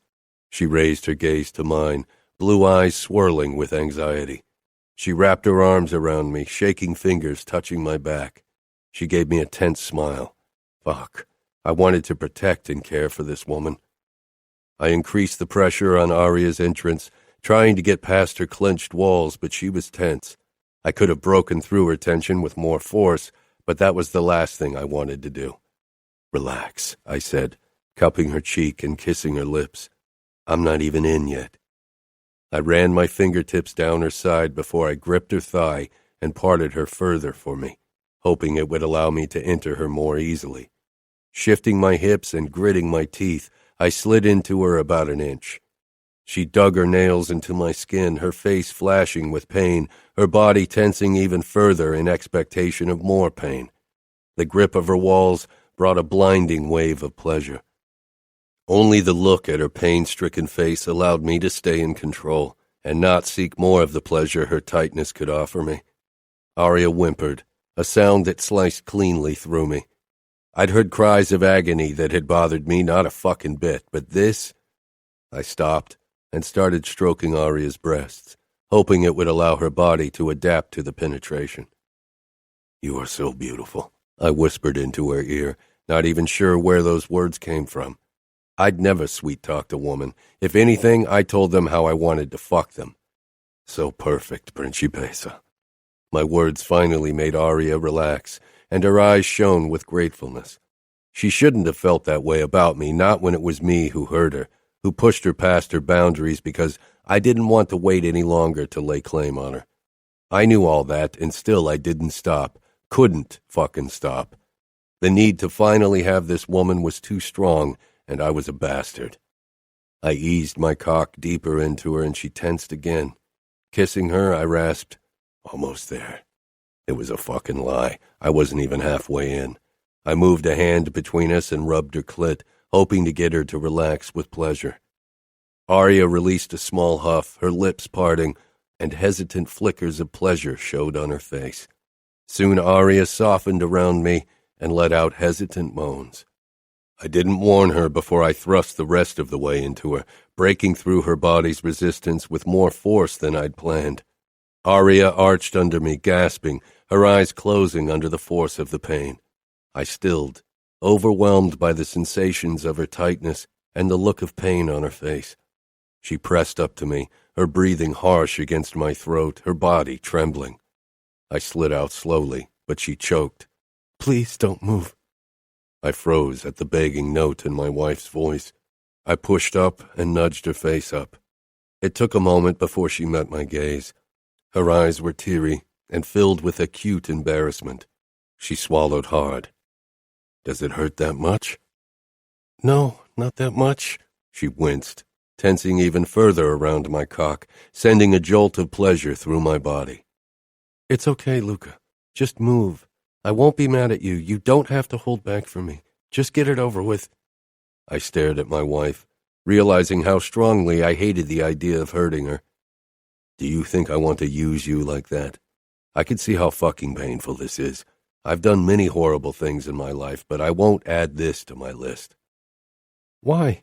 You hurt people all the time. You don't have to pretend to care for my feelings only because we're married. How could she think I didn't care about her? I'd never treated anyone like I treated her, never felt this strong protectiveness toward another person. What makes you think I have to pretend? Aria's expression flickered with hope as her eyes searched mine, and the look in them tightened my chest. Fuck, she shouldn't be looking at me like that. Tell me what to do. Her fingers stroked my shoulder blade gently. Can you hold me close for a while? But don't move. Again, the acute embarrassment mingled with a hint of begging, as if she still wasn't sure I would ignore her request. I wasn't going to be that kind of monster with her, not today, not ever. I won't. I kissed her lips, then lowered myself completely. The movement caused her walls to cling tightly to my cock, and for a second, I was sure I'd go insane from the force of the sensations. Instead, I focused on Aria and carefully wrapped her in my arms, holding her tightly. I kissed her again, slowly, gently, so unlike any kiss I'd ever had before. Aria's closeness, the feel of her body softening under my gentleness, the tender trust in her expression. It filled my chest with a strange sense of peace and warmth. I trailed my palm down her side and hip, then back up. Shifting, I brought my hand between us to tease her breasts, hoping it would relax her. She was beautifully responsive as usual, and I felt her body's gradual softening, growing used to the intrusion. Despite my need to move, to feel Aria's walls sliding around me, I stayed still. Aria arched when I flicked her nipple and she pulled away from my lips. Her breathing was ragged, and her lips were swollen from our kiss. She was so fucking sexy. Aria smiled softly. Can you still... I almost laughed, but stifled the reaction. Instead, I carefully moved my hips, allowing Aria to feel my boner shift inside of her. Surprise crossed her face. I told you I'm not a good man. Even though I know you're hurting, I still have a boner because I'm inside you. I told her because it was the truth. If I were a good man, I wouldn't have pushed her, would have given her all the time she needed, but I was a goddamn bastard, even when I tried not to be one with her. Aria stroked my back. Because you want me, she whispered. There was a hint of uncertainty in her voice. How could she have any doubt about it? I've never wanted anything more in my life. Again, the truth. A truth that I shouldn't have voiced aloud because it gave Aria power, because it showed her how much I burnt up for her closeness, and not just the sex. Fuck, not just the sex. Can we go slow? Aria asked, a small, apologetic smile tugging at her lips, as if she had reason to apologize for that. Of course, Principessa, I said firmly. I regarded her expression closely as I began to move, making sure to keep my motion as controlled and gentle as possible. My muscles quivered from the effort it took. It was something alien to me, something I'd never done before. Aria released a small breath, her brows drawing together. Discomfort, but not as bad as before. I never took my eyes off her as I slid in and out slowly. My pleasure coiled tighter and tighter, causing my leg muscles to quiver. My body screamed at me to go faster, but I shoved down my own need. Another first. Aria wasn't the only one who shared her firsts with me. Only mine were a bit different. I repositioned my knees and shifted the angle. She jerked with a gasp. I fell out of rhythm. Did that hurt? Aria gave a small shake of her head. No, it felt good. Finally. I angled my thrust the same way, then kissed Aria's parted lips, tasting her, needing her even closer when we were already closer than I'd ever been with someone before. The pulsating need in my balls, in my entire body, turned into a low burn of desire. Aria shifted slightly under me, and I could feel her body becoming a bit tenser, and definitely not because she was going to come. Are you okay? I asked. Embarrassment crossed her flushed face. How long until you... Not long, if I go a bit faster. I wasn't sure if Aria's body would be able to handle it. Not that I would slam into her like a fucking animal, but this level of gentle sex wasn't going to make me come. Aria nodded, giving me the permission I needed. I pushed up onto my elbows and sped up, hitting deeper and harder. My balls soon began to clench, the familiar pulse of desire returning. Aria clung to me, her body coiling even tighter, squeezing my cock. Fuck, this felt like paradise. "Aria," I ground out when she flinched after another thrust. "Keep going, please. I want you to come." A goddamn bastard, that's what I was, but I was beyond stopping now. My balls tightened, waves of pleasure radiating out from my cock, and I snapped, groaning, my thrusts becoming jerky as I shot my cum into her. My cock twitched and twitched as if I hadn't had sex in years.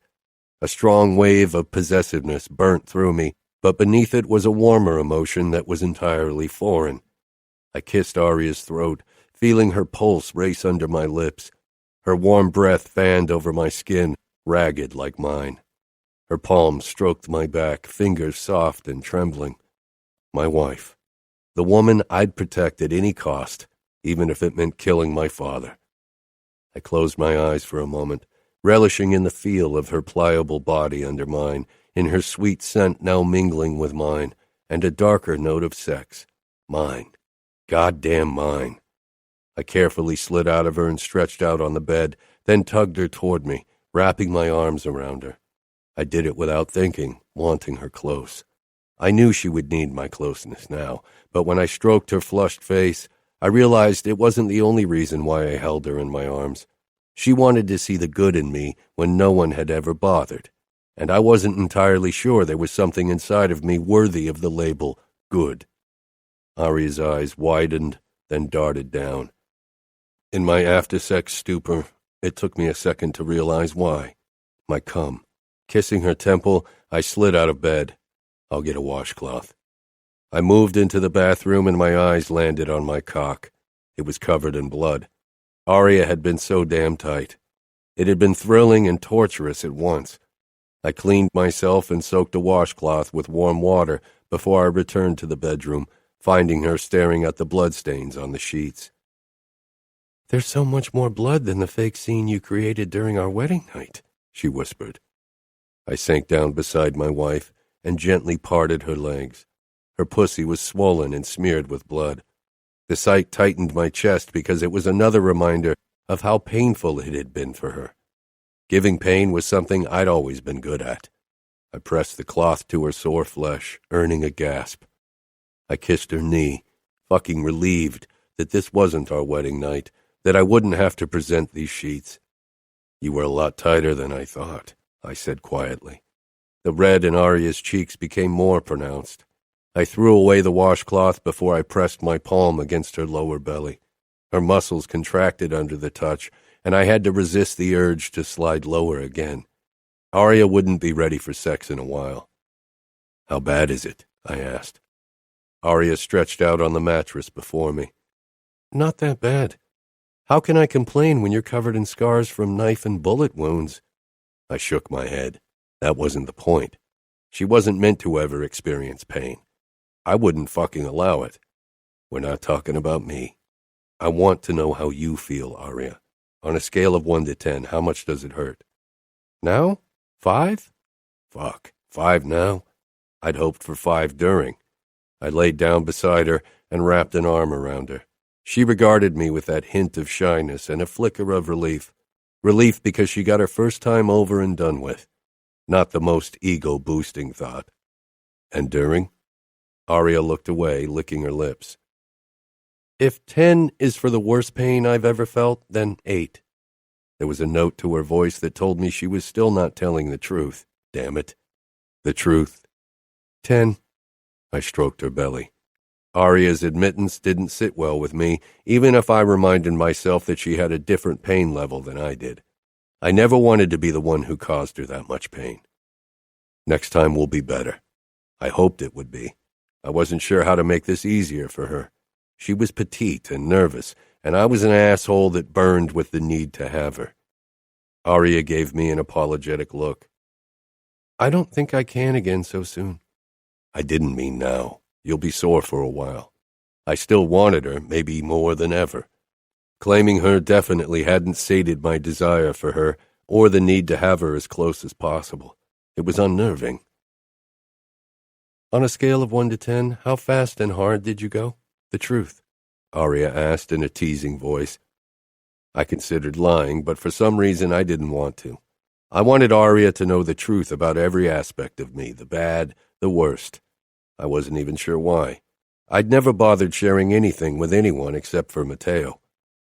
2, I said, watching her closely as I did. She tensed, shock flashing across her face. I'd gone as gentle with her as I was capable of. I'd never been this close to someone while sex, never gone as slow, or tried to pay attention to a woman's facial expressions to make sure she was okay. 2? We have time. I'll go as gentle as you need me to. Fuck, and it was the honest-to-God truth. If Aria needed me to, I'd go the vanilla route for months. Aria smiled in a way that went straight through me. It was a look I wanted to see as often as possible. I can't believe Luca the Vice Vitiello said gentle.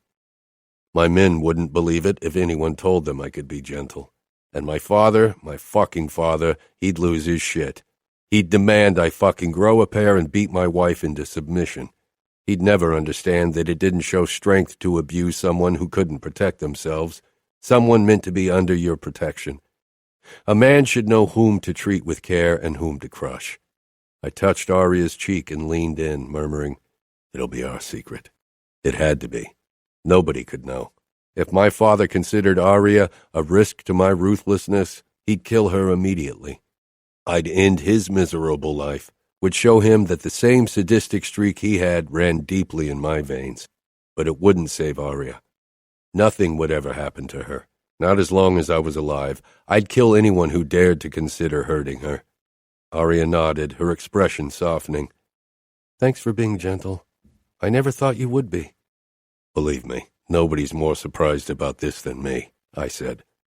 Gentleness wasn't in my nature, never had been, and I doubted it would ever be something anyone else but Aria would get to experience. Aria turned to me and pressed against my side, her head on my shoulder. I tightened my hold on her. She let out a small sigh, as if I'd given her a fucking gift for allowing closeness. I lightly stroked the soft skin of her waist, feeling a sense of calm. You've never been gentle to someone? I'd racked my brain for a moment in my life when I'd shown a softer side of me, but the only memory I came up with was when I was a boy of 5. I'd found my mother crying in her bed and had walked over to her even though I wasn't allowed in her bedroom. I had been scared by her wailing and had touched her hand to stop her. My mother had jerked her hand away and father had come in a moment later. He'd dragged me out and beaten me for trying to cater to the silly whims of a woman. No. Our father taught Matteo and me that any kind of gentleness was a weakness, and there was never any room in my life for it, I said. All the sentimental baggage from my past wasn't something I wanted to lay in the open, not even to my wife. What about the girls you were with? Aria asked. Her voice shook with a hint of worry and jealousy. I peered down at her blonde crown, her naked body stretched out beside mine, elegant, breathtakingly gorgeous. Mine. It was understandable that she worried about other women after the Grace incident, but I didn't have the slightest intention to ever touch another woman again, and all the women of my past had meant nothing. I didn't even remember most of their names or faces. They were a means to an end. I wanted to fuck, so I looked for a girl and fucked her. It was hard and fast, definitely not gentle. I mostly fucked them from behind so I didn't have to look them in the eyes and pretend I gave a shit about them. Aria surprised me by kissing my familia tattoo, her lips soft. I held her even tighter, not sure how to react to her loveliness, her innocent tenderness. It wasn't something I'd ever been on the receiving end of. I wanted to give her something as meaningful in return, and there was only one way I could do it. The only person who could have taught me how to be gentle was my mother, I said, even as the words felt like shrapnel in my throat. I didn't like talking about her, or even remembering her. But she killed herself when I was 9. I'm sorry, Aria whispered, tilting her head back to meet my gaze. She pressed her soft palm against my cheek. No one had ever done something like that before Aria, and whenever I'd witnessed that sort of affectionate gesture with other people, I'd wondered why the hell anyone would touch a cheek, or would want their cheek touched when they could have their cock sucked. A fucking cheek. But this felt good. Not as good as the other, but damn good anyway. Aria's eyes held compassion, but I didn't want to dwell in the past. "Does it still hurt?" I asked, and when it became clear that she wasn't sure what I was talking about, I brushed my fingertips over her abdomen. Aria blushed, golden lashes fluttering in embarrassment. "Yeah, but talking helps." "How does it help?" It seemed impossible for mere words to do that. When I was in agony, I definitely didn't want to talk to anyone, much less listen to anyone's rambling, even though Matteo mostly ignored my wishes. "It distracts me," Aria admitted, her eyes still on mine. It was the longest she'd ever held my gaze, and I had to admit I enjoyed it. "Can you tell me more about your mother?" There were so many things I remembered as if they'd happened yesterday, but none of them were happy. I wasn't sure if my mother and I had shared a single happy memory, if anything hadn't been tainted by my father's brutal shadow.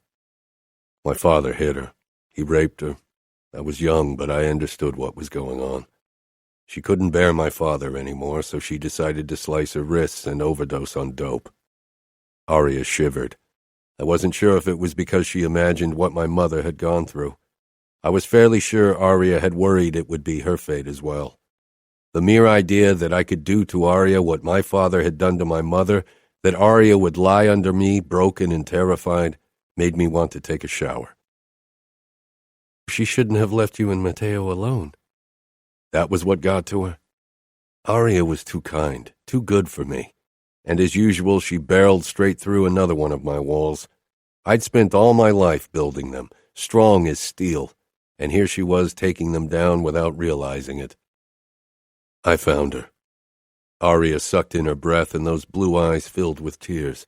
Tears for me. "You found your mother after she'd cut her wrists?"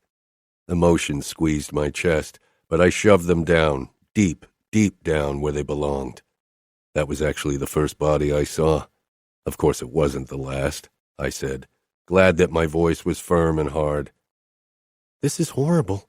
You must have been terrified. You were only a boy." I had been a child, and I hadn't been. My life had always been filled with blood and violence, with the cries of my mother at night. It made me tough. At some point, every boy has to lose his innocence. The Mafia isn't a place for the weak.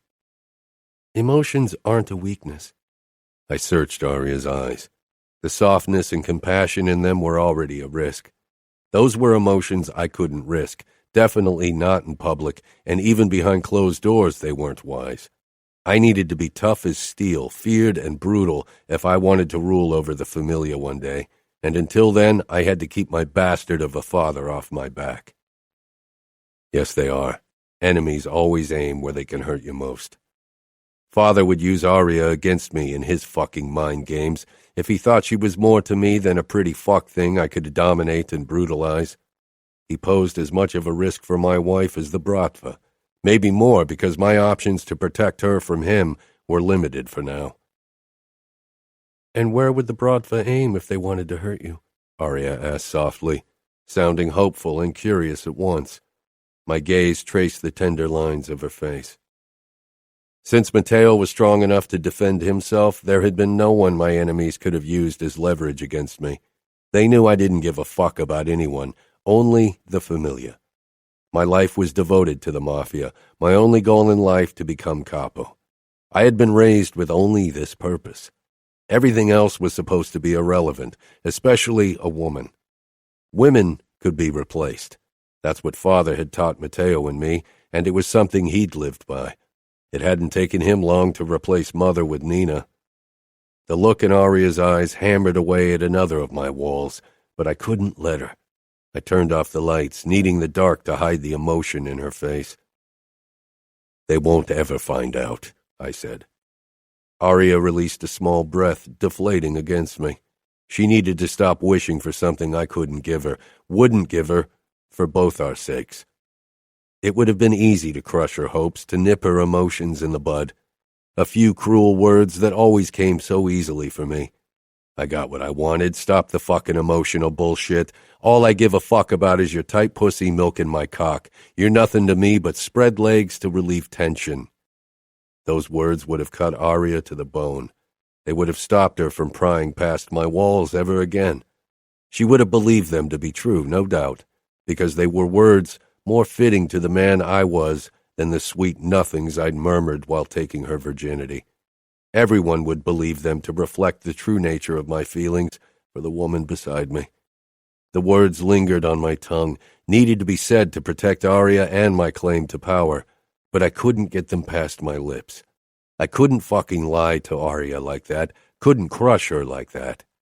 But most of all, I couldn't bear the thought of how she'd look at me afterwards, of how she'd never give me that small, trusting smile again. Chapter 20. I woke with Aria pressed up against me, her forehead leaning against my chest, our legs scissoring. Her stirring had woken me. She tried to untangle herself from my hold without waking me, which was a futile endeavor.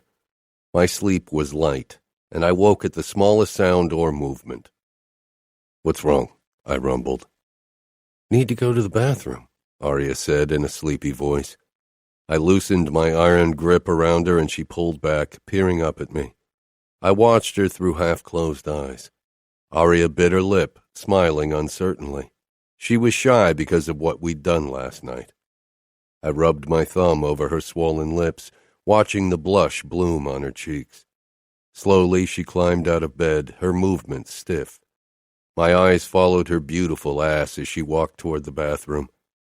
Her gait was slightly off from discomfort. I was glad for the reminder because my cock was already erecting a tent with the covers. Groaning, I reached for my phone on the nightstand. It was only 8, and Romero was supposed to arrive at 9 to guard Aria. I sent him a short text telling him to be there at 12, then another text to Matteo informing him that business would have to wait until later. Then I shut off my phone, not in the mood for my brother's annoying questions just yet. Aria returned 10 minutes later, her face twisting occasionally. "Sore?" I asked, even if it was a rhetorical question. Even someone less familiar with the signs of pain would have seen that she was in discomfort. Aria stopped in front of the bed, nose crinkling in shame. "Yeah, I'm sorry." "Why are you sorry?" Aria stretched out beside me, her eyes briefly darting down to my groin, then back to my face. There was no way I could have hidden my desire for her, but that didn't mean I'd disregard her body's needs. "I thought you might want to do it again, but I don't think I can." I caressed her ribs and sighed. "I know. I didn't expect you to be ready so soon." Aria's skin pimpled under my ministrations. I stroked her belly, then the edge of her lovely blonde triangle. She held her breath. "I could lick you if you're up for it." Desire consumed my insides at the idea of burying myself between her thighs. Aria swallowed. "I don't think that's a good idea." I leaned back, but I didn't take my eyes off her. Her nipples puckered under my attention. Aria leaned over me, her gaze lingering on my chest and abdomen. Her expression wasn't sexual, so she wasn't admiring my muscles, but I knew they turned her on, just like Aria's body drove me raving mad with desire. I reached up and stroked the pad of my thumb over her pink nipple. Every inch of Aria was perfection, not just the outside, but also her sweet persona. I'd been with so many beautiful women who'd fulfilled my every fucking desire, women who had never known a single truth about me, women who had never wanted to know more than what I could give them. I had taken everything I desired without a fucking care for their emotions, had chosen them by their looks, the size of their tits or shape of their lips, by the skill of their tongue or willingness to take it up their ass. Aria was the first woman I hadn't chosen for myself, and I probably wouldn't have ever chosen. If Father had left the choice up to me to pick an outfit girl, I'd have chosen someone else because from the first moment I'd seen Aria, I wanted to protect her. Even back then, I'd known deep down that marrying her posed a fucking risk to everything I'd built. Marrying Jonna would have been the safe choice because, with her personality, I wouldn't have had trouble to be an asshole, to keep up my monstrous mask. With Aria, it was a losing game. The most dangerous game I'd ever played. What the fuck was she doing to me? Your breasts are fucking perfect, I said into the silence, needing to break this insane moment. Aria brushed her fingertips over a scar on my stomach. Where did you get this scar? Safer terrain. I was 11. The memories slithered up, clawing their way through all the other, many worse memories. Shock flashed across Aria's face. She knew what story was coming. Everyone knew the story. The boy who killed his first man at 11, even then a monster. His father's son. Maybe people had been scared of me even before then, but the first time I noticed how other people regarded me like someone to be wary of was after that first kill.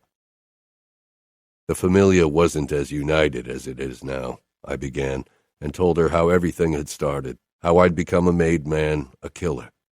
Even back then I hadn't felt guilt over killing another human being. Killing my father could rip the familia apart again if I wasn't careful. Aria watched me with an intent expression, lacking the sick fascination or reverent fear usually directed my way when this story was told. That was your first murder, right? Yeah, the first of many. I wasn't exactly sure how many people I'd killed, not just because it wasn't always clear if Mateo's or my bullet ended someone in the chaos of a mass shooting, but also because at some point I'd stopped counting. What did it matter if I'd killed 20, 50, or 100? Aria's fingers still stroked my scar, but I doubted she noticed. She was completely focused on my face. When did you kill again? That same night. After that first man, I told Mateo to hide in my closet. He protested, but I was bigger and locked him in. By then, I'd lost quite a bit of blood, but I was high on adrenaline and could still hear shooting downstairs, so I headed for the noise with my gun. My father was in a shooting match with 2 attackers. I came down the stairs, but nobody paid me any attention, and then I shot one of them from behind. My father took the other down with a shot in the shoulder. Why didn't he kill him? Oh, Aria, so innocent. He wanted to question him to find out if there were other traitors in the familia. So what did he do with the guy while he took you to the hospital? As if my father would have ever stopped torturing someone to get me medical help, much less take me to a hospital. Don't tell me he didn't take you. He called the doc of the familia, told me to put pressure on the wound, and went ahead and started torturing the guy for information. Aria shook her head slowly. You could have died. Some things need to be treated in a hospital. How could he do that? The familia comes first, I said. It was a truth I lived by. It was something we demanded of our soldiers and something Mateo and I had to live by as well. We never take our injured to a hospital. They ask too many questions and the police get involved, and it's an admittance of weakness. And my father had to make sure the traitor spoke before he got a chance to kill himself. So you agree with what he did? You would have watched someone you love bleed to death so you could protect the familia and your power. Love. Someone you love. Did Aria really think I was capable of love? That men like my father or I had it in us to harbor that kind of pure emotion? Maybe every child was born with the need to love and be loved, but I'd been raised without that notion, and eventually it had been burnt out of me with violence, betrayal, and cruelty. My father doesn't love me. Mateo and I are his guarantee for power and a way to keep the family name alive. Love has nothing to do with it. Aria's face scrunched up, despair flashing in those baby blues. I hate this life. I hate the Mafia. Sometimes I wish there was a way to escape. My body grew tense at her admittance. From me? I asked, holding back the fury as well as pain the idea brought me. No, from this world. Have you never wanted to live a normal life? She tilted her head and again searched my eyes, looking for a flicker of good or hope. She needed to understand who I was, who I'd always be. No. This is who I am, who I was born to be, Aria.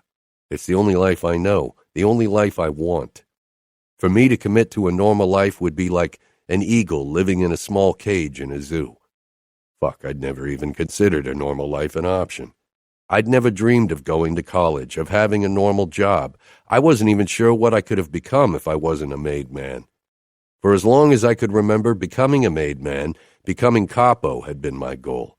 Nothing else had ever mattered. I'd finished high school more for appearances than anything else, and only because Father's influence and money had made the school board ignore my absence rate.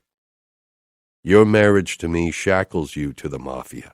Blood and death will be your life as long as I live, I said at last, hating having to crush Aria's wishes and hopes, but knowing it was better early on. She'd always be mine, had no choice in the matter because I wouldn't give her one. If she settled for what she had instead of hoping for more, if she resigned herself to a marriage of respect instead of love, then maybe she could survive this life in her bond to me. The thought didn't sit well with me, but entertaining silly emotional fantasies had been beaten out of me as a kid. Aria nodded, but she didn't look crushed. She actually looked determined. Then so be it. I'll go where you go, no matter how dark the path. And in true Aria style, all innocent and caring, she blasted through another wall I had absolutely no intention of lowering, taking with her my goddamn determination to make her settle for a bond of respect and convenience. I kissed her harshly, burning up with a myriad of conflicting emotions, most of them entirely foreign and utterly insane. Aria wanted a fucking fairy tale, a love story worthy of a goddamn Hollywood blockbuster. She was determined to get it, and I wasn't sure if I was strong enough to deny her. Aria and I went down into the kitchen together. It was a few minutes before noon, and I had to meet Matteo and drive to the Sphere afterward. I hadn't intended to stay in bed for so long, but after last night I felt the urge to keep Aria close for as long as possible. Romero wasn't there yet when Aria searched the fridge for something we could manage to turn into something edible, and I prepared coffee. My eyes kept returning to her. She was dressed in a white summer dress with colorful dots, her hair still damp from our shower, her feet bare, and humming a soft tune I didn't recognize. She looked as if a weight had been lifted off her shoulders. When the cups were filled with coffee, I set one down beside Aria, who'd assembled 2 bowls with fruit and cereal. Taking a sip from my coffee, I slid my arm around her waist from behind. Aria leaned back at once, the back of her head resting on my sternum as she peered up at me. "You look happy and relieved," I said quietly. She bit her lip with a small laugh. "I am." "Why?" I asked in a low voice. I couldn't stop touching her, and only barely stopped myself from burying my nose in her blonde hair. She sighed. "Promise not to be angry." I frowned. "That's not something I can promise, but trust me when I say I have a hard time being angry with you." Aria smiled. "I'm just relieved that it's over." My eyebrows climbed my forehead. "You realize we'll have sex again?" Aria giggled, nudging me with her elbow. "I know. But I'm relieved that you finally made me yours." Her voice dipped, her eyes flitting down to my nose in embarrassment. That made 2 of us, but coming from Aria, it sounded as if she'd survived a painful medical treatment, not sex. My confusion must have been plain as day because Aria continued without prompting. "I was so scared because I wasn't sure what to expect. Scared of the unknown, especially because I wasn't sure if you'd be gentle with me. But now I know I don't have to be scared of being with you." I cupped her face and kissed her. "You won't ever have to be scared of me, Aria, not in bed and not outside of it. I'll always be gentle with you." I was utterly fucked. The elevator binged. My eyes darted to the clock in the fridge. Point noon. Romero was on time as always. I stepped back from Aria, straightened, and took another sip from my coffee. When the doors to the elevator slipped open and Romero stepped out, followed by my pain-in-the-ass brother, my face was back to my emotionless mask. Aria watched me, then took her own coffee and walked over to the bar stool. Her gait was slightly off, and of course both Romero and Matteo noticed. We had been taught by years as made men to notice the slightest shift in demeanor of others because it usually meant danger. Aria noticed their attention and turned bright red, her eyes darting to me, then quickly down to her hands clutching the cup. A smirk curled my lips. She was too fucking cute when she was embarrassed. Romero narrowed his eyes in confusion, but Mateo gave me his fucking shark grin. "I see you finally took a stroll through undiscovered land," he said. Aria set her cup down with a clang, her expression falling in open horror. I was going to kill Mateo. "Why don't you keep your fucking mouth shut?" I growled. Seething, I regarded Romero, trying to gauge if he'd understood Mateo's stupid comment. Romero's expression was carefully blank, but he wasn't fooling me. He knew exactly what Mateo meant, especially considering Aria's behavior. Damn it. "Will you have breakfast?" Aria asked into the tense silence, nodding towards the bowl with cereal. "No time," I snapped, regretting the sharpness in my tone when Aria jumped. My anger wasn't directed at her. Fuck. And in front of Romero and Mateo, I couldn't even make it up to her. I walked over to her, barring her from view with my body, then bent down. Mateo and Romero would only see me acting all possessive and kissing my young wife after I'd claimed her. "We'll have dinner tonight," I murmured in her ear, lightly rubbing her lips with my thumb before I pulled back. Aria gave a small nod. My expression was stone when I turned back to Romero and my brother. Mateo looked like he was close to bursting out laughing. One day, I was going to drown him in the Hudson River. With a last glance at Romero, knowing I'd have to confront him later, I stalked into the elevator. Mateo leaned beside me, and the second the door closed us in, his mouth pulled wide. "Aria finally allowed you to pop her cherry?" I glowered. He shrugged. "Come on. The way she acted, it was so obvious you dipped your cock into virgin waters." "Careful," I warned. He shook his head with a disbelieving laugh.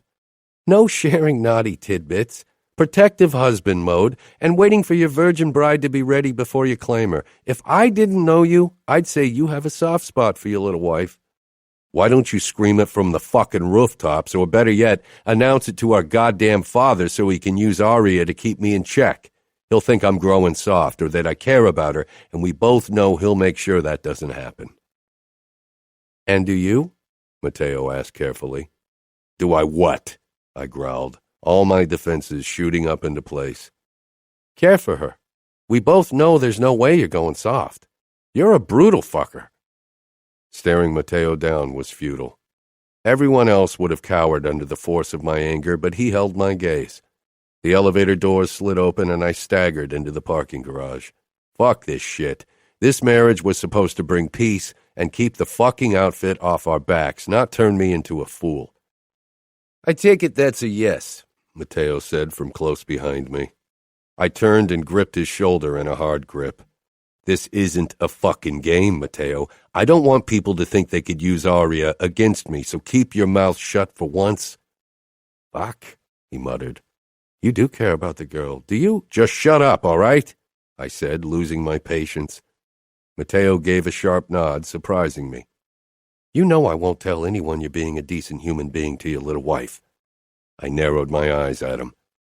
"You as good as told Romero that I haven't fucked my wife until last night." "You know Romero. He won't tell a living soul, probably not even the ghost of his father." Trusting people with my secrets, especially if they held the potential to destroy everything, wasn't something I liked to do, but now I had to rely on Aria, Romero, and Mateo to keep their silence. Mateo hit my shoulder. "Stop being a pussy. Everything's going to work out. People fear you too much to even consider the possibility that those sheets were faked. You are the vice." His grin made me sigh, but the knot in my chest loosened. "And now tell me, how was it?"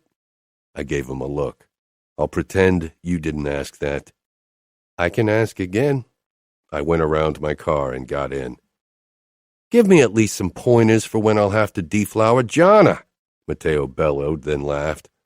I gave him the finger, then revved the engine and drove off. He could take his fucking bike.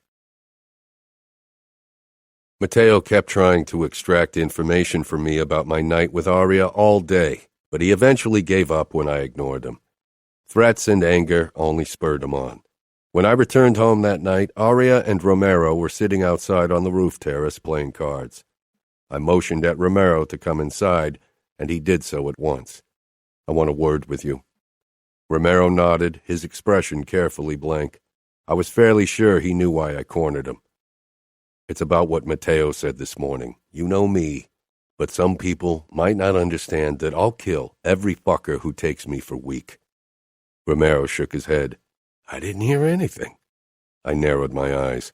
Cut the bullshit. You're one of my best men. You know exactly what Matteo meant. I've never been a fan of the bloody sheets tradition. A man shouldn't have the gall to make his wife bleed. But it's our tradition, and you know why. Romero inclined his head, then he met my gaze. I always respected you, Luca, and for treating your wife the way a woman should be treated, I respect you even more. You'll be the best capo the Familia has ever seen. I didn't say anything. Romero had always been the man I trusted most beside Matteo and Cesare, and one day I'd give him the recognition he deserved and make him captain. Fuck tradition in that regard. I waited 2 days, even though it almost killed me not to touch Aria, but I could tell how tender she still felt after her first time, and I didn't want to make it worse acting like a fucking horny bastard. That evening, we sat outside on the terrace and enjoyed the warm summer air. I absent-mindedly stroked Aria's side, my thumb grazing her rib, feeling calm and at peace, and trying to remember if I'd ever felt anything close to it. I never thought I would like New York. I peered down at her in surprise. You like it? She gave a nod. It's almost peaceful up here. If you ignore the honking, I said. She laughed. It's not that bad. I really love the view, and it's not like I ever lived in the countryside. Chicago is busy as well. I'm glad you're coming to terms with my city. Your city, Aria said, a smile in her voice, looking up at me. It's strange to think that you'll be ruling over the East Coast, that I'll be the wife of a capo.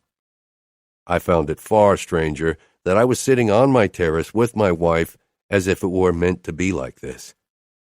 With your beauty, you must have known from an early age that you'd be given to a man of power. Aria pursed her lips. I knew. People never stopped telling me so, but I never thought I'd be given to a future capo. An underboss, yes. I hear a few outfit members would have preferred you at Dante's side, I said, my voice tense with possessiveness. Aria laughed. The golden couple rumor. She shook her head. You and I were already engaged when he was looking for a new wife. Would you have preferred marrying him? I couldn't keep the jealousy from my voice. Aria blinked and then she burst out laughing in earnest. My own mouth pulled into a smile watching her. No, she got out.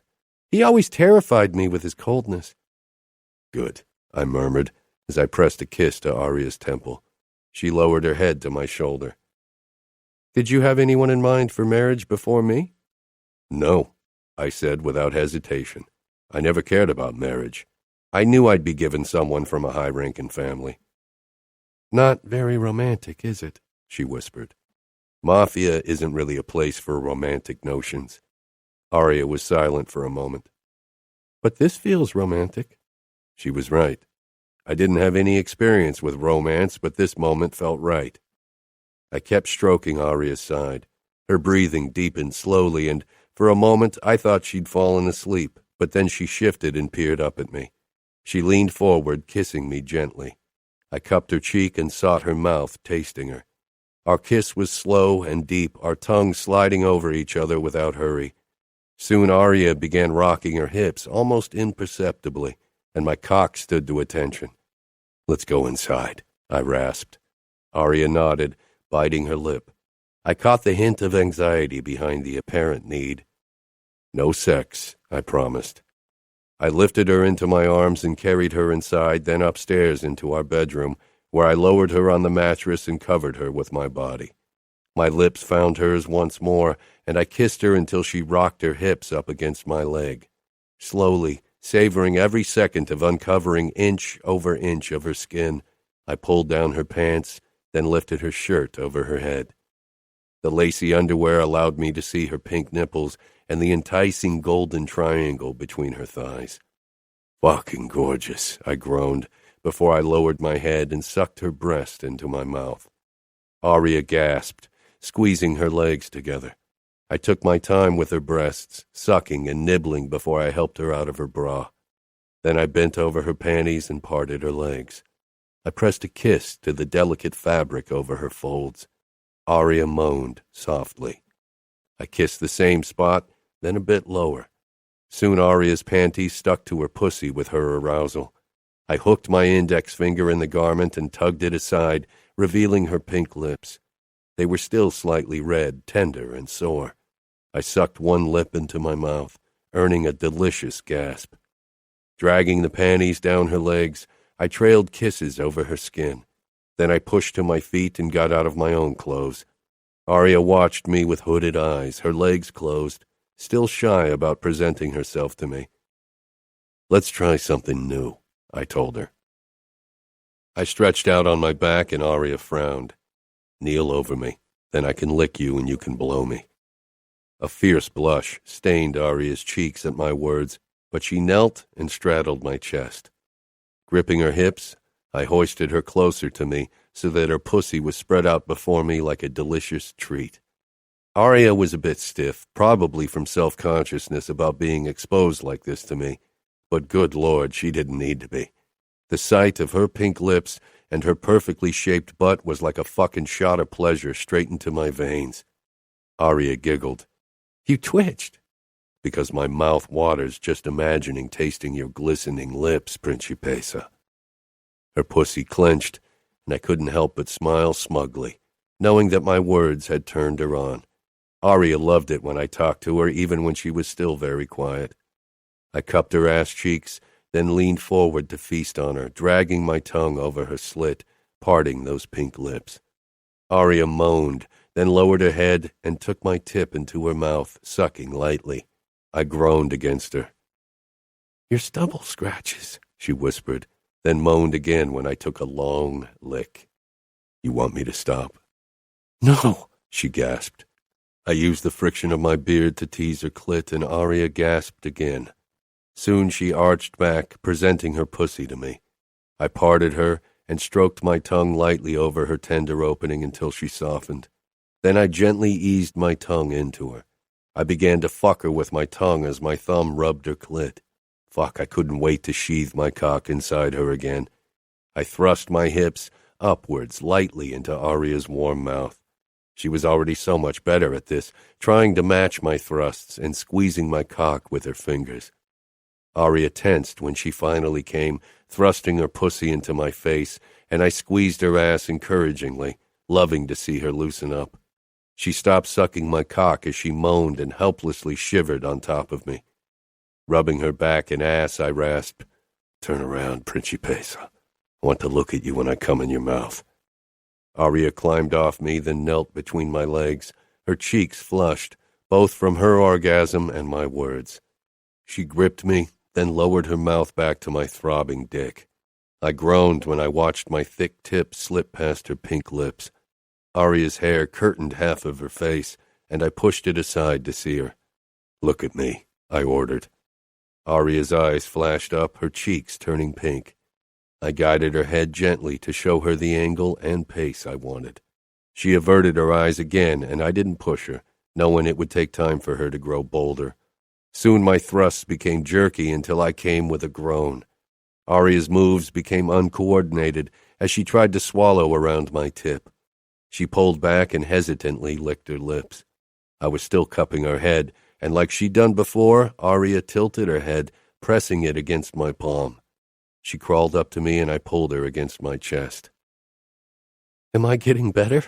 Aria asked with a small laugh. My brows drawing together, I peered down at her, but she wasn't looking at me, instead at the hand tracing my stomach. "Better at giving me head?" I asked with a chuckle. Aria nodded.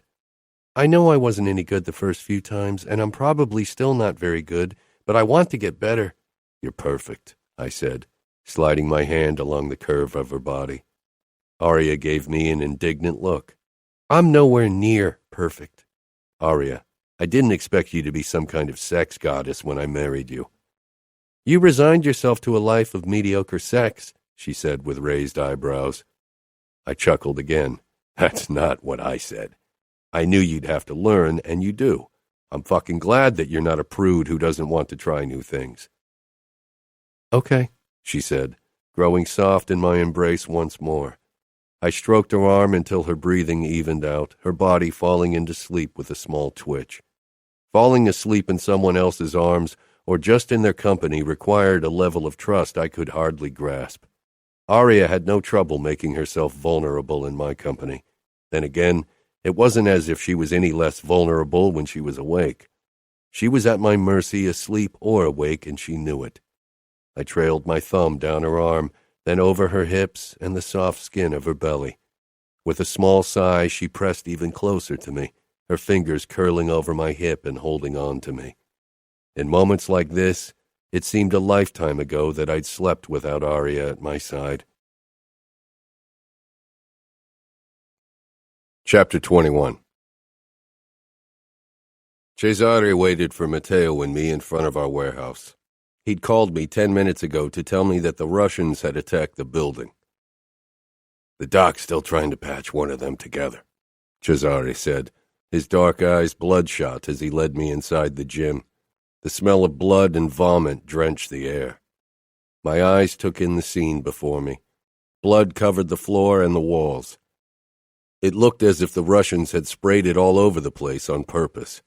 I stalked past the dismembered bodies and toward Doc and his assistant, a young woman from a soldier family. I counted 2 dead men, but when I arrived beside the Doc, I was surprised that it wasn't 3. I got down on my knees beside my soldier. He was a recent initiate, not even of age yet. I still remembered his induction about 2 years ago. I wasn't sure what the Doc was trying to do, because little of his body was intact.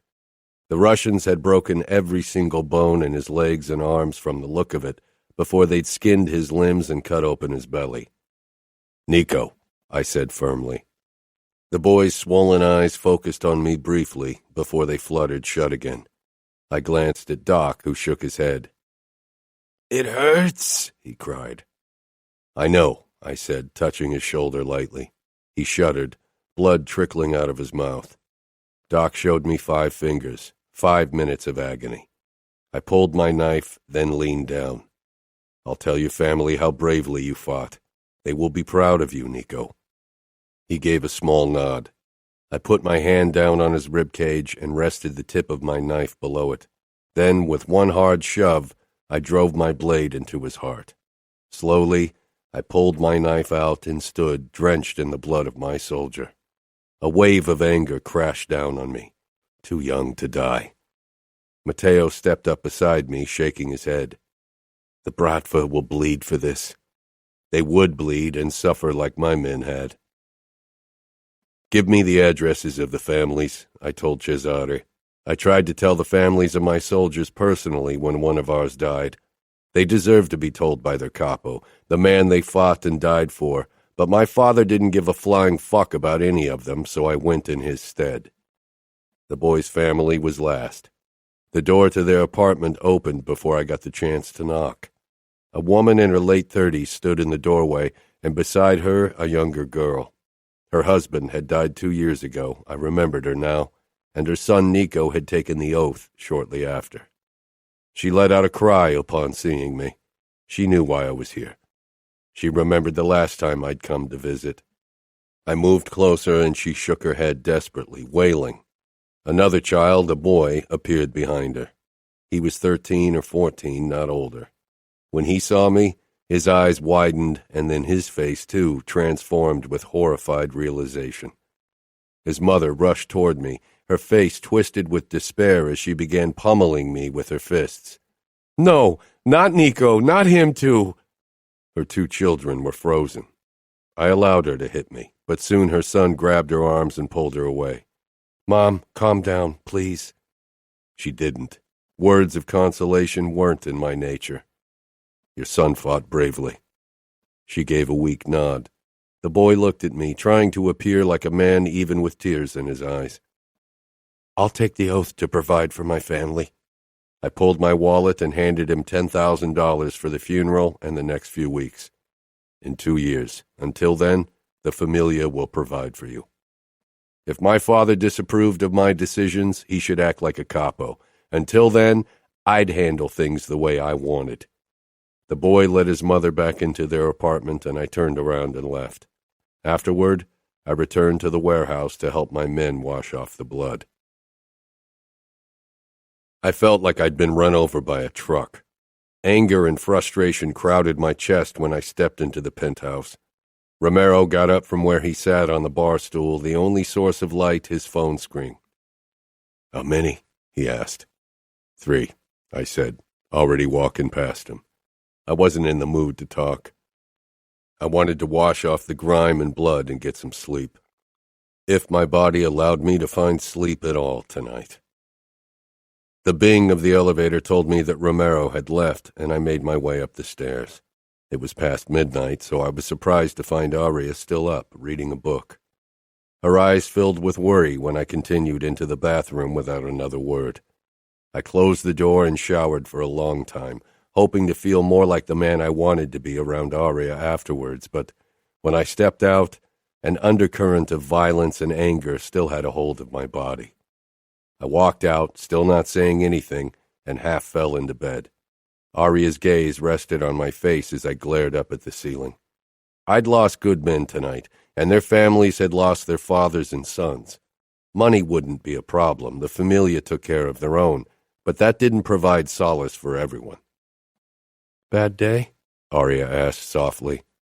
She had propped herself up, and from the corner of my eye, I saw the way her nipples peaked. I was torn between wanting to claim her again, harder than last time, to find an outlet for my tension, and holding her in my arms to remind myself that a few good things remained in this life. "Luca?" "I lost 3 of my men today," I rasped. It wasn't the first time, but today had been brutal. The Bratva was getting too fucking confident, and they'd started working with local MCs who thrived on chaos and anarchy. In the past, after days like this, I'd gone to one of the Familia's clubs and found a woman for a hard fuck or given Grace a call, because she got wet on my violent side. That wasn't an option anymore. The woman beside me, my wife, wasn't someone I could take my anger out on. Aria touched my bicep, trying to catch my eyes, but I didn't want to look into her innocent face, and even less for her to see the fucking darkness in mine. "What happened?" "The Bratva attacked one of our warehouses." It didn't even begin to describe the fucking mess I'd witnessed, but it was too much for Aria to stomach. "We'll make them pay. Our retribution will make them bleed." They'd sent my men through hell. I would show them why some people feared me like the devil. "What can I do?" Aria asked, stroking my chest lightly. I finally turned to her, realizing that she was trying to console me with her touch, with the gentleness of it. In the past, I'd fucked the anger out of my system, had burnt down the fire in my veins with more fire. I'd never considered another option, never wanted one, until Aria. "I need you," I pressed out. Fuck, I needed her, but a war was still raging in my body. "Okay." There was no hesitation in the word. She undressed, then waited beside me. My eyes trailed over her body, and a roar of desire drowned out all else.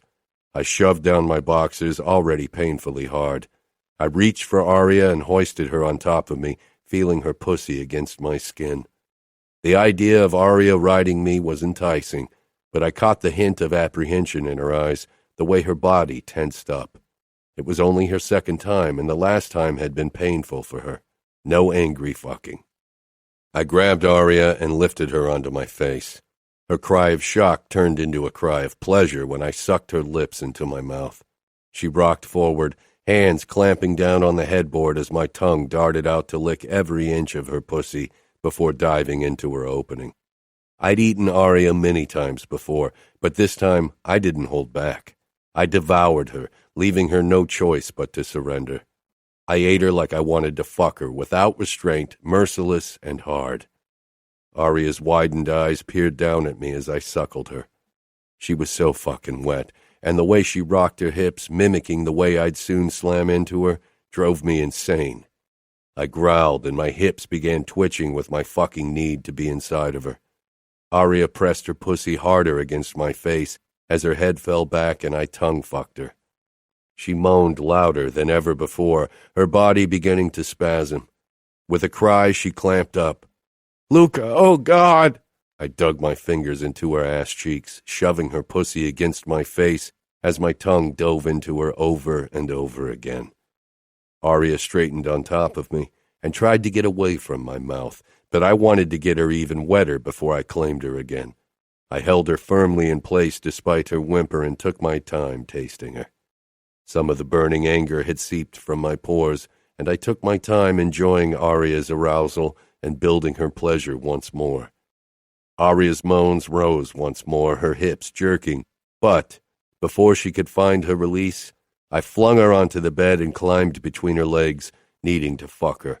My cock brushed her opening, but I stopped myself from plunging into her in one hard stroke. She was clamped up in expectation of pain. I bent my head so I could reach her pink nipple and suckled it as I slid my tip over her wet pussy.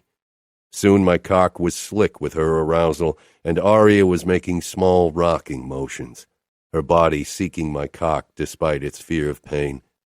I wanted Aria to come with my cock inside her. Patience. I slid my tip into her, stifling a groan from the way her walls gripped my cock. I took a long time teasing her with only my tip until she stopped tensing. Her nipples were red and hard from my ministrations when I finally released them.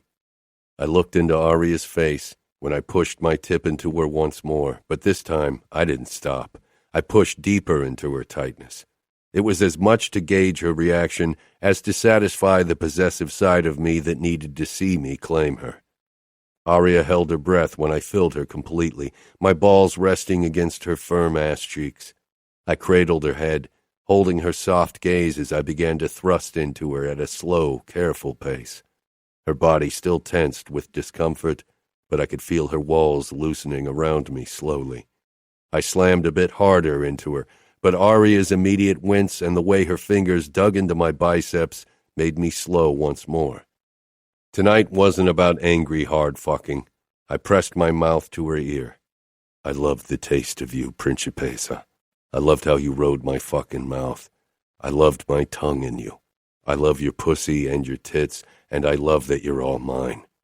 I kept thrusting slowly, steadily, as I whispered into her ear, telling her exactly how much I loved eating her. And fuck did it work. Aria's channel became slicker and my cock moved more easily in and out. My finger found her clit and I started teasing it. Aria moaned, pleasure reflecting on her face.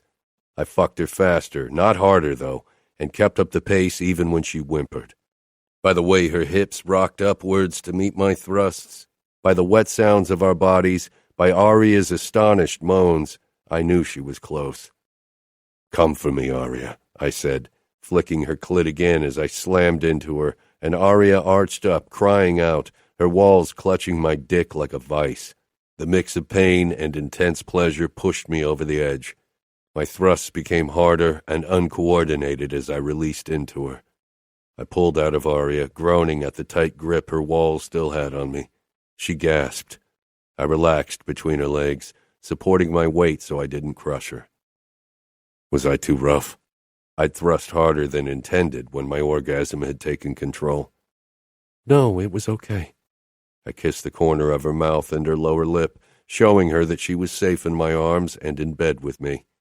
Kissing Aria always gave me a strange sense of calm, of belonging.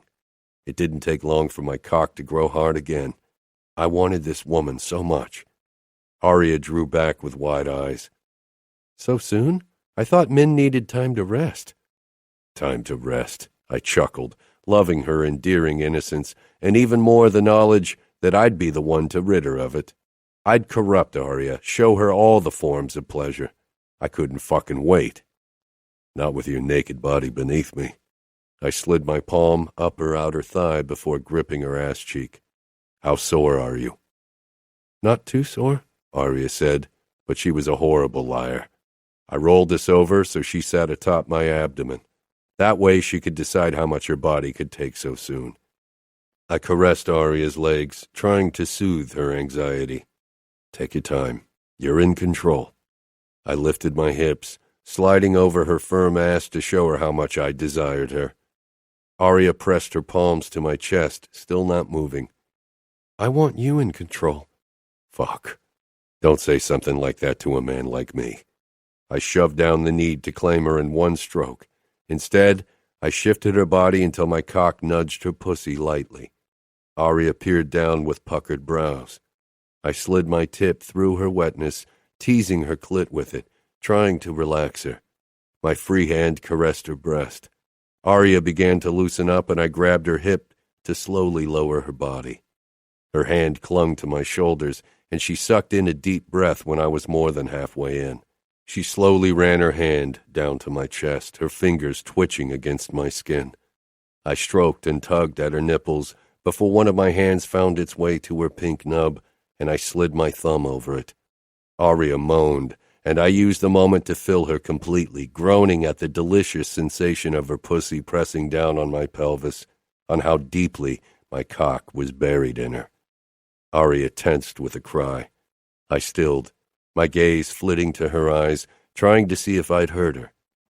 "Aria," I murmured. A hesitant smile pulled at her lips, and the fist around my heart loosened. "Give me a moment." I stroked my thumbs over her hip bones and higher, then back down, never taking my eyes off my wife's face as she took a few deep breaths. She exhaled and moved her hips. Her moves were unpracticed, and it was obvious that they didn't bring her much pleasure yet, but I held back, waiting for her to get used to the position, even when I wanted to show her how amazing it could be. Aria's eyes met mine. "Help me?" My chest constricted. I held onto her waist, my big hands touching her firm ass. I helped her rotate her hips as I made small, upward thrusts. I watched her closely to see the angle she liked best as I shifted my hips with each push. Aria was gorgeous, and I loved how she trusted me to make this good for her, how she trusted me to ask me for help. She trusted me to hold back for her, and fuck, I did.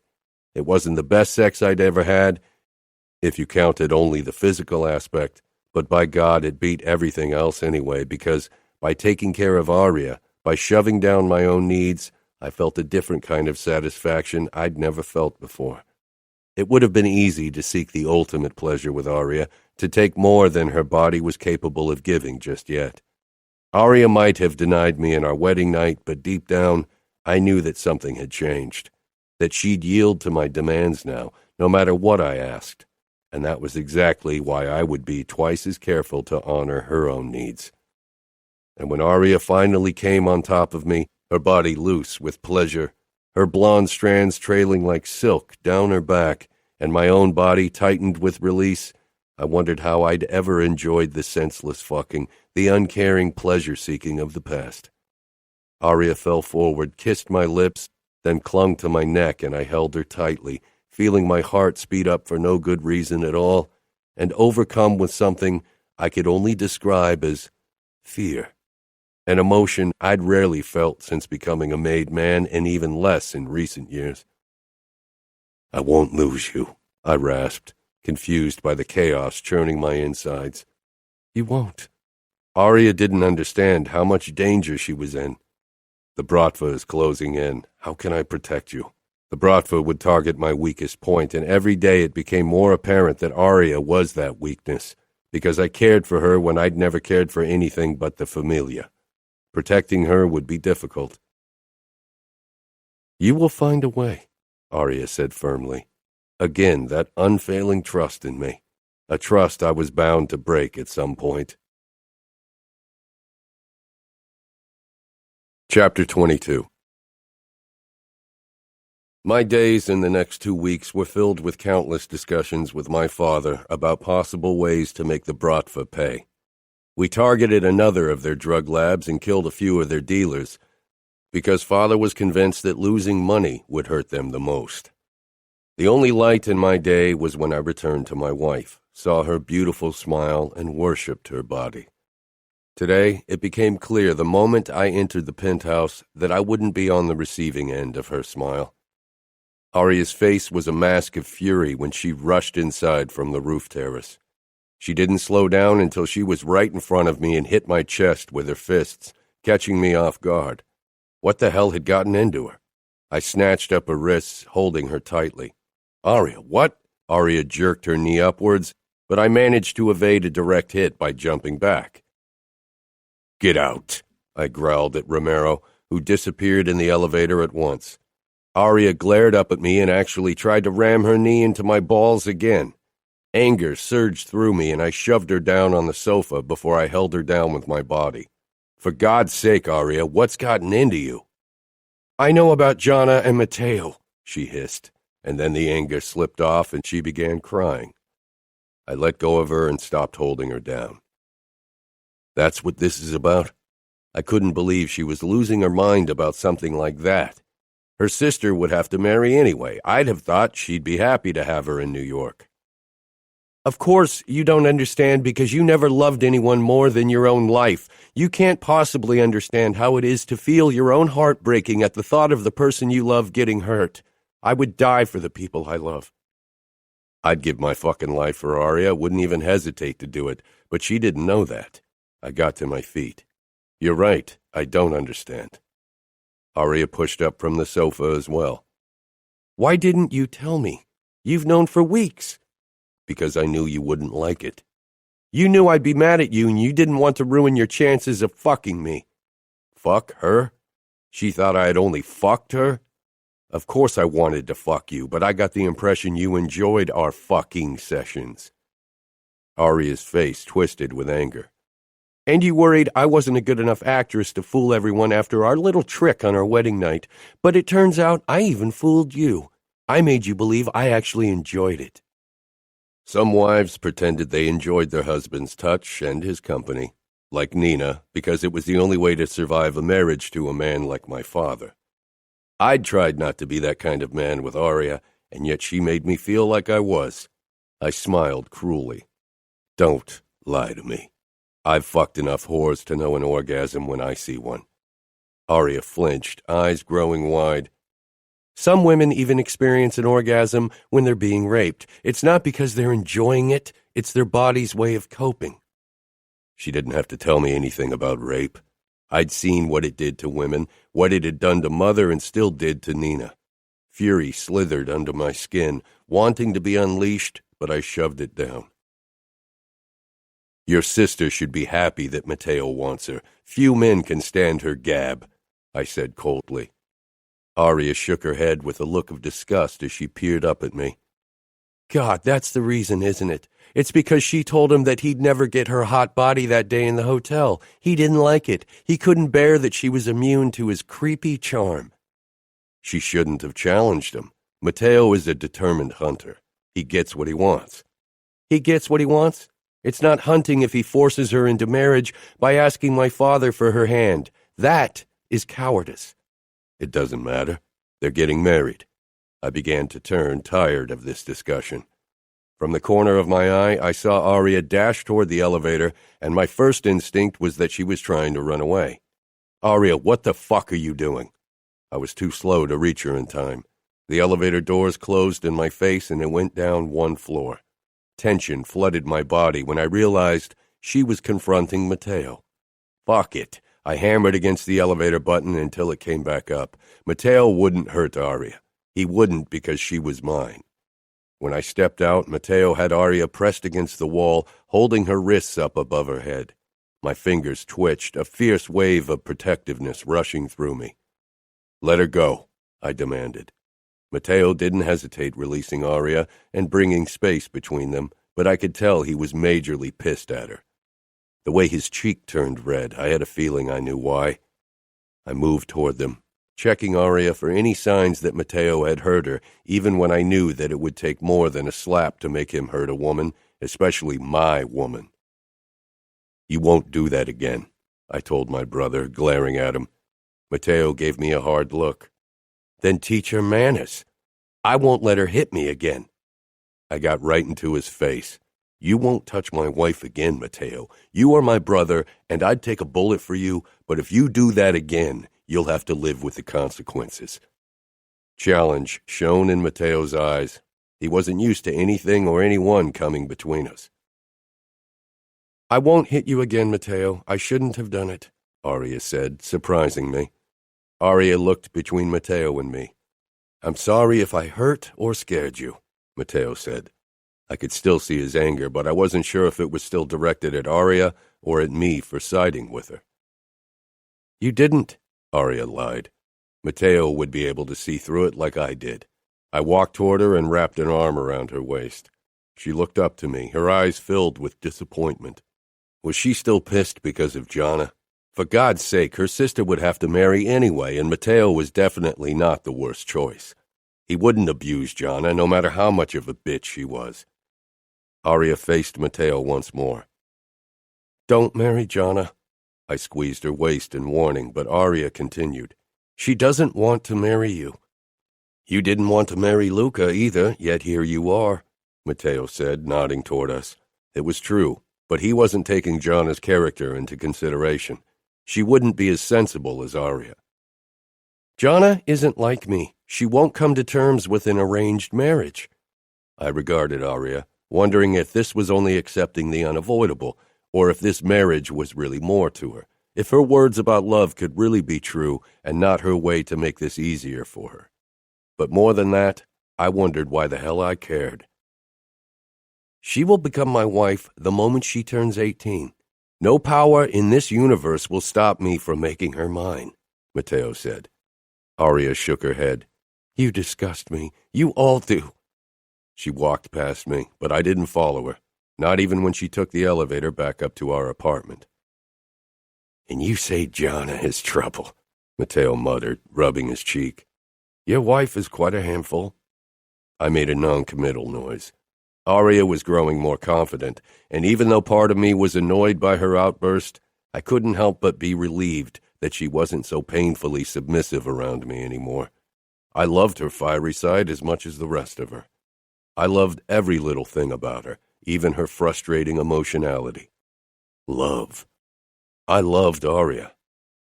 "You look as if you'd had a stroke," Matteo said. Love was a risk, a weakness, something I shouldn't entertain. "Luca." I shook my head at him and at myself. I wasn't capable of love. Chapter 23. I avoided Aria over the next 3 days, hoping that my feelings would wane if I kept my distance, but they didn't. It was torture lying beside her at night without kissing and touching her, but even worse was not seeing her smile. I spent even more time in the sphere, determined to drive Aria out of my system with sheer work overload, but even that wasn't working. Matteo and I were on our way back home when Cesare called. I knew at once that something was wrong. I'd seen him only 2 hours ago for a quick fight workout. If there was something he had to say, he could have done it then. I picked up. "The Bratva shot your father," Cesare grunted, sounding out of breath. For a moment, I was sure I hadn't heard him right. Only Matteo's wide-eyed stare confirmed the words. "What?" "He was out with his mistress and was hit by several bullets. I'm on my way there. It's in his favorite restaurant. He's still alive. The doc will be there in a few minutes. Should I call an ambulance?" "No ambulance. You know the rules," I said, then hung up. I jerked the steering wheel around and did a U-turn before hitting the gas and speeding toward the restaurant. "Fuck," Matteo breathed. "Maybe that's it. Maybe someone took him off our hands." "He's not dead yet," I gritted out. "And the Bratva are the last people I want involved in his death. They'll get overconfident." We arrived at the restaurant within 5 minutes. I jumped out of the car. A few men were gathered inside and outside the restaurant, most of them soldiers who lived close by. The police hadn't arrived yet. Everyone in this area knew what kind of restaurant this was. Calling the police was out of the question. I jogged into the restaurant. The familiar soldiers had their guns pulled, and Cesare stood beside the doc who was bent over father.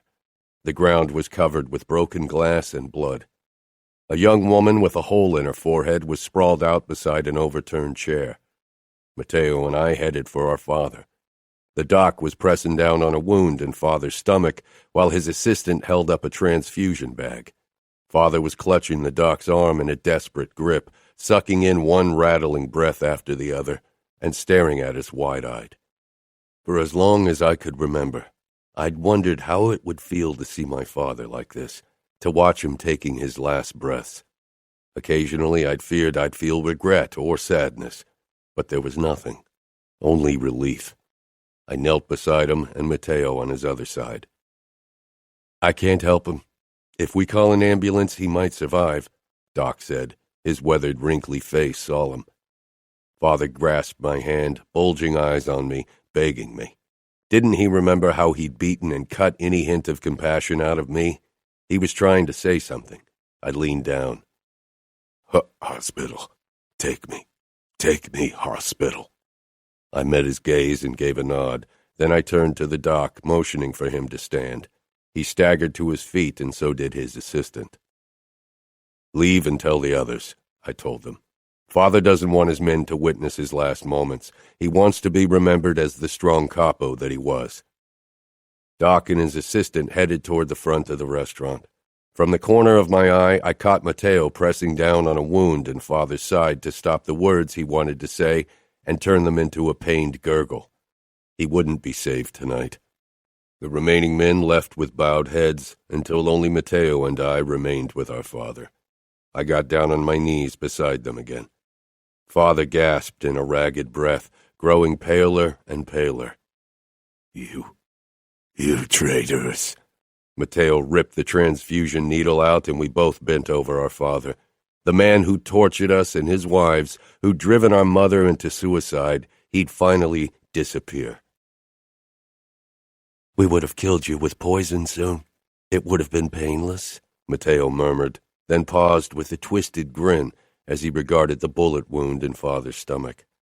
"I prefer it like this, with your last moments filled with agony." Father sucked in a rattling breath. He tried to move, to look for help, but Matteo and I barred everyone's view, and I doubted anyone was even watching. They were giving us time to say goodbye. "That whore set you up to this." For a moment I thought he meant Nina, but then it dawned on me whom he was talking about. Aria. "Led you around by your dick," he spat in disgust. Wish I'd fucked her before you." I leaned even closer to him and shoved one of my fingers into the wound in his stomach as fury consumed my veins in a raging fire. Matteo pressed a palm over his mouth to stifle the screams. "You won't ever touch my wife, Father. Aria's a queen, and I'll treat her like one. I won't be like you. Your legacy dies today. Matteo and I will make sure of it." Father's chest heaved more and more, and blood trickled out between Matteo's fingers, still pressed against Father's mouth. "I'll tell Nina you suffered through your last minutes. She'll be ecstatic to hear it. Maybe Matteo and I will toast your death with her with your favorite bottle of wine," I growled. Father's eyes bulged, and he convulsed and then went still. I pulled my finger out of his wound, and Matteo released his mouth, and for a moment everything was silent. Matteo's and my eyes met, our hands covered with our father's blood. Matteo gripped my shoulder. "He's gone. Gone. Finally gone from our lives." My eyes took in the mess in the restaurant. Bullets from Russian guns littered the ground. A traitor must have told the Bratva where to find him. Very few people knew. Probably one of our uncles. Probably. The question is how many men were involved beside them and how to prove it. "Down!" Cesare screamed. Shots rang out. Matteo and I dropped to the ground as bullets barreled through the restaurant. I pulled my gun as I crawled toward the bar. Matteo was close beside me. Outside, my men were shouting and firing. Peering out from behind the bar, I tried to make out our attackers. They must have been waiting for our arrival on nearby rooftops, or someone had alerted them that Matteo and I had come to see our father. A fucking traitor in our ranks. I started firing bullet after bullet in the direction of the shooters, letting my fury consume me, letting it guide my actions. Eventually, the flashing lights of the police filled the dark. I shoved my gun into my pants before I walked out of the restaurant with raised arms, my pulse pounding in my temples. Cesare was trying to talk with the police, but they had their guns drawn. He pointed toward me. One of the police officers approached me while his colleagues aimed their guns at my men and me. "You're in charge?" For a moment, I only stared at the man before reality sank in. Everyone was watching me as I stood covered in blood amidst broken glass. This mess was my responsibility now. My men expected me to find the people responsible, to dish out revenge, to keep the Familia together. I'm Capo of the Familia. I barely listened to the officer. This was none of their business. It was mine, and I'd handle it. I'd find the men who worked with the Bratva to kill my father and tried killing Matteo and me again. My anger spiraled higher and higher. Soon the area was swarming with Familia soldiers and police. My father's consigliere Bardoni arrived not long after. "Where's our capo?" I glared down at him. My father's man through and through. "He stands in front of you." Bardoni's eyes widened. Then he plastered that slimy smile on his face. "My condolences. I'm sure you and your brother need time to grieve. I can take over business until you feel ready." I gave him my coldest smile. Did he really think I'd allow him to take control? I didn't trust him one bit, but whom could I really trust at this point? My eyes took in the men around me. Matteo, always. Cesare, maybe. But everyone else could be a traitor. I don't need time. I will rule over the Familia, and Matteo will be my consigliere from this day on. Bardoni took a step back, anger flashing across his face. "But," I gripped his collar, jerking him closer. "I'm your capo. I don't tolerate words of objection. You'd do well to remember that in my father's son. Cruelty runs in my veins, and right now I want nothing more than to spill blood." "I apologize, Capo," Bardoni sputtered, and I released him. 2 hours later, I was finally on my way home. My anger had only risen higher. I wasn't even sure why. I felt such a myriad of emotions, but anger was the most familiar option. For years, I dreamed of getting rid of my father, of becoming capo, and today my wish had finally been fulfilled. But it had come through betrayal. The traitors were still among us, waiting for the next chance to remove Matteo and me as well. Someone had betrayed us again, fucking again. Who could I trust? Fury turned my vision into a red haze. Violence burnt in my veins, pounded in my temples, wanting to be unleashed. I staggered out of the elevator. Romero stood from the couch. "I heard what happened." "Did he now?" I stalked toward him. How could I be sure he was trustworthy? Few people knew what my father did. I shoved Romero against the wall. "Who told you?" I growled. "Matteo," he bit out. "So you didn't know before?" Romero tried to unlock my hold on his throat, but I pressed harder into him, so fucking desperate to rip something to shreds. "I would never betray the Familia," Romero choked out, then coughed. "I'm loyal. I'd die for you. If I were a traitor, Aria wouldn't be here safe and unscathed. She'd be in the hands of the Bratva." I released him, and he dropped to the ground, sputtering. Aria came down the stairs in a little nothing. Romero looked her way, and I lost it. "Out, now," I ordered, the rushing in my ears growing in crescendo. I gripped Romero, my body shaking with hardly suppressed rage. I threw him into the elevator, then hit the button. The doors closed, and I locked this floor so nobody would be able to come up. Who knew if the murderer of my father was out for Aria as well? Aria. My body throbbed with a dark hunger, a ferocious burning. Everything around me was utter darkness, except for her. "Are you okay?" Aria asked. I turned my head toward her as she approached me slowly. My eyes took in her nipples straining against her nightgown. My need for blood spill battled with lust in my body. Aria took another step closer, and I snapped, letting my hunger take control. My thoughts turned to static, my body driven by instinct. I grabbed Aria, feeling her heat, smelling her divine scent. Mine, always mine. I needed her, every inch of her.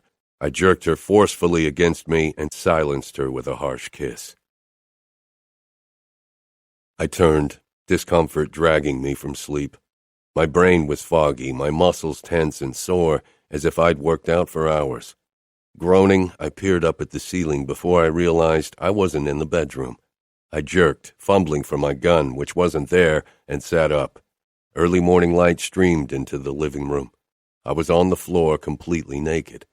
Images from last night, small glimpses, as if taken through a foggy lens, materialized before my inner eye. Father being shot, me returning home in a rage, attacking Romero and Aria. My chest constricted. I looked around, and then my eyes landed on my wife, lying on her side on the wooden floor. She was curled into herself, her body covered in goosebumps. Slowly I got onto my knees and moved closer. Bruises bloomed on her lower back where she must have rubbed over the floor. Bile traveled up my throat at the sight, a sight I remembered from my childhood when Father had violated Mother. What had I done? Fuck, what the hell had I done? I pushed to my feet, staring down at Aria. With shaking hands, I lifted her and found more bruises on her hips, finger-shaped bruises. For a moment, I was sure I'd throw up. I hadn't thrown up in a decade, not even when I had been surrounded by my enemy's blood, bowels, shit, vomit, and piss. I carried Aria into our bedroom and gently lowered her to the bed. Aria didn't stir, deep asleep. And then a new worry shot through me. I carefully felt the back of her head for bumps, but there were none. She let out a small sigh. I sank down on the edge of the bed, feeling drained. My eyes were frozen on my battered wife. All my life I'd sworn I'd never become my father, not in that regard at least. I curled my hands to fists, despair and guilt battling a furious war in my chest. I considered calling Matteo, but shame stopped me. He and I had hated our father fiercely for how he treated his women. How could I admit that I was as bad as him? Aria's lids fluttered and I tensed, dreading the look in her eyes when she saw me. Would she hate me? Fear me? How could I ever make it up to her? Ever apologize if I'd hurt her like I thought I had? There was no apologizing for something like that. It was unforgivable. Aria looked at me with a small frown. What did I do? I rasped, torn between not wanting to know and desperately needing to. Aria peered down her body. I didn't understand her reaction. Was she in shock? How badly had I fucked up? She brushed her fingers over her throat, and I winced at the bite marks I'd left on her unblemished skin. I was a monster. I should have never been given someone like Aria. Aria pushed into a sitting position and grimaced, pain flashing across her face. A new wave of self-hatred slashed through me sharper than any knife ever could. Aria, please tell me. Did I couldn't even say the fucking word.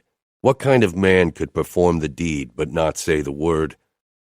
Aria's brows drew together as she looked at me, as if she didn't understand a word I was saying. You don't remember? I remember bits and pieces. I remember holding you down. That was the worst memory of all. Aria bent over the couch, me on top of her.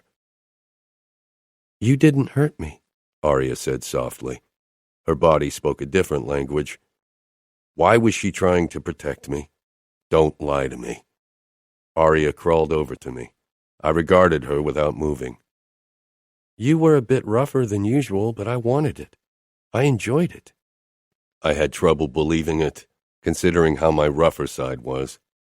No, really, Luca, Aria murmured, kissing my cheek. She didn't look scared or broken. I came at least 4 times.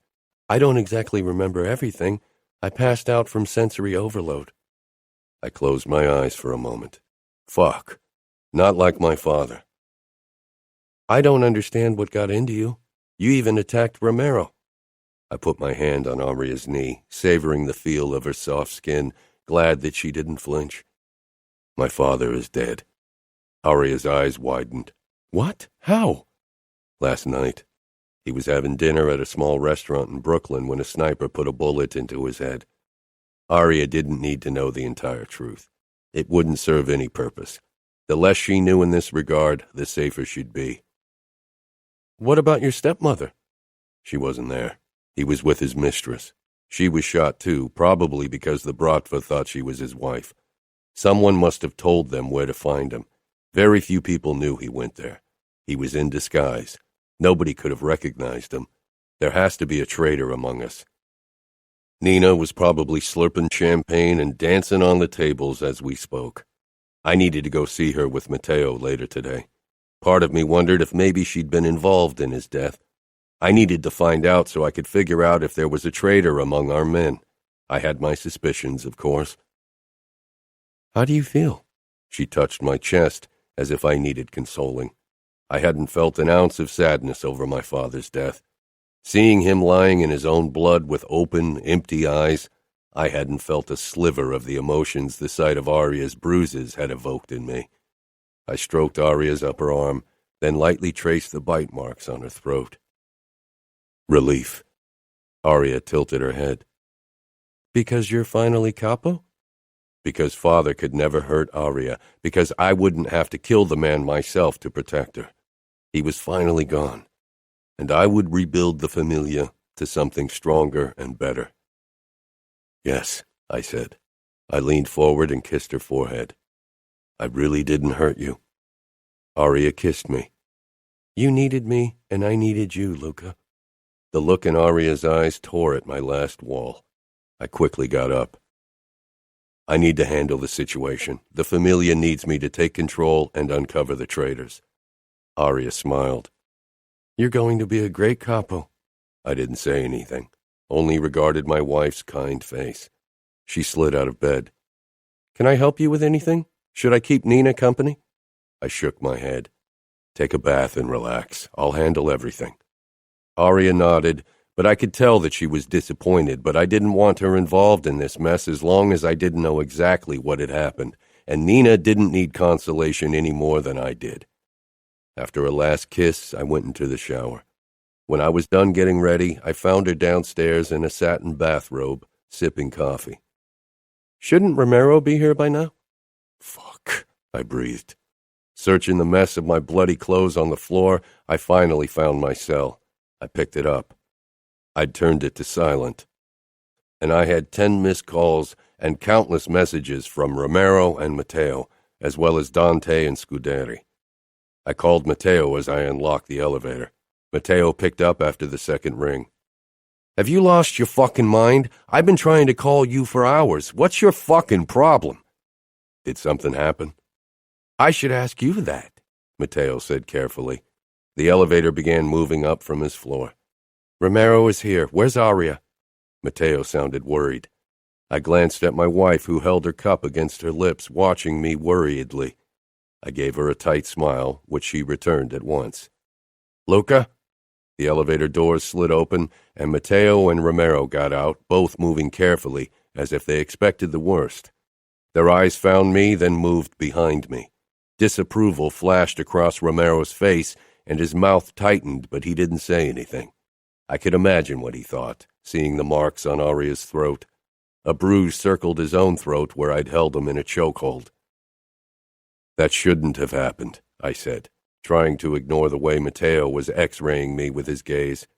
Romero's angry eyes hit me. I can handle it. I straightened.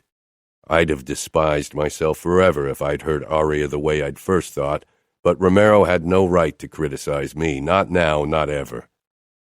I am your Capo, I said in a low voice, and those words filled me with a new purpose, a strange sense of arriving. If there's something you want to say to me, then do it. Romero looked away eventually, but I could tell that he was still pissed on Aria's behalf. Would you like a coffee? Aria piped up, as usual, saving the day. Yes, Romero said without hesitation and walked over to her. I narrowed my eyes at his antics, even if I had to admit that his protectiveness over Aria was a good thing. Aria hopped off the bar stool and headed for the coffee maker. What about you, Matteo? My brother shook his head, his eyes still focused on me. Aria prepared coffee as Romero stood close beside her, his eyes lingering on the bruises. Aria gave him a smile and said something I didn't catch, and he relaxed. What happened? Matteo asked as he stepped close to me. Is Aria all right? What do you think? I muttered. He searched my eyes. I think that even in a blind rage, you wouldn't hurt your wife. I gave a terse nod. We should head out to Nina and set up a meeting with the underbosses and captains as soon as possible, and someone needs to organize the funeral. It won't be me. For all I care, we can dump the body in the Hudson. We'll give the task to Nina. She'll make a spectacle out of it for appearance's sake, I said, Then I remembered something. Did you tell Dante or Scuderi about our father's death? Matteo shook his head. You're Capo. It's your job. We stepped into the elevator, and I showed Matteo my list of missed calls. I have a feeling someone else told them. Then we should find out who it was and have a long talk with them. His lips twitched. I gave a nod. The weight that had been lifted when my father died was replaced by a new weight of responsibility. The familia needed a strong capo. You'll be a better capo than our father, Matteo said. Matteo and I stepped into the Vitiello townhouse. It was oddly quiet. I'd have thought Nina was dancing on the tables by now. Matteo sent me a questioning look. Nina? I called. No reply. We pulled our guns and slowly made our way upstairs. Where are the guards? Matteo muttered. That was what I'd asked myself as well. Nina could still be the target of possible attacks unless she was involved in Father's death. We didn't find her in her bedroom when a choked laugh came from down the corridor. Matteo and I followed the sound toward Father's bedroom and found Nina on the ground amidst shredded clothes. In one hand, she was clutching scissors, and in the other, an almost empty bottle of Father's most expensive scotch. Her flimsy nightgown was splattered with blood from wounds in her hands and forearms. She must have cut herself in her drunken stupor while destroying Father's suits and dress shirts. She peered up at us with teary, unfocused eyes. He's dead? He died in agony, I told her. Nina threw her head back and let out another choked laugh that turned into a sob. She lifted the hand with the scissors to wipe a strand of hair from her forehead. I quickly grabbed her wrist and pried the scissors from her fingers before she lost an eye by accident. She clutched at my shirt when I helped her to her feet. What happens to me now? She slurred. What do you mean? I asked, trying to loosen her grip without breaking her fingers, but it became clear pretty quickly that she couldn't stand on her own. I have nothing. Nothing. Your father disinherited me. He didn't want me to be happy when he was dead. He didn't want anyone to be happy. Matteo gave me a look. I'd suspected that Father would find a way to make Nina's life hell even after his death. Take a shower, Nina, I ordered. We'll talk when you're sober. I led her into the bathroom, turned the shower on cold, and sat her down beneath it. She gasped sharply. We'll be waiting downstairs. Hurry. We've got a lot to discuss, I said, then turned and left with Matteo at my side. Nina's family consisted of low soldiers. Father had chosen her for that very reason, because it guaranteed he could torture her without an influential family getting in the way. Nina had nothing. What are you going to do? I assume you won't marry her off again? No, I said immediately. Call Cesare and tell him to send over a couple of trustworthy men to become Nina's new guards. I don't want Father's men around her. We headed into the kitchen, which was also deserted. Had everyone left the moment they'd found out about Father's death? I turned on the coffee maker as I called Bardoni. He picked up immediately. Luca, what a pleasure. I grimaced. Why's Nina all alone in the house? Your father gave me orders in case of his death. The personnel weren't supposed to work for Nina, and she's supposed to move out of the house. My father is dead. I'm Capo now. Everything belongs to me, and I decide what happens. You won't ever give a single order without consulting with me first. Understood? I hung up, seething. Matteo leaned beside me. Cesare sent 2 men. I prepared coffee, trying to control my anger. Steps rang out, and Nina walked in. She was pale and didn't wear makeup. She looked younger than 33 in that moment, reminding me of the girl at my father's mercy many years ago. She'd gone through hell with him, which was why I didn't hate her as much as I should for how she'd treated us when we were only boys. She wore a black sleeveless dress that revealed the bruises on her wrists and forearms and her ankles. She regarded Matteo and me as she often had my father, then wrapped her arms around her middle. You'll throw me on the street, won't you? I filled a cup with coffee and walked over to her. Drink. She took it with shaking hands, regarding me like a beaten dog waiting for his master to punish him. Fuck. I preferred Nina's bitchiness to this. She swallowed, then looked at Matteo. I could, maybe you, Matteo grimaced. She was offering herself to him for whatever she thought he might want with her. Nina, I said firmly, and her eyes darted up to me. Father had done a marvelous job breaking her. I'll give you this house. Do with it whatever you want. Sell it or burn it, I don't give a fuck. Her eyes grew wide. The house had a market worth of around $15 million. I chose 2 new bodyguards for you. They'll guard you from now on. As the stepmother of the new Capo, you need protection. She didn't say anything, only stared at me. Keep your credit card. I'll give you $10,000 per month so you can live comfortably. You are free to live your life within the confines of our rules. She set the cup down on the counter and took a step toward me, then stopped. What do you want in return? The truth about my father's death, and for you to tell me if someone tries to conspire behind my back. She raised her chin. I don't know who killed Salvatore, but I wish I could thank them. I nodded. And? You know your uncles want you and your brother gone, but I don't know anything. They don't talk to me. I'm only a woman. One last thing, I said. Nina tensed, but her face wasn't as submissive anymore. Organize a splendid funeral. We want everyone to believe we're inconsolable about Father's demise. Spend as much money as you need. With that, I left. There was no sense in pretending we were a family or cared about each other. I'd done what honor dictated, and now Nina wasn't my problem anymore. I had more than enough to do. Most importantly, talk to Fiore Cavallaro and make it clear that my father's death didn't weaken the Familia. I'd make sure the Familia got through this and emerged stronger. Chapter 24. Nina had outdone herself. My father was buried in the most expensive mahogany casket money could buy. Everyone who mattered from the Familia and the Chicago outfit gathered at the cemetery, as well as many high-ranking politicians. They had all sought me out in the last few days, wanting to make sure the Familia would keep paying for their campaigns now that I was in power. The same could be said for the captains and underbosses, even my uncles. They'd all come to me to offer their condolences and confirm their positions. This morning I'd officially taken over as Capo, had spoken the oath in front of the captains and underbosses, but I knew that didn't mean they'd all accept me without reservations. None of them were sad my father was gone, except for Bardoni, and that was only because he'd lost his position as consigliere. Every pair of eyes rested on me and Matteo, considering us, looking for a flicker of weakness. We were both young, and many would try to weaken us.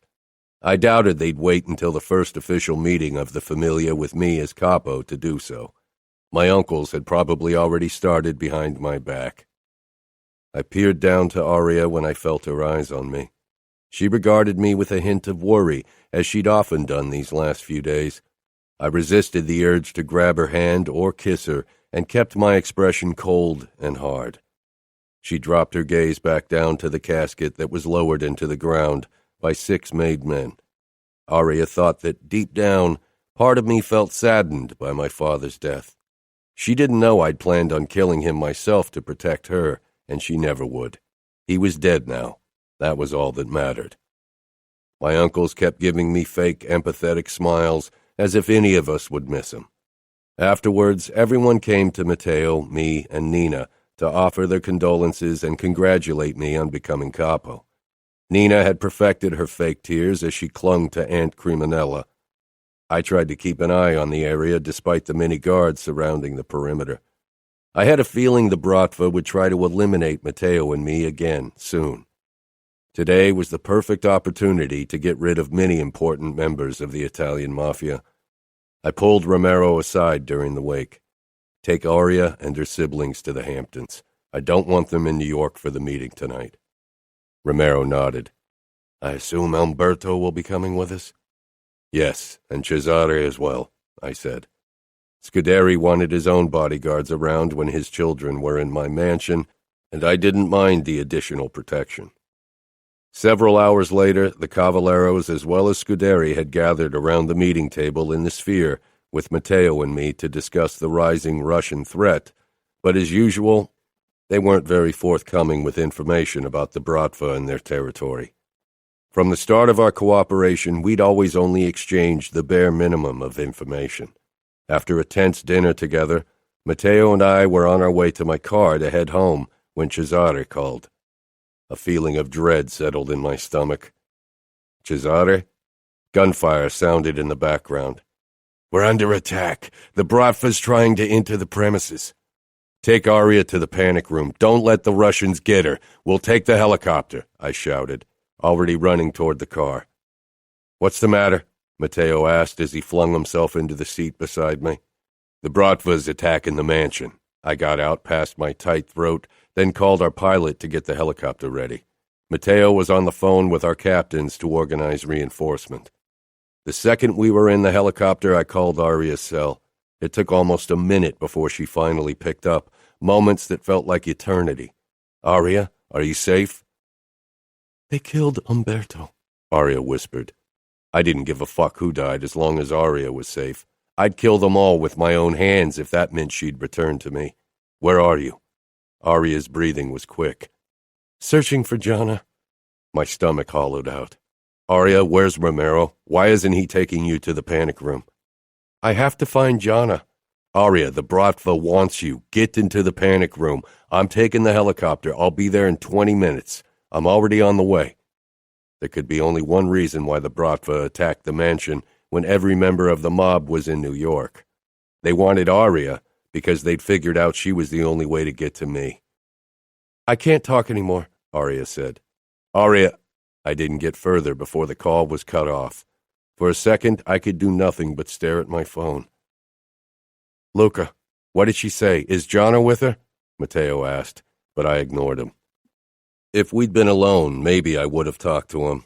But as it was, there were 3 more men in the helicopter, and I didn't want them to realize how worried I was about my wife.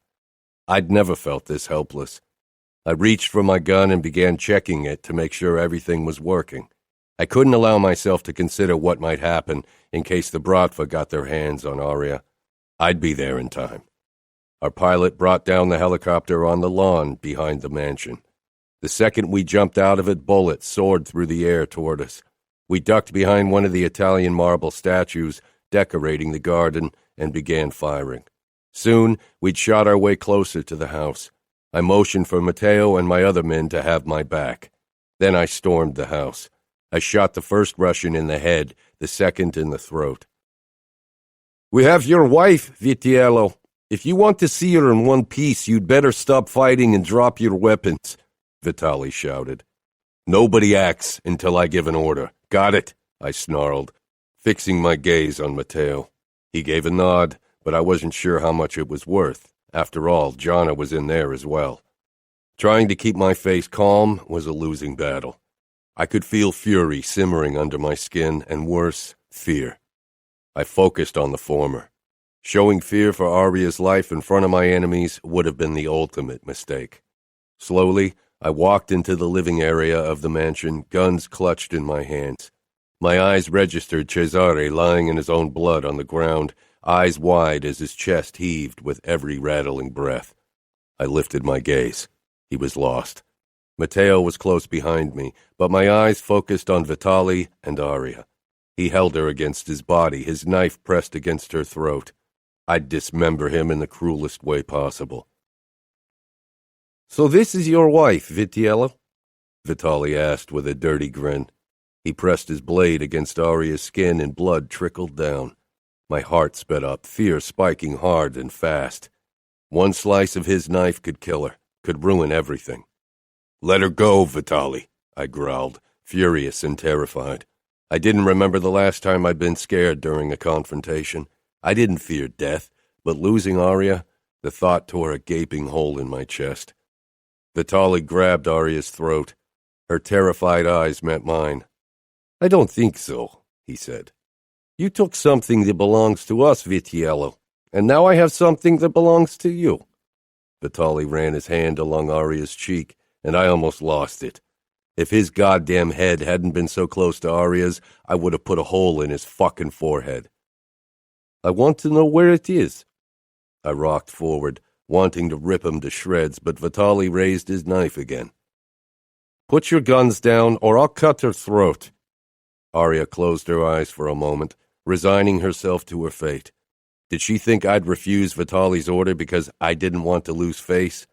That I'd give her up to appear strong in front of the Russian asshole? I released my guns. I'd put my life down for Aria. I'd do anything for her. Matteo looked at me as if I'd lost my mind, but I narrowed my eyes until he, too, dropped his weapons. Vitaly leered as he licked Aria's face again. "Your wife tastes delicious. I wonder if she tastes this delicious everywhere." He forced Aria's face around to him. She looked like she was going to cry when he brought his face closer, and all I could think about was how I could protect her, how I could kill the bastard to keep my wife safe. Aria tried to move back, her expression desperate, and I glanced down at my guns. Vitaly licked Aria's chin, and I began shaking with so much rage I was sure it would consume me any second. And then everything happened very quickly. Aria pulled a knife from her back pocket and shoved it into his thigh. He screamed in pain, releasing her. I pulled my own knife from my back holster, barreled toward them, pulled Aria to my side, and slit Vitaly's throat open. Blood shot out of his gaping wound and onto my clothes. Shots and screams rang out. I pressed Aria against my body, grabbed guns from the ground, and began firing. Aria bent down and picked up a gun for herself. I aimed at another Russian fucker and split his skull. Dragging Aria toward the asshole, I reached for his gun because one of mine was out of bullets. "Luca!" Aria screamed. My gaze shot up as another attacker aimed his gun at me. Fuck. Aria jumped in front of me and fired at the same time as the Russian pulled the trigger. The shot rang in my ears, and Aria jerked. Her eyes grew wide, lips parting in an agonized cry, and my entire world seemed to stand still. I wrenched Aria against me once more, but her legs gave away, and that's when I saw the blood soaking her shirt. My heart rate tripled as cold fear speared my insides. I lowered her to the ground, holding her in my arms, but she lay completely unmoving. For a second I was sure she was dead, that I'd lost the one person I loved more than my own life. I'd never known love meant being scared all the time, scared of losing someone you couldn't live without. "Aria," I rasped, my eyes burning in a way they hadn't in almost 15 years. My fingers brushed her throat, feeling her erratic pulse. Alive. Pure relief burst through me. I pressed down on her wound to stop the bleeding, causing Aria to let out a low moan. She had thrown herself in front of me, had caught a bullet for me. I swallowed, stroked her hair from her forehead. "Aria, love, wake up," I murmured, bending low over her pale face. Everything was quiet around us. "Luca?" I peered at my brother, who held on to Jana. The look in his eyes was one of blatant worry, as if he waited for me to lose my shit. Aria whimpered, and I quickly looked down to her. Due to the pressure I applied to her wound, she'd stopped bleeding, but she was ashen. And then her eyes fluttered open, and those blue eyes that had held power over me from the very first moment met mine. I loved this woman. The words lingered on my tongue, but everyone was watching, and I couldn't say them, not now. "You okay?" Aria asked in a whisper. She asked me if I was okay. I was the one who'd failed protecting her. I'd have never forgiven myself if Aria had died today. "Yes," I pressed out through my tight throat. "But you aren't." Aria's expression twisted with pain, but I couldn't loosen my hold on her wound. "What about Jana, Lily, and Fabi?" "Fine," Jana shouted, still pressed up to my brother. Aria's eyes went unfocused once more. She needed treatment, now. I let go of Aria's wound and carefully lifted her into my arms. Her pained cry made me tense, but worse were the tears trailing down her pale cheeks. I carried her into the entrance hall, which was by now crowded with my soldiers. Most of the attackers were dead, and those who weren't would soon wish for death. "I'll take you to the hospital," I said. Matteo appeared in front of me. "Luca, let the doc handle it. He's been taking care of our business for years." I scowled at my brother. If I wasn't carrying Aria, I would have shoved him out of the way. "No," I growled. Aria needs proper care. She's lost too much blood. I can do a blood transfusion, said Doc as he entered the mansion. I narrowed my eyes at him. Aria touched my arm. It's okay, Luca. Let him take care of me. I don't want you to take me to a hospital. It's too dangerous. I searched Aria's face. She was begging me to agree. Aria was too selfless, too good. I nodded slowly, realizing why she did it. She wanted me to appear strong. Aria wasn't a weakness. I tore my eyes away and jerked my head toward the dock. Follow me. Aria went slack in my hold again. I have to get everything I need from the car, Doc said. Hurry, I growled as I carried Aria up the stairs and into a bedroom. I put her down on the mattress gently, then stroked her cheek. I love you, Aria, I said quietly. Admitting it aloud, even when no one could hear me, felt like a huge step. I bent down and kissed her forehead, but straightened when I heard steps. Doc limped inside with his female assistant. He sometimes worked with a guy as well, but he probably knew I wouldn't have let a young man anywhere near my wife. I need to take a look at her injury, Doc said carefully.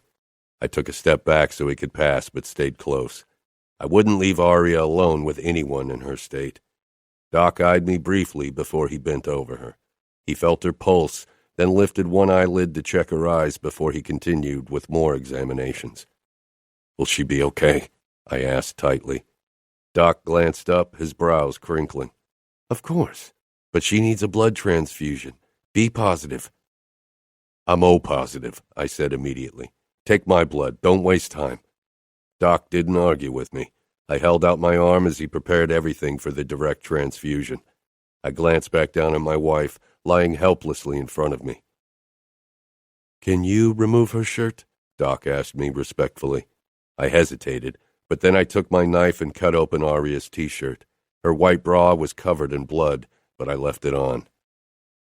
Doc checked her wound while his assistant shoved the needle into my arm, then into Aria's.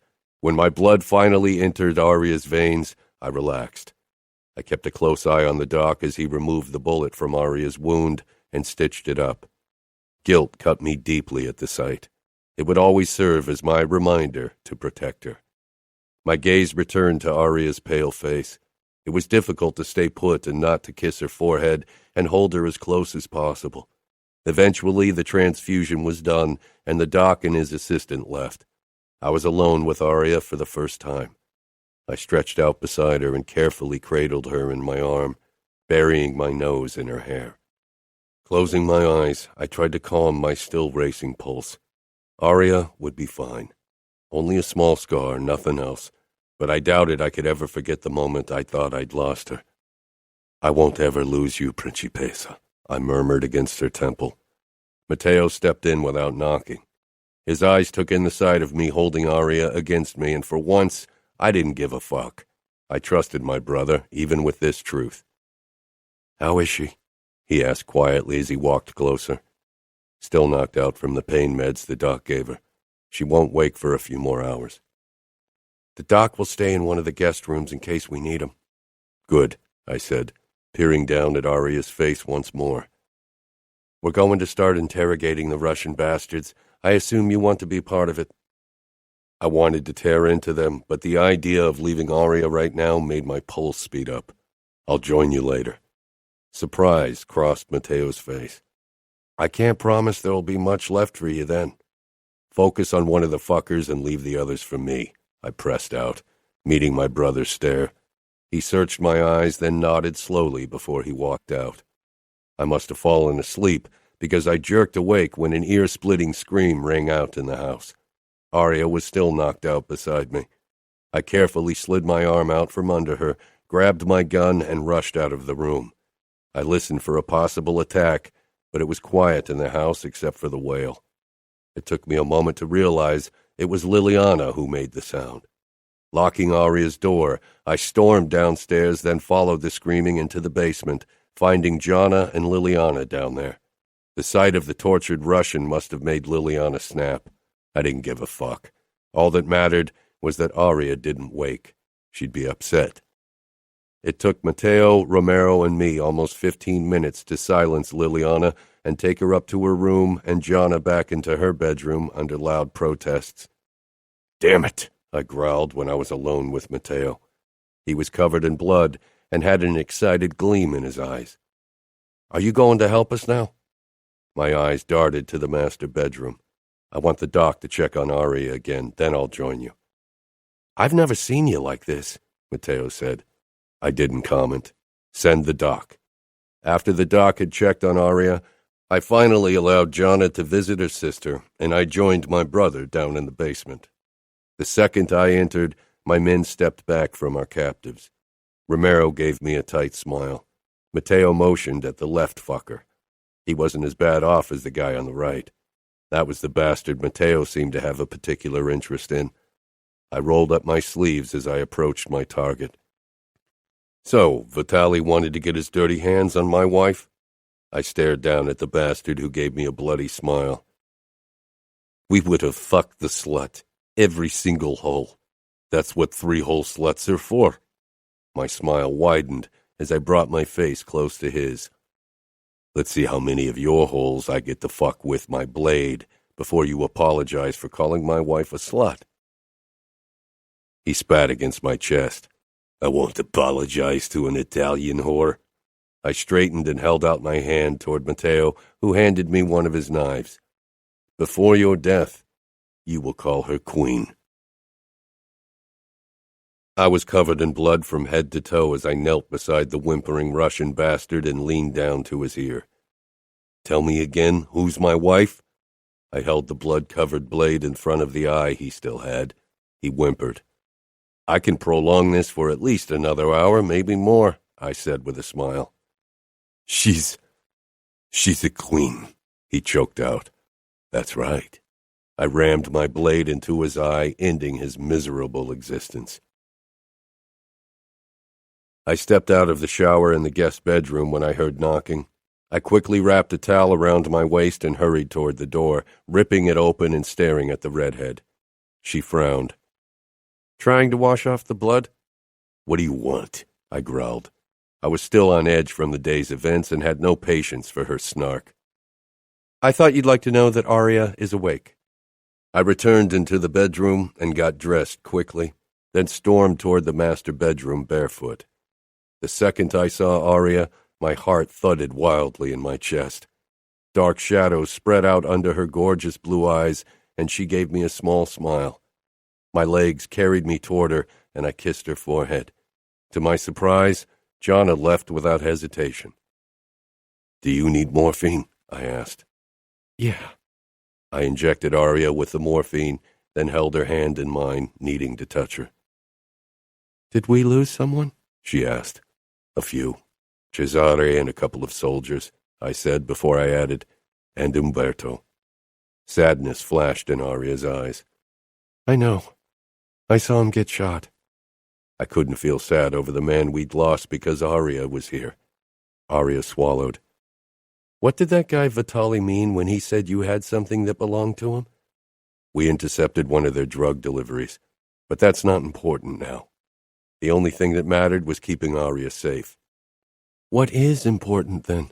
she whispered. "That I almost lost you. That I saw you get shot," I got out, remembering that moment. I'd never felt this way, like a part of me was ripped out because of another person. "You're lucky the bullet only hit your shoulder. The doc says it'll heal completely and you'll be able to use your arm like before." Aria blinked slowly, and the corners of her mouth twitched up briefly. The meds were dragging her down again. I moved my face close to hers. "Don't do that ever again," I rasped. She tilted her head as if she didn't know what I meant. "What?" "Taking a bullet for me." Aria squeezed my hand lightly, her eyelids dropping. "I'll always take a bullet for you." She fell asleep before I could say another word. I kissed her lips lightly. "I won't allow it. Never again." Chapter 25. Aria slept through most of the day, only waking a few times to talk to her siblings. I tried to visit her as often as possible, but I had to talk to my captains and Dante on the phone. I wouldn't go to New York for a meeting until I could take Aria with me into the city, and she was still too shaky. Things began to calm down a bit when her family left for Chicago, and I'd ordered my captains to wait with attacks on the Bratva until we had the perfect target. I didn't want to lose more men with attacks in blind rage. We needed to hit them where it hurt. After my last call, I made my way back to the master bedroom. Water was running in the bathroom, so I sat down on the bed, waiting for Aria.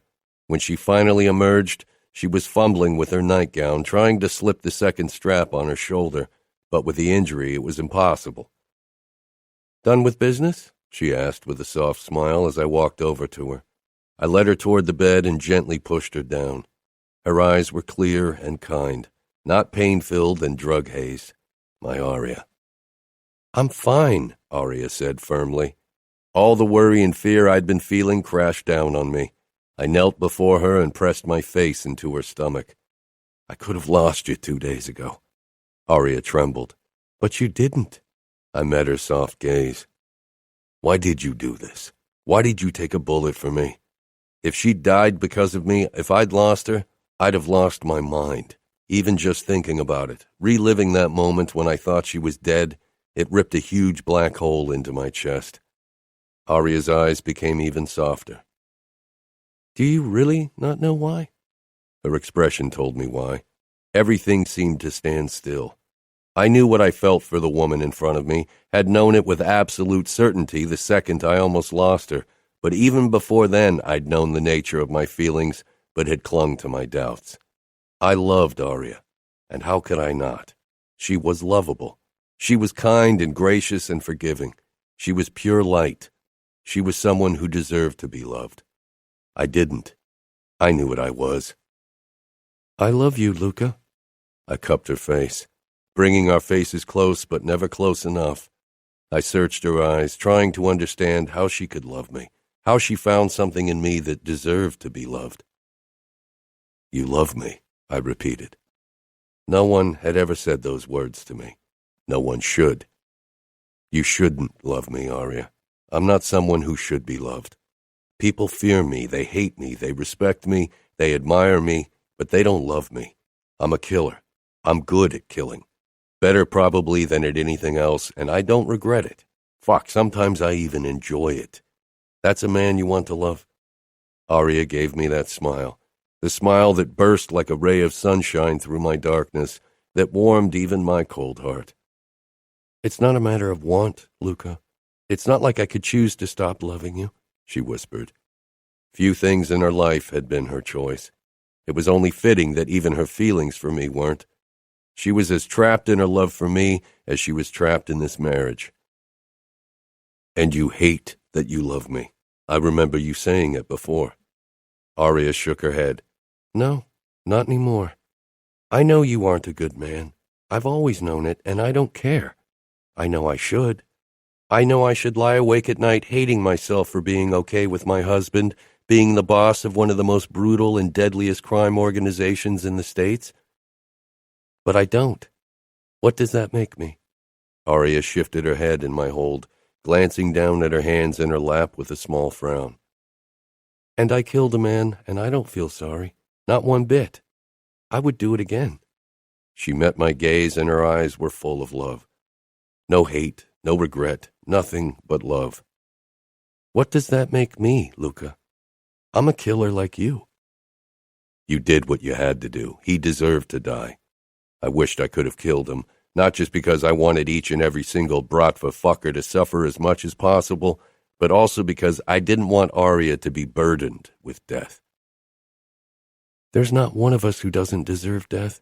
We probably deserve it more than most," Aria whispered. "You are good, Aria. You are innocent. I forced you into this." How could she compare herself to me? She didn't know what I'd done, what I enjoyed doing. She had killed to protect someone she loved. I killed for many reasons, few of them noble or altruistic. "You didn't, Luca. I was born into this world. I chose to stay in this world. Being born into our world means being born with blood on your hands.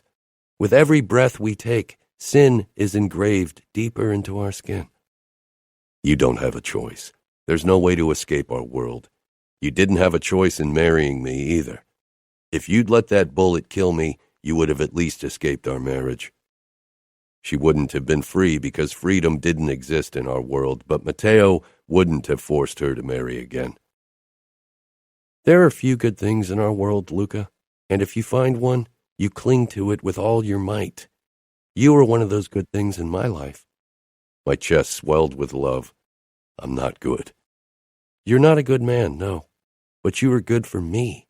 I feel safe in your arms. I don't know why. I don't even know why I love you, but I do, and that won't change. I had to close my eyes against the fierce emotion in her expression. Love is a risk in our world, and a weakness a capo can't afford. I'd believed in those words all my life. I should still believe in them if I wanted to be an invincible capo. I know, Aria whispered miserably. I looked at her. Didn't she know? Couldn't she see? But I don't care, because loving you is the only pure thing in my life.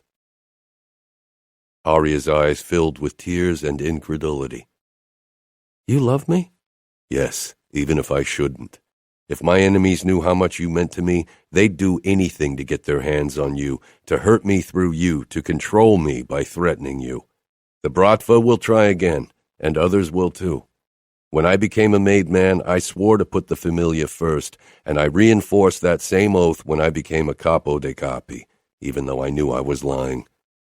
My first choice should always be the familia. Aria watched me with parted lips, as if she didn't trust her ears. But you are my first choice, Aria. I'll burn down the world if I have to. I'll kill and maim and blackmail. I'll do anything for you. She couldn't possibly fathom what I'd do for her, the length I'd go to protect her. The Russian fucker today had gotten a taste, and anyone else who dared to insult or hurt her would end the same way.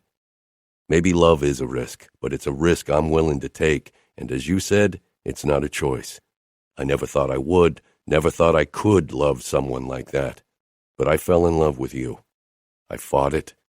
It's the first battle I didn't mind losing. Aria wrapped her arms around me, her tears falling onto my neck. She twitched with a whimper when her shoulder bumped against me. I withdrew slowly, worried about hurting her.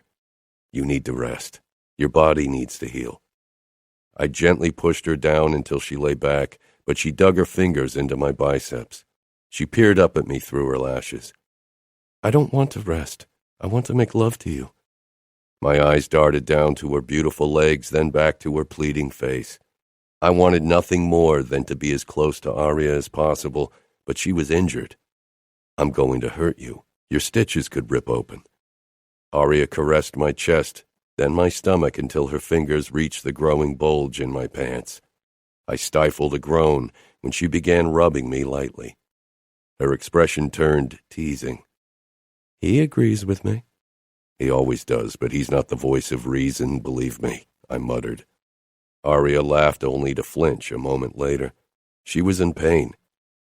That's what I mean. Please, I want to make love to you. I've wanted this for a long time. Her begging broke down my resolve piece by piece. I've always made love to you, Aria, I admitted. The feelings I hadn't understood in the beginning and fought later, they had been there when I'd taken Aria's virginity. It was the first time I'd made love, and Aria would always be the only woman I'd made love to. Aria rubbed me harder. Don't you want this? I almost laughed. Of course I want it. We almost lost each other. I want nothing more than to be as close to you as possible. Then make love to me, slow and gentle. And my last wall crumbled, as it always did with Aria. Slow and gentle, I agreed. I knelt at the end of the bed and massaged Aria's feet and calves, enjoying the feel of her soft skin. Aria parted her legs and my eyes took her up on the invitation. My cock jerked at the sight of her soaked panties. Groaning, I pressed a kiss to her ankle. I trailed my fingers up her leg until I brushed over her crotch. She was so wet and hot. You make slow and gentle really hard on me. If you weren't hurt, I'd bury myself in you and make you scream my name. If I wasn't hurt, I'd want you to do it. I suckled Aria's ankle. Mine. I kissed her calf, mine, then her knee, mine, her thigh, mine, until I finally reached her pussy. I dragged her panties down before I wedged myself between her thighs. I planted a kiss on her folds. Mine. Aria moaned, then whimpered in pain because she'd moved. I want you to relax completely. No tensing your muscles or your shoulder will hurt, I ordered as I brushed my lips along her crease. I always tense up when I come, and I really, really want to come.